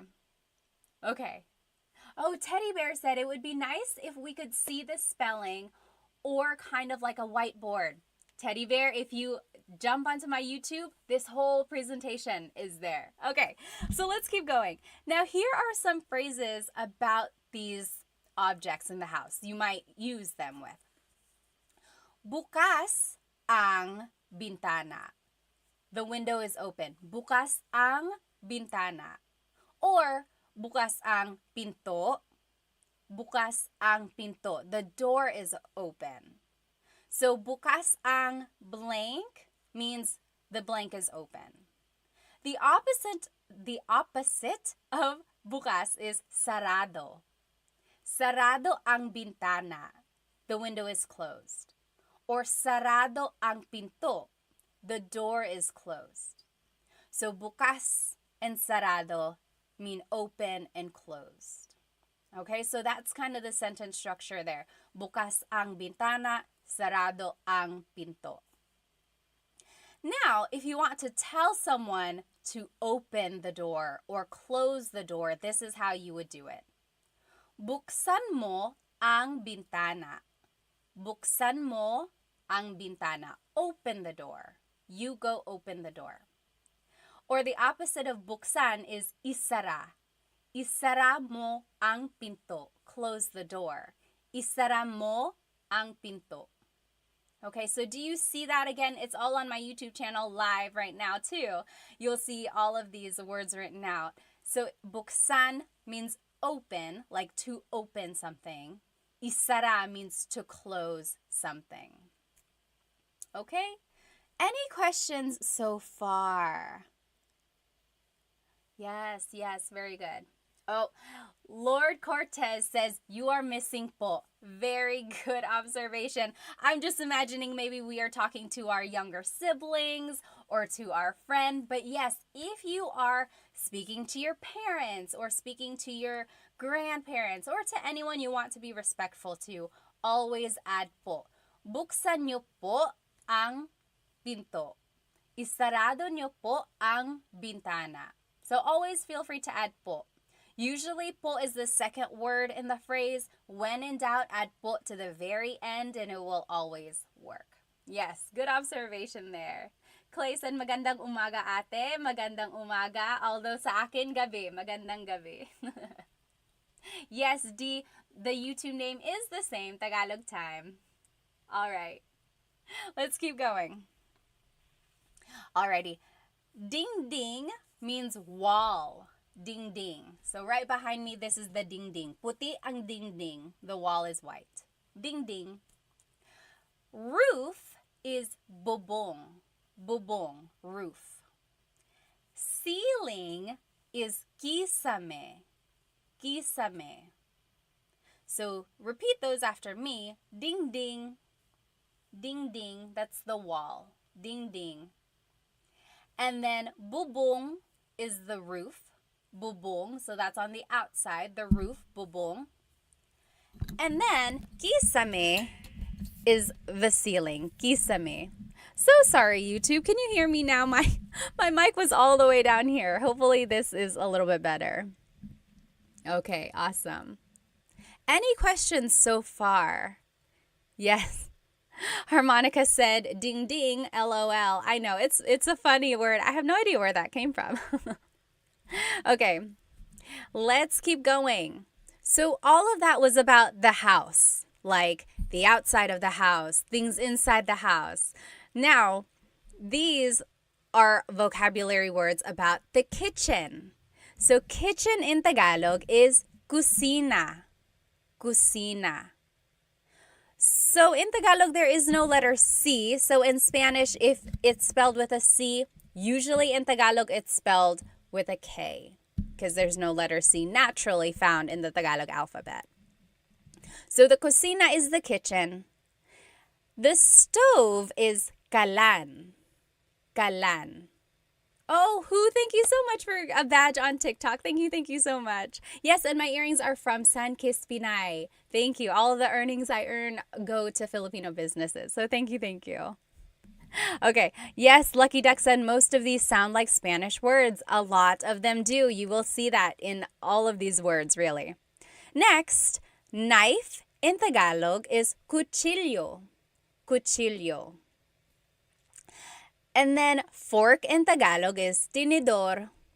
Tinidor. And then kutsara is spoon. Kutsara is spoon. Okay, so let's say those again. Kusina, sorry, sometimes my nose gets clogged up. Kusina, kusina, that means kitchen. Kalan, stove, kalan. Cuchillo, knife, cuchillo. Tinidor, fork, tinidor. Cuchara, spoon, cuchara. Okay, so those are some objects or things you might find in the kitchen. Here are a couple more things. Plato is plate. Plato. I have also heard pinggan. I think it's regional. So my husband's family is from Cebu. They've said pinggan. Like the whole time I've been with them, they say, oh, kunin mo yung pinggan, or saan ang mga pinggan? Where are the plates? Growing up, I always heard plato. Plato. So you tell me, what do you use, or what did your family use growing up? Baso means a glass, like a glass of water. Baso. Baso. Another word for cup is taza. Taza.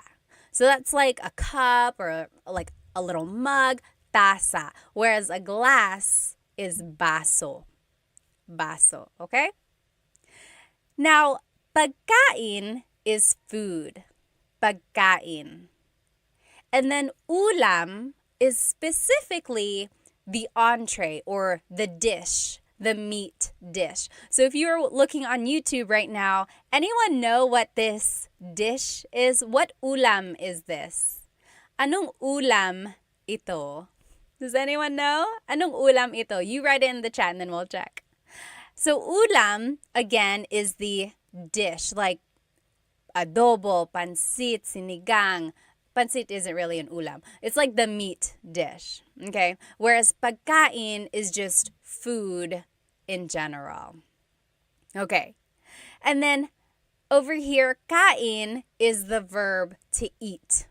To eat. Yes, sure, you got it right. Deborah, you got it right on YouTube. This is adobo. If you are watching me on YouTube, I have this presentation on here. This dish is adobo. That is the ulam right here.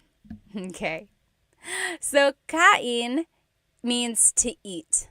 Kumakain ako. I am eating. Kumakain ako. Okay? So now here are some phrases about eating, or things that you might hear or say in the kitchen.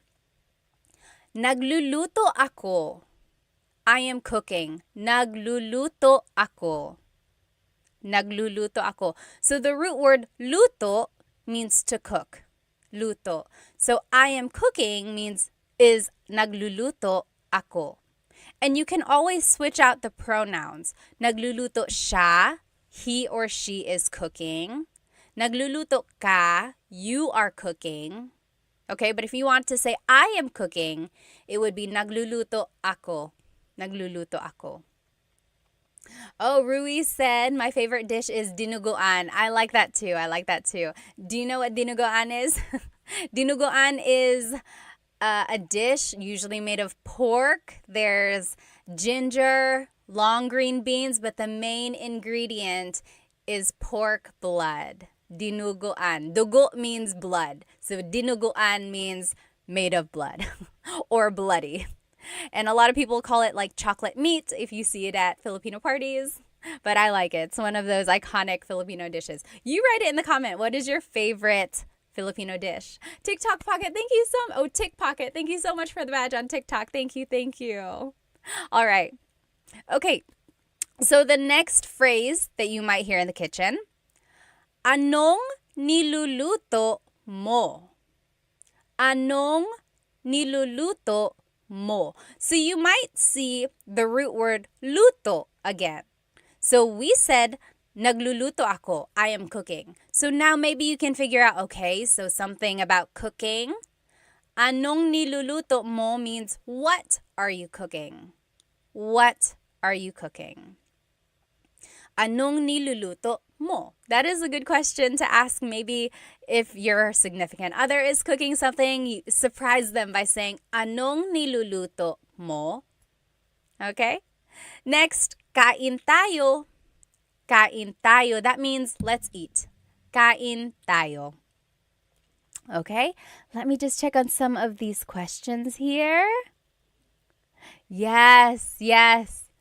Sure said, I remember the difference between napkin and tissue from your last class. So if you are at a restaurant and you want to ask for something to wipe your face with, don't ask for a tissue. Don't ask for a napkin. So a lot of times in English, we would say, oh, excuse me, can I please have a napkin? Can I have a napkin to wipe my face? Don't say napkin. In the Philippines, napkin is what they call a sanitary pad. So things that women would use. So if that's not what you're asking for, don't say napkin. In the Philippines, they call that a tissue. So, pahingi ng tissue. Pahingi po ng tissue. Can I have a tissue? So that's the difference there. It's not that big of a deal if you happen to mix it up, but you might get a little chuckles. Even me, I've made a video and I was like, oh, pahingi pong ng napkin. And in the comments, people were like, why napkin? That's not correct. Okay, so just know the difference there. Okay, very good, very good. Maverick said sinigang, stand up. Sinigang. I love sinigang. Yes, yes. All right. Let me just follow up. Oh, Maylee said, how do you say, what is there to eat? What is there to eat? That is a good question. Maybe you are hungry and you're like, oh, what's there to eat? You can say, anong pwedeng kainin? Or ano ang merong kainin? What is there to eat, literally. Or anong pagkain? What is the food? Food. Ano ang pagkain? Okay, those are all ways you can ask that. All right, any other questions? Tick Pocket said, do you have lives that teach people Filipino alphabet? I have not yet. No, I haven't taught the Filipino alphabet. I'll add that to my list of things to teach. All right. Yes. XOKZ asked, do you only speak Tagalog? Yes, Tagalog and English. I took a little bit of French in high school and college, but no, I don't speak Bisaya or Waray or the other languages or dialects. I would love to, though. I'm hoping to find someone who can teach me that online. So if you know any accounts, that would be so helpful. All right, let's keep going. Oh, IME said kare-kare and bagoong. I love that dish too. Kare-kare. Kare-kare is like usually beef and it has peanut butter. It's like a peanut butter sauce. So yummy. So yummy. Okay. So now here are some vocabulary terms about the bathroom. So bathroom in Tagalog is banyo. Banyo. Banyo. You might also hear it referred to as the CR. Anyone know what CR stands for? Kind of funny, but it's used all the time. It's like, oh, saan ang CR? Saan ang banyo? Saan ang CR? Yes! Sidewalk Chalk got it. Joseph got it. And Jack got it. Honey Badger. CR stands for comfort room. Yes, Richard, you got it too. Shaolin, conventional room. Almost. Yes. Bet said baño is the same as Spanish. It is. Yes, sure. And James and Deborah, you guys all got it. Man. So CR stands for comfort room. So sometimes that's what people call it. They say, saan ang CR? Where is the bathroom? Next, the toilet is inodoro. Inodoro. That's the toilet. Try saying it with me. Inodoro. Inodoro.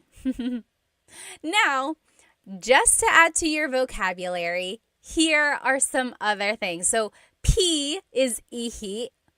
Ihi. That's pee. And then poop is tae. Tae. Just so you know the vocabulary, okay? Oh yes, Bumbero said dumihan. Yes, the toilet could technically also be called dumihan. Dumi means dirt, so it's the place to make dirt or to put the dirty things. Very good, very good. Okay, then lababo is the sink. Lababo. Lababo, that's the sink. And then paliguan is the bathtub. Paliguan, the place to take a bath. Ligo means to take a bath. Paliguan is the place to take a bath. Oh, someone wrote the tabo. I didn't have the tabo in my list. So the tabo is the little thing usually beside the toilet that people in the Philippines use to wipe their bottom, or I'm sorry, to wash their bottom, or they use it to take a bath as well, like a little bucket. Very good. All right. Try saying these words with me again. Just repeat after me.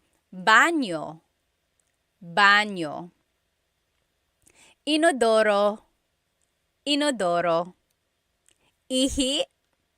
Pee. Ihi. Tae. Poop. Tae. Lababo. Sink. Lababo. Paliguan. the bathtub. Paliguan. Okay. All right. Coconut Dream said, tae isn't a rude word. I'm always hesitant to say that. It's one of those things like read the room or like see if it's a little bit okay to be casual about it, right? So tae is like poop. If you don't want to say poop, a lot of people say like dumi, so dirt. That's another way to say it. Yes, Sidewalk Chalk said paliguan is shower too. Yes, basically anything or anywhere you can take a bath or take a shower. Yes, yes. Okay, very good. Someone said tabo is the Filipino toilet paper. Yes, Maverick said, how to explain what a tabo is. A tabo, I would say, is like something in the Philippines or in some countries, they don't use toilet paper. Instead, they have to use water to clean themselves. And that is what the tabo is for. They use the water to wash themselves off after they've used the restroom. Or they also use it to take baths as well. Okay. So here are just some more words that you can use about the bathroom. Sabon is soap. Sabon. And then tuwalya is the towel or a towel. Tuwalya. And then maligo is the verb meaning to take a shower. To take a shower. So sabon, soap, sabon. Tuwalya, towel, tuwalya. Maligo, to take a shower, maligo. Okay. Very good. Oh, yes, good question, good question. Sure said, but is tae is not as intense as the S word? Tae is not. Correct, it's not. It's not like something that bad, right? That's correct. But again, if you don't want to use it, you could just say like dumi, poop, like something dirty. That's another way to say that. Yes. Let me see here. Pocket Full of Ramen said, I don't know how to say the words properly in the book. That is one tricky thing. So if you've ever bought like a Tagalog learning book, it's good to have all that information. But if you don't know how things are pronounced, that's kind of one tricky thing about having books. But I do know that some books come with an audio recording, either on a CD or like a downloadable thing. I would say take advantage of those. Or you can also look it up like Google and type the word in. A lot of times they will have the pronunciation available online as well. Let's see.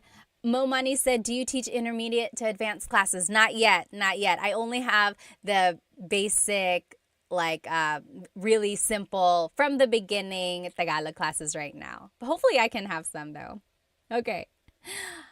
All right, let's keep going. So now, here are some words about the bedroom.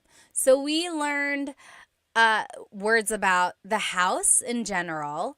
We learned words about the kitchen. We learned words about the bathroom. Now we're learning words about the bedroom.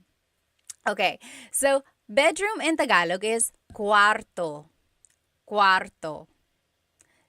Repeat it after me. Cuarto means bedroom. Cuarto.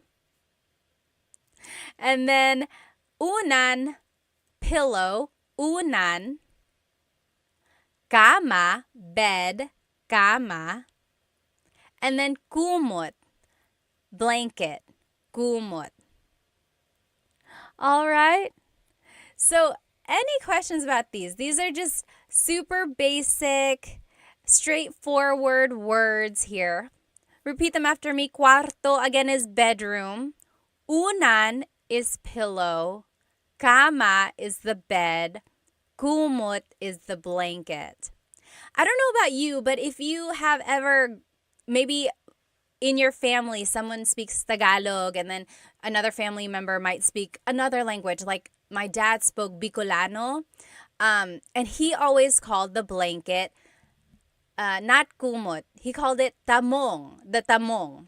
And they were always interchangeable at my house. He would say, oh, kunin mo yung tamong, go get the blanket. But then sometimes my mom would say, kunin mo yung kumot, go get the blanket. So to me, tamong and kumot were both blanket. And then I went to the Manila. I visited my cousins. Only a couple of my cousins speak Bicolano. And I said, oh, pahingi po ng kumot. Or no, I said, pahingi po ng tamong. And my cousins looked at me like I was an alien. They were like, what are you saying? I was like, pahingi ng tamong. Can I please have a blanket? And they were like, you mean a kumot? I was like, yes, that's exactly what I mean. And they're like, why are you saying that? They had to call their aunt over, my aunt, their mom, my dad's sister. And she was like, she's speaking Bicolano. She's getting that from her dad. I was like, oh, I'm sorry. I didn't know. They were two different things. But so there you go. That's just one thing about kumot. All right. Now here are some other words about the bedroom or about going to sleep. So the verb for to sleep is matulog. Matulog. So matulog means to sleep. Hilik is snore or snoring. Hilik. Humihilik ka. You are snoring. Humihilik ka. And then panaginip is a dream. Panaginip. So, nananaginip ako. I am dreaming. Panaginip is the noun. Nananaginip is the verb. Panaginip, that's a dream. Let me just catch up on these comments. Hang on, you guys are blowing it up. I don't want to miss any. Hang on one moment. Oh, that's so sweet, Mia. My boyfriend is Filipino and I'm trying to master Tagalog before we have kids. Good luck. I know you can do it. Nikki, thank you so much for the gift. Thank you. Yes, Julia said very similar to Spanish. It really is. Mocha said, do you teach Waray? No, I don't. Oh, Bungie said, what is your opinion on people speaking traditional Tagalog, like maybe no English and minimal Spanish? That would be great. You know, I'm very guilty of speaking Taglish a lot. Like when in doubt, I always put in English. And I fully support people who want to speak Tagalog. I wish I could. Maybe I'll practice that a little bit more. I think it's great to preserve Tagalog in its traditional form. Yes, very good. Okay. Oh, happy and healthy said very similar to Portuguese. Yes, I bet it is. Okay. Oh, FJ Miv, thank you so much for the badge on TikTok. Thank you. Oh, Maverick, thank you. Miss Pat is the best. Oh, thank you. Ben, any tips on rolling the R? So it's hard to teach the R roll. It's one of those things. Try to focus the vibration in the front of your tongue. Like, what is a word with a letter R that we just learned? Oh, cuarto. I can't do it for too long. It really doesn't even have to be a long roll. Just focus the vibration in the front of your tongue. It's going to take some practice. Really try to move your tongue up and down and let the air flow around it. Does anyone else have any other tips for how to roll your R? It just really takes a lot of practice. Maverick said it's like exhaling a lot of hot breath. Yes. Okay, Dita asked, what is the difference between matulog and matutulog? Let's go ahead and look at these example phrases, and I think that'll answer your question, Dita. So, antok ako means I'm sleepy. Antok ako. I am sleepy. You could switch out the pronoun. Antok siya. He or she is sleepy. Antok siya. You can turn it into a question. Antok ka ba? Antok ka ba? Are you sleepy? So, antok is sleepy. Now, Dita, here is your question. What is the difference between matulog and matutulog? So, this is matutulog ako. Matutulog ako. I am going to sleep. Versus matulog means to just sleep. So, matutulog is the conjugated verb. Conjugated means it has been changed. So, matutulog is the present tense conjugation of matulog. That's the difference there. Here's another example of that. Matutulog na tayo. Matutulog na tayo. We are going to sleep. Or matulog na tayo. Let's go to sleep. And then maybe in the morning you want to say, ayusin mo ang kama. Fix the bed. ayusin mo ang kama. So those are different things you might hear or say in the bedroom. Oh, Lem said, Cebuano or Tagalog, which is more common in the Philippines? Very interesting question. So Tagalog is mostly spoken in like the Luzon area, maybe in the Bicol regions as well.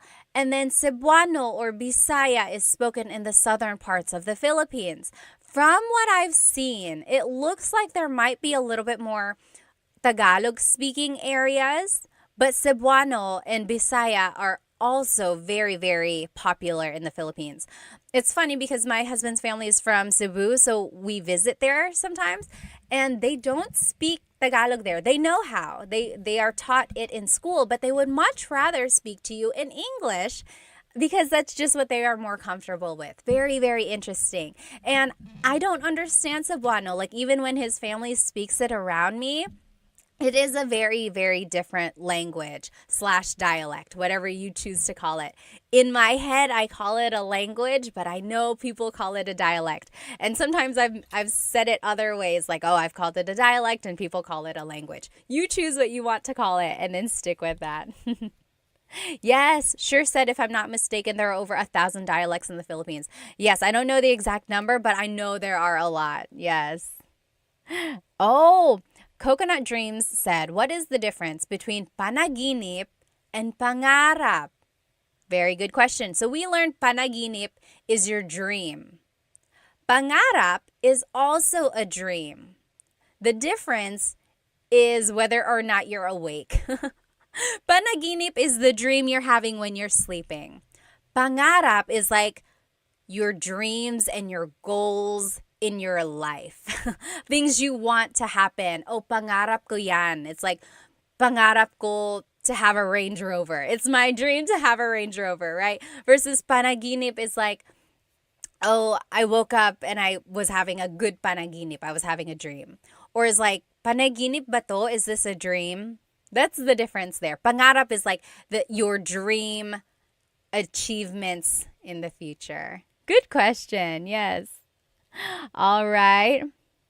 Oh, Dita said, my mom is Filipino and my dad is Indian. That's why I'm learning Tagalog. Well, good for you. Good for you. Net said, thank you so much for creating these videos. My son has speech delay and I will try for him to view your videos. Yes, yes. All righty. Very good. Let's go ahead. Oh, yes. Is the third example the right translation? Yes, yes. You're right, Alu. I just read that. Matutulog na tayo means we are going to sleep. Let's go to sleep is matulog na tayo. Yes, you're right. All right. Sure said, baka pangarap ko to win the lottery. Me too, me too. Is it Cebu? Oh, southbound. How do you say Cebu? So Cebu, spelled C-E-B-U, is it Cebu or Cebu? So technically, in the Tagalog alphabet, the letter E can be pronounced E or E, like the letter I. So I say Cebu, Cebu. And I know some people say Cebu, but usually it's either Cebu or Cebu. Good question. All right, so now we are going to review. So we learned all of those vocabulary words about the house, like the structure of the house. We also learned vocabulary words about the kitchen, then the bathroom, and then the bedroom. And then we also learned different phrases about those things. Hang on one moment. Momani said, taga saan ka sa Pilipinas? Pinanganak ako sa Maynila. Yung mga magulang ko po, taga Bicol. Si Papa, taga Catanduanes. Si Mama, taga Sorsogon. All right. Oh, Liv said, do you have any references for learning Kapampangan? I wish. You know Chris Punsalan, the caregiver, he knows Kapampangan. So maybe we could ask him to make some teaching videos. All right. Let's keep going. So let's review now. Now these are the slides, the same slides, but they are blank. So you have to tell me what these are, and then let's fill it in together. Okay? So ano ang house? Sa Tagalog, do you remember? Ano ang house sa Tagalog? Yes, Dita got it right on YouTube. Dita says bahay. Very good, bahay. Do you remember what home is? So house versus home. Bahay is the house. Tahanan is the home. So it's just the difference between like my house versus my home. Okay? How do you say my house is big? How do you say my house is big? Malaki ang bahay ko. The opposite of malaki is maliit. So malaki ang bahay ko, my house is big. Maliit ang bahay ko, my house is small. How do you say my house is new or my house is old? How do you say my house is new or my house is old? It would be, yes, Dita, you got it right. Bago ang bahay ko or luma ang bahay ko. Sure said, I always make a mistake with bahay and buhay. So bahay is house, buhay is your life. Yes, so malaki ang bahay ko, not malaki ang buhay ko. Very good. Yes, bago is new, luma is old. Very good, very good. Now, how do you say my house is far or my house is near? What is the difference between far and near? Oh, thank you, Hima. Thank you so much for the badge on TikTok. Thank you. Oh, user 413 said, where did you get your earrings? These are from Sunkissed Pinay. Sunkissed Pinay. Be sure to check them out. So pretty, so pretty. Yes. Oh, Brooks Cooper, you're welcome. You're welcome. So thank you so much for the lesson. Very good. Luma is old. Bago is new. Now we're talking about my house is far, my house is near. Malayo ang bahay ko or malapit ang bahay ko. Yes. Very good, Coconut. So if you were in my lesson last week, if you attended the class, we learned a couple different ways to use adjectives. And those recordings are on my YouTube channel if you weren't able to catch it. But if you want to say malayo, you could also say ang layo. Ang layo ng bahay ko. Yes. Very good, very good. Okay.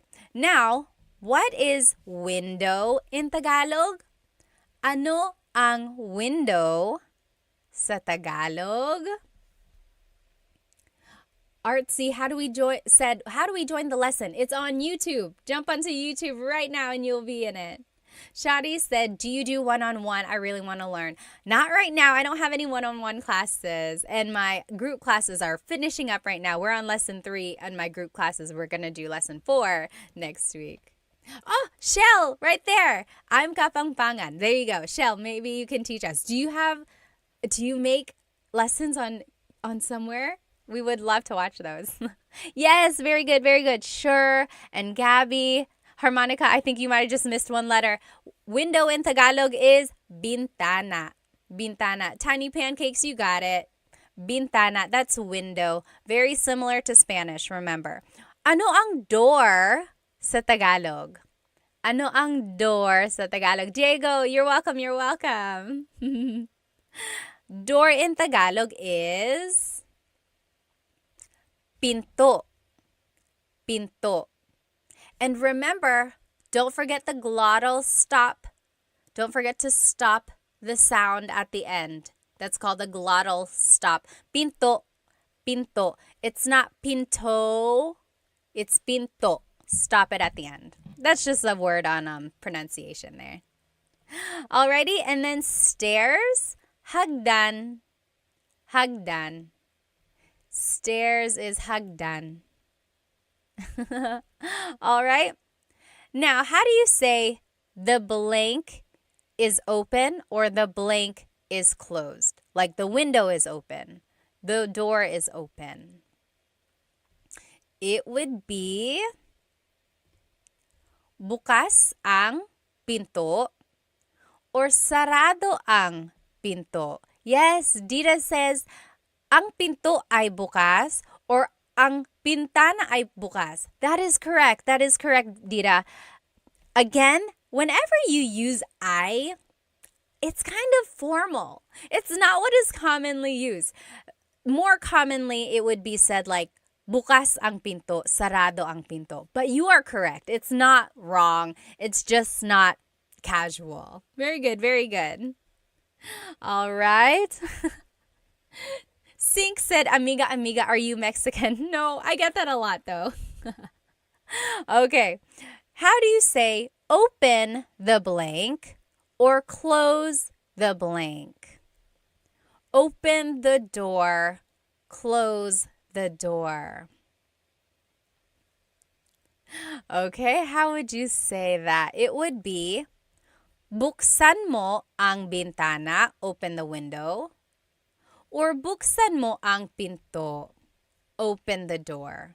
Buksan mo, isara mo, blank. So that is how you say open something, close something. Very good, very good. Next, ano ang wall sa Tagalog? Ano ang wall sa Tagalog? Oh, Lucky Duck or Little Duck said, how can I ask, is the window closed? So let's go back. Is the window closed? I would use the first phrase here. Sarado ba ang bintana? Sarado ba ang pintana? So, ba is a question word. So you're asking, sarado ba ang bintana? Is the window closed? Versus, sarado ang bintana, that's a statement meaning the window is closed. Yes, Tiny Pancake said pader. Pader is also another word for wall or ding ding. Ding ding. Very good. Ano ang roof sa Tagalog? Ano ang roof sa Tagalog? Just Jules said, what about ibukas mo ang pinto? Yes, that also works. So you could say, buksan mo ang pinto or ibukas mo ang pinto. Yes, very good, very good. The only difference with that is sometimes verbs are object-focused, sometimes verbs are actor-focused. So, ibukas mo ang pinto is the object-focused verb, whereas buksan mo ang pinto is, maybe I'm getting mixed up. Ibuksan mo. No, I would say it's correct. Sorry, it's very grammatical there, but yes, you are correct. All right. Roof in Tagalog is bubong. Bubong. Yes, very good. Very good. Maverick said, ding, ding, ding, ding. We got a winner. Very funny. Yes. Megan said, where did you get your earrings? These are from Sunkist Pinay. Oh, and Moho Fotoko is from Virginia Beach. Are you near the Jollibee? And then ceiling in Tagalog is kisame. Kisame. That's the ceiling. Kisame. All right? Now, here are some vocabulary words about the kitchen. The kitchen. Kitchen, do you remember what the kitchen is in Tagalog? Ano ang kitchen sa Tagalog? Ano ang kitchen sa Tagalog? Kitchen in Tagalog is, yes, Dita, you got it. Whoops. Kusina.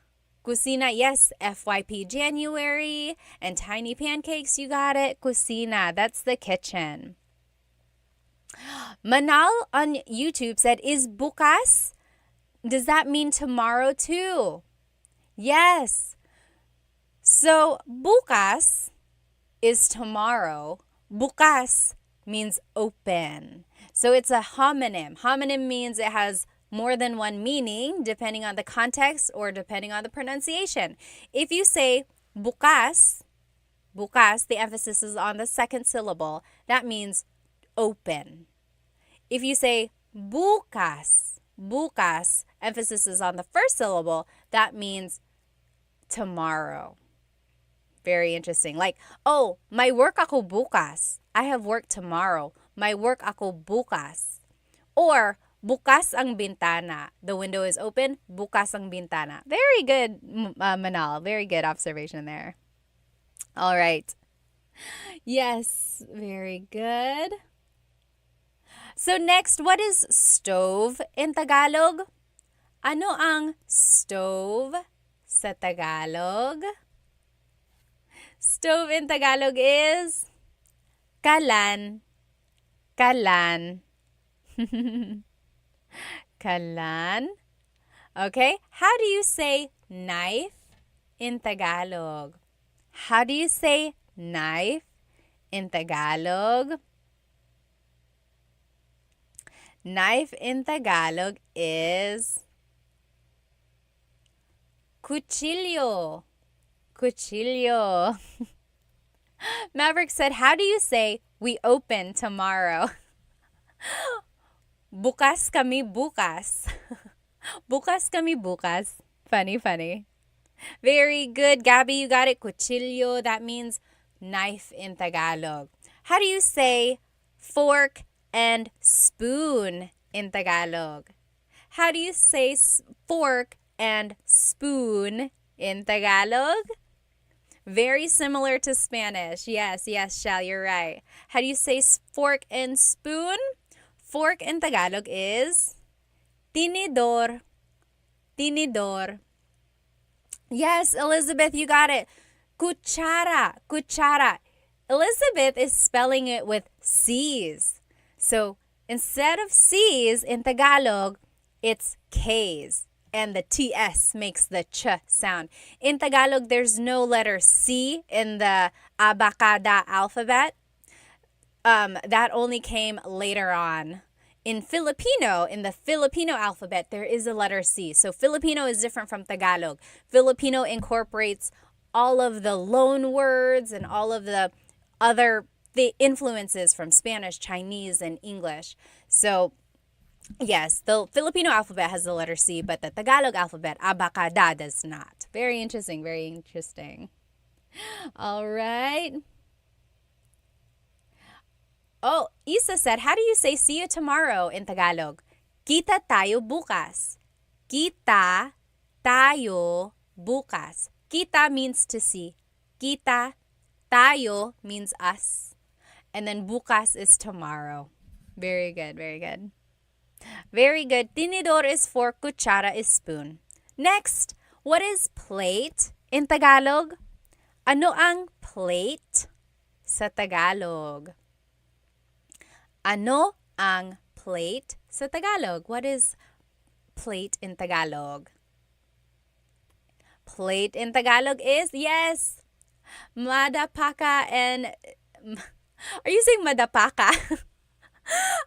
And just Jewel, yes, you guys got it right. Plato, Gabby, you got it right. Dita, you got it right. Very good, very good. Plato, again, in different regions, it's different. Like in Bisaya, I've heard pinggan. Pinggan also means plate. Ano ang glass sa Tagalog? Ano ang glass? Like a glass cup. Ano ang glass sa Tagalog? Glass in Tagalog is baso. Baso. Baso is glass. If you are just joining me on TikTok, this whole lesson is on my YouTube channel right now.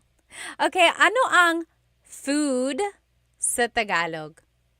Ano ang food sa Tagalog? Yes, Gabby, Manal, Little Duck, you guys all got it right. Cassidy, very good, very good. And then harmonica, correct. Tasa is for a regular cup.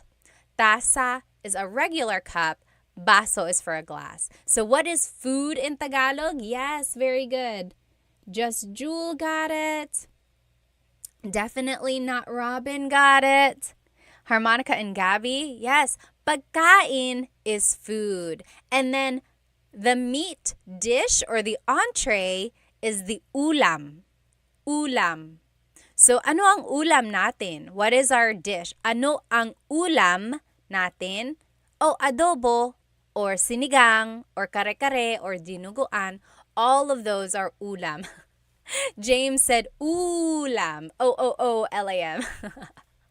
Very good. And then what is to eat in Tagalog? To eat. To eat in Tagalog, what is the verb to eat? To eat in Tagalog is kain. Very good. Just Jewel, kumain. Yes. So you could say kain or you could say kumain. Kevin said kakain. So all of these are different conjugations or different ways to use kain. Very good. Very good. Someone had a question up here. Oh, Sure said, I always mess up pagkain and kumain. Yes, so pagkain is the noun food. Kumain is the verb to eat. Very good. Someone else had a question up here. Hang on one moment. Oh, Cody Paul said, do you visit the Philippines much?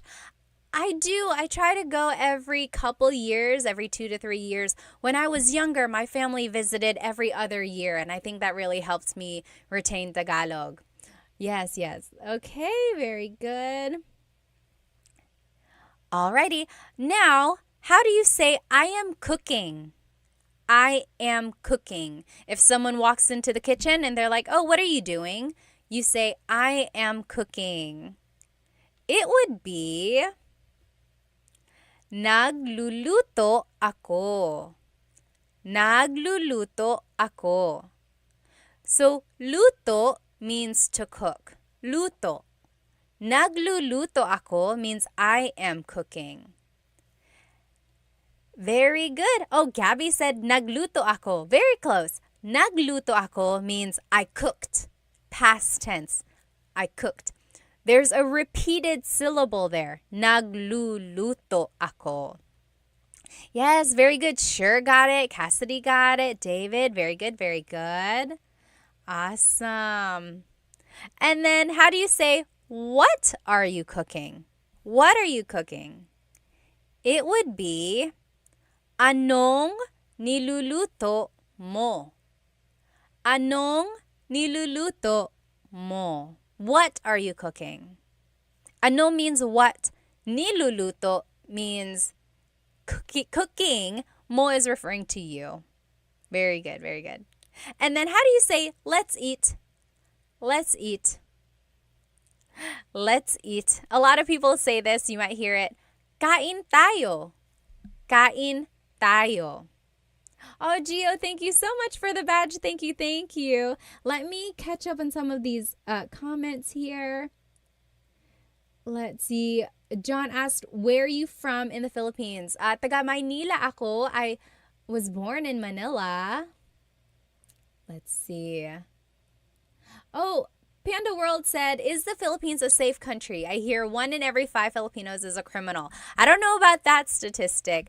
I would say it's like, if you go to Manila, which is a big city, it's like any other big city. You just got to be aware of your surroundings. If you are a foreigner, I would say maybe don't stay out too late. Be aware of like where your wallet is and try not to get too close to people who may not look very friendly. But if you are in the province, if you are in like just the rural areas, a lot of people there are quite nice. Even in the cities, people are nice. And it's just the way it is everywhere, I think. If you're in a big city, just really be careful.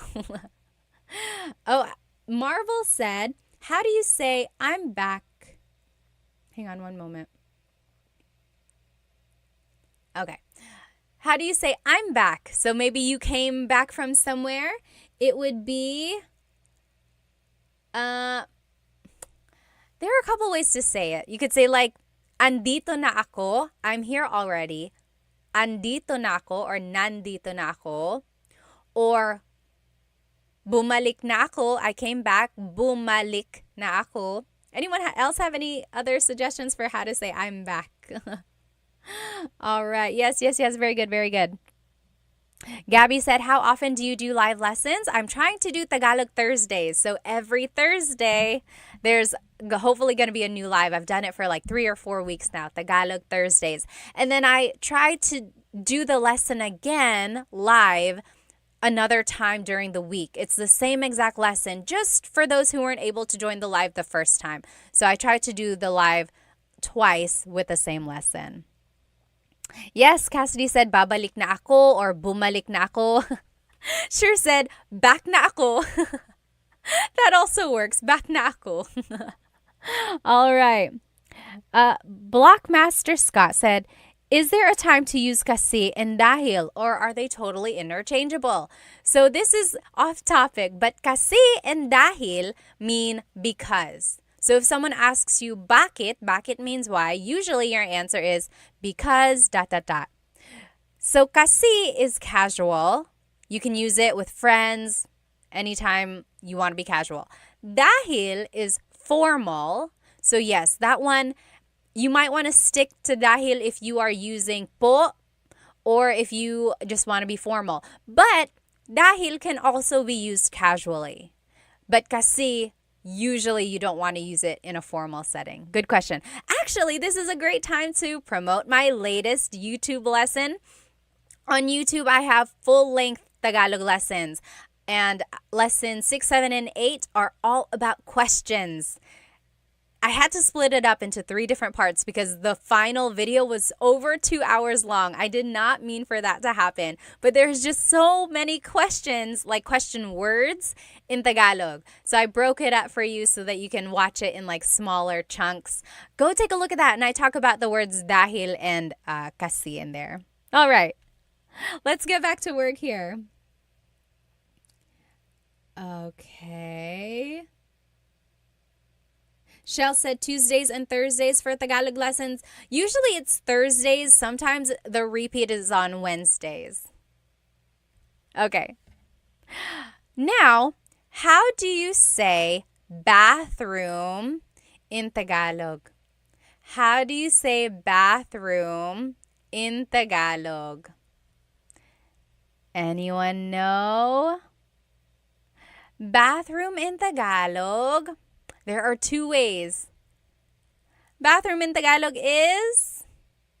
Yes, you guys got it. Just Jewel, Gio, Aaron, you guys are getting it. Yes! And Avalon. So, banyo or CR. Yes, Sergey, workout, got it. Maximilian, you guys are getting it. Harmonica, palikuran. Yeah. Paliguan, maybe. Very good. Gregory and Dita. Yes, Blockmaster. Very good. Okay. So, how do you say toilet in Tagalog? How do you say toilet in Tagalog? So, CR, remember, stands for comfort room. Comfort room. So sometimes people say, saan ang CR? Where is the bathroom? Saan ang CR? Same as saan ang banyo. Inodoro. Inodoro. Toilet. That means toilet. Inodoro. Han Solo said, are you American? I guess technically I am. I'm an American citizen. I was born in Manila, so Filipino-American. And remember, just so you can have the vocabulary, ihi is pee, tae is poop. Now, what is sink in Tagalog? What is sink in Tagalog? Sink in Tagalog is? Yes. A lot of people on TikTok are saying, oh, it's so similar to Spanish. It really is. A lot of these words are so similar to Spanish. Oh, Tony, thank you. Thank you so much for the badge. And to Full Hound, thank you so much. Yes, very good. Sink in Tagalog is lababo. Lababo. I always thought that was a fun word to say. Lababo. Lababo. Very good. Han Solo said, I knew it. Filipino Americans have the same look, either this or the one with eyelashes and mascara. Okay, I don't know. How do you say bathtub in Tagalog? How do you say bathtub? Let's see. K Fantasy said, how do you say see you Saturday? See you Saturday would be kita tayo sa Sabado. Magkita tayo sa Sabado. Kita tayo sa Sabado. Yes, sure said lababo reminds me of bubbles. That's a good way to remember it. Lababo, bubbles. Yes, very good. Ano ang bathtub sa Tagalog? Paliguan. Paliguan. It could also mean shower. Ligo means to take a shower or to take a bath. Paliguan basically just means a place to take a bath, a place to take a shower. Yes, William, you got it. Very good, very good. What else? How do you say soap in Tagalog? Soap in Tagalog. Soap in Tagalog is sabon. Sabon. Habon. I think I've heard that before. Yes, yes. Sabon, also soap. How do you say towel? Do you know how to say towel in Tagalog? Towel in Tagalog is... Yes, Little Tuck, you got it, you got it. The Mantis, you got that too. Yes, toalla. Toalla, towel, toalla. Very good. And then how do you say to take a shower? The verb to take a shower. Yes, Annalise says, so similar to Spanish. It really is. To take a shower is maligo. Maligo. Very good. Very good, everyone. And let's just go through these phrases together. I am taking a shower. I am taking a shower. Naliligo ako. Naliligo ako. And then, are you done yet? Tapos ka na ba? Tapos ka na ba? And then, hurry up. Dalian mo na. Dalian mo na. So these are just some phrases you might hear. Again, if you're just joining me on TikTok, this whole lesson is on YouTube right now too. I'm doing a live on YouTube and you'll be able to see the lesson there with all the words and the pictures as well. So let's just go over these phrases one more time. Naliligo ako. I am taking a shower. Naliligo ako. And then, tapos ka na ba? Are you done yet? Tapos ka na ba? Maybe if someone is taking a long time, you can say that. And then if you want to say hurry up, it would be dalian mo na. Hurry up, dalian mo na. Very good. Yes, can you make a list of words? Again, I use those to help. Bones, I would say, look on my YouTube channel. This lesson will be on there, the recording, and everything is written out on there for you. Now, this is the bedroom. Ano ang bedroom sa Tagalog? Ano ang bedroom sa Tagalog? Bedroom in Tagalog is cuarto. Cuarto. Bedroom in Tagalog is cuarto. Ano ang bed sa Tagalog? Ano ang bed? Ano ang means what is blank. And that's a good phrase to know if you're learning Tagalog. You could say, ano ang bed? What is bed? Ano ang bed sa Tagalog? Bed in Tagalog is kama. Harmonica said kama room. Almost. Kama. Kama, yes. Kama. Ano ang pillow sa Tagalog? Ano ang pillow sa Tagalog? Yes, Cassidy said, can dalian be replaced with bilisan? So we learned dalian mo na. That means hurry up. Dalian mo na. But you could also say bilisan mo na. Bilisan. Bilis means fast. So bilisan means go faster. Hurry up. Go faster. Very good. Pillow in Tagalog is unan. Unan. Sergey said ulam. Remember, ulam is the food, the dish. Adobo is ulam, kare-kare is ulam, pillow is unan. Unan. I know they sound very, very similar. Very good. All right. How do you say blanket in Tagalog? Blanket in Tagalog is kumot. Kumot. Kumot is blanket in Tagalog. All right, and then just a few more words here. How do you say to sleep? The verb to sleep. How do you say to sleep? Yes, Dita, very good, very good. You got kumot. To sleep in Tagalog is matulog. Matulog. Oh, Twofold thank you for the ice cream badge. Thank you so much. Yes. Very good. Yes, Coconut said, I usually say bilisan too. Yes, they're interchangeable. Bilisan mo, dalian mo. Very good, very good. Matulog. How do you say snore? Do you remember what snore is? Oh, Daniel said higa. So, does anyone know what higa means? Higa is the verb to lie down. Nakahiga ako, I am lying down. That's like the adjective. Or mahihiga ako, I will lie down. Very good, very good. Very similar. Hilik is to snore. Hilik. Halik is kiss. That's different. Hilik is snore. Humihilik ka. Humihilik ka. You are snoring. Sergey, very close. You said hilig. Hilig means like things you like or your hobbies. Very good, very good. Yes. Juan said, does ako mean me? Yes, and it's very similar to aku in Indonesian.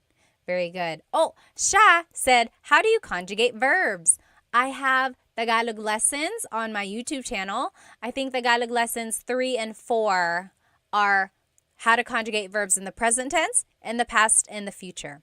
Take a look at those. Yes, Brian said, is this Tagalog? Opo, Tagalog po ito. It is. Okay, lastly, dream. How do you say dream in Tagalog? Dream in Tagalog is panaginip. Panaginip. And remember, Coconut asked, what is the difference between panaginip and what was the other word for dream? Pangarap.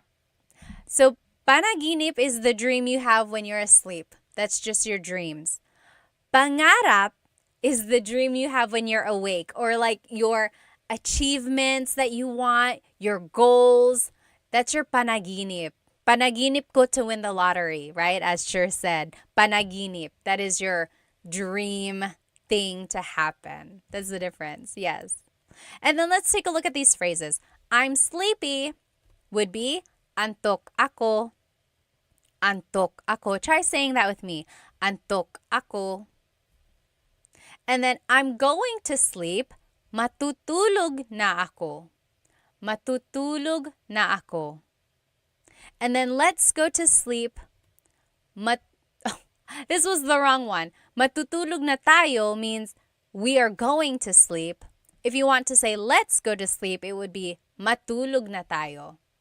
Matulog na tayo. And then if you want to say fix the bed, like fix the sheets, fix the pillows, it would be ayusin mo ang kama. Ayusin mo ang kama. Very good. Oh, Sha said, can you omit ako? Can it be assumed?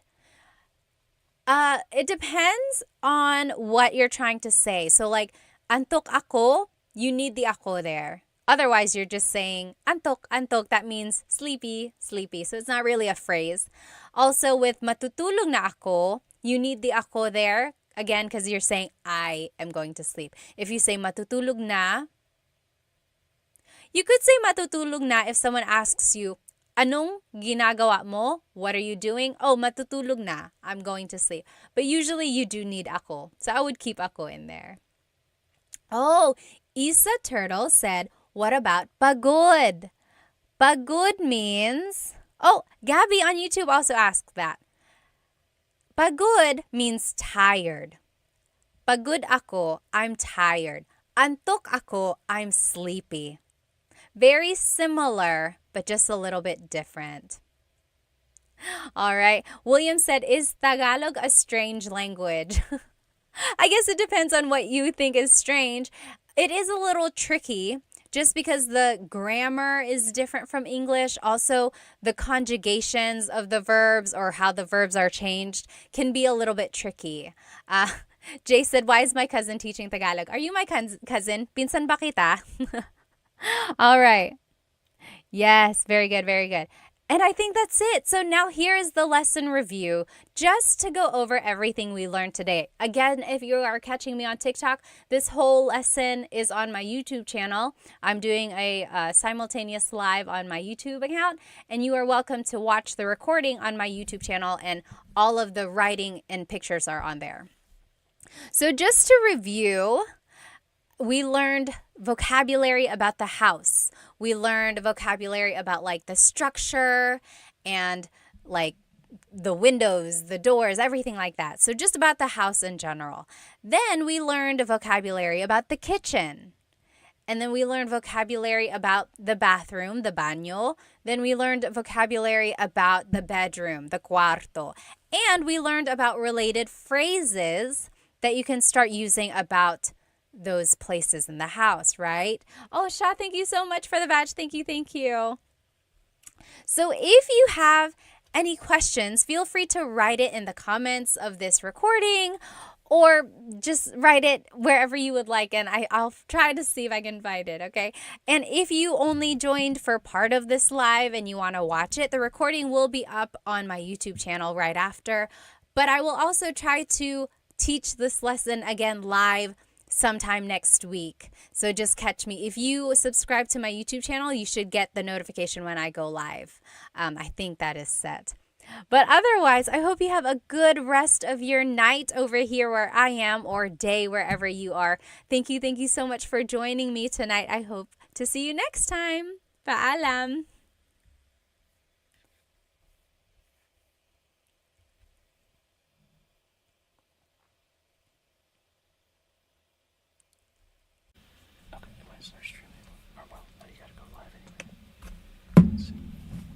Oh. Oh, wait, it's going live now. It's live. Go away.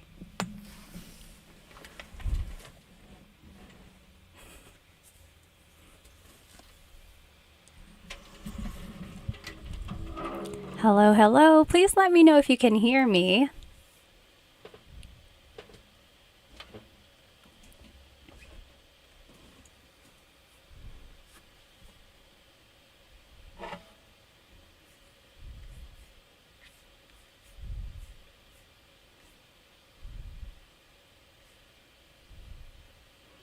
Hello, Maximilian. Are you the same one from last week? If you are, hello again. Hello from Canada. Nice to see you.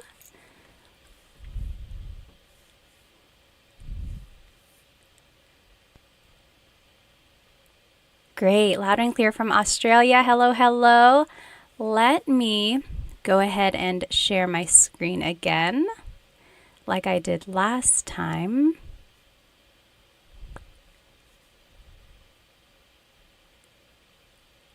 Okay, awesome. Welcome, everyone. If you are just joining us, go ahead and grab a piece of paper and something to write with. Today, we're actually going to be learning how to use gusto ko and ayaw ko phrases. So you'll be able to say things like what you like, what you don't like, or what you want. Let me see here.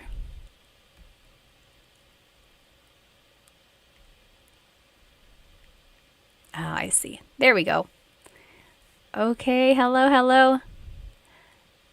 Again, welcome. If you are just joining us, we'll let everyone hop on in for another minute or so. So sorry I'm late. One of these nights I'm going to be on time, I promise. Go ahead and write where you are watching from. Let's see, Maximilian is from Canada. Hello, hello. Australia, Rob is from Australia. Dennis is from Sacramento. Alrighty, let's go ahead and hop right into this lesson.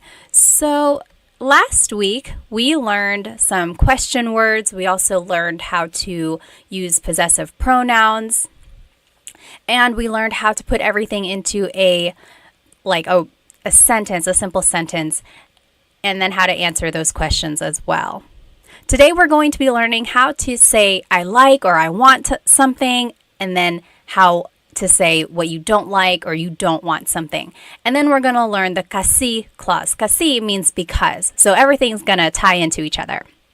Let me just read these comments here. So I see Scott is from Washington State. Hello, hello. Sher is from New Mexico. Kevin is from Rhode Island. Coconut Dreams. Yes. Oh, okay. You're living in the Philippines, but you're from Ohio. That's so cool. Jimmy is from Massachusetts. Jared is from Montreal. Rich is from New York. Yawanthan is from Cali. Hello, hello. Let's go ahead and jump into this lesson. So, gusto ko means I like or I want something. So depending on how it's used in the phrase, it means I like or I want. Oh, Travis, hello from Sorsogon. My family is from Sorsogon, actually, my mom's side. That's so cool. So if you want to say that you like something, you can just say gusto ko by itself. Gusto ko. For example, gusto ko ito, gusto ko yan. I like this, I like that. So for example, if you are shopping with a friend and you can't decide, you're like, which one do you like? And your friend says, oh, gusto ko ito. I like this one. Gusto ko ito. Or I like that. Gusto ko yan. Gusto ko yan. So you could just say it by itself. Gusto ko ito, gusto ko yan. You could also add a pronoun. Gusto ko siya. I like him or her. Maybe if there's a new employee at your workplace and you're like, oh, he was really nice. Gusto ko siya. I like him. Gusto ko siya. Also, romantically, you could use it like that as well. Gusto ko siya. I like him. I like her. Gusto ko siya. So that means I like him or I like her. So that's the first way you can use gusto ko. You can use it by itself or you can add a pronoun or a demonstrative pronoun as well. So gusto ko, I like it. Oh, Travis, you're from Donsol. Yeah. Have you swam with the whale sharks? I know you can do that over there. And then Stellar's from Italy. Hello, hello. Kawika from California. Welcome, welcome. Now, if you want to say that you want something, you would say gusto ko ng plus a noun. So the word ng is just a sentence marker. It's something that goes in front of a noun usually. It doesn't really have a direct sentence, a direct translation. It does mean some or a thing. So it could be either one of those, but technically it's just kind of a sentence marker is what they call it. Okay. So gusto ko ng pagkain. I want some food. Gusto ko ng pagkain. Or gusto ko ng aso. I want a dog.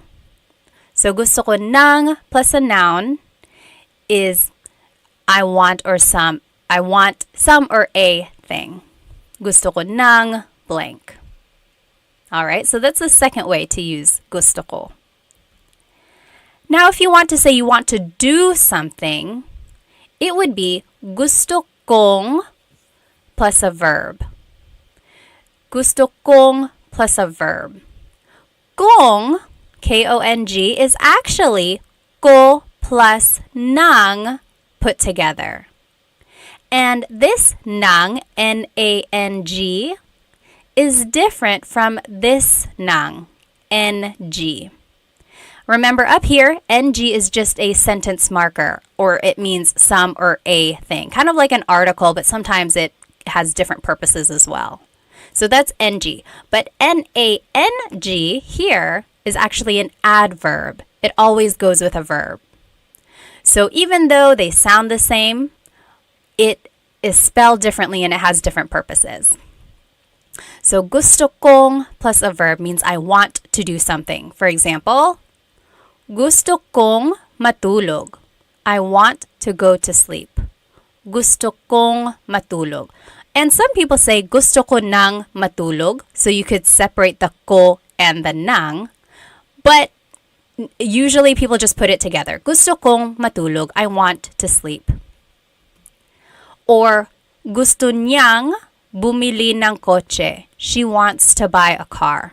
Gusto niyang bumili ng kotse. So if you know the different pronouns in Tagalog, here is a different pronoun. So in the first example, it was ko plus nang. In the second example, it's niya plus nang. Niya means he or she versus ko means I. So whatever pronoun you are using, you are welcome to just put it together with the word nang and make this contraction. So gusto kong matulog, I want to go to sleep. Gusto niyang bumili ng kotse, she wants to buy a car. All right, so that's the third rule for gusto ko. Oh, Travis, that's cool. Okay, awesome. You have swam with the whale sharks. I swam with the whale sharks in Cebu. That was a lot of fun too. Stellar, thank you. I'm so happy that you and your daughter are watching. That's so fun. Okay, now next, you can say gusto ko si plus a person. So if you want to say I like a person, it would be gusto ko si blank. For example, gusto ko si Tita Baby. I like Tita Baby. She is a great cook. Gusto ko si Tita Baby. I like Tita Baby. Or, only one example. Gusto ko si blank. So anytime you have a person's name following, you have to use this preposition si. So that's what would go before a person's name. Now, if you want to say I like it in a place, gusto ko sa, then the place. So now the word is sa. That's the leading word there. Gusto ko sa Japan. I like it in Japan. So gusto ko sa Japan because it's very historical. Gusto ko sa Japan. Versus gusto ko yung plus a noun. That means I like something. So the difference here in rule number 2, gusto ko ng plus a noun versus gusto ko yung plus a noun. So very similar, but the leading word is different there. Remember up here in number 2, gusto ko ng plus a noun means I want something. I want some food. But gusto ko yung means I like something. For example, gusto ko yung buhok mo. I like your hair. Gusto ko yung buhok mo. So yung means you like it. Nang means you want it. Right? So we're not saying I want your hair. You say I like your hair. Gusto ko yung buhok mo. And then gusto ko yung damit mo. I like her dress. Gusto ko yung damit niya. Gusto ko yung damit niya. I like her dress. So gusto ko yung and gusto ko nang are very similar. And if you happen to mix it up in conversation, it's not a big deal. People will understand what you mean. But technically, there is a difference there. Oh, thanks, Basil. Gusto ko yung this channel. I love it. Gusto ko yung channel na ito. Thank you. All right. Any questions about these gusto ko grammar rules? So these are essentially how gusto ko can be used. There may be other ways, but these are the main ways gusto ko is used. So just depending on what you want to say, you have to think about the preposition or the leading word that would go before it. Go ahead and write any questions in the comments, and then we will go ahead and hop into these practice questions in the meantime. So up here on the top left corner are the rules that we just learned. Remember, gusto ko means I like it. Gusto ko ng plus a noun means I want something. Gusto kong plus a verb means I want to do something. Gusto ko si plus a person means I like a person. Gusto ko sa plus a place, I like it in a place. And then gusto ko yung plus a noun, I like something. So now let's go ahead and do these examples. So number one, I want some bread. Bread in Tagalog is tinapay. Tinapay. The AY makes an I sound. Tinapay. It's not tinapay. Tinapay. Okay, so I want some bread. Let's do this one together. Take a look at all of the rules here. Which one is I want something? So number one is I like it, so that's not it. Number two, I want some or a thing. Yeah, that could be it. Number three, I want to, but then it's a verb, so that's not it. Then the last three are I like, I like, I like. So that's not it. So I want something, that would be rule number two. Gusto ko ng plus a noun. Oh, I'm seeing the correct answers in the comments. What do you think it is in Tagalog? I want some bread. So we are just going to follow the rules here. Gusto ko ng tinapay. Gusto ko ng tinapay. So remember, I want some bread. Gusto ko ng tinapay. Now, if we had said, gusto ko yung tinapay, what would that have meant? Gusto ko yung tinapay. That one means I like the bread. So maybe we are eating at a restaurant and they brought out a basket of bread and you're like, oh, gusto ko yung tinapay. I like the bread. That is when you would use it. Yep. Good job, sure. That is exactly right. So that's just the difference between those two. So I want some bread. Oh, I'm sorry. I like some bread versus I want some. Okay? But again, that's just a very minor thing. It's not going to be a big deal if you happen to mix them up, but technically there is a difference there. Okay, so Nicole asked, would it be wrong to say gusto kong tinapay instead of gusto ko ng? I'm trying to think, gusto kong tinapay. No, it's not wrong. I've heard it before. It's not very common. The kong really is saved for verbs, but that also works as well. Gusto kong tinapay. Yeah, if you're speaking fast, feel free to say that as well. Good question. All right, you take maybe 5 minutes. You do well, it says number 3, but technically it's the second one. Do the last examples here, and then we'll go over it. Let's see. Sure said, when you add some or the before bread, is that implied in the context? I would say not so much implied, but the ng or the nang or the yung, that's the one that indicates it. So yeah, as long as the nang or the yung are there, then you can assume or you can pretty much understand that it is some or the. Yeah. Okay, very good. So so Jimmy is already answering it. Go ahead and answer these on your own. Feel free to write it in the chats. If you want to do it by yourself first, don't read the chats. And then we'll go over it in about 3 minutes.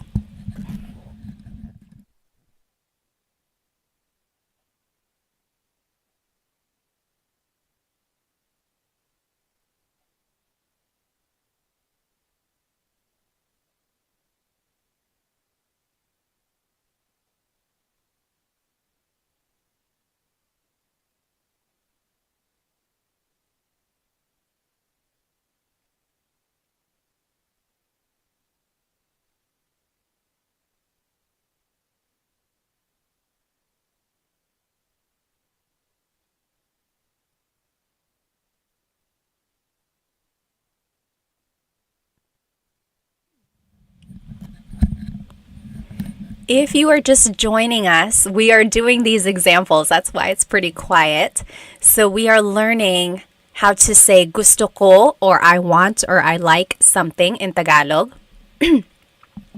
And then here on the left side are the rules we just learned. So depending on what you want to say, there are certain prepositions or leading words before the rest of the phrase. And then we are doing these examples by just plugging in the vocabulary into the sentence structures. So go ahead and maybe take a few more minutes.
Okay, let's go ahead and do these examples. I just turned on my live on Instagram as well. If you happen to turn that one on, you are going to hear that information first because there is a delay on YouTube. So if you are joining me on Instagram, hello, go jump onto my YouTube channel because we are doing a live Tagalog lesson and I'm sharing my screen there. Okay, so if you are following me on YouTube, let's go ahead and do these examples. So we are learning these phrases for how to say gusto ko. So I like or I want something. And we are practicing these examples. Again, if you're just joining me, go ahead and jump onto my YouTube channel right now because then you can join our lesson. So number 3, I like Mr. Garcia. Yawanten says, gusto ko si Mr. Garcia. Let me see if I can log out of this. So remember, if you want to say I like a person, it is gusto ko si Mr. Garcia. Gusto ko si Mr. Garcia. So remember, anytime you want to say you like someone, the leading word or the preposition is si. Hello everyone. Remember, jump onto my YouTube right now. Number 4, I want to go swimming. I want to go swimming. So remember, anytime we are using a verb or we want to say I want to do something, it is gusto kong lumangoy. Gusto kong lumangoy. Yep, I see that a lot of people got it right. Awesome. Gusto kong lumangoy.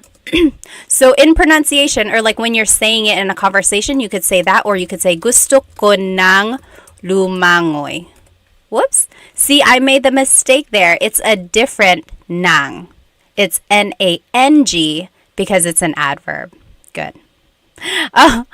Ribe or Ribe said, gusto kong swimming. I love a good Tagalog Taglish tip. So yes, you could easily just say gusto kong mag-swimming. So if you do not know a word in Tagalog, always feel free to just use Taglish. Yes, because the more you can use Tagalog, even if it's in small parts, I mean, that's better than nothing at all, right? All right,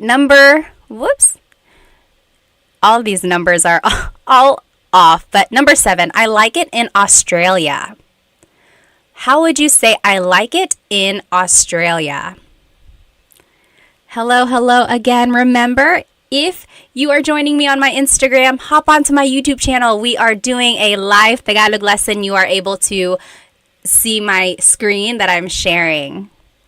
Yes, so I'm seeing the correct answer in the comments here. I like it in Australia is gusto ko sa Australia. I like it in Australia. So you could be like, oh yeah, I've traveled there before. There are so many cool animals. Gusto ko sa Australia. I like it in Australia. Very good. I see the correct answers in the comments. Now, number 8, I like your house.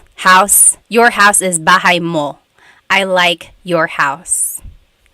So I like a place.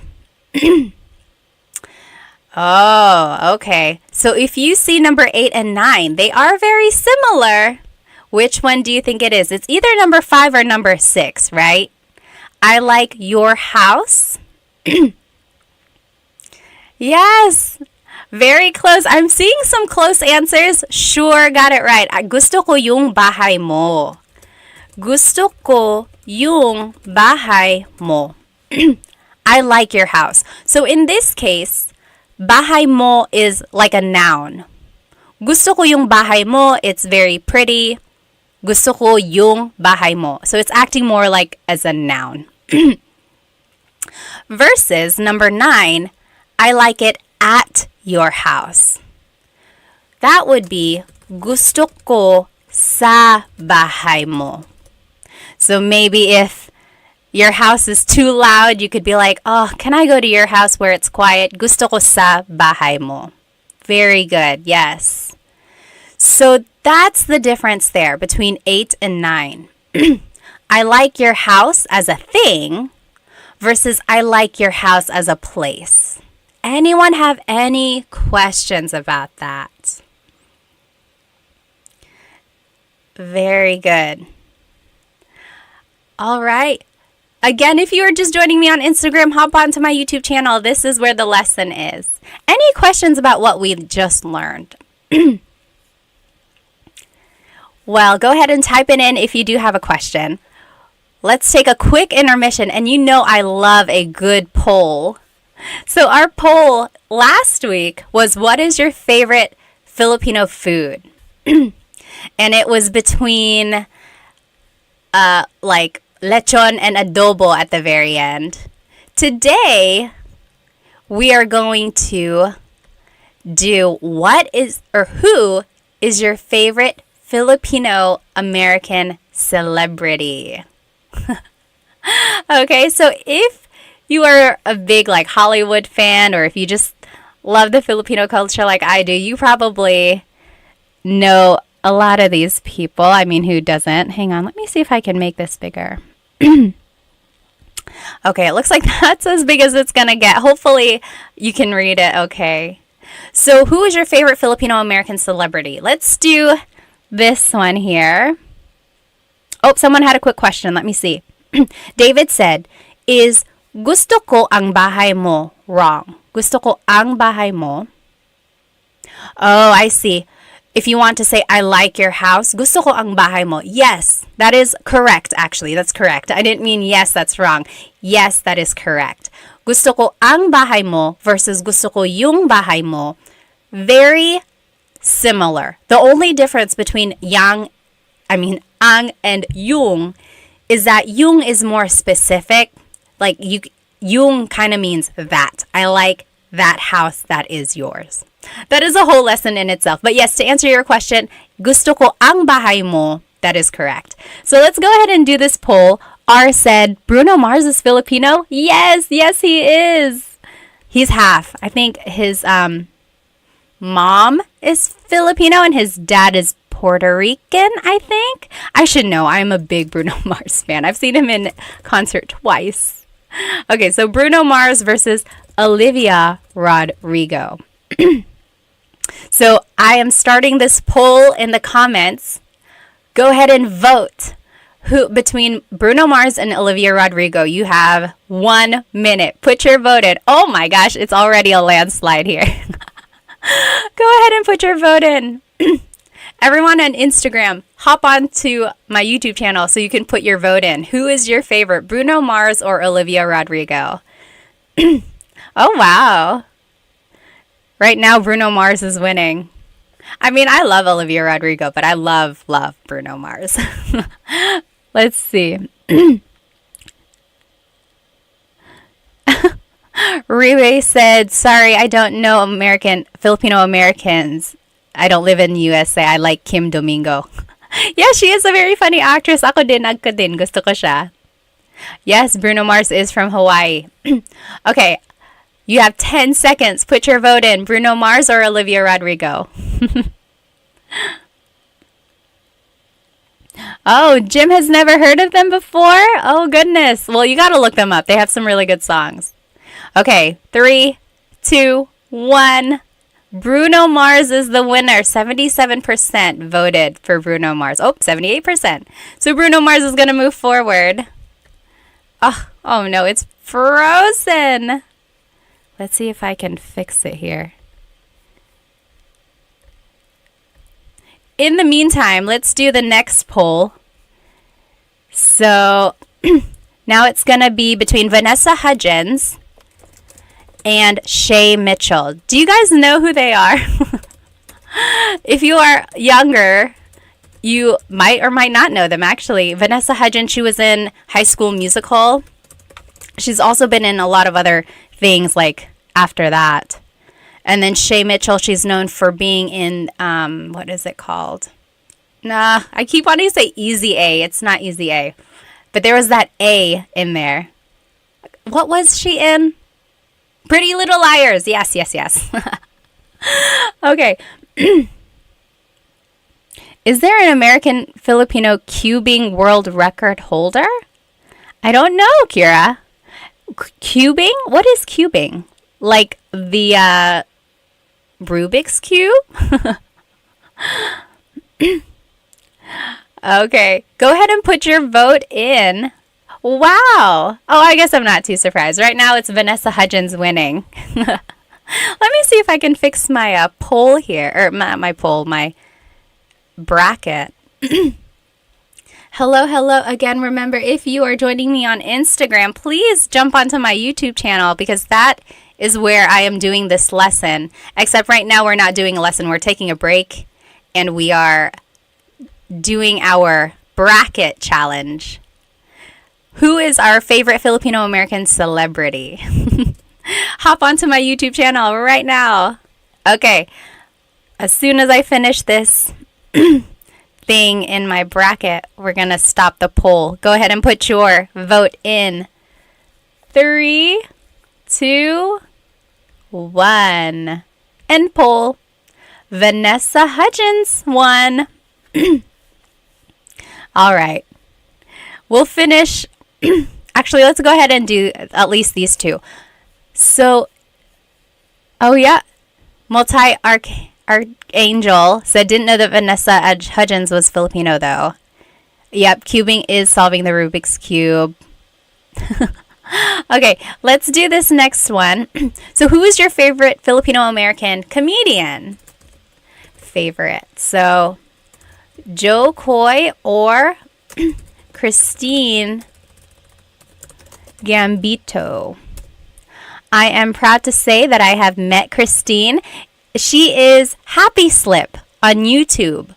So if you were watching YouTube a long time ago, okay, not a long time ago, I don't want to say she's old or anything, but like she is an OG YouTuber, Christine Gambino. She's known as Happy Slip. And I've met her. She's, oh my gosh, I want to say we're friends.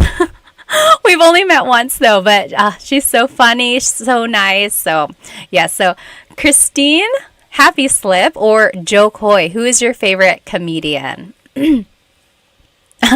Multi-Archangel said, how did Vanessa win over Shay Mitchell? Well, I feel like Vanessa might be a little bit more well-known. She has a lot of projects versus Shay Mitchell. I just know her from Pretty Little Liars, but who knows? All right, get your vote in. Who do you think is your favorite Filipino-American comedian? Christine Gambito or Joe Coy? Yeah, you're right, Ray. He said not fair. Happy Slip versus Joe Coy, different eras. Although I feel like it's just like Joe Coy has gotten a lot bigger, but Happy Slip and Joe Coy have been doing comedy a long time, I think. But yeah, let's see. Okay, go ahead and put your vote in. 3, 2, 1. Michael said, this is like asking me to pick my favorite child. I know. Oh, Rex Navarrete. Yeah, he is funny too. You're right. Okay, so it looks like Joe Coy was the winner here. Joe Coy, let me find my mouse. Where in the world? Okay, here it is. So Joe Coy is moving forward. He is everyone's favorite celebrity, at least in this bracket. I like them both. You're right. I can't pick either. And then last one. Who is our favorite Filipino-American pop singer? Pop or hip-hop or R&B? Oh, I didn't mean to put it there. Hang on. So now it's going to be her versus Nicole Scherzinger. Hello, everyone on Instagram. Join me on YouTube. We are doing a live Tagalog lesson, except not right now. Right now we are doing a poll or a bracket challenge to see who our favorite Filipino Americans are. Favorite Filipino American celebrities. Oh, sure can't vote on this one. It's just too tough. I know what you mean. Her was so good in the Super Bowl, though, don't you think? Goodness, if I could play the guitar and sing, wow. Hello, everybody. On Instagram, where are you guys from? Where are you guys watching? Go ahead and type it in the comments. In YouTube, we are from all over the place. There are people in California, there are people in Italy and Australia, Rhode Island. Someone is in the Philippines, but they're from Ohio. How about you guys on Instagram? Where are you guys watching from? Oh, wow. Pinoy Led Zeppelin. Yeah, a lot of people didn't know that these people on the bracket are Phil Am. They are. Let's see here. RJ is from the Bay Area. Oh, Ives and Bees, hello. I still have your candles. They are the best. I hope business is going well. They are from Miami. Ives and Bees, they are a candle and soap making company. You have to check them out. They gave me a Sampaguita candle. I think calamansi too, right? I almost don't want to burn them because I don't want it to go away. Let's see, San Diego. French the Great, kumusta po? Kumusta din kayo? Winnipeg, Canada. Okay, let's go ahead and see who the winner is. Oh, a lot of people here. Nicole is from Durham. Are we neighbors? Nicole, where are you? Where do you live? Let's see, Kira's from Houston. Mercury is from Michigan. Dennis is from Maryland. Oh, Michael, aloha from Hawaii. Zandra from New Jersey. Samantha from Washington State. We got some New Yorkers, Canada, Greensboro. Hello, North Carolinians. Good to see you. Atlanta, Taiwan. Wow. Michigan and the Philippines. Okay, who is the winner here? Oh, it's actually pretty close. Her won with 62% of the votes. Her is going to move forward. Okay, let's go back to our lesson. That was fun. We'll finish the bracket here at the end. Let me go ahead and turn this presentation back on. Again, if you're just joining now on Instagram, jump onto my YouTube channel. We are doing a live Tagalog lesson there. Oh, hi, Bessie from Missouri, James from New Zealand, Albert from Seattle, Washington, Darla from Chicago, Adventure Foodie from Arizona. Hello, hello. Okay. So let's go ahead and jump right back into this lesson. So we just learned how to use gusto ko phrases. Before we move on, I want to actually show you that all of this can actually be used with ayoko or ayaw ko. So if you are following along here, I just typed in ayaw. Ayaw, excuse me, means I don't like something. So see, for the rule number 1, now it says gusto ko or ayaw ko. I don't like it. Ayaw. Or gusto ko or ayaw ko ng a thing. So, ayaw ko ng pagkain. I don't want any food. Ayaw ko ng aso. I don't want a dog. Same with the next rule. Ayaw kong plus a verb. I don't want to do something. So, ayaw kong matulog. Ayaw kong bumili ng kotse. I don't want to sleep. I don't want to buy a car. Or, ayaw ko see plus a place. So, that's all I'm doing. I'm just adding this word ayaw in the beginning. And that just means I don't want or I don't like something. So, that is the opposite of gusto. It's ayaw. Okay, so now you have it. So someone asked, where can I get a copy of these slides? I don't have them posted anywhere. Maybe I'll try to figure out a place where I can post them. But if you sign up for one of my Tagalog classes, which start this weekend actually, you will get a copy of these slides directly to your email. So yes, this is from the class, but I'm going to change it up for when the class actually starts. But otherwise, this is going to be recorded, so you should be able to watch it again. Okay, so there we go. The opposite of gusto is ayaw. So there it is all right there. Ayaw ko ng thing, ayaw kong plus a verb, and so on.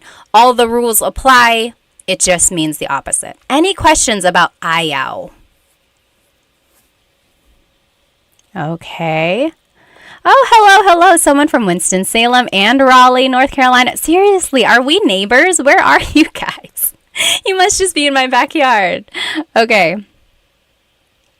Am I going to leave this in any playlist? Usually the lives are under the live tab, I believe. At least that's where I see my last live. Okay, so any questions about gusto ko or ayaw ko? If you have a question about those, just type it into the comments. Okay, so now, can we use it on a person? Yes, so I guess that would fall under rule number 1. Gusto ko siya, I like him or her. But if you want to use it against a person, you could say, ayaw kita, I don't like you. I would say that maybe like jokingly to my husband or just to a friend if you want to tease them. Ayaw kita, I don't like you. Ayaw kita. Or ayaw ko siya, I don't like him or her. Okay, right? So if someone is mean and you're just saying like, oh, ayaw ko siya. That's another thing with pronunciation. Usually it's pronounced ayoko siya. So if you want to sound a little bit more natural, you put everything together, ayoko siya. Ayaw ko siya is ayoko siya. But no big deal if you happen to separate them. Oh, Marcus asked a very good question. What is the difference between ayaw and hindi ko gusto? So, hindi ko gusto means I don't like something. Ayaw also means I don't like something. So, I feel like there are just certain times when ayaw works better than hindi ko gusto. Like, ayaw ko ng pagkain. I don't want any food. Versus, hindi ko gusto yung pagkain means I don't like the food. So it's like ayaw can be I want, or I'm sorry, I don't want, I don't like, whereas hindi ko gusto just means I don't like. So I'm going to make that distinction here. Ayaw means I don't want or like, whereas hindi ko gusto only means I don't like. Does that make sense, Marcus? That is a very good question. Let's see. Bug Bubble said, I always knew ayaw, ayoko. Is that the same thing? Yep, ayoko. That's just a pronunciation thing. Ayoko ng pagkain. I don't want any food. Yeah, but technically it's ayaw ko ng blank. Nicole said, is using hindi gusto more common? When would we use ayaw versus hindi? I would say they're actually used pretty often, like interchangeably. Although again, sometimes ayaw is more used in certain circumstances, like in the I don't want something. So yeah, good question. All right. Mercury said, ayoko durian, the durian fruit because it stings. Yeah, ayoko ng durian. Okay, awesome. What's up with ko ng versus gong? So remember that was up here in rule number 3. Does anyone want to explain? So just again, if you have already heard this, so sorry, feel free to kind of doze away if you want. But so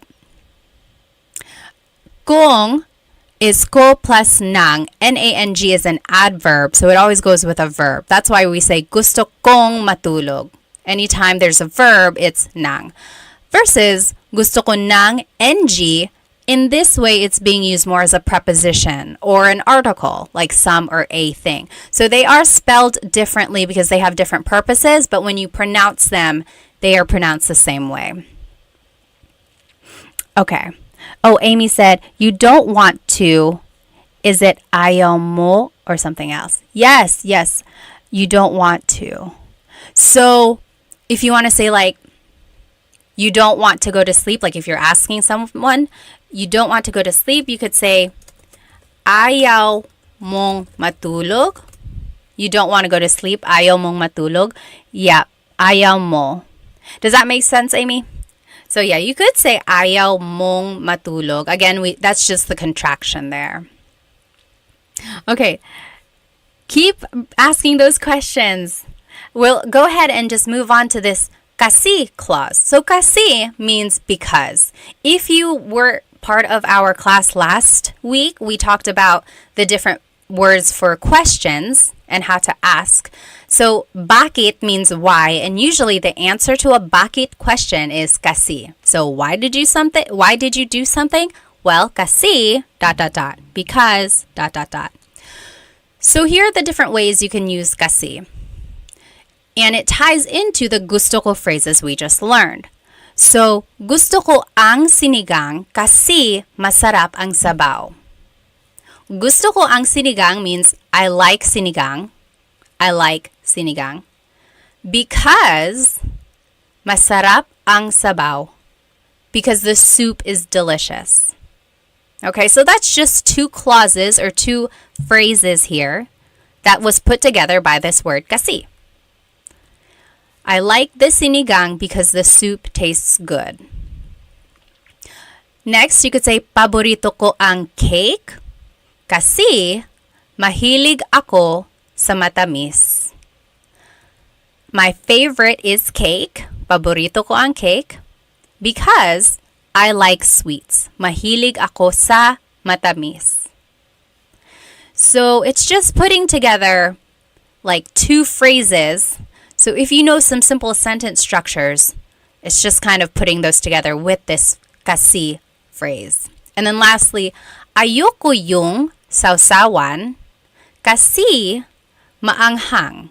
I don't like the dipping sauce because it's spicy. Okay, so those are just some examples here. If I were to ask you, ano ang paborito mong pagkain? What is your favorite food? Ano ang paborito mong pagkain? I want you to jot it down using this kasi clause. Paborito ko ang blank kasi blank. So my favorite is blank because blank. And here are the examples again to the left. Gusto ko ang blank kasi blank. So paborito ko ang blank kasi blank. My example, let's go over these vocabulary words. Matamis means sweet. Matamis. Maalat means salty. Maalat. Maanghang means spicy. Maanghang. Maasim means sour. Maasim. Matabang means bitter. Matabang. Mainit means hot. Mainit. And then malamig means cold. So for example, I would say, on a hot summer day, paborito ko ang ice cream kasi malamig. My favorite is ice cream because it's cold. Paborito ko ang ice cream kasi malamig. Or I guess a more fitting statement would have been like, gusto ko ng ice cream kasi malamig. Okay, go ahead and jot it down, or you can write it in the comments here. What would be your answer to this question? Ano ang paborito mong pagkain? Hello again on Instagram. If you're just joining me, we are on YouTube. I'm doing a live Tagalog lesson. You will be able to see my presentation shared on your screen there. We are just doing an example here of how to use kasi clauses. Let me see if I can catch up on some of these comments. Go ahead and jot it down. What would be your answer? You can write it in the comments as well.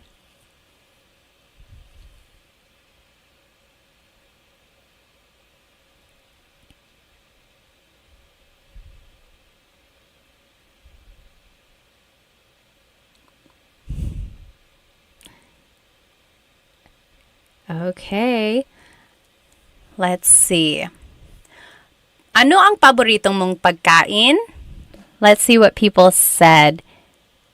Kira said, gusto ko ang boba kasi matamis. I like boba because it's sweet. Me too, me too. Sure said, oo, gusto ko sawsawan kasi maanghang. You like spicy dips?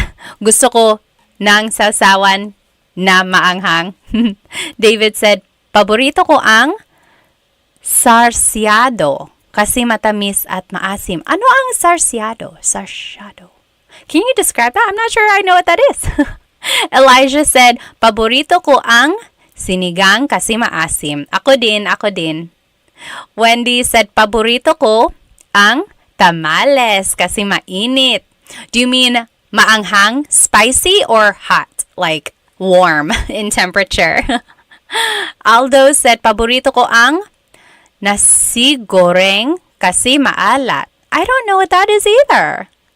Bayani said, what's boba? So you can get like a cold, refreshing drink. Sometimes it's a smoothie. Sometimes it's a milk tea. Sometimes it's just a fruit tea. And they have little like balls or like jelly balls or like big tapioca balls. That's boba. Paborito ko ang adobo kasi maanghang. Maanghang ba ang adobo mo? My adobo isn't maanghang, but I guess it could be. Paborito ko ang mango kasi matamis. Yes, the mango is the national fruit of the Philippines. Let's see. Oh, warm. Yep. Okay. And then Ilocano dish, fish with sweet and sour sauce. Oh, I see. Okay. How do we say comfort food? I don't think there is a phrase for comfort food. I would just say paborito kong pagkain, my favorite foods. Alrighty. Let's see if anyone wrote their answer on Instagram. Oh, someone asked a very good question. Maldonado, I think his name was, asked, what is mahal kita sobra? What does that mean? Did someone say this to you, Maldonado? Mahal kita sobra means, anyone know what that means? Mahal kita sobra. What does that mean? Someone said this to Maldonado. You're a lucky person if someone said this to you. Mahal kita sobra means I love you a lot. I love you a lot. Mahal kita sobra. Yep, sobra means a lot. Awesome. Okay, let's go ahead and move forward. We have a couple more examples here. So now I want us to practice these phrases some more. Gusto ko yung blank kasi blank. So I like something because blank. Or paborito ko yung blank kasi blank. My favorite is blank. Or ayoko yung kasi I don't like blank and blank. So now let's talk about movies. So these phrases work for a number of different contexts. So earlier we were talking about food. Now we're going to be talking about movies. So gusto ko yung blank kasi blank. Paborito ko yung, ayoko yung, and then you list your favorite movie. So here are the different ways to describe a movie. Nakakatawa. Funny. Nakakatawa. Maganda yung kwento. It's a good story. Maganda yung kwento. Nakakakilig means romantic. Nakakakilig. Boring. That just means boring. Very Taglish English there. Boring. Or violente. Violent. Violente. Nakakalito. Confusing. Nakakalito. And then nakakatakot, scary. Nakakatakot. So those are different things or different ways to describe movies. So I want you to write these phrases. Gusto ko yung, paborito ko yung, and ayoko yung blank. I like something, or I like a movie. My favorite movie is, and I don't like this movie because, and then you choose the adjectives from these examples. So I'll give you an example here. Paborito ko yung Pitch Perfect kasi nakakatawa. My favorite movie is Pitch Perfect because it's funny. I don't know if that's my absolute favorite, but I love it. It's a good movie. Or ayoko yung Saw movies kasi nakakatakot at violente. So I don't like the Saw movies because they're scary and they're violent. Or gusto ko yung Titanic kasi nakakakilig. I like Titanic because it's romantic. So go ahead and you give examples for each of these phrases about a movie that you like and you don't like, and you fill it in with the adjective there. I'm just going to catch up on some of these comments. So go ahead and jump onto my YouTube channel if you are here on my Instagram. Oh my goodness, please don't call me tita. I'm not a tita. I'm just kidding. Feel free. Or just ate. Ate is fine too. Hello. Kamusta po? Okay, let me catch up on my comments here.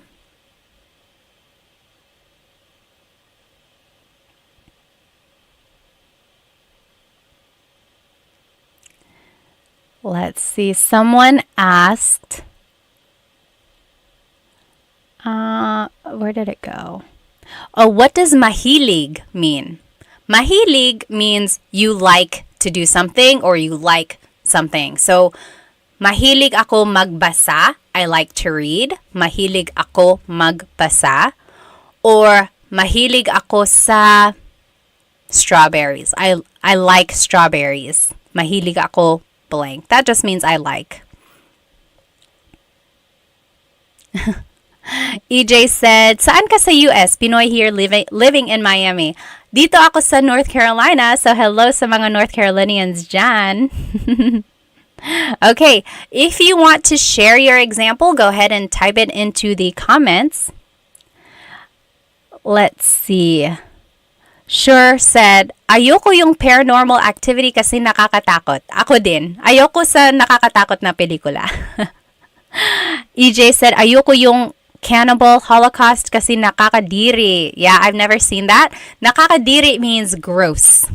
So, like, oh, vomit, nakakadiri, or something like that. Yeah, gross.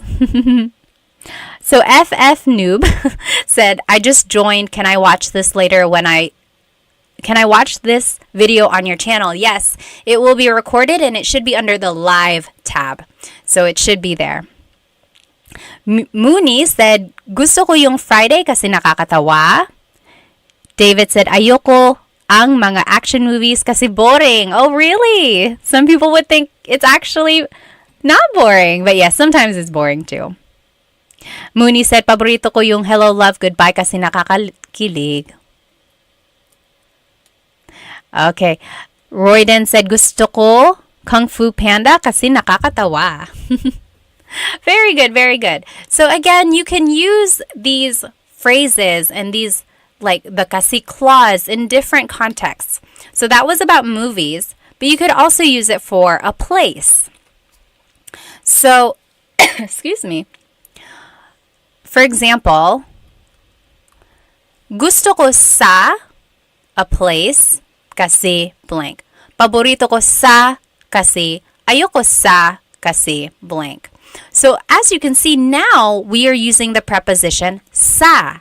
Remember a couple slides ago, anytime we're talking about a place, like you like it at that place, you use the preposition sa. So now we're talking about places. Here are the adjectives you can use to describe a place. Maganda ang mga tanawin.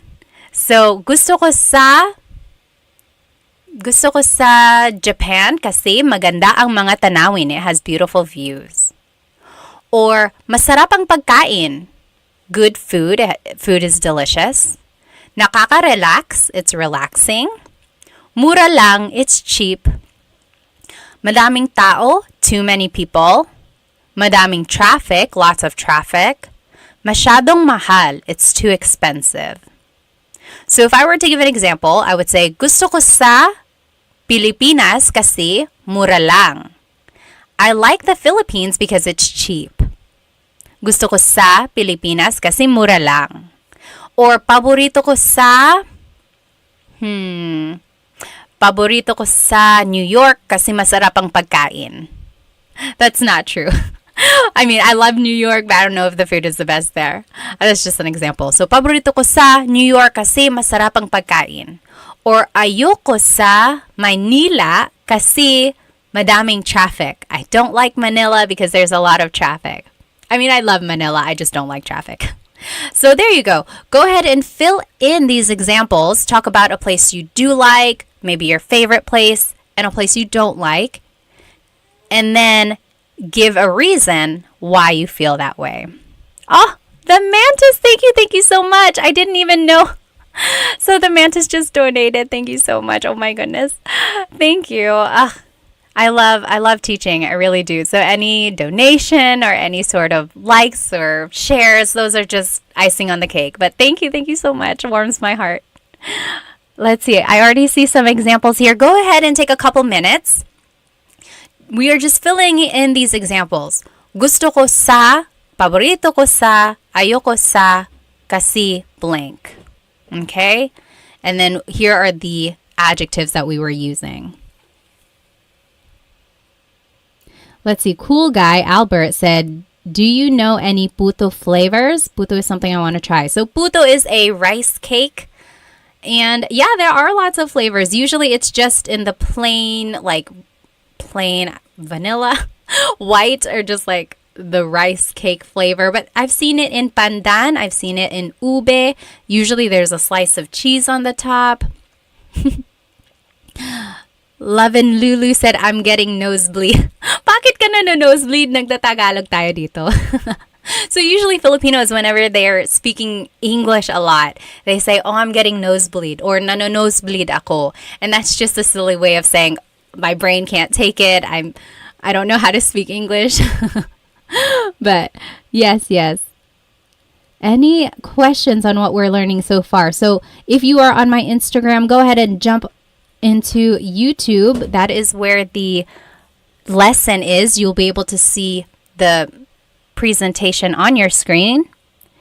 Okay, so I am seeing some good examples. Let's see. Kevin said, paborito ko sa Jollibee kasi masarap ang pagkain. Yes. So it can work for a place or it can work for a restaurant. That is exactly right, Kevin. Sure said, gusto ko sa bahay ko kasi masarap ang pagkain. Sure likes it at their house because the food is delicious. I totally get it. Me too. And it's cheap. David said, gusto ko sa Pilipinas kasi sobrang mabait ang mga tao. Oh, how nice. He said, I like it in the Philippines because the people are really nice. I'm glad you had a great experience there. Yes, Filipinos are known for being welcoming. They really are. And just being so happy and smiley all the time. Kevin said, ayoko sa New York City kasi madaming tao. Yeah, I don't like it in New York because there's a lot of people. Elijah said, how do you pronounce masyadong? Masyadong means a lot. So the S-Y-A is a sha sound. Masyadong. Yep. EJ said, gusto ko sa Miami kasi parang Boracay na may pagka Metro Manila.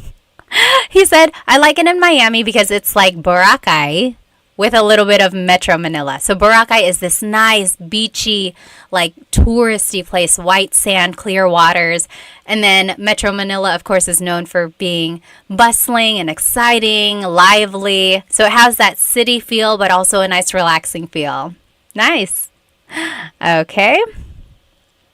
Kira said, ayoko sa England kasi hindi masarap ang pagkain. Really? I've been to England. I don't remember the food being terrible. Let's see. Royden said, ayoko sa Honolulu, Hawaii kasi madaming traffic. Talaga? Maraming traffic pala sa Honolulu. I've never been there. Let's see. Maximilian said, what is the difference between mahilig ako or mahilig ko and gusto ko yung? Let me think. When you say mahilig, it's more like you're describing that you like something in a continuous way. I don't know how else to say that. It's like you could also say it with hobbies. I would say actually they're comparable. Mahilig and gusto ko. Like, mahilig ako mag-swimming. I like to swim. Or you could say gusto ko mag-swimming. I like to swim. So yes, I would actually say they're comparable. They're almost the same. I'm sure there are times when one is more preferred over the other. Or actually gusto ko has more uses. But yes, you could use them interchangeably most of the time. Yeah. Samantha says, gusto ko sa Tagaytay kasi maganda ang mga tanawin. Yes, I like it in Tagaytay because the views are beautiful. So Tagaytay is in the Luzon area and you can see these volcanoes over there. Ah, so nice. Gusto ko sa Minnesota kasi ito ay tagsibol. What is tagsibol? Brandon said, paborito ko sa Japan kasi masarap ang pagkain. Yes, I bet. The only time I've been in Japan was for a layover. I've been there many times, but only for layovers to the Philippines. Hopefully one day I can go see the sights and stuff. Gusto ko sa Korea kasi magaganda ang mga babae. Talaga, EJ, yun talaga. He said, I like it in Korea because the women are beautiful. Wendy said, gusto ko kapag sinabi ng kaibigan ko, na babush dahil nakakatawa. Babush. Ah! Babush. So she likes it when her friend says babush kasi nakakatawa. Paborito ko sa pizza kasi masarap ang tanawin. Sa pizza? Did you... I think you meant to say... I don't know what you meant to say. You said, I like it at pizza because the views are delicious? Let's see. Oh, Leaf said, hi, nako ate. Is there ever any announcement of these live streams? I would definitely love to catch them live and never see them being announced. Sorry, I put them on my story on Instagram, and I put it on my TikTok story, and then I put it on the community post on YouTube, and then I put it on my Facebook story as well. So if you ever see a story, you might want to open it because it might be alive. Oh, tagsibol is spring. Okay. Yes, Bayani said, mahilig means something that you love doing on a daily basis. Again, it's that idea of doing it like at a continuous level. Like you just love doing it or you love doing it a lot. Let's see. Ayoko sa Vegas kasi mainit dito, Elijah said. Yeah, he doesn't like it he or she doesn't like it in Vegas because it's hot there. Okay, let's move on now. Let's see. Let's finish up our poll. Back up. Anyone have any questions on these kasi phrases? So, kasi just means because. So remember, if someone asks you a bakit question, so why, you can always ask kasi. Bakit ka umiiyak? Why are you crying? Kasi masakit ang ulo ko because my head hurts. Or why bakit ka galit? Why are you mad? Kasi dot dot dot. Kasi hindi ka nakikinig because you're not listening. Okay? So that's what kasi is. And then we were able to put together the gusto and ayoko phrases that we learned. Any questions about these things? Feel free to write them in the comments. Otherwise, I'm going to go ahead and pull up our bracket challenge here. If you are joining me on Instagram, jump onto YouTube because then you can join our poll, our contest here. So we are choosing our favorite Filipino American celebrities. And let me show you what we got so far. So first, we were doing Bruno Mars versus Olivia Rodrigo, and Bruno Mars won that. Then we did Vanessa Hudgens versus Shay Mitchell. Vanessa Hudgens won that. Then we did comedians, so Christine Gambino or Happy Slip, and Joe Coy. Joe Coy won that. And then there was her and Nicole Scherzinger. Her won that one. That one was a pretty close one, actually. Let's do Bruno Mars versus Vanessa Hudgens. Let me see. I am starting a poll. So go ahead and sign into your YouTube account and then join our poll if you would like to vote. So Bruno Mars versus Vanessa Hudgens. So this is where it gets a little unfair because they're all different genres now, right? Because Bruno Mars is a singer, Vanessa Hudgens is an actress. But I mean, who's your ultimate favorite Filipino American celebrity? Go ahead and vote Bruno Mars or Vanessa Hudgens. I'm just reading up on some of these comments here.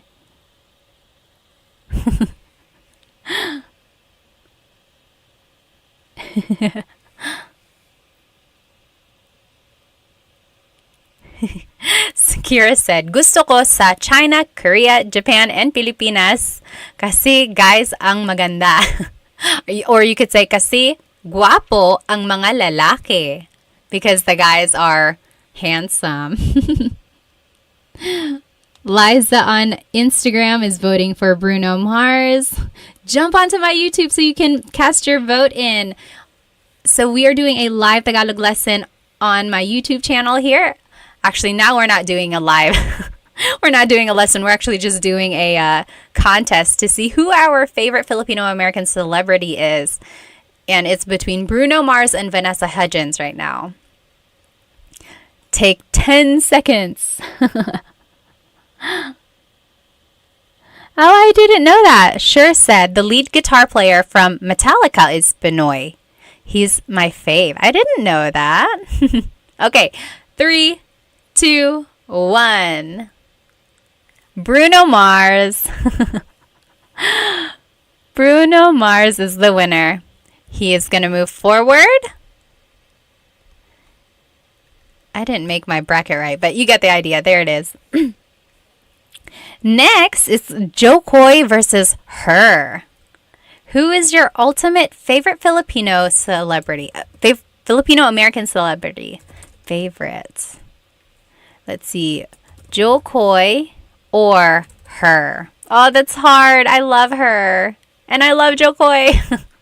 But you got to choose one. Only one. If you were going to be stuck on an island, who would you choose to be with? Elijah said, I wonder if some of these celebrities speak Tagalog. I know Christine and Joe Coy do. I don't know. Maybe they do, or maybe they can understand. Kirk Hammer is the guitarist. Oh, okay, Jed. Awesome. Bayani said, kind of unfair because Vanessa Hudgens didn't get a lot of opportunities in Hollywood. Yeah, you're right. She was more on like Disney and stuff. Although she has other movies too. Oh, on my Instagram, we have a lot of votes for her. Oh, wow. Even on YouTube. I'm actually kind of surprised. I thought Jo Koy would win. So again, if you're joining me on Instagram, we are on YouTube doing a live Tagalog lesson. We are doing our bracket challenge. And we're choosing between Jo Koy and her for our favorite Filipino-American celebrity. Okay. 5, 4, 3, 2, 1. And her is the winner.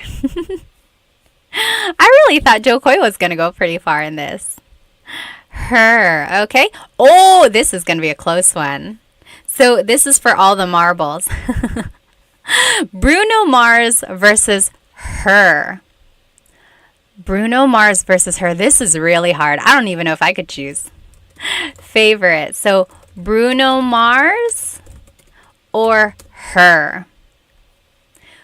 Hello, hello. If you're just joining on Instagram, we are on YouTube and we are doing a poll.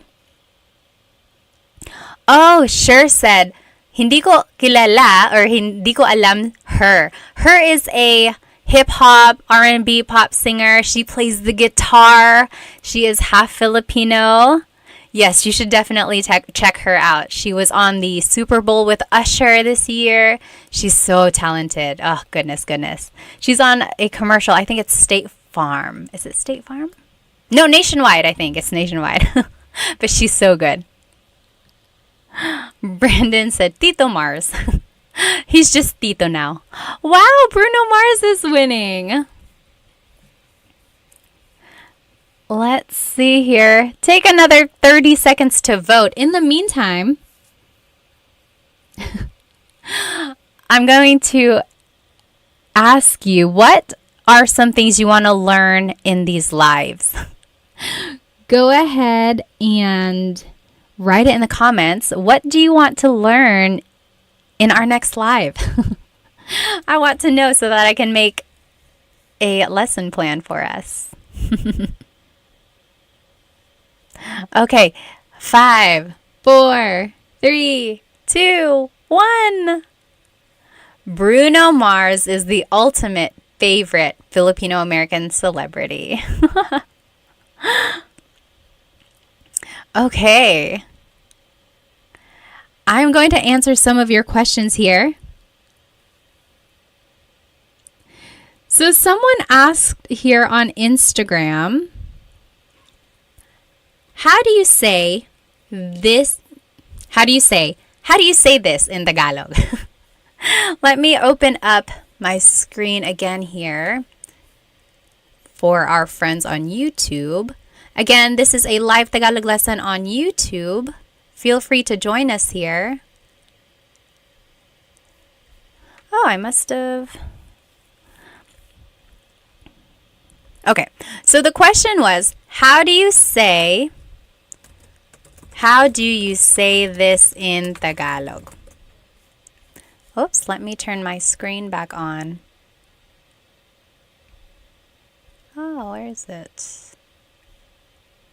There it is. Oh, wrong. Anyway, if you want to say, how do you say this in Tagalog? It would be, ano ang blank sa Tagalog? Ano ang blank sa Tagalog? So, how do you say in Tagalog? So, someone asked that on my Instagram here. How do you say blank in Tagalog? It would be, ano ang blank sa Tagalog? That is a very good phrase to know, because if you're traveling in the Philippines or even if you're just trying to learn more vocabulary, always ask this phrase. So I would say like, ano ang car sa Tagalog? Ano ang car sa Tagalog? Kotse. Kotse, right? So ano ang blank sa Tagalog? Or ano ang Ano ang dog sa Tagalog? Oh, sa Tagalog, aso. So that is a good phrase to know if you just want to learn more vocabulary. Ano ang blank sa Tagalog? Yes. Let's see. What else? What else? Oh, someone asked, what is the difference between hindi ko alam and ewan ko? Hindi ko alam, ewan ko. Anyone know? What is the difference between hindi ko alam and ewan ko? Hindi ko alam and ewan ko both mean I don't know. That's all it means. And they're used interchangeably. Ewan is more slang. Like it's just quick and easy, whereas hindi ko alam is, I would say, the more proper or formal way to say it. Yep, Odisari said formality. Yep, pretty much. That's the only difference there. Let's see, a couple more questions before I let you go. David said ewan ko is more abrupt. Sometimes, yeah, maybe if you're like a little upset with someone, you're like ewan ko. Yeah, it could be. All right. Anyone have any other questions about anything we talked about? Sorry if I missed your question or your comment. Otherwise, I will see you next time. And this, let me go ahead and turn my screen back on. I will make sure that this recording is up on my YouTube channel. Hello. And it should be under the live tab. So if you weren't able to join us on YouTube, but you were here on Instagram, then you should be able to see the lesson recording there.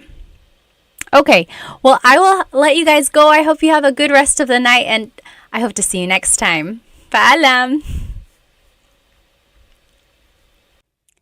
Hello, everybody. Welcome to another live Tagalog lesson. Let me go ahead and start my Instagram as well. You know I like to do a couple different platforms. Hello, everybody. Welcome to another Tagalog Time live lesson. You are joining me on Instagram right now, but if you would like, you can jump onto my YouTube channel, but actually there isn't a presentation. Today, we're actually going to be doing something fun. We're going to be playing Tagalog Bingo. I'm sorry, not Bingo. Jeopardy, Tagalog Jeopardy. So I'll let everyone come in and we will get started by playing Tagalog Jeopardy. I'm so excited for this.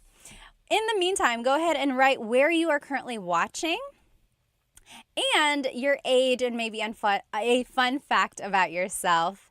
Let me know if you need any audio changes or anything like that. My name is Pat. I'm 32. I'm currently here in North Carolina. It is 8:54 over here where I live. What time is it over there? Oh, it's backwards on the cam. Let me see if I can fix that. Hang on. I know there is a way to do it. I'm going to log off and log back on. Okay, hang on one sec. Wait, maybe I can do it from here. Oh, yes, I did it. Is that better? Can you see? Yes, that should be good, right? Okay, awesome. Okay, let me see where everyone is currently watching from. Oh, hi, Love and Lulu. Good to see you again. Oh, I like your dress too. Thank you. Let me see. Mick Buck is from Boston. Hello. Joe Markin is from Washington. It's Ash is from Texas. Hello. Callie is from South Carolina. Hello. Grace is from Canada. Subi is from Hawaii. Hello. Mr. QN is for, just said, ayos galing. Salamat. I'm in South Carolina, Callie said. And M. Daly is from San Diego. Hello. Fred is from Talisay, Cebu. That's so cool. Married to a lovely Filipina, Bumper says. Watching from Singapore, Aubrey says. Hello. And then Gully is from Chicago. Dilshan is from New Zealand. Rombaloon is from Quebec. Hello. Rob is from California. Mari is from Australia. All right, let me go ahead and just check from YouTube. Where is everyone watching tonight? Let's see. Crowfish said fun. Yes. Sure said Jeopardy. Yes. Oh, from New Mexico. Hello, hello. Amos is from Guam. Conan is from Texas. Kinamaro is from Pennsylvania. Robert from San Antonio. Vince from Santa Barbara. Hello, hello. Rolando from Vegas. Crowfish, 21 from Texas. Currently 7:55. Awesome. Null is also from North Carolina. Hello, hello. Valentino from San Antonio. Yafo from Germany. Hello, hello. All right, let's go ahead and get started. So tonight there is no presentation, so you don't have to follow along on YouTube if you don't want to. We're actually going to be playing Tagalog Why do I keep saying bingo? Tagalog Jeopardy. Tagalog Jeopardy, all right? So here are the different headings or the different categories that you can choose from. So there's, where am I? Over here. Tagalog facts. Okay, Tagalog facts. Then there's nouns. It's hard to see in reverse here. Nouns. Then there's verbs. Common phrases. Questions. So just like some common questions in Tagalog. And then Philippines trivia. So it's not even really Tagalog. It's just about the Philippines in general. Okay? Who would like to go first? Just type it in the comments. Name your category and then the price. So it goes from 100 to 500. I tried to make 500 a little bit harder, but it can only get so hard, right? All right, so what do you think? Anyone want to try what? Oh, okay. Sure said phrases for 100. All right. Phrases for 100. Common phrases for 100. Okay, here we go. Ready? This is easy. How do you say, hi, how are you in Tagalog? How do you say, hi, how are you in Tagalog? Write it in the comments. Hi, how are you in Tagalog? So, phrases for 100. The clue was, hi, how are you? What is it in Tagalog? Anyone know? TMD Texas said, ¿Cómo estás? Very close because it is from Spanish. ¿Cómo está? Very good. ¿Cómo ka? ¿Cómo ka? And if you want to be respectful, ¿Cómo po kayo? ¿Cómo po kayo? So anytime you're using po, you have to change ka to kayo because you change a singular you pronoun to the plural you pronoun. So, ¿Cómo po kayo or ¿Cómo ka? Very good. Sure said, what is kumusta ka? Yes, if you want to be official, make sure your answer is in a question format. If not, it's okay. All right. What is the next question that we should do? Hang on, I saw some up here. Okay, TMD Texas said, trivia for 500. Okay, go big or go home, obviously. Philippines trivia for 500. Let's see what it is. Where is it? Right here. Oh, can I get it? Trivia for 500. So, see, this one's not very hard. What is the national animal of the Philippines? What is the national animal of the Philippines? So we're doing Philippines trivia for 500. What is the national animal of the Philippines? Yes, TMD Texas said carabao. Calabao in Tagalog, calabao. Carabao in English. Carabao, caribou, water buffalo, all of that is the same thing. Calabao. So that is the national animal. Thalamomo said pusit. Pusit is squid. Very good. Williams said the Jollibee. Almost. Oh, Amos on YouTube said the eagle. So the Philippine eagle is... I'm trying to think now because I guess it depends on who you ask. Some would say the Philippine eagle is the national animal. Some would say the kalabaw. But I can see either way. Yes, good answer, good answer. Nay Hidden said aso. Aso is dog. No, not quite. Okay, what should we choose next? So if you're just joining us, we are doing Tagalog Jeopardy. And here are our categories: Tagalog facts, nouns, verbs, common phrases, questions, and Philippines trivia. And it goes from 100 to 500. Okay, Brandon said verbs for 300. Verbs for 300. Here we go. I want you to give me a Taglish version of how you would say walking. Like, I want to go walk. I want to take a walk. How do you say it in a Taglish version? Anyone know? If you've taken my class, you kind of know what I'm asking for. So I'll give you like two chances. You could either say the Tagalog phrase for to walk, or you could say the Taglish phrase. How would you say? Oh, very good. So Thalamos has the idea. He or she said, mas strolling ako. Very close, very close. David Jr. said, walk mo. Very good. Yes, sure said, magwalking. So if you've attended some of my classes or even here on these lives, I've given you the hint to use Taglish when you can. So if you don't know a verb in Tagalog, turn it into a mag verb. So magwo-walking ako. I will go walking. Mag-cook ako. I will cook. Or magsisleep ako. I will sleep. So in that way, you're using the English verb, but you're kind of doing the Tagalog conjugation. Okay, so magwo-walking. That was kind of what I was looking for. Anyone know what to walk is in Tagalog? How would you say I am walking in Tagalog? What is the Tagalog way to say it? Levin Lulu said, let's go walking na. Yes, that also works. Yes. Oh, Brandon Connor said, lalakad or maglakad, Makbak said. So very good. So you might hear maglakad. So maglalakad ako or naglalakad ako.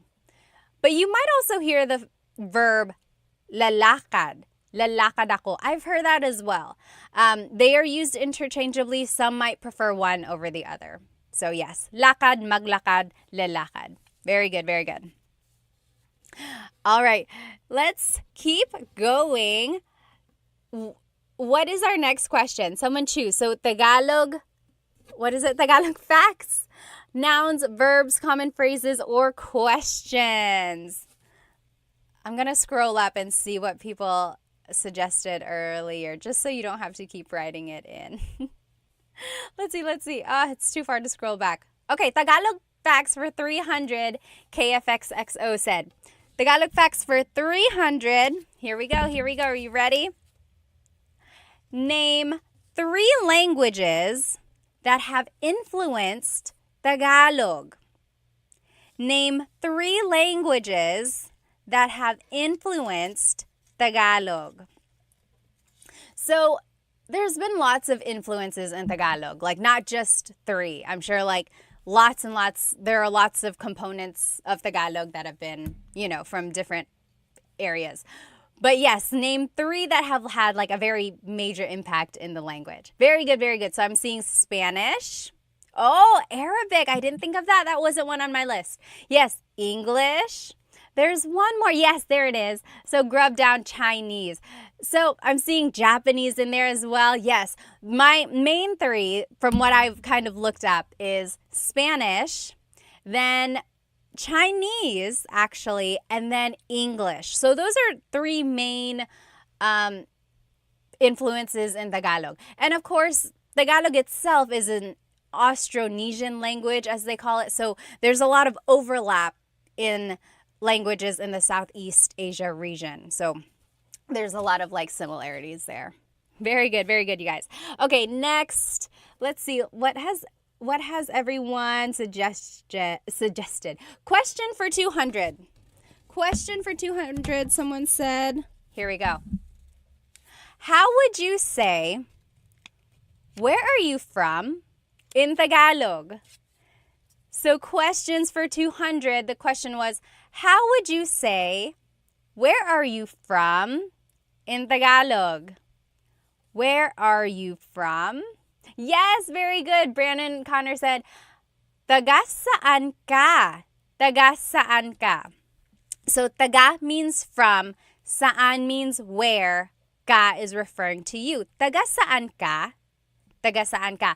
Now, how would you reply? Very good, very good. Almost polyglot said on YouTube, taga saan ka? Conan said, saan mo? Not quite, not quite. Yes, taga saan ka? And then how would you reply if you wanted to say, oh, I'm from Manila? Yes, Brandon Connor, you got it right. So, taga California ako. Makpak said taga Boston. And then you could say ako. Very good, very good. Rio Rossi, taga Tondo. Talaga, you must be tough. TMD Texas said, taga dito. I'm from here. Very good, very good. And David Jr. just said, San Diego po. You could say that. Very good. So if you want to say, where are you from? It's taga saan ka? Taga saan ka? Where are you from? If you want to reply, it would be taga blank ako. So taga Manila ako, and so on. Okay, very good, very good. Someone suggested verbs for 100. Verbs for 100. Here we go. Easy peasy. How do you say to eat in Tagalog? How do you say to eat in Tagalog? What is to eat? Anyone? Anyone? What is to eat in Tagalog? To eat in Tagalog is kain. Kain, yes. Mari said kain na. Very good. Julia Chu, kumain. KFXXO said kaun. Kaun is actually Bisaya. I hear that a lot from my in-laws. Kaun. Very good, very good. Very close. Mukbak, kumain. Yes, very good. Everyone got it right. Kumain, kain. Yes.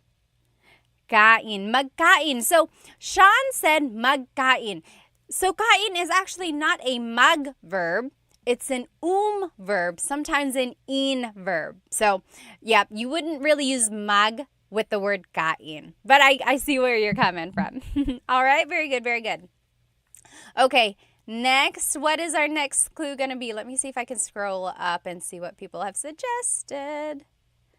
What should our next clue be? Okay, I see Philippine trivia for 200. Philippine trivia for 200. How many islands are in the Philippines? How many islands are in the Philippines, or how many make up the Philippines? This one is tricky, depending on who you ask. Yes, so Ria Rossi says 7,107. So that's a very common number. I think it's in like some songs. It's just like the trivia that everyone knows. 7,107. And then see, R. Woody said 7,109. Some people are saying 7,000, 7,100. It really depends on whether or not it's high tide or low tide. This is what the internet says, and the internet is never wrong, right? Just kidding. Well, when it's low tide and all of the islands are out, yes, Samantha, you got it right, 7,641. So when it's low tide and all of the possible islands are out, it's 7,641. But the common number that everyone knows is 7,101, right?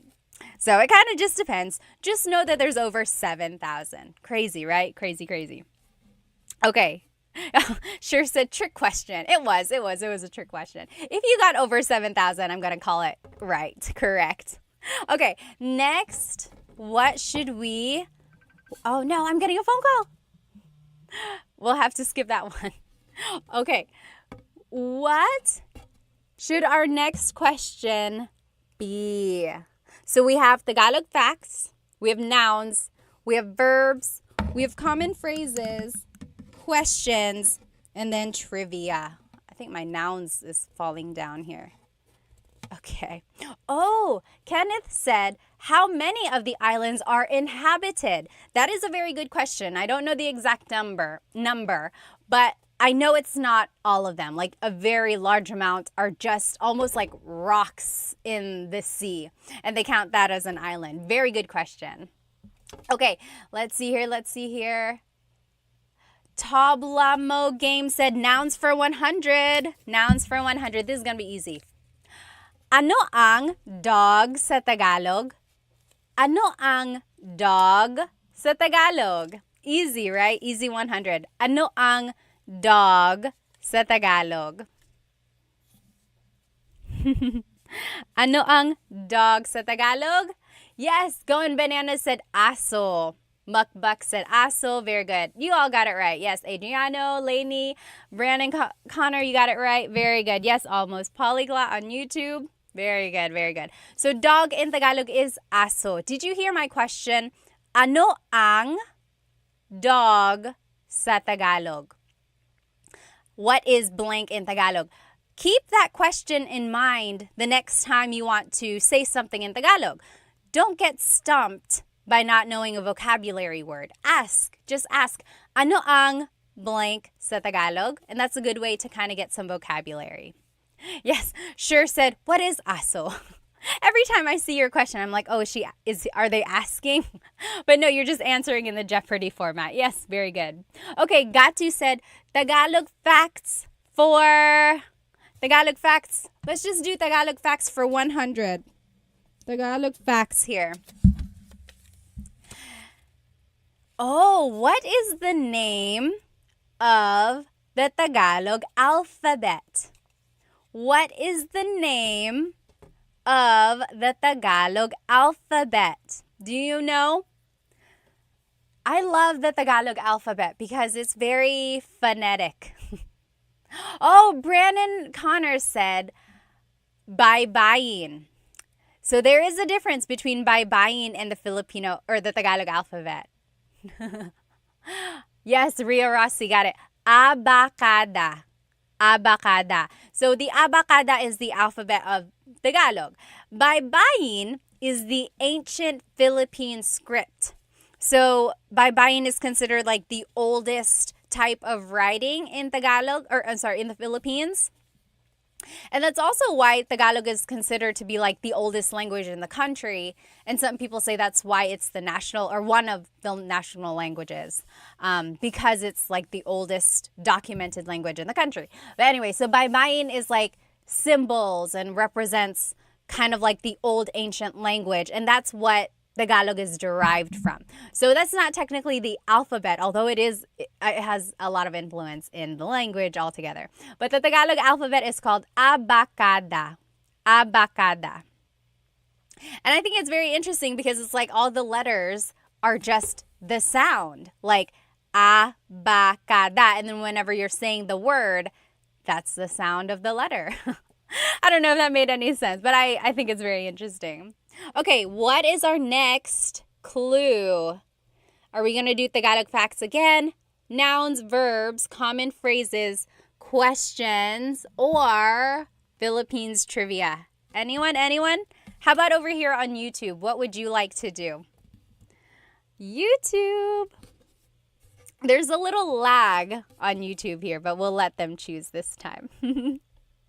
Oh, noun for 100, Amos said. Okay, nouns for 200.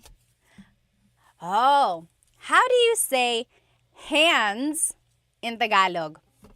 Hands. How do you say hands in Tagalog? There's something about this that I want to make sure you know. So it might seem easy. Oh, see, Adriano said kamay. Kamay. How do you say hands? Is kamay correct? Yes, Going Bananas, you got it. Mga kamay. Mga kamay. So kamay is hand. One hand, kamay. But if I want to say hands, both hands or multiple hands, it's mga kamay. Mga. Don't forget the mga when you want to make something plural. So in English, we always add an S at the end. But in Tagalog, if you want to make something plural, it's mga. Mga kamay, hands. Mga aso, dogs.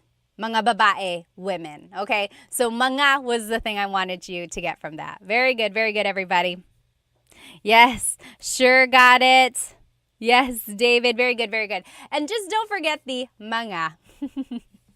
All right, next. All right, let's do, someone up here suggested, let us do common phrases for 200. Common phrases for 200 here. Common phrases, easy. How do you say thank you in Tagalog? How do you say thank you in Tagalog? Thank you in Tagalog is... Kaylin said, thank you for doing this. You are so awesome. Salamat, salamat. Thank you for spending some time with me tonight. Yes, Residue 1830 said, salamat. Yes, Samantha said, salamat po. Very good, very good. Ballroom, yes, you got it. Salamat. Yes, JR said, or JB said, salamat po. Yes, Conan, Gatu, you guys all got it. Matthew, Sean, everyone. Yes, sure. What is salamat? Yes, Mark, Gatu, everyone. So you can say salamat, salamat. That means thank you. If you want to be respectful, it's salamat po. Salamat po. You add po if you're speaking to someone older than you or to someone in authority. So priests, doctors, lawyers, police, anyone you want to be respectful to, you would add po. Now, if you want to say I'm very thankful or thank you very much, that would be maraming salamat po. Maraming salamat po. Okay? But you could just say salamat. That also means thank you. All right. McClaskey said, this is so fun. Thank you. Salamat, salamat din. Levin Lulu said, salamat po. Salamat times 1,000, Matthew said. All right, pick the next one. Should we do Tagalog facts, nouns, verbs, common phrases, questions, or Philippines trivia? What should we do? What should we do? JM said questions for 100. Let's do it. How do you say, what is your name in Tagalog? How would you say, what is your name in Tagalog? So we are doing questions for 100. How would you say, what is your name in Tagalog? What is your name in Tagalog would be? Yes. Urkaz said, anong pangalan mo? Anong pangalan mo? So, anong is ano ang, what is. Pangalan is name, mo is referring to you. Ano ang pangalan mo? What is your name? Very good, very good. Almost got it. Ballroom, very good. You guys all got it. JB, Matthew, got to very close. Oh yes, I think you just got some words put together yet there. Yes, sure, you guys all got it. Ano ang pangalan mo? Now, how would you reply? How would you say, my name is blank? My name is blank. So if you wanted to reply, there are a couple different ways. I would say, ako si Pat. Ako si Pat. I am Pat. Now, if you are looking at like a Tagalog learning book, they would say, ang pangalan ko ay Pat. Ang pangalan ko ay Pat. So that is technically correct, but it's really formal. No one ever really speaks like that. Yes, very good. Mepbag got it. Ang pangalan ko ay McKenna. So that is correct. It is absolutely correct. It's just not very natural. If you were to say it in a common conversation, people would be like, it's like Shakespearean almost. So it's easier to just say, ako si Pat. Ako si pat. I am pat. Very good, very good. Okay? Very good. Next, I saw verbs for 100. Oh, we already did 100. Verbs for 200. Let's do that. Verbs for 200. How do you say to cook in Tagalog? To cook. How would you say to cook in Tagalog? To cook in Tagalog. To cook in Tagalog, let me see. Urkaz said, why don't we say, ikinagagalak kong makilala ka anymore? So do you know what see, I can't even say it without reading it. Ikinagagalak kong makilala ka. That means, like, I am happy to meet you. It's like great meeting you almost. But I think because it's just so formal, maybe we don't say that. Very good. Yes, Mukbak said magluto. Travis on YouTube got it. Sean got to. Very good. So to cook in Tagalog is magluto. Magluto. If you wanted to say I am cooking, it's nagluluto ako. Nagluluto ako. To be specific, it would be nagluluto ako ng adobo. Nagluluto ako ng pansit. So, nang means some or a thing. Nagluluto ako ng blank. Okay? Very good. Next, what should we do? This verbs one is gonna fall off. So, we have Tagalog facts, nouns, verbs, common phrases, questions, or Philippines trivia. What should we do? Should we do Tagalog facts, nouns, verbs, common phrases, questions? Okay, we should do facts. McClaskey said. Let's do Tagalog facts for 200. Tagalog facts. Oh, what fraction of Tagalog comes from Spanish? So, like, what fraction of all the words in Tagalog have a Spanish origin? Is it like half of the words, 3/4 of the words? What do you think? How much of the Tagalog language comes from Spanish? What do you think? Oh, McClaskey said half.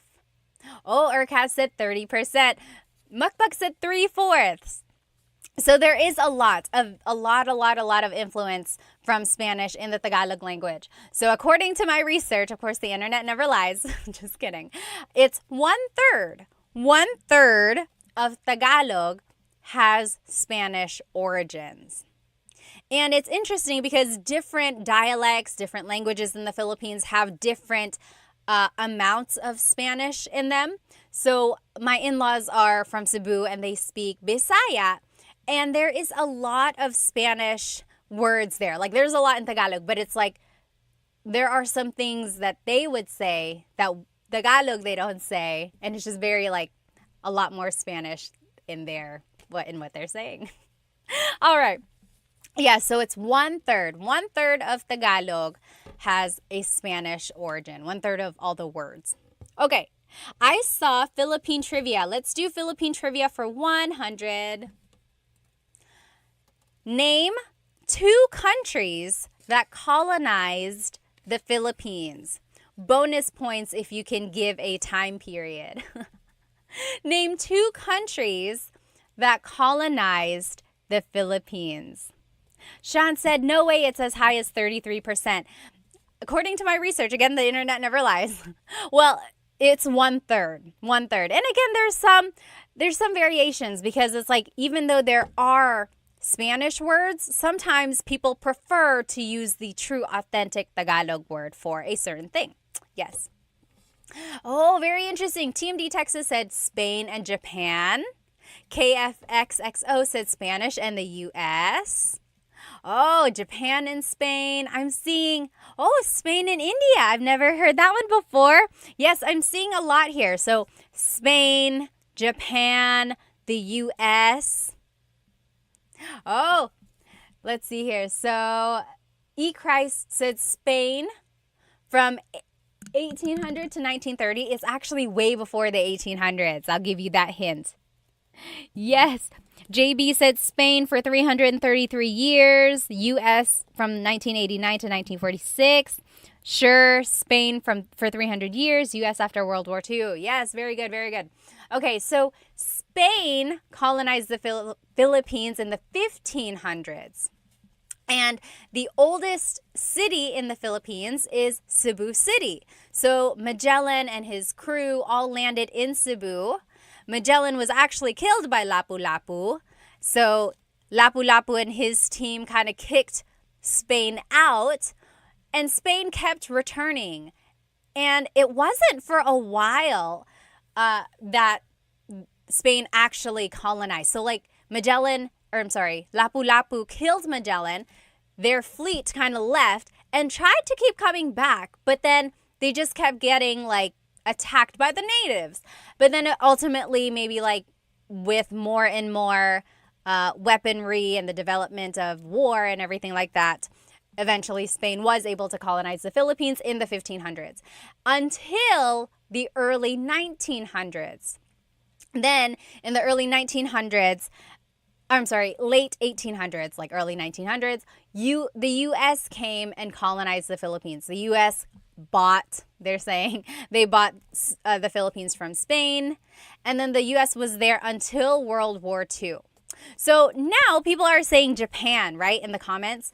That's because during World War II, Japan occupied the Philippines. It was very, very sad. They were very, very mean.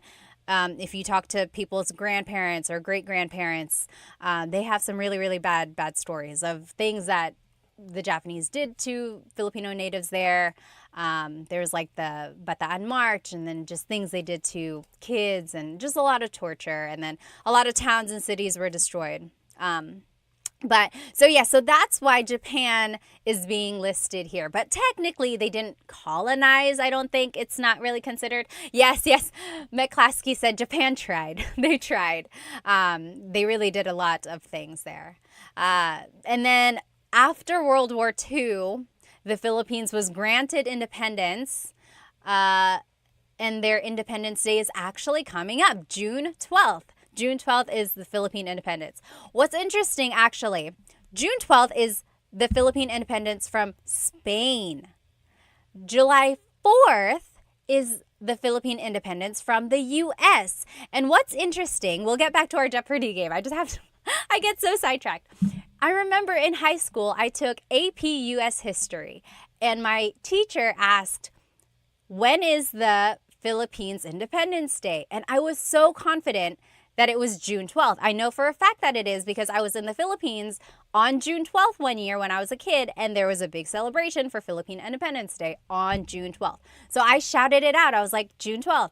And my U.S. history teacher said, no, it was July 4th. And he was very sure about that, and that's what it said in the book. And you're exactly right. G.W. Wenny said July 4th is considered Filipino American Friendship Day. That's kind of like when the U.S. granted us like independence from the U.S. But in the Philippines, their Independence Day, they consider it to be June 12th because that's when we got independence from Spain. Very interesting. I'll never forget that. Like, I was so confident. I was like, June 12th. And he was like, no, it was July 4th. And I was just so confused because in the Philippines, it was celebrated on June 12th. So now I get it. Okay. All right. Next. So are we going to do Tagalog facts, nouns, verbs, common phrases, questions, or Philippines trivia? Okay. Sean said it wasn't bought. It was a settlement given to the U.S. after the Spanish-U.S. War. I see. It was like their settlement there. Yeah. Yes, Sean said given the Philippines. Very good, very good. Oh, interesting. Dio said the reason the U.S. granted independence was because they didn't want to rebuild the Philippines after World War II. Oh. Okay. Jay said phrases phrases for, let's do phrases for 300. That's 400. We're just going to do 400 because that's what I grabbed. How would you say, we already did this. My name is blank. My name, just try it again. How would you say, my name is blank? I didn't realize I made another one for that. So remember, we learned, how do you say, what is your name? Ano ang pangalan mo? And then if you want to say my name is, it would just be ako si blank. Ako si Pat. Very good. Okay. I saw one up here. Let's see. Trivia. Let's do trivia. Philippine trivia for 400, David Jr. said. Philippine trivia for 400. The last Philippine trivia here. Hang on. Can we get it?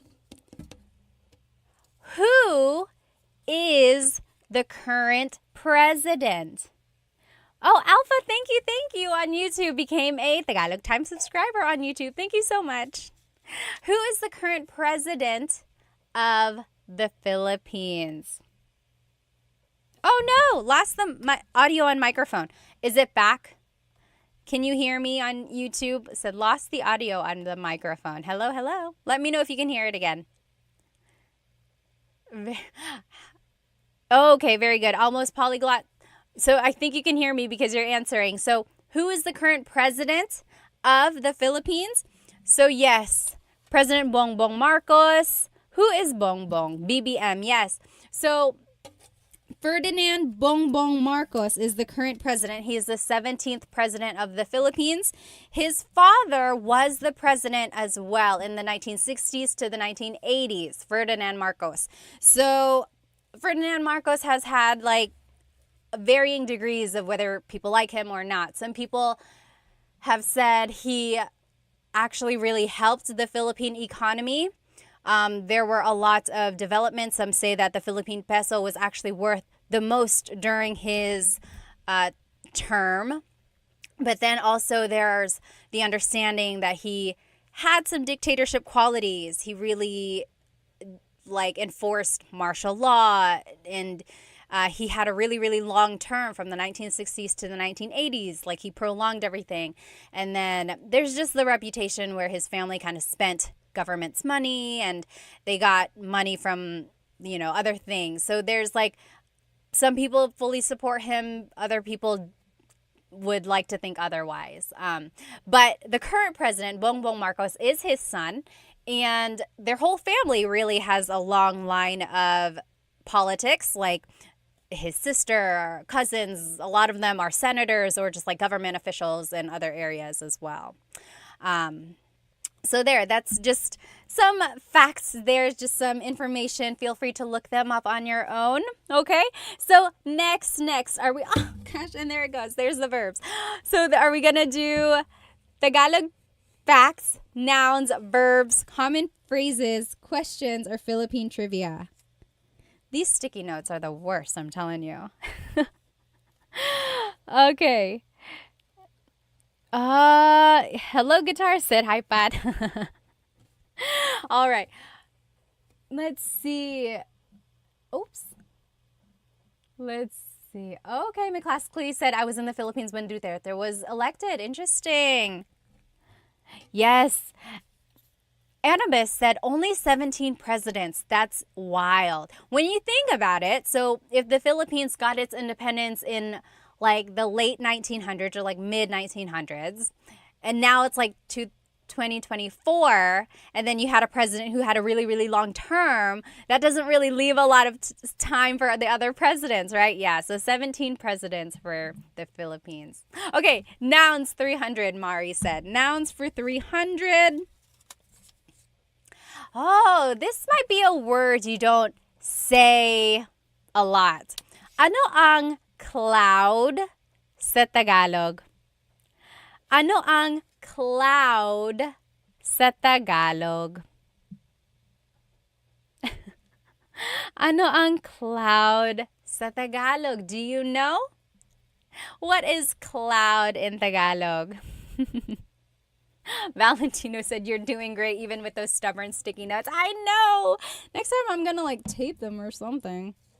I wanted to do it virtual or like on the computer, but then it was hard for me to figure out how to have my camera on and have it big enough to enjoy the actual game. You know what I mean? Oh, remind me to show you the back of this board. It's very interesting. Yes, very good, very good. McClaskey, Urkaz, you got it. Ulap. Ulap. Sure said mug cloud. So the mug prefix only works for verbs, unfortunately.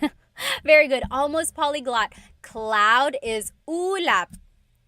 Ulap. Chibis Cheryl said, my husband is Filipino and doesn't even know. Cloud in Tagalog is ulap. Ulap. Yes. Again, it's one of those words you don't say a lot, like unless you have to or unless you like come across it. So ulap is cloud. Ulap. Ulap. All right, next clue. Let's see, where are we at? Let's finish up Tagalog facts for 400. It's the last one in that category. Then we'll take off this sticky note. Ta-da! It's gone. Tagalog facts. I love this fact, you guys. I love this. Where did the name Tagalog come from? Where did the name Tagalog come from? Oh. Ray Patson said, has anyone used sticky notes, like used the method of putting sticky notes around your house for learning Tagalog, and has that worked? So I love that trick as well. Like if you are trying to learn vocabulary words, just put sticky notes on things around your house. Okay. Yes, Christ, you got it. So anyone else know? Yes, Annabus got it. Ballroom. Very good. Yes. Jay, you got it. Yes, Annadelle. So my question was, where does Tagalog get its name? So back in the day when the Spaniards colonized the Philippines, they heard native Tagalog speakers, talking near a river. And they were like, what is this language? Ilog in Tagalog is river. So the Spanish called it Taga-ilog, like the people living there, Taga-ilog, from the river. So like river dwellers. So then the people speaking it were considered Taga-ilog, and they just considered their language Tagalog. So it comes from the phrase Taga-ilog, from the river, and then it just kind of became the name of the language spoken there. Tagalog, Taga-ilog. Very good, very good. Oh, Jonathan said try Kahoot for a Jeopardy game. Yeah, I'll try that. I know Kahoot, they use that in schools. Okay, very good. Now, all we have left are nouns, verbs, common phrases, questions. Oh, we're all out of Philippine trivia, so that's gone. Nouns, verbs, common phrases, and questions. What should we do? Let's do... Anyone? Sure said, what a great lesson. I know, right? I love trivia, and I love learning things. Okay, we're gonna do, anyone? Nouns, they are tough, McClaskey said. Okay, so if you joined me, you might hear some thunder. It's thundering hard now. So nouns for 400. Tell me 2 ways to say bed in Tagalog. 2 ways to say bed in Tagalog. So the past couple weeks I've been doing lives and like repeat lessons, and I did a lesson on vocabulary words about the house. Do you remember what the Tagalog word is for bed? Bed. And there are 2 words or 2 ways to say bed. Yes, Going Bananas said kama. Oh, there are 3 ways. So Christ said tulugan. Tulugan. Tulugan means a place to sleep. Yes, that wasn't included in our lesson. So there's kama, which means bed. Christ said tulugan. Tulugan means a place to sleep. There's one more. Yes, McClaskey, you got it. Higaan. Higaan. Higaan is a place to lie down. Very good, very good. Very good. Yes. Sean, Jay, Claudio, you guys all got it. Conan, yes, higaan. Very good, very good. So those are 3 ways to say bed. Kama, tulugan, and higaan. I like that in Tagalog, you can just kind of turn a verb into a noun. So tulog is to sleep. Tulugan is a place to sleep. Higa is to lie down. Higaan is a place to lie down. Yes, Sir David Sir David R, you got it right. Very good. Let's finish off nouns since there's only one left. What is our last noun clue? Oh, this is kind of similar. How do you say chair in Tagalog? How do you say chair in Tagalog? Chair in Tagalog, 2 ways. 2 ways. I like this second way to say chair. It's not used a lot. Oh, yes. Binyeves said silya. So, okay, we'll say 3. That wasn't on my list. Yes, Mukbak said upuan. Upuan. Christ, you got it right. Oh, Annabis, it's tulog. Tulog means chair. Tulog. Not tulo. Tulog. Very close. Very close. Yes. Yes, Mark said upuan. Jay, maupo means, oh, manupo. It's almost like you're saying manupo. It's not quite manupo. Yes, silya, upuan. And then there's another Tagalog word. It's considered like a very deep Tagalog word. What is like a deep Tagalog word for chair? Anyone know? The deep Tagalog word for chair is salumpuet. Salumpuet. Literally, salo means to catch. Salo. Puet is your bottom. So something to catch your bottom. Salumpuet. Salumpuet. That's like the deep Tagalog word for that. Okay? Now, do we want to do verbs, common phrases, or questions? Baku said, is that commonly used day to day? No, absolutely not. So not a lot of people say salumpuet. That's just like a deep Tagalog word, almost like a trivia, good thing to know. But upuan or silya, those are what's used a lot. Okay, so Juan Diego said verbs. Let's do, yes, sure, that's correct. Verbs for, let's do 400. Verbs for 400. What is to sweep in Tagalog? What is to sweep in Tagalog?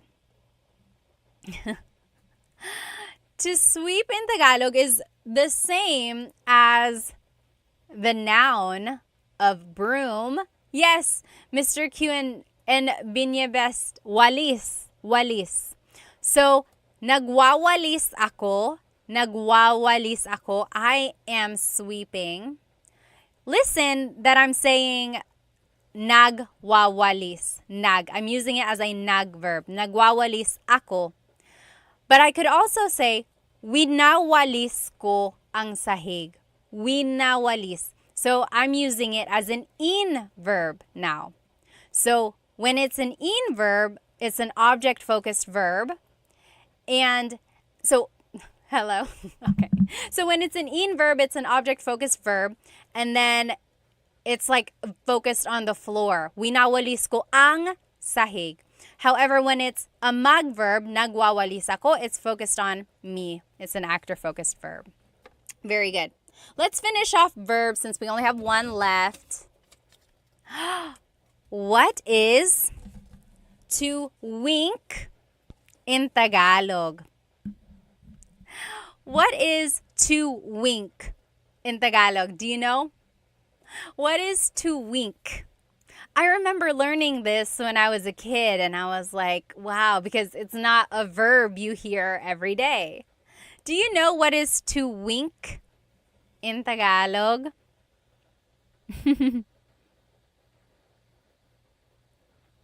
Sean said, why do Filipinos repeat words like walis-walis? Sometimes I think it's just to emphasize that they are sweeping, but technically it's just walis. Yes, very good. Going Bananas said kindat. Kindat. Yes, very good. So, kindat, kindat, wink. Kindat. So, kumikindat ako, I am winking. Kumikindat ako. Kindat, wink. Okay? Very good, very good. 2 more categories, only 4 more clues. Let's do common phrases for 3. Common phrases for 300. What are 2 ways to say, I don't know? 2 ways to say, I don't know. How can you say, I don't know, 2 different ways? Yes, Justin Dizon said, hindi ko alam. Hindi ko alam. And then Cosmo Scary said, ewan ko.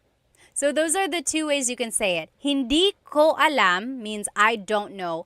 Ewan ko means I don't know either. So they are used interchangeably. Hindi ko alam and ewan ko. Very good.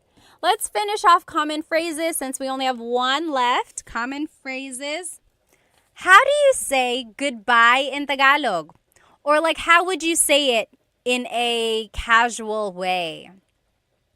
So you might hear me say it at the end of my videos, but that's actually not the common way to say goodbye. I just say it at the end of my videos just to kind of close my videos off.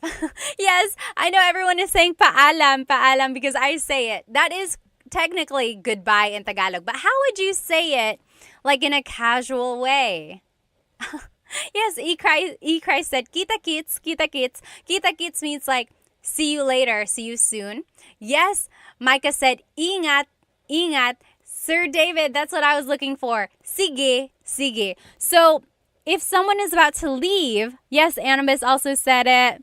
David on YouTube. So, a lot of people say, sige, ingat. Okay, take care. Sige. So, it's like, oh, sige, alis na ako. Okay, I'm leaving now. So, there's no real like goodbye. It's almost just like, okay, okay. See you later. Okay, so that's one thing to know there. Okay, we finished off common phrases. 2 more. Let's do questions for 400. How do you say, what are you doing? What are you doing? How do you say, what are you doing in Tagalog? Let's see. What in Tagalog is ano? Yes, Cosmo Scary said it on YouTube. Anong ginagawa mo? Very good. Justin Dizon got it. Anong ginagawa mo? Let's see here. A Amorous Rap Sing said, anong ginawa mo? That's past tense. Anong ginawa mo means, what did you do? Anong ginawa mo? But in the present tense, what are you doing? It's anong ginagawa mo. Okay? Anong ginagawa mo? And then the last clue of the night. Questions for 500. How do you say what happened in Tagalog? What happened in Tagalog? How would you say that? What happened in Tagalog? What happened in Tagalog is... I saw someone write it there. Oh. Sean, I'll answer your question in just a minute. Yes, very close, close, Micah. Yes, Abigail got it. Anong nangyari? Anong nangyari? What happened? Anong nangyari? Anong nangyari? What happened? Very good. Sean said, how do you say to a group of people, what are you doing? So if you're talking to more than one person, you wouldn't say, anong ginagawa mo? That's just one person. Anong ginagawa mo? What are you doing? But if you're asking a group of people, what are you all doing? It would be, anong ginagawa nyo? Anong ginagawa nyo? Nyo is the you plural. There we go. We finished it. We finished all of this. Do you want to see the back of this board? This is a little like wall decor. I don't really have space to put it behind me, so I haven't found a place to hang it up. But it is like a piece of wooden art with, does anyone know the name of this dance that's being depicted? This is considered the national dance of the Philippines. Anyone know? This is the it's the tinikling dance. So you'll see the bamboo poles here, and people are dancing, and they're trying to dance between the poles. And sometimes it goes faster and faster, and you're trying not to get clicked. Yes, very good. You guys all know. Ballroom, Jay, Eric. Oh, yeah. Ballroom said, it says it on the thing. Tinikling. There it is. This is the tinikling dance. And they say the dance was influenced by the bird, the tickling bird. Tickling is like a very skinny bird, and it hops around. So they're mimicking the tinikling or the tickling bird in the tinikling dance. Very interesting, right? You know where I found this? I got this from a yard sale many, many years ago. I was just like looking around on this lady's table, and this was there for like 25 cents. I was like, am I seeing what I'm seeing? She was not Filipino, so I don't know where she got it from, but I couldn't believe that it was so cheap and it's still so nice. I just gotta find a place to put it. Maybe I'll put it behind me. All right, you guys, I gotta go. I hope you have a good rest of your night. I hope you have a great weekend. We will try doing this game again. If you jumped onto this live late, I will do a repeat live. I'll try to figure out how to stick these on a little bit better. But otherwise, I hope you have a good rest of your day and night. Oh, Miss Date said, oh, nice, it was made for you. You're right, but you know, I wasn't even doing Tagalog time when I found it. It just happened to to show up. Oh my goodness. I will see you guys next time, okay? Let me just read some of these comments before I leave. Oh, Sean said, is it for sale, Ate Pat? No, I can't even. I want to put it up. I just don't know where to put it up, but it's not for sale. It's all mine. Sorry. All right. I will see you guys next time. Have a good rest of your weekend, everybody, or good evening and good weekend. Bye-bye. See you.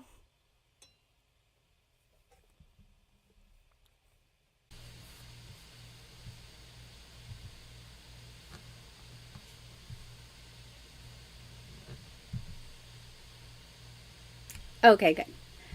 So we are going to go ahead and get started. So sorry for the delay. I have only gone live on Instagram, so I've never gone live on YouTube, but I wanted to give it a try because I know YouTube can make it horizontal versus when I go live on Instagram, it's always vertical. And I wanted to share my screen with you because I have so much information I want to share. And the way I used to do it was that it would just kind of display behind me and then I would cover it and everything. Let's just give everyone another minute to get on here. That's a good question. Why is the video quality 480 versus 1080? That is a very good question. Oh, I think it says on my end, it says the stream's current bit rate is lower than recommended. You know, I'll have to play around with it. Is it really bad, like the quality? Can you not see? Like if I were to show this, can you see it? Can you read it okay? Okay, it looks like it might be bad. Hang on one sec. So, okay, so some people are saying it's clear, it looks good, it's not bad. Okay. Okay, we'll just keep it like this for now. If it goes really bad, then let me know. Alrighty, so today we are going to be learning some possessive pronouns and question formation. Also, how is my audio? Is it okay? Is it fuzzy? Is it too soft? Let me know. And sorry if I'm looking to the side because I have two monitors here. This one is where all of the information is, and over here is where all of the comments are. Okay, good. So it looks like the quality is good. We're going to go ahead and jump right into this. So go ahead and grab yourself a piece of paper and something to write with. Audio sounds good too. Good. We got everything going. We're going to get going here. So I'm going to actually turn off my face just because I'm covering up some of what we need to see. So this is what we're going to be learning today. So we're going to be doing some possessive pronouns. So my, your, his or her. Then we'll learn some adjectives. Then we'll put it all together into a simple sentence structure. And then at the very end, we will learn some question words, how to ask questions in Tagalog. And one of those question words is ba, which I'm sure you've heard many times if you've talked to anyone in Tagalog. Let me just catch up on some of these comments here. There is a delay on my end, so if I'm saying it, you're probably hearing it maybe like 10 seconds later. Okay, alrighty. So let's jump right into it. So here are some possessive pronouns. I will say that there are different types of possessive pronouns. We are going to be learning my, your, his or her, ours. But then there are also other possessive pronouns that are mine, yours, like it's yours, and then theirs. That's a different type of possessive pronoun. These possessive pronouns are the ones that can go in a sentence. If you hear me pause, it's just because I am catching up on some of these comments. I really don't want to miss anyone's questions. Okay, alrighty. So let's just start by going over some of these possessive pronouns. Ko is my, bahay, or I'm sorry, like bahay ko, my house, bahay ko. Mo is your singular. So bahay mo, that's your house, bahay mo. Nya is his or her, nya. And as you can see, it's gender neutral. So this could be talking about a woman or a man. So bahay nya, it's his house or her house. You really have to listen to the context clues to determine who someone is talking about. And then natin is ours inclusive, namin is ours exclusive. So there are two different types of ours. Natin means you and me, all of us. We are all living in the same house. That's our house. Natin. Everyone is included, so that's inclusive. Namin is exclusive. So that's just like me and my husband, Chris. It's our house. Bahay namin. You're not included. I'm just telling you about it. Bahay namin. So that's exclusive because you're not included. Then there's ninyo and nyo, which is your plural. So maybe you all as a class, you all live in one house. Bahay nyo. That's your house, all of you. And then there's nila, their house. So over there, that's their house. Bahay nila. Okay, so those are the different types of possessive pronouns. And in order to make a sentence, usually we're using it to describe something. So it's like, my house is red. Pula ang bahay ko. So here are just some adjectives. We will start with colors. Colors in Tagalog is mga kulay. Pula is red. Kahel is orange. Dilaw is yellow. Verde is green. Azul is blue. Lila is purple. Puti is white. Itim is black. Abo is gray. Rosas is pink. Ginto is gold. Kayumangi is brown. So those are just some different colors. And now let's see how we can put everything together in order to make a sentence. So this is the general sentence structure. So the adjective goes first. Then it's the word ang, which means is or are. Then it's the object. Then it's the possessive pronoun. So if we were going to do this together, can you still see it when I minimize it, or not minimize, make it smaller? So let's take a look at the first one. His pants are blue. The adjective blue in Tagalog is azul. So azul. And then it's the word ang. Then it's the object. Pants, in Tagalog, I gave you a hint. Pantalon. And then it's the possessive pronoun his. Let's take a look back here. Niya. Azul ang pantalon niya. So all we did was plug in the vocabulary that we know into this sentence structure formula. And in order to make something plural, technically it should be mga pantalon, but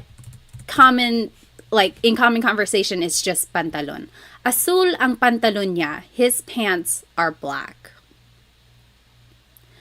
So go ahead and you try number 2 and 3. And we will go over it in just a minute. How would you say their car is black and my house is green and white?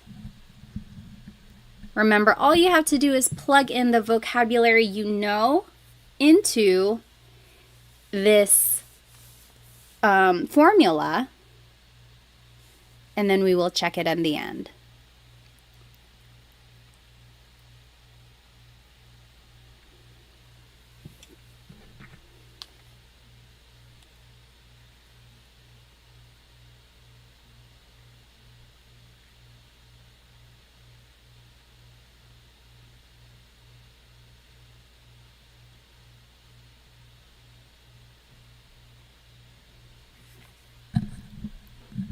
Yes, okay, so I am seeing some of the right answers, or one of them is already in the chat. Go ahead and take maybe just another minute or two just to answer or translate what is their car is black and my house is green.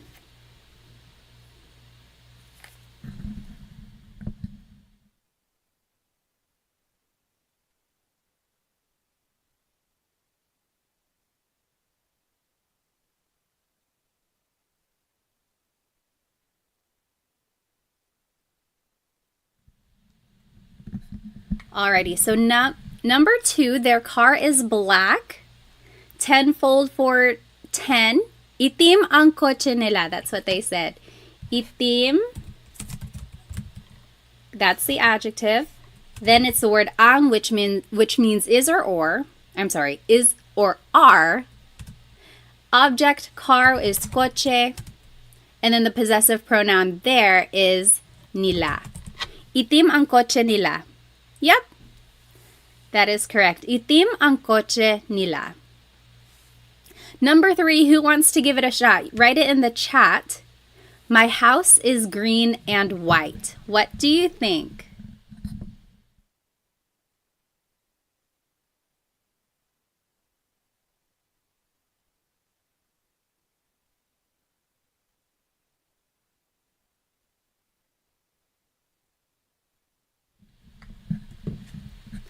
Oh, I see some good answers in the chat here.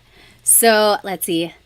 Nellify, Chelsea G, Daniel, Maximilian. Yep, I'm seeing it all right. So green, verde, and in Tagalog is at. At. Verde at, puti is white. Ang, house is bahay, and my is ko. Verde at puti ang bahay ko. Very good. Yes, you're getting it all right. So a question up here by Tim. Very good question. When learning, how do you pronounce the words phonetically? It's quite overwhelming seeing the words, and I'm taken aback. I completely understand that. Just from having learned a second language in high school, sometimes the pronunciation is the most intimidating part. You don't want to sound like too much like a beginner. It can get embarrassing. I totally understand.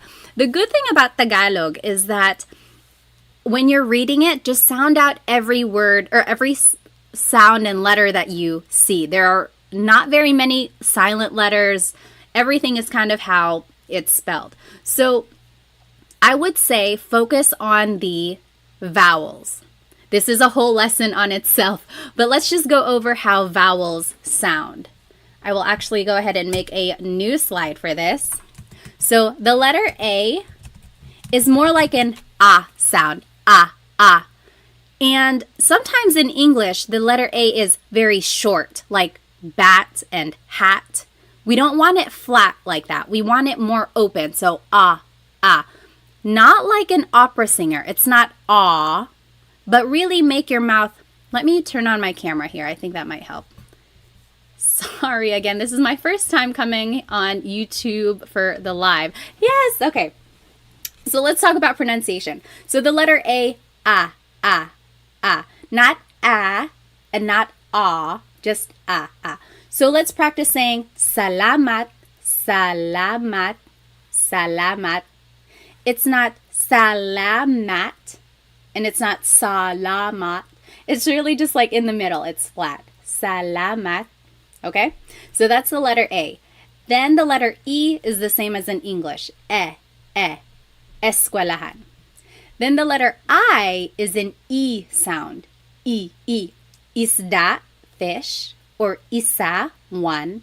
E. Sometimes in English, the letter I has a very short I sound, like big or dig. We don't want that sound. We want an E sound. So that's the letter I.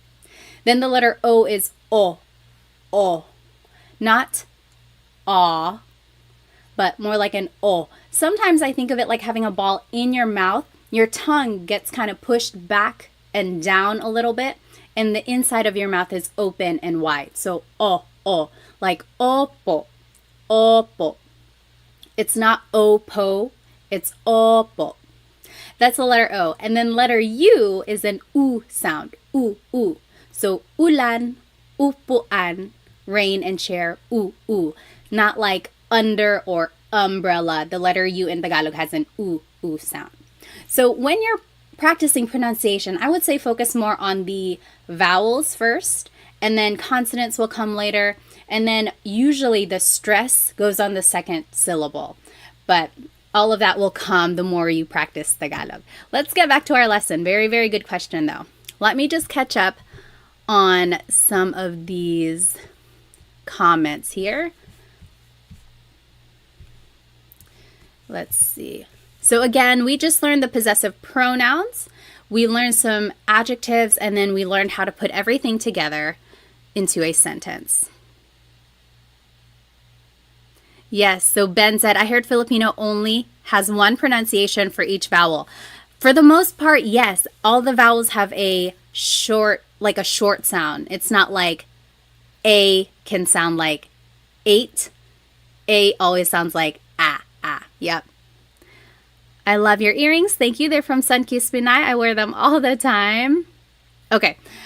Alrighty. So let's move on. So we just learned the possessive pronouns. Now we're just going to do some more practice. Over here in the top left corner are the possessive pronouns we just learned. So ko, mo, niya, natin, namin, ninyo, nyo, and nila. Those are the possessive pronouns. Then at the bottom left corner are the colors we just learned. And then in the middle are some vocabulary words that you might use in these examples. So aso is dog. Aso. Pusa, cat. Pusa. Coche, car. Coche. Bahay, house. Bahay. Damit, clothes. Damit. Buhok, hair. Buhok. And then top right corner are just some more adjectives. So masakit means something hurts. Hurts. Masakit. Sira, broken. Sira. Nawawala, missing. Nawawala. Masaya, happy. Masaya. Bago, new. Bago. Malayo, far, or far away. Malayo. Masarap, delicious. Masarap. And then malamig, cold. Malamig. So that was a lot of adjectives, a lot of vocab there. All of those things you might be able to use in these examples coming up. Then just to review, here is the sentence structure that we just practiced. Adjective goes first. Then it's the word ang, which means is or are. Then it's the object. And then it's the possessive pronoun. The possessive pronoun goes at the end. And then here's the example. His pants are blue. Azul ang pantalon niya. Everything just was plugged into this formula that we learned. So let's do the first one together. Your singular hair is black. So remember the adjective goes first. Black in Tagalog is itim. Then it's the word ang. Then it's the object. Hair is buhok. And then it's the possessive pronoun your, which is mo. Itim ang buhok mo. Any questions on that example or anything we've learned so far? If you have a question, just type it into the comments or in the chat. Otherwise, go ahead and do 1 through 5, and then we'll go over it. So just do half of them first, and then we'll go over it. So 1 through 5. Don't write it in the chat yet, just because I want everyone to be able to do it on their own. So go ahead and do 1 through 5, or I'm sorry, 2 through 5, and then we'll check it.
Let's see, is it available for replay? I think it might be recording. As for the rewindable, let me see if I can change that. I'm not sure. Oh, okay. I think I just need to enable this. Okay, I enabled DVR. We'll see if that helps. If you are just joining us, we are doing these examples. So we learned the possessive pronouns and some adjectives, and then we are using this sentence structure to make a simple sentence. We did the first one together. Your hair is black. Itim ang buhok mo. Then you just plug everything into this formula up here. Take about 1 more minute, maybe 1.5. I'll give you some time.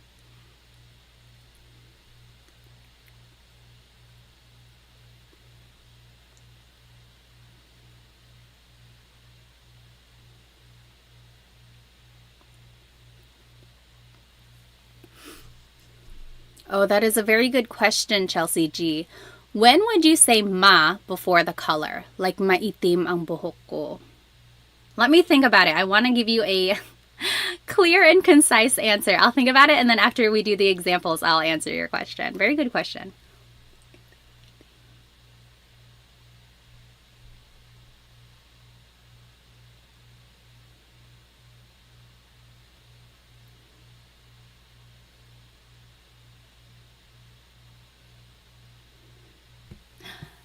Okay, we'll go ahead and start with number 2. My head hurts. Head is ulo.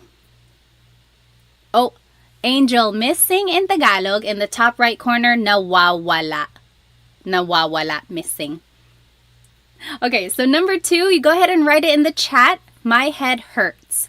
What do you think that is in Tagalog? My head hurts. Whoops, sorry.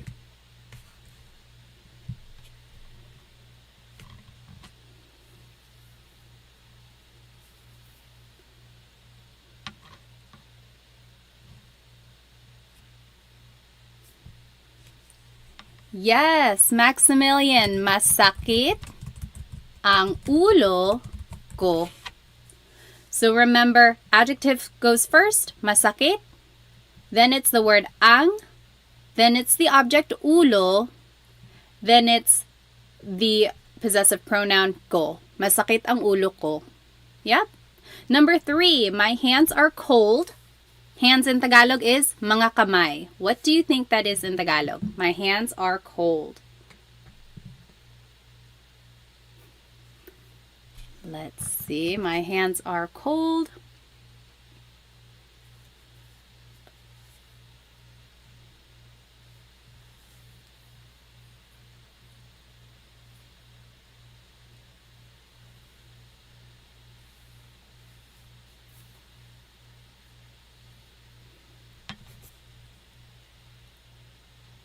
Let's see, the adjective cold is malamig. Yes, Bev. Malamig ang. Oh, very close, Bev. Malamig ang mga kamay ko. So malamig is the adjective. Then it's the word ang. Ang means is or are. So my hands are cold. Mga kamay is hands. And then ko is my.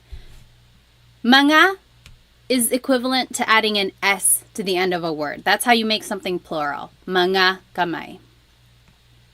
Very good. Number 4, our inclusive car is broken. Broken in Tagalog is sira.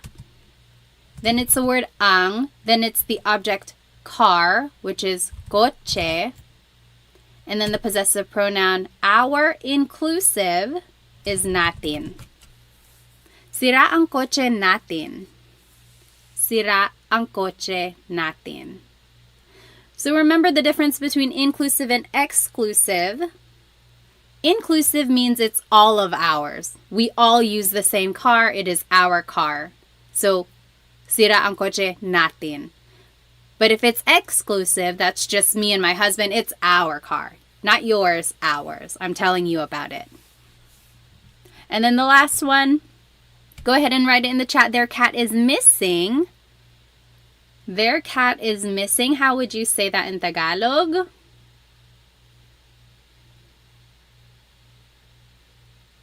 Yes.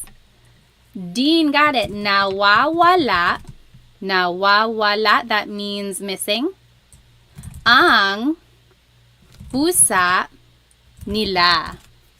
Nawawala ang pusa nila. Their cat is missing. So remember everything, all of the vocab is already here. It's just a matter of plugging it into the sentence structure. Let me catch up on some of these. No, you're not slow. Totally fine, totally fine. When would you use I versus ang for the verb is? Let me think about it. So, I see what you mean. Because sometimes I can mean is. So Rachel asked a good question. When would you use I, ay, versus ang for the verb is? I want to say I is more like an adverb. So it's more related to a verb versus ang, which is more related to an adjective. If I can think of a good I example, I'll write it in the chat or I'll mention it, but I can't think of one right now.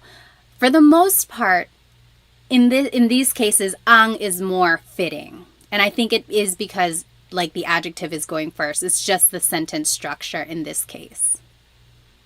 Very good question. If I can think of an example when I is used, I'll bring it up. Back to the question for, let's see, when would you say ma in front of an adjective? So Chelsea G said, maitim ang buhok ko. That also means my hair is black.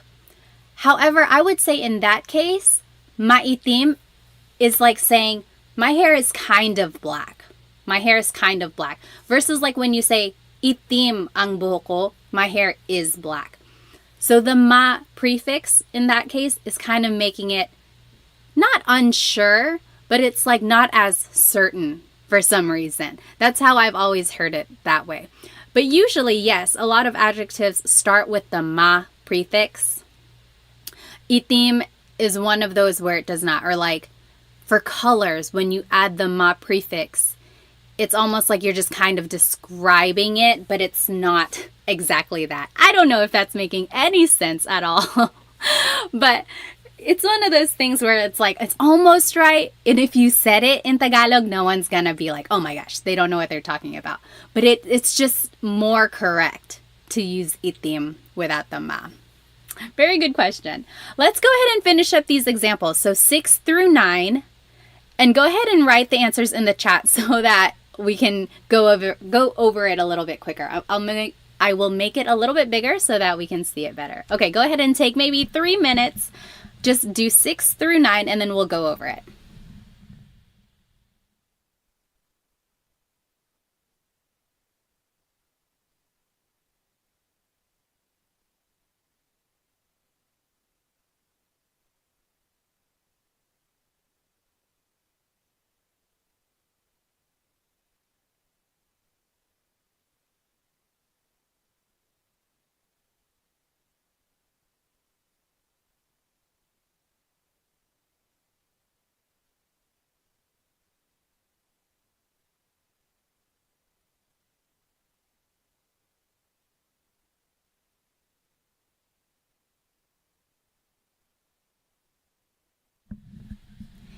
If you are just joining us, your audio is not broken. We are all trying to answer number 6, 7, 8, and 9. Oh, sorry. Your audio is not broken. Anyway, yes, we are all trying to answer or translate these phrases, and then we're going over it. I'll give you about maybe 1 more minute.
Okay, let me go ahead and just read some of these comments. So Dean asked, some adjectives have repeated, I've seen or heard some words like adjectives repeat the first syllable, like sasakit.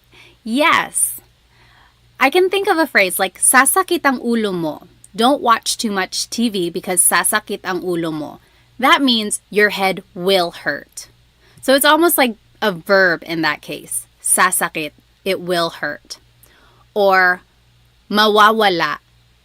Don't hold your phone over the river. Mawawala yan. It will go missing or you'll lose it. Mawawala. So sometimes these adjectives can be used like a verb. And that's usually when there is a repeated first syllable. Very good question there. Let's see. Number 6. Your food is delicious. Someone said it. Masarap ang pagkain ninyo. Whoopsie.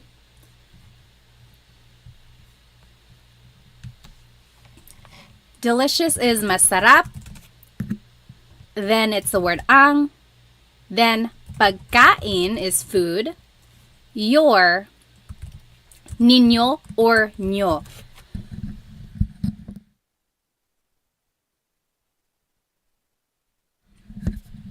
And yes, Kevin asked a good question. Is there a difference between niño and ño? Or would you use them for different scenarios? Actually, ño is just the shorter form. It's like slang almost. I added it because I hear nyo a lot more than niño. So if you hear nyo, just know that it's the same as niño. But they are exactly the same. Very good question. Next, his clothes are new. What do you think that is? Yes, Angel, bago ang damit niya. So again, you could add mga, because to make something plural, you have to add mga. But damit sometimes is understood as just being plural already. So you can add mga, or you don't have to. Doesn't make a difference. Bago ang mga damit niya, or bago ang damit niya. My kids are happy. Kids is mga anak. How would you say that in Tagalog?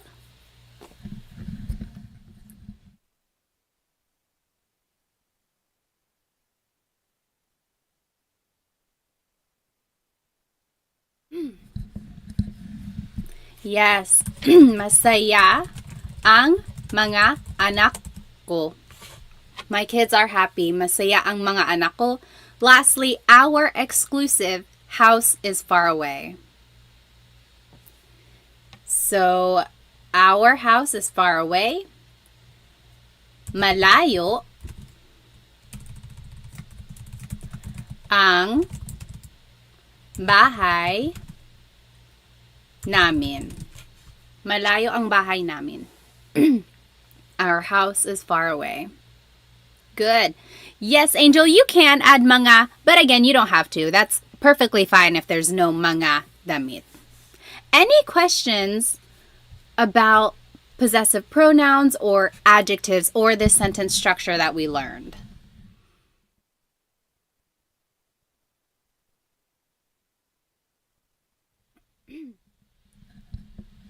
Okay. If you think of a question, feel free to write it in the chat. Otherwise, I want to try this poll here. They say you can do a poll. Hang on.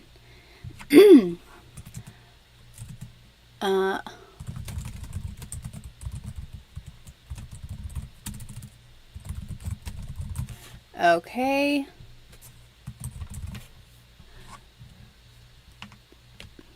There was a question, what is broken in Tagalog? Sira. Sira, up here in the top right corner, sira. We are going to do this quick poll. Oops.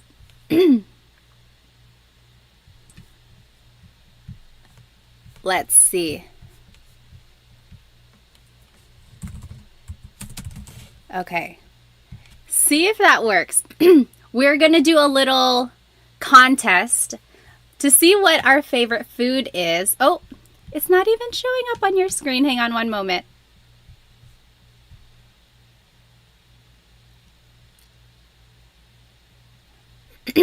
Okay, there we go. So let's see what everyone's favorite Filipino food is. We have this little bracket. We're going to see what the winner is. Can you guys see the bracket?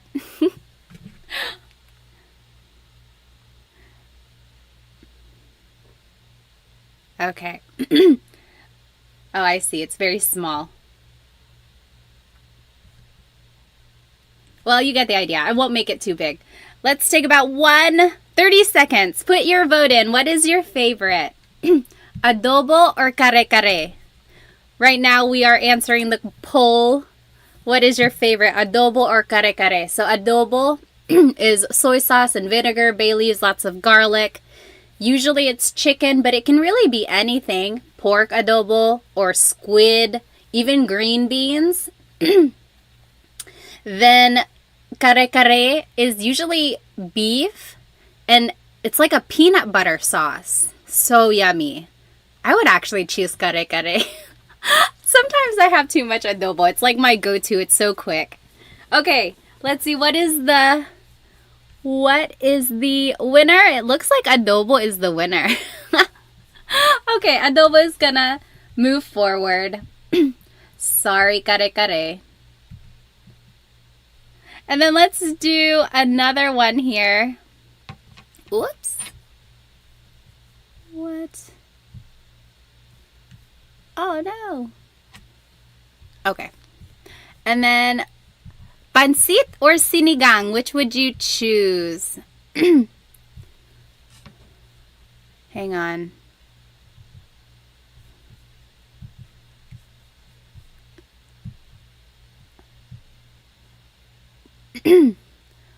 Let's see. Now I can't do a poll. Whatever. Which would you choose? Pansit or sinigang? Which would you choose? Oh yeah, adobo 1. So 70% by 30%. Por kare-kare. Favorite food. Sinigang or pansit? Okay, there. I started the poll. Put your vote in. Take 1 minute. And we'll see which one wins. Ooh, it's close.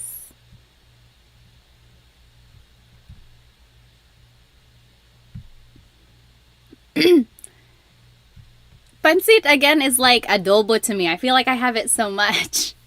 Or just like at any Filipino farm. Oh my gosh, it's 50-50. Oh no, pansit is winning. Everyone get their votes in. Sinigang or pansit? It's very close. No, it's 50%. What are we going to do? Is there anyone who did not vote? Oh my gosh. Let's see how many people are watching right now versus how many people have not voted. Come on, get your vote in. It's so close. Okay, there are 57 of you and there are only 34 votes. Put your vote in. Pansit or sinigang? It is 50-50. We don't have a winner. Why is it nilaga on there? Well, there's still more choices. Oh, I see. On the bracket. Oh my goodness. There's no winner. Pansit. Okay, unfortunately, pansit is the winner because we have to end the poll. Pansit is moving forward. Poor sinigang. Okay. Let's go back to our studying here. We'll finish up our contest in just a minute. Let me get back to this screen. This one. Okay. Now let's jump into question words. I asked what people were interested in learning. A lot of people said they want to learn more conversational Tagalog. And what is more conversational than questions? It's very good to start any sort of conversation with a question, like how is your day or what are you doing? So these are some good question words to know. Ano means what? Sino means who. Saan means where. Kailan means when. Paano means how. Bakit means why. And there's no particular reason why bakit is this lighter color. I think it just happened to be like that. So for any of these question words, you can say them by themselves. Like if someone said something and you didn't hear it, you can say ano. Just say it by itself. Ano. Or if someone is calling, or someone was like, hey, someone called you, and then you're like, who? Sino? Who? So you can say these question words by themselves. But if you wanted to expand on your question, there are certain prepositions or other types of words, sometimes an article, that has to go after the question before you continue on with the question. So for the word ano, usually it's ano ang blank. What is blank? Ano ang sabi mo? What did you say? Ano ang sabi mo? Another example, ano ang blank sa Tagalog? What is blank in Tagalog? So this is a good question to know. Ano ang wallet sa Tagalog? What is wallet in Tagalog? Or ano ang Cell phone sa Tagalog. What is cell phone in Tagalog? Both of those. Wallet in Tagalog is usually just said in English. Another question. Ano ang pangalan mo? What is your name? Ano ang pangalan mo? Next, the word sino, who, also uses ang. Ang. Sino ang blank? Sino ang kumakanta? Who is singing? Sino ang kumakanta? Also, sino yun? Who is that? Sino yun? So sometimes you can just use a demonstrative pronoun, this or that. Sino yun? Sino ito? Who is this? Next, saan and nasaan.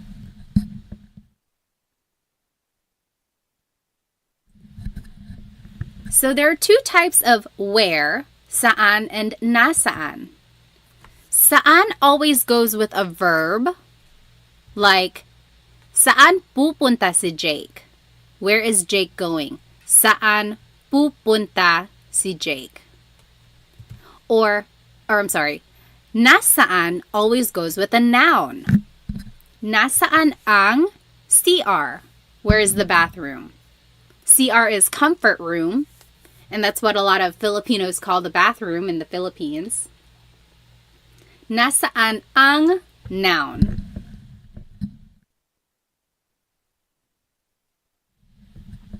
And a good way to remember that are nasaan and noun both start with the letter N, so that's kind of helpful. Then the word kailan, when. You might hear some people say kailan. Sounds like an E, but it's technically spelled with an AI. Kailan ang blank. Kailan ang exam mo? When is your exam? Kailan ang exam mo? Next, the word how is paano. Paano mo or paano niya, paano siya. So usually a pronoun comes after paano. How did you do something? How did she do something? So those are just, it kind of goes with the question, how, and then pronoun follows. Then, paano mo ginagawa yun? That's an example. So, paano mo ginawa yun? How did you do that? And lastly, the word why is bakit. Bakit mo, bakit niya, bakit siya. Again, pronouns usually follow the word bakit.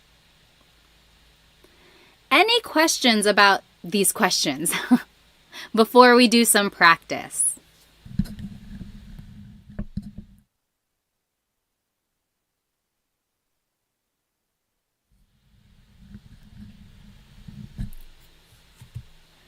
Let's see here. So on this next slide, in the top left corner are the question words we just learned and the usual sentence structure or the format of the question. Bottom left corner are the possessive pronouns we just learned. And then to the right are the questions that I want you to translate into Tagalog. So let's do the first one together. What is your name? What is your name? So let's take a look at the word ano. Usually it's ano ang blank. And I gave you a hint. Pangalan is name. So what is your name? Ano ang pangalan? Your, take a look at this bottom left corner, mo. Ano ang pangalan mo? Yeah, very good, Dita. Ano ang pangalan mo? You go ahead and do 2 through 6, and we'll go over it.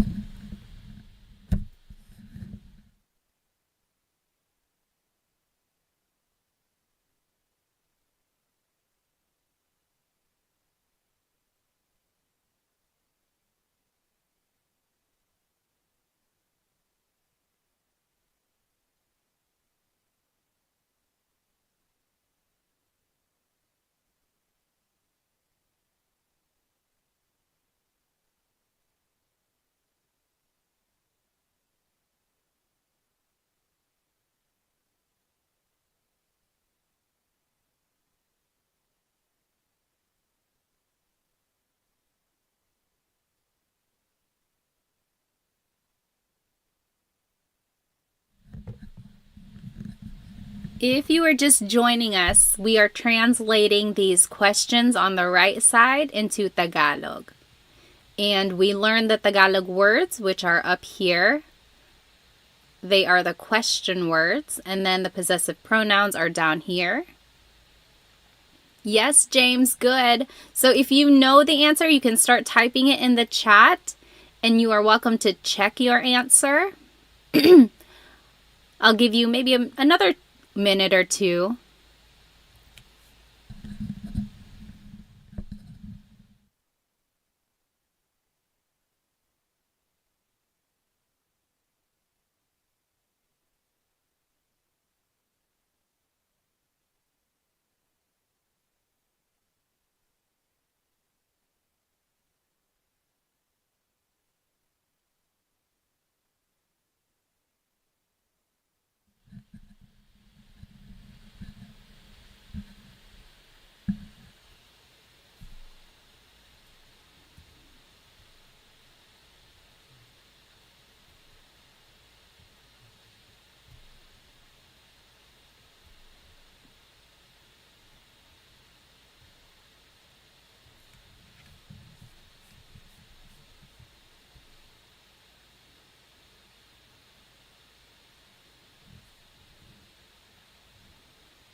Okay, take 30 more seconds. And if you're not done, no worries. We can all do it together.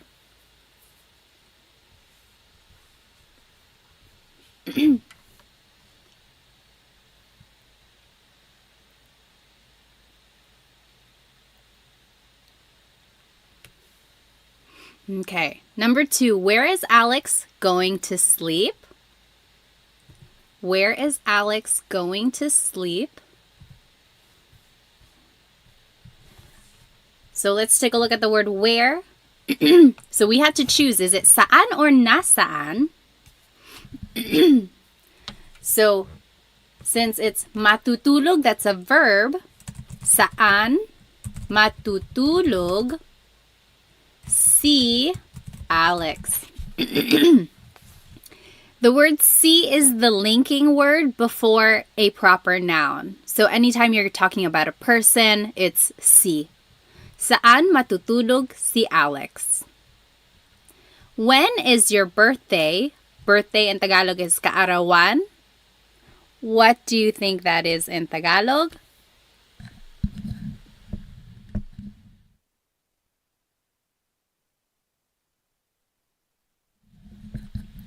Yes, James. Kailan ang kaarawan mo? Kailan ang kaarawan mo? Oh, good question. So Maximilian said ni or si. So take a look back at number 2.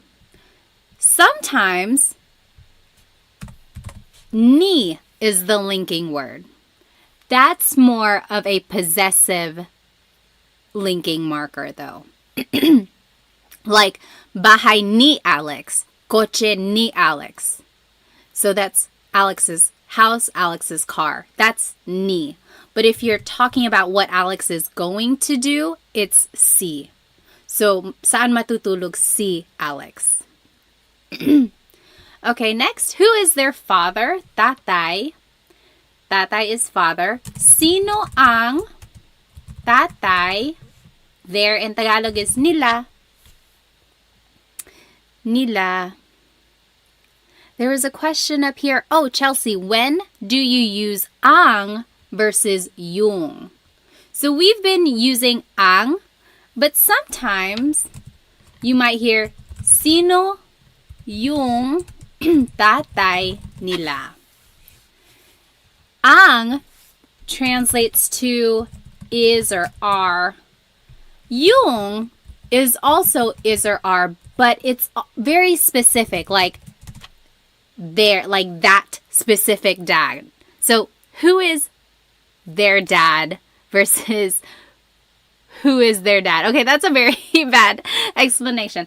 A good thing to, or like a good explanation is the dress versus the dress. So, ang damit versus yung damit. Yung is the emphasis, the dress. It's that particular dress or that particular dad or that particular thing. That's when yung is used. Yung is used a lot, actually, in common conversation. But ang and yung are usually interchangeable. If you use one over the other, you're not wrong. It's not going to be incorrect. The more you hear Tagalog, I think you'll catch on to when people use ang versus yung.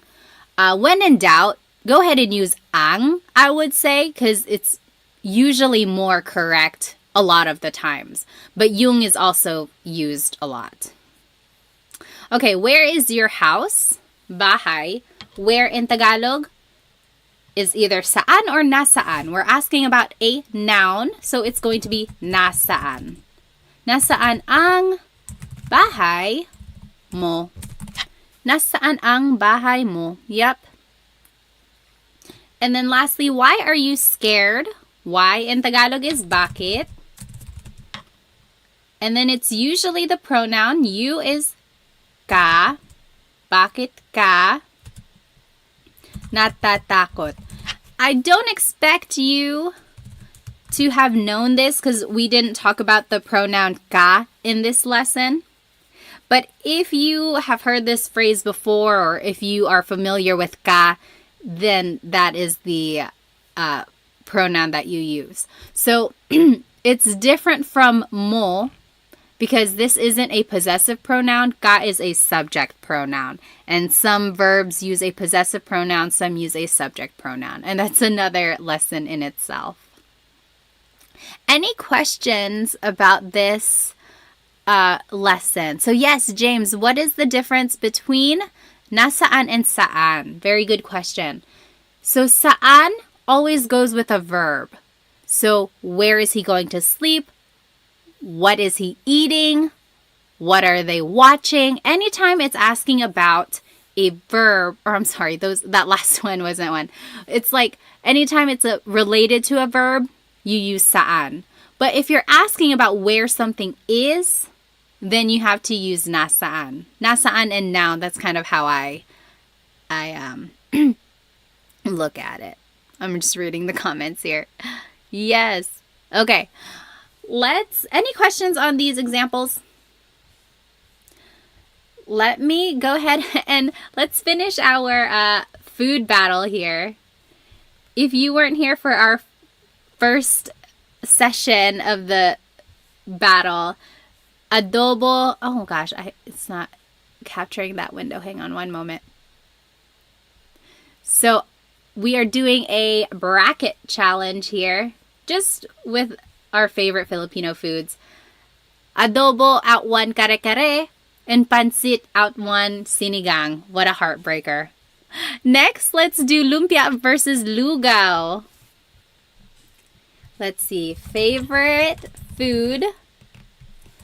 Lumpia versus lugaw. Take 1 minute. Lumpia or lugaw?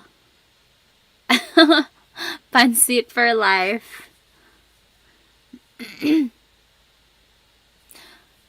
Very good question, Trish. So Trish asked, when would you use asan?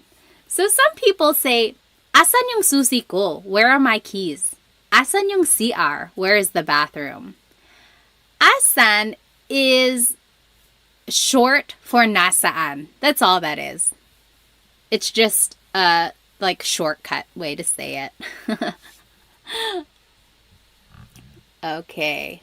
Oh, so ano ang lugaw? Lugaw, also known as arroz caldo, depending on where you're from in the Philippines. It's like a rice porridge. It has ginger, chicken. Some people put tripe and rice. The rice is what makes it really thick. It's super yummy. Sometimes it's topped with fried garlic or chicharon. I've seen that too. Yep, also known as arroz caldo. Oh my goodness, lumpia is winning by a landslide. I'm not surprised. I mean, you can't go wrong with fried spring rolls. Okay, so lumpia is the winner there. And then last one, dinugaan versus lechon.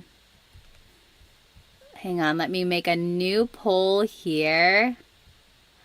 Poor lugaw. I like lugaw. I guess I have to be in the right place for it. If I'm sick or if it's cold. Dinuguan versus lechon. Rain asked, ano ang dinuguan? Does anyone want to explain what dinuguan is? So dinuguan is a kind of like a stew, usually made with pork. And there's like long green peppers in it, garlic, some ginger too. But the main ingredient is pork blood. So if you look at it, it's like a really dark, almost black color. And that's from the pork blood. And a lot of people will joke and say, oh, it's just chocolate meat. It's a chocolate soup. But it's not chocolate. It's dinuguan. But it's very good. Don't knock it till you try it, I would say. Let's see, who's winning? Oh, lechon. Lechon. You can't go wrong with lechon either, especially when the skin is so crispy. Lechon. Okay. Yeah, chocolate meat. Yeah, I think everyone has heard that, especially if you have someone who's not Filipino at a party. They're going to say, oh yeah, try this. It's just chocolate meat. Okay, let's go back to our lesson here. Now, we are going to be learning about this word ba.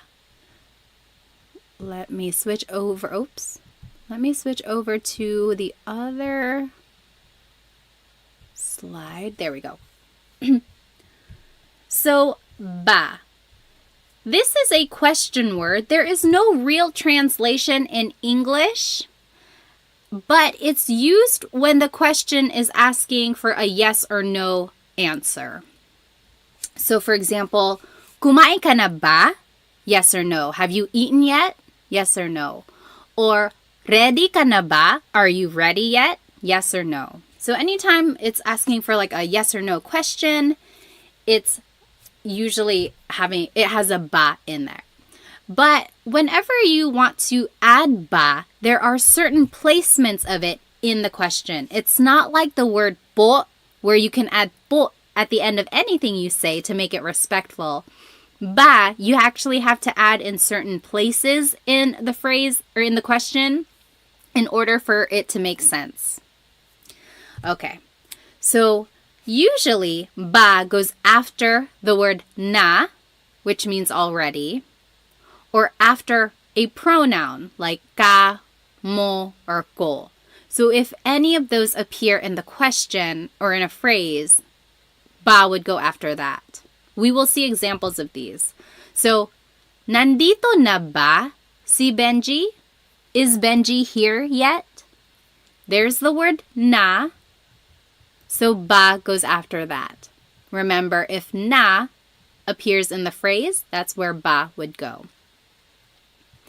Or, bumili ka ba ng bigas? Did you buy rice? Bumili ka ba ng bigas? There's the pronoun ka. Remember, it was in the rule. Ba goes after a pronoun. Bumili ka ba ng bigas? Did you buy rice? I want to point out that if you take out ba in any of these questions, then it's just a statement. Nandito na si Benji. Benji is here. Nandito na si Benji. Or, bumili ka ng bigas. Go buy rice. Or, you bought rice. Bumili ka ng bigas. So, when you take out the word ba, then it's just a statement. As soon as you add the word ba, it turns it into a question. I think that's so interesting. One small word has such a big impact on its meaning. And here's just another example. Nakapunta ka na ba sa Pilipinas? This is showing that if there's a pronoun and the word na, ba would go after both of those. So remember in the rule it said if na and a pronoun are in a phrase, ba would go after that. So if both of them are in a phrase, then ba goes after both of them. Nakapunta ka na ba sa Pilipinas? Have you been to the Philippines yet? All right, so that's rule number 1. Next, ba goes after an adjective or a noun. For example, Kotse ba yan ni Sarah? Is that Sarah's car? So there's the noun kotse. Ba is after that. Mabait ba si Tito Boy? Is Tito Boy nice? Mabait is an adjective meaning nice. Ba goes after that. So it goes after an adjective or a noun. Okay? And then ba goes after a verb. Naligo ba yung mga bata? Did the kids take a shower? Naligo ba yung mga bata? And then magtatrabaho ba si Mark bukas? Will Mark go to work tomorrow? So there's the verb magtatrabaho, meaning to go to work, will go to work. Ba goes after that. So for the most part, ba goes after the first word. It's usually the second word. If you see these last 4 examples, it's the second word in the question. However, you have to watch out for na or a pronoun because it would go after that. Let's take a look at some examples. I think it will kind of put everything in make it more sense. So turn these into a question. The first one, kumain ka ng almusal. You ate breakfast. Kumain ka ng almusal. Let's do that one together. Remember our rules. Let's just go word by word. So kumain ka ng almusal. Usually ba goes as the second word. Kumain ba? But, you got to keep reading. There's ka. That's a pronoun. Remember rule number 1. Ba has to go after that. So it would go after the word ka. Kumain ka ba ng almusal? Kumain ka ba ng almusal? Because remember, technically it goes after a verb, like in rule number 3. But you got to keep reading and you'll see that there's a pronoun and it goes after pronouns. So I want you to go word by word throughout these examples and see if you can figure out where ba would go. So for number 2, nasa eskwelahan na ang mga bata. The kids are at school already. Where do you think ba would go? You can type it into the chat. Nasa eskwelahan na ang mga bata. Where would ba go?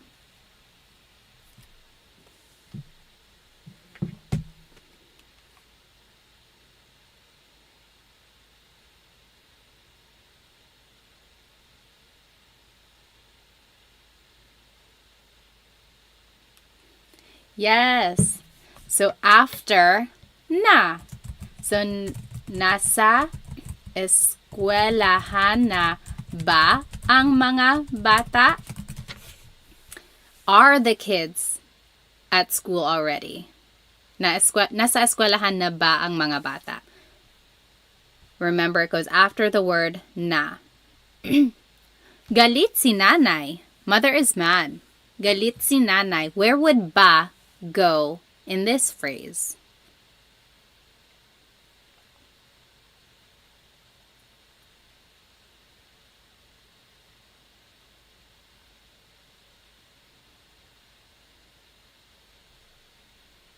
Galit si nanay. Mother is mad. Where would ba go? Yes, Maximilian. So after an adjective, so galit is an adjective meaning mad. So galit ba si nanay? Is mother mad? Galit ba si nanay? Yep. Up here, that should be number 4. Bahay yan ni Ate Mary. Bahay yan ni Ate Mary, where would ba go? Bahay yan ni Ate Mary.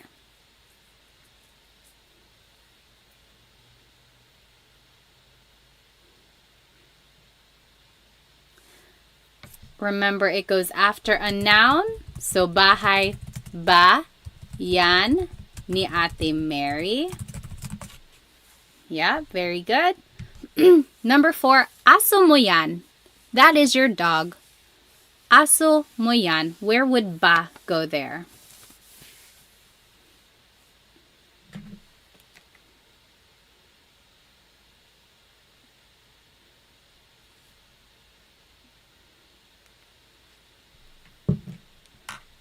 After mo.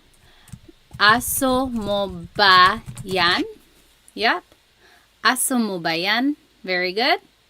And then last one, pupunta dito si Luke bukas. Luke is coming here tomorrow. Pupunta dito si Luke bukas. Where would ba go?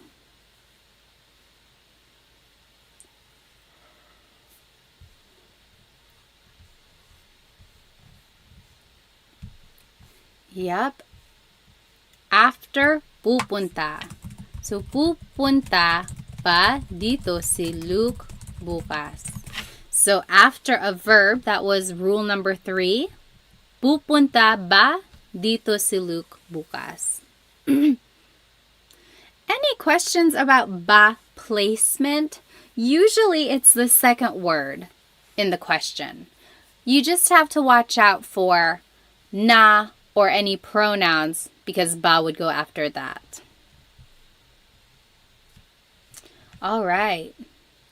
Last thing here before I let you go.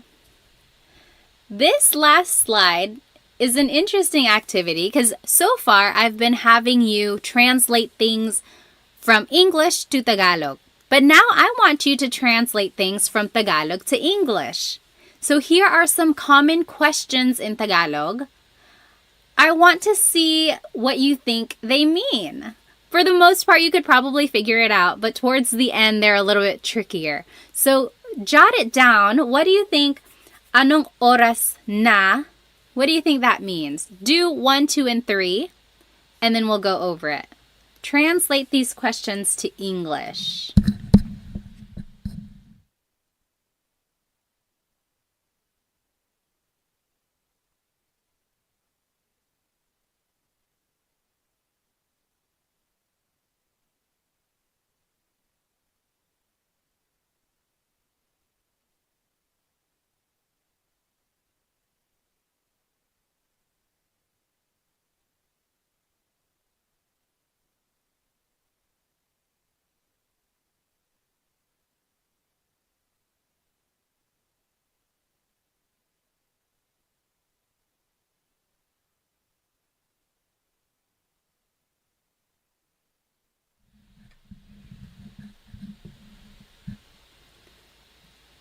Okay.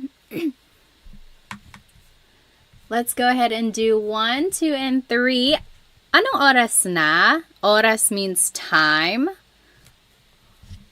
What time is it? Yep. What time is it? Saan ka? Yep, John got it. Where are you? Saan ka? Number 3, anong sabi mo? Sabi means to say. Anong sabi mo? Yep, Jimmy got it. What did you say? Let's do the rest together. Sino ka? Sino ka? John got it. Sino ka? Who are you? Remember, sino means who. Saan ka pupunta? Saan ka pupunta? What do you think? Oh, good question. So Max said, why did you add ng to ano? Technically, this is ano ang sabi mo. And then you put it together and it's anong. That's all that is. Saan ka pupunta? Where are you going? Yes, Chelsea G, where are you going? Number 6, kailan ka uuwi? Uwi means to go home. Kailan ka uuwi? John got it. Good. John got them all. When are you going home? This one is interesting because it can mean when are you going home or when are you coming home.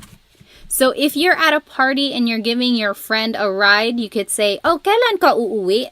Can I ride home with you? When are you going home? Can I get a ride? But if your mom is calling you and she's like, hey, kailan ka uuwi? When are you coming home? It would be the same thing as well. So it's either going or coming. You just got to listen to the context. Sino ang kasama mo? Kasama means to be with. Tony got it. Who are you with? Sino ang kasama mo? Number 8, bakit ka umiiyak? Umiiyak means crying. Yes, Dita, why are you crying? And bakit ganito? These last two are tricky. Bakit ganito? So bakit means why. Ganito means like this. So it's technically asking like, oh, why is it like this? Why is it happening? Why is it happening? Why is it like this? So it's like, oh no, I got a flat tire. Bakit ganito? It's more rhetorical. And then number 10, paano na ngayon? Paano means how. Na means already. Or like an emphasis sometimes. And then ngayon means now. So it doesn't translate directly, but it means like, what am I going to do now? What now? So these last two are just rhetorical. They're not like literal.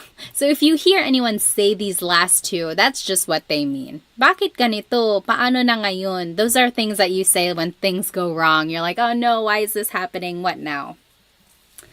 Alrighty. So those are the questions that you might hear in Tagalog. And then now you know how to use ba. You know some question words as well. Let's see, does anyone have any questions before we finish our food contest? Any questions about anything we learned today? We learned so much. Hopefully you can use some of these questions the next time you are talking to someone.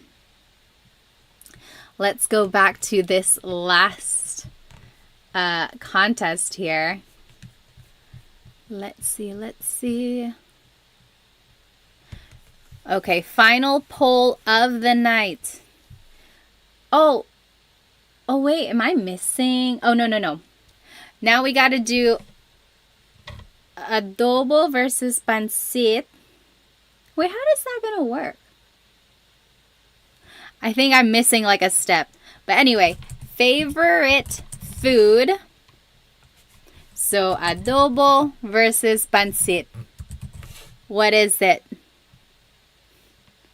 What do you think? Adobo versus pancit. Take 1 minute. Which is your favorite? If you just joined us, welcome. We learned some possessive pronouns and we learned some sentence structures to make some conversational phrases using adjectives. Then we learned some question words and how to use ba in a question. And then we finished off with some common Tagalog questions. I'm pretty sure this video is going to be on my page afterwards. You're welcome to watch it again. There's lots of examples that you can do. Right now we are doing a favorite Filipino food bracket. So go ahead and get your vote in. We are doing adobo versus pancit. What do you think? Take 10 more seconds. All right.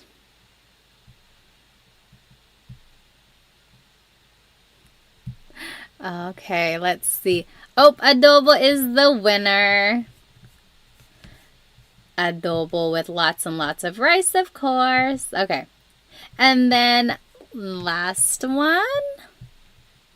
Or I guess we would have another one after this. Let's see. Lumpia versus lechon. Favorite food. Lumpia versus lechon. Oh, that's a hard one. They're both crispy and yummy. Which would you choose? Lumpia versus lechon.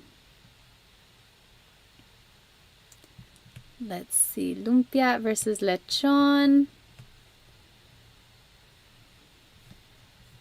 Those are both very popular party foods, too. I think I would probably choose lumpia. Oh no, it's 50-50 again. Make sure to get your votes in. Every vote counts. Oh, lechon is winning.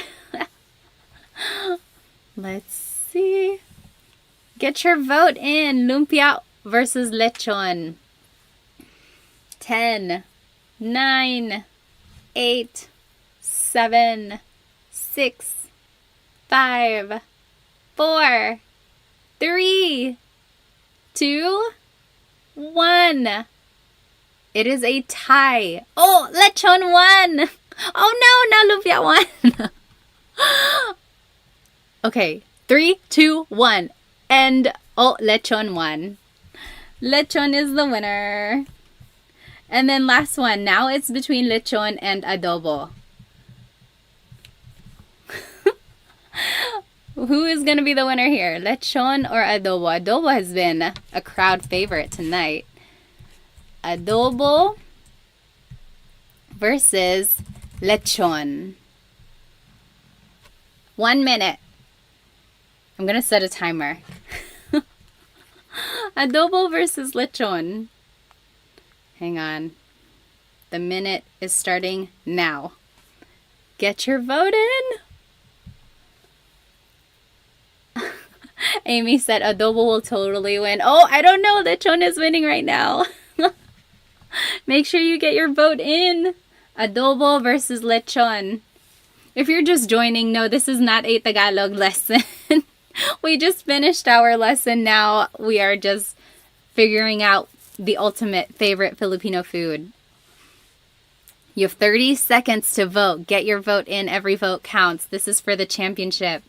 Adobo versus lechon. Who's it gonna be? Oh no! Lechon is winning. Amy, you jinxed it. I'm just joking. Let's see. 10, 9, 8, 7, 6, 5, 4, 3, 2, 1. Lechon is the winner.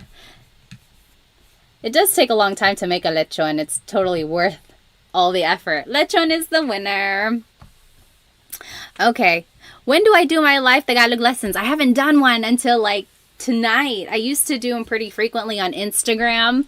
And then I went to the Philippines and then life got so busy. But now I'm hoping to do these a little bit more. Thank you so much for sticking with me. And sorry I was late. I was trying to figure out this whole technology thing. I usually did them on Instagram. And on Instagram, it's usually vertical. So this was my first time doing these on YouTube because I wanted to share my screen. So it looked like it was working. Hopefully we can do it a little bit more efficiently next time. Let's see. I think Dita was asking, what is the difference between saan and nasaan? So yes, saan always goes with a verb. Saan ka pupunta? Where are you going? Saan ka matutulog? Where are you sleeping? Versus nasaan is with a noun. So nasaan ang mga bata? Where are the kids? If you're asking about a thing, you have to use nasaan.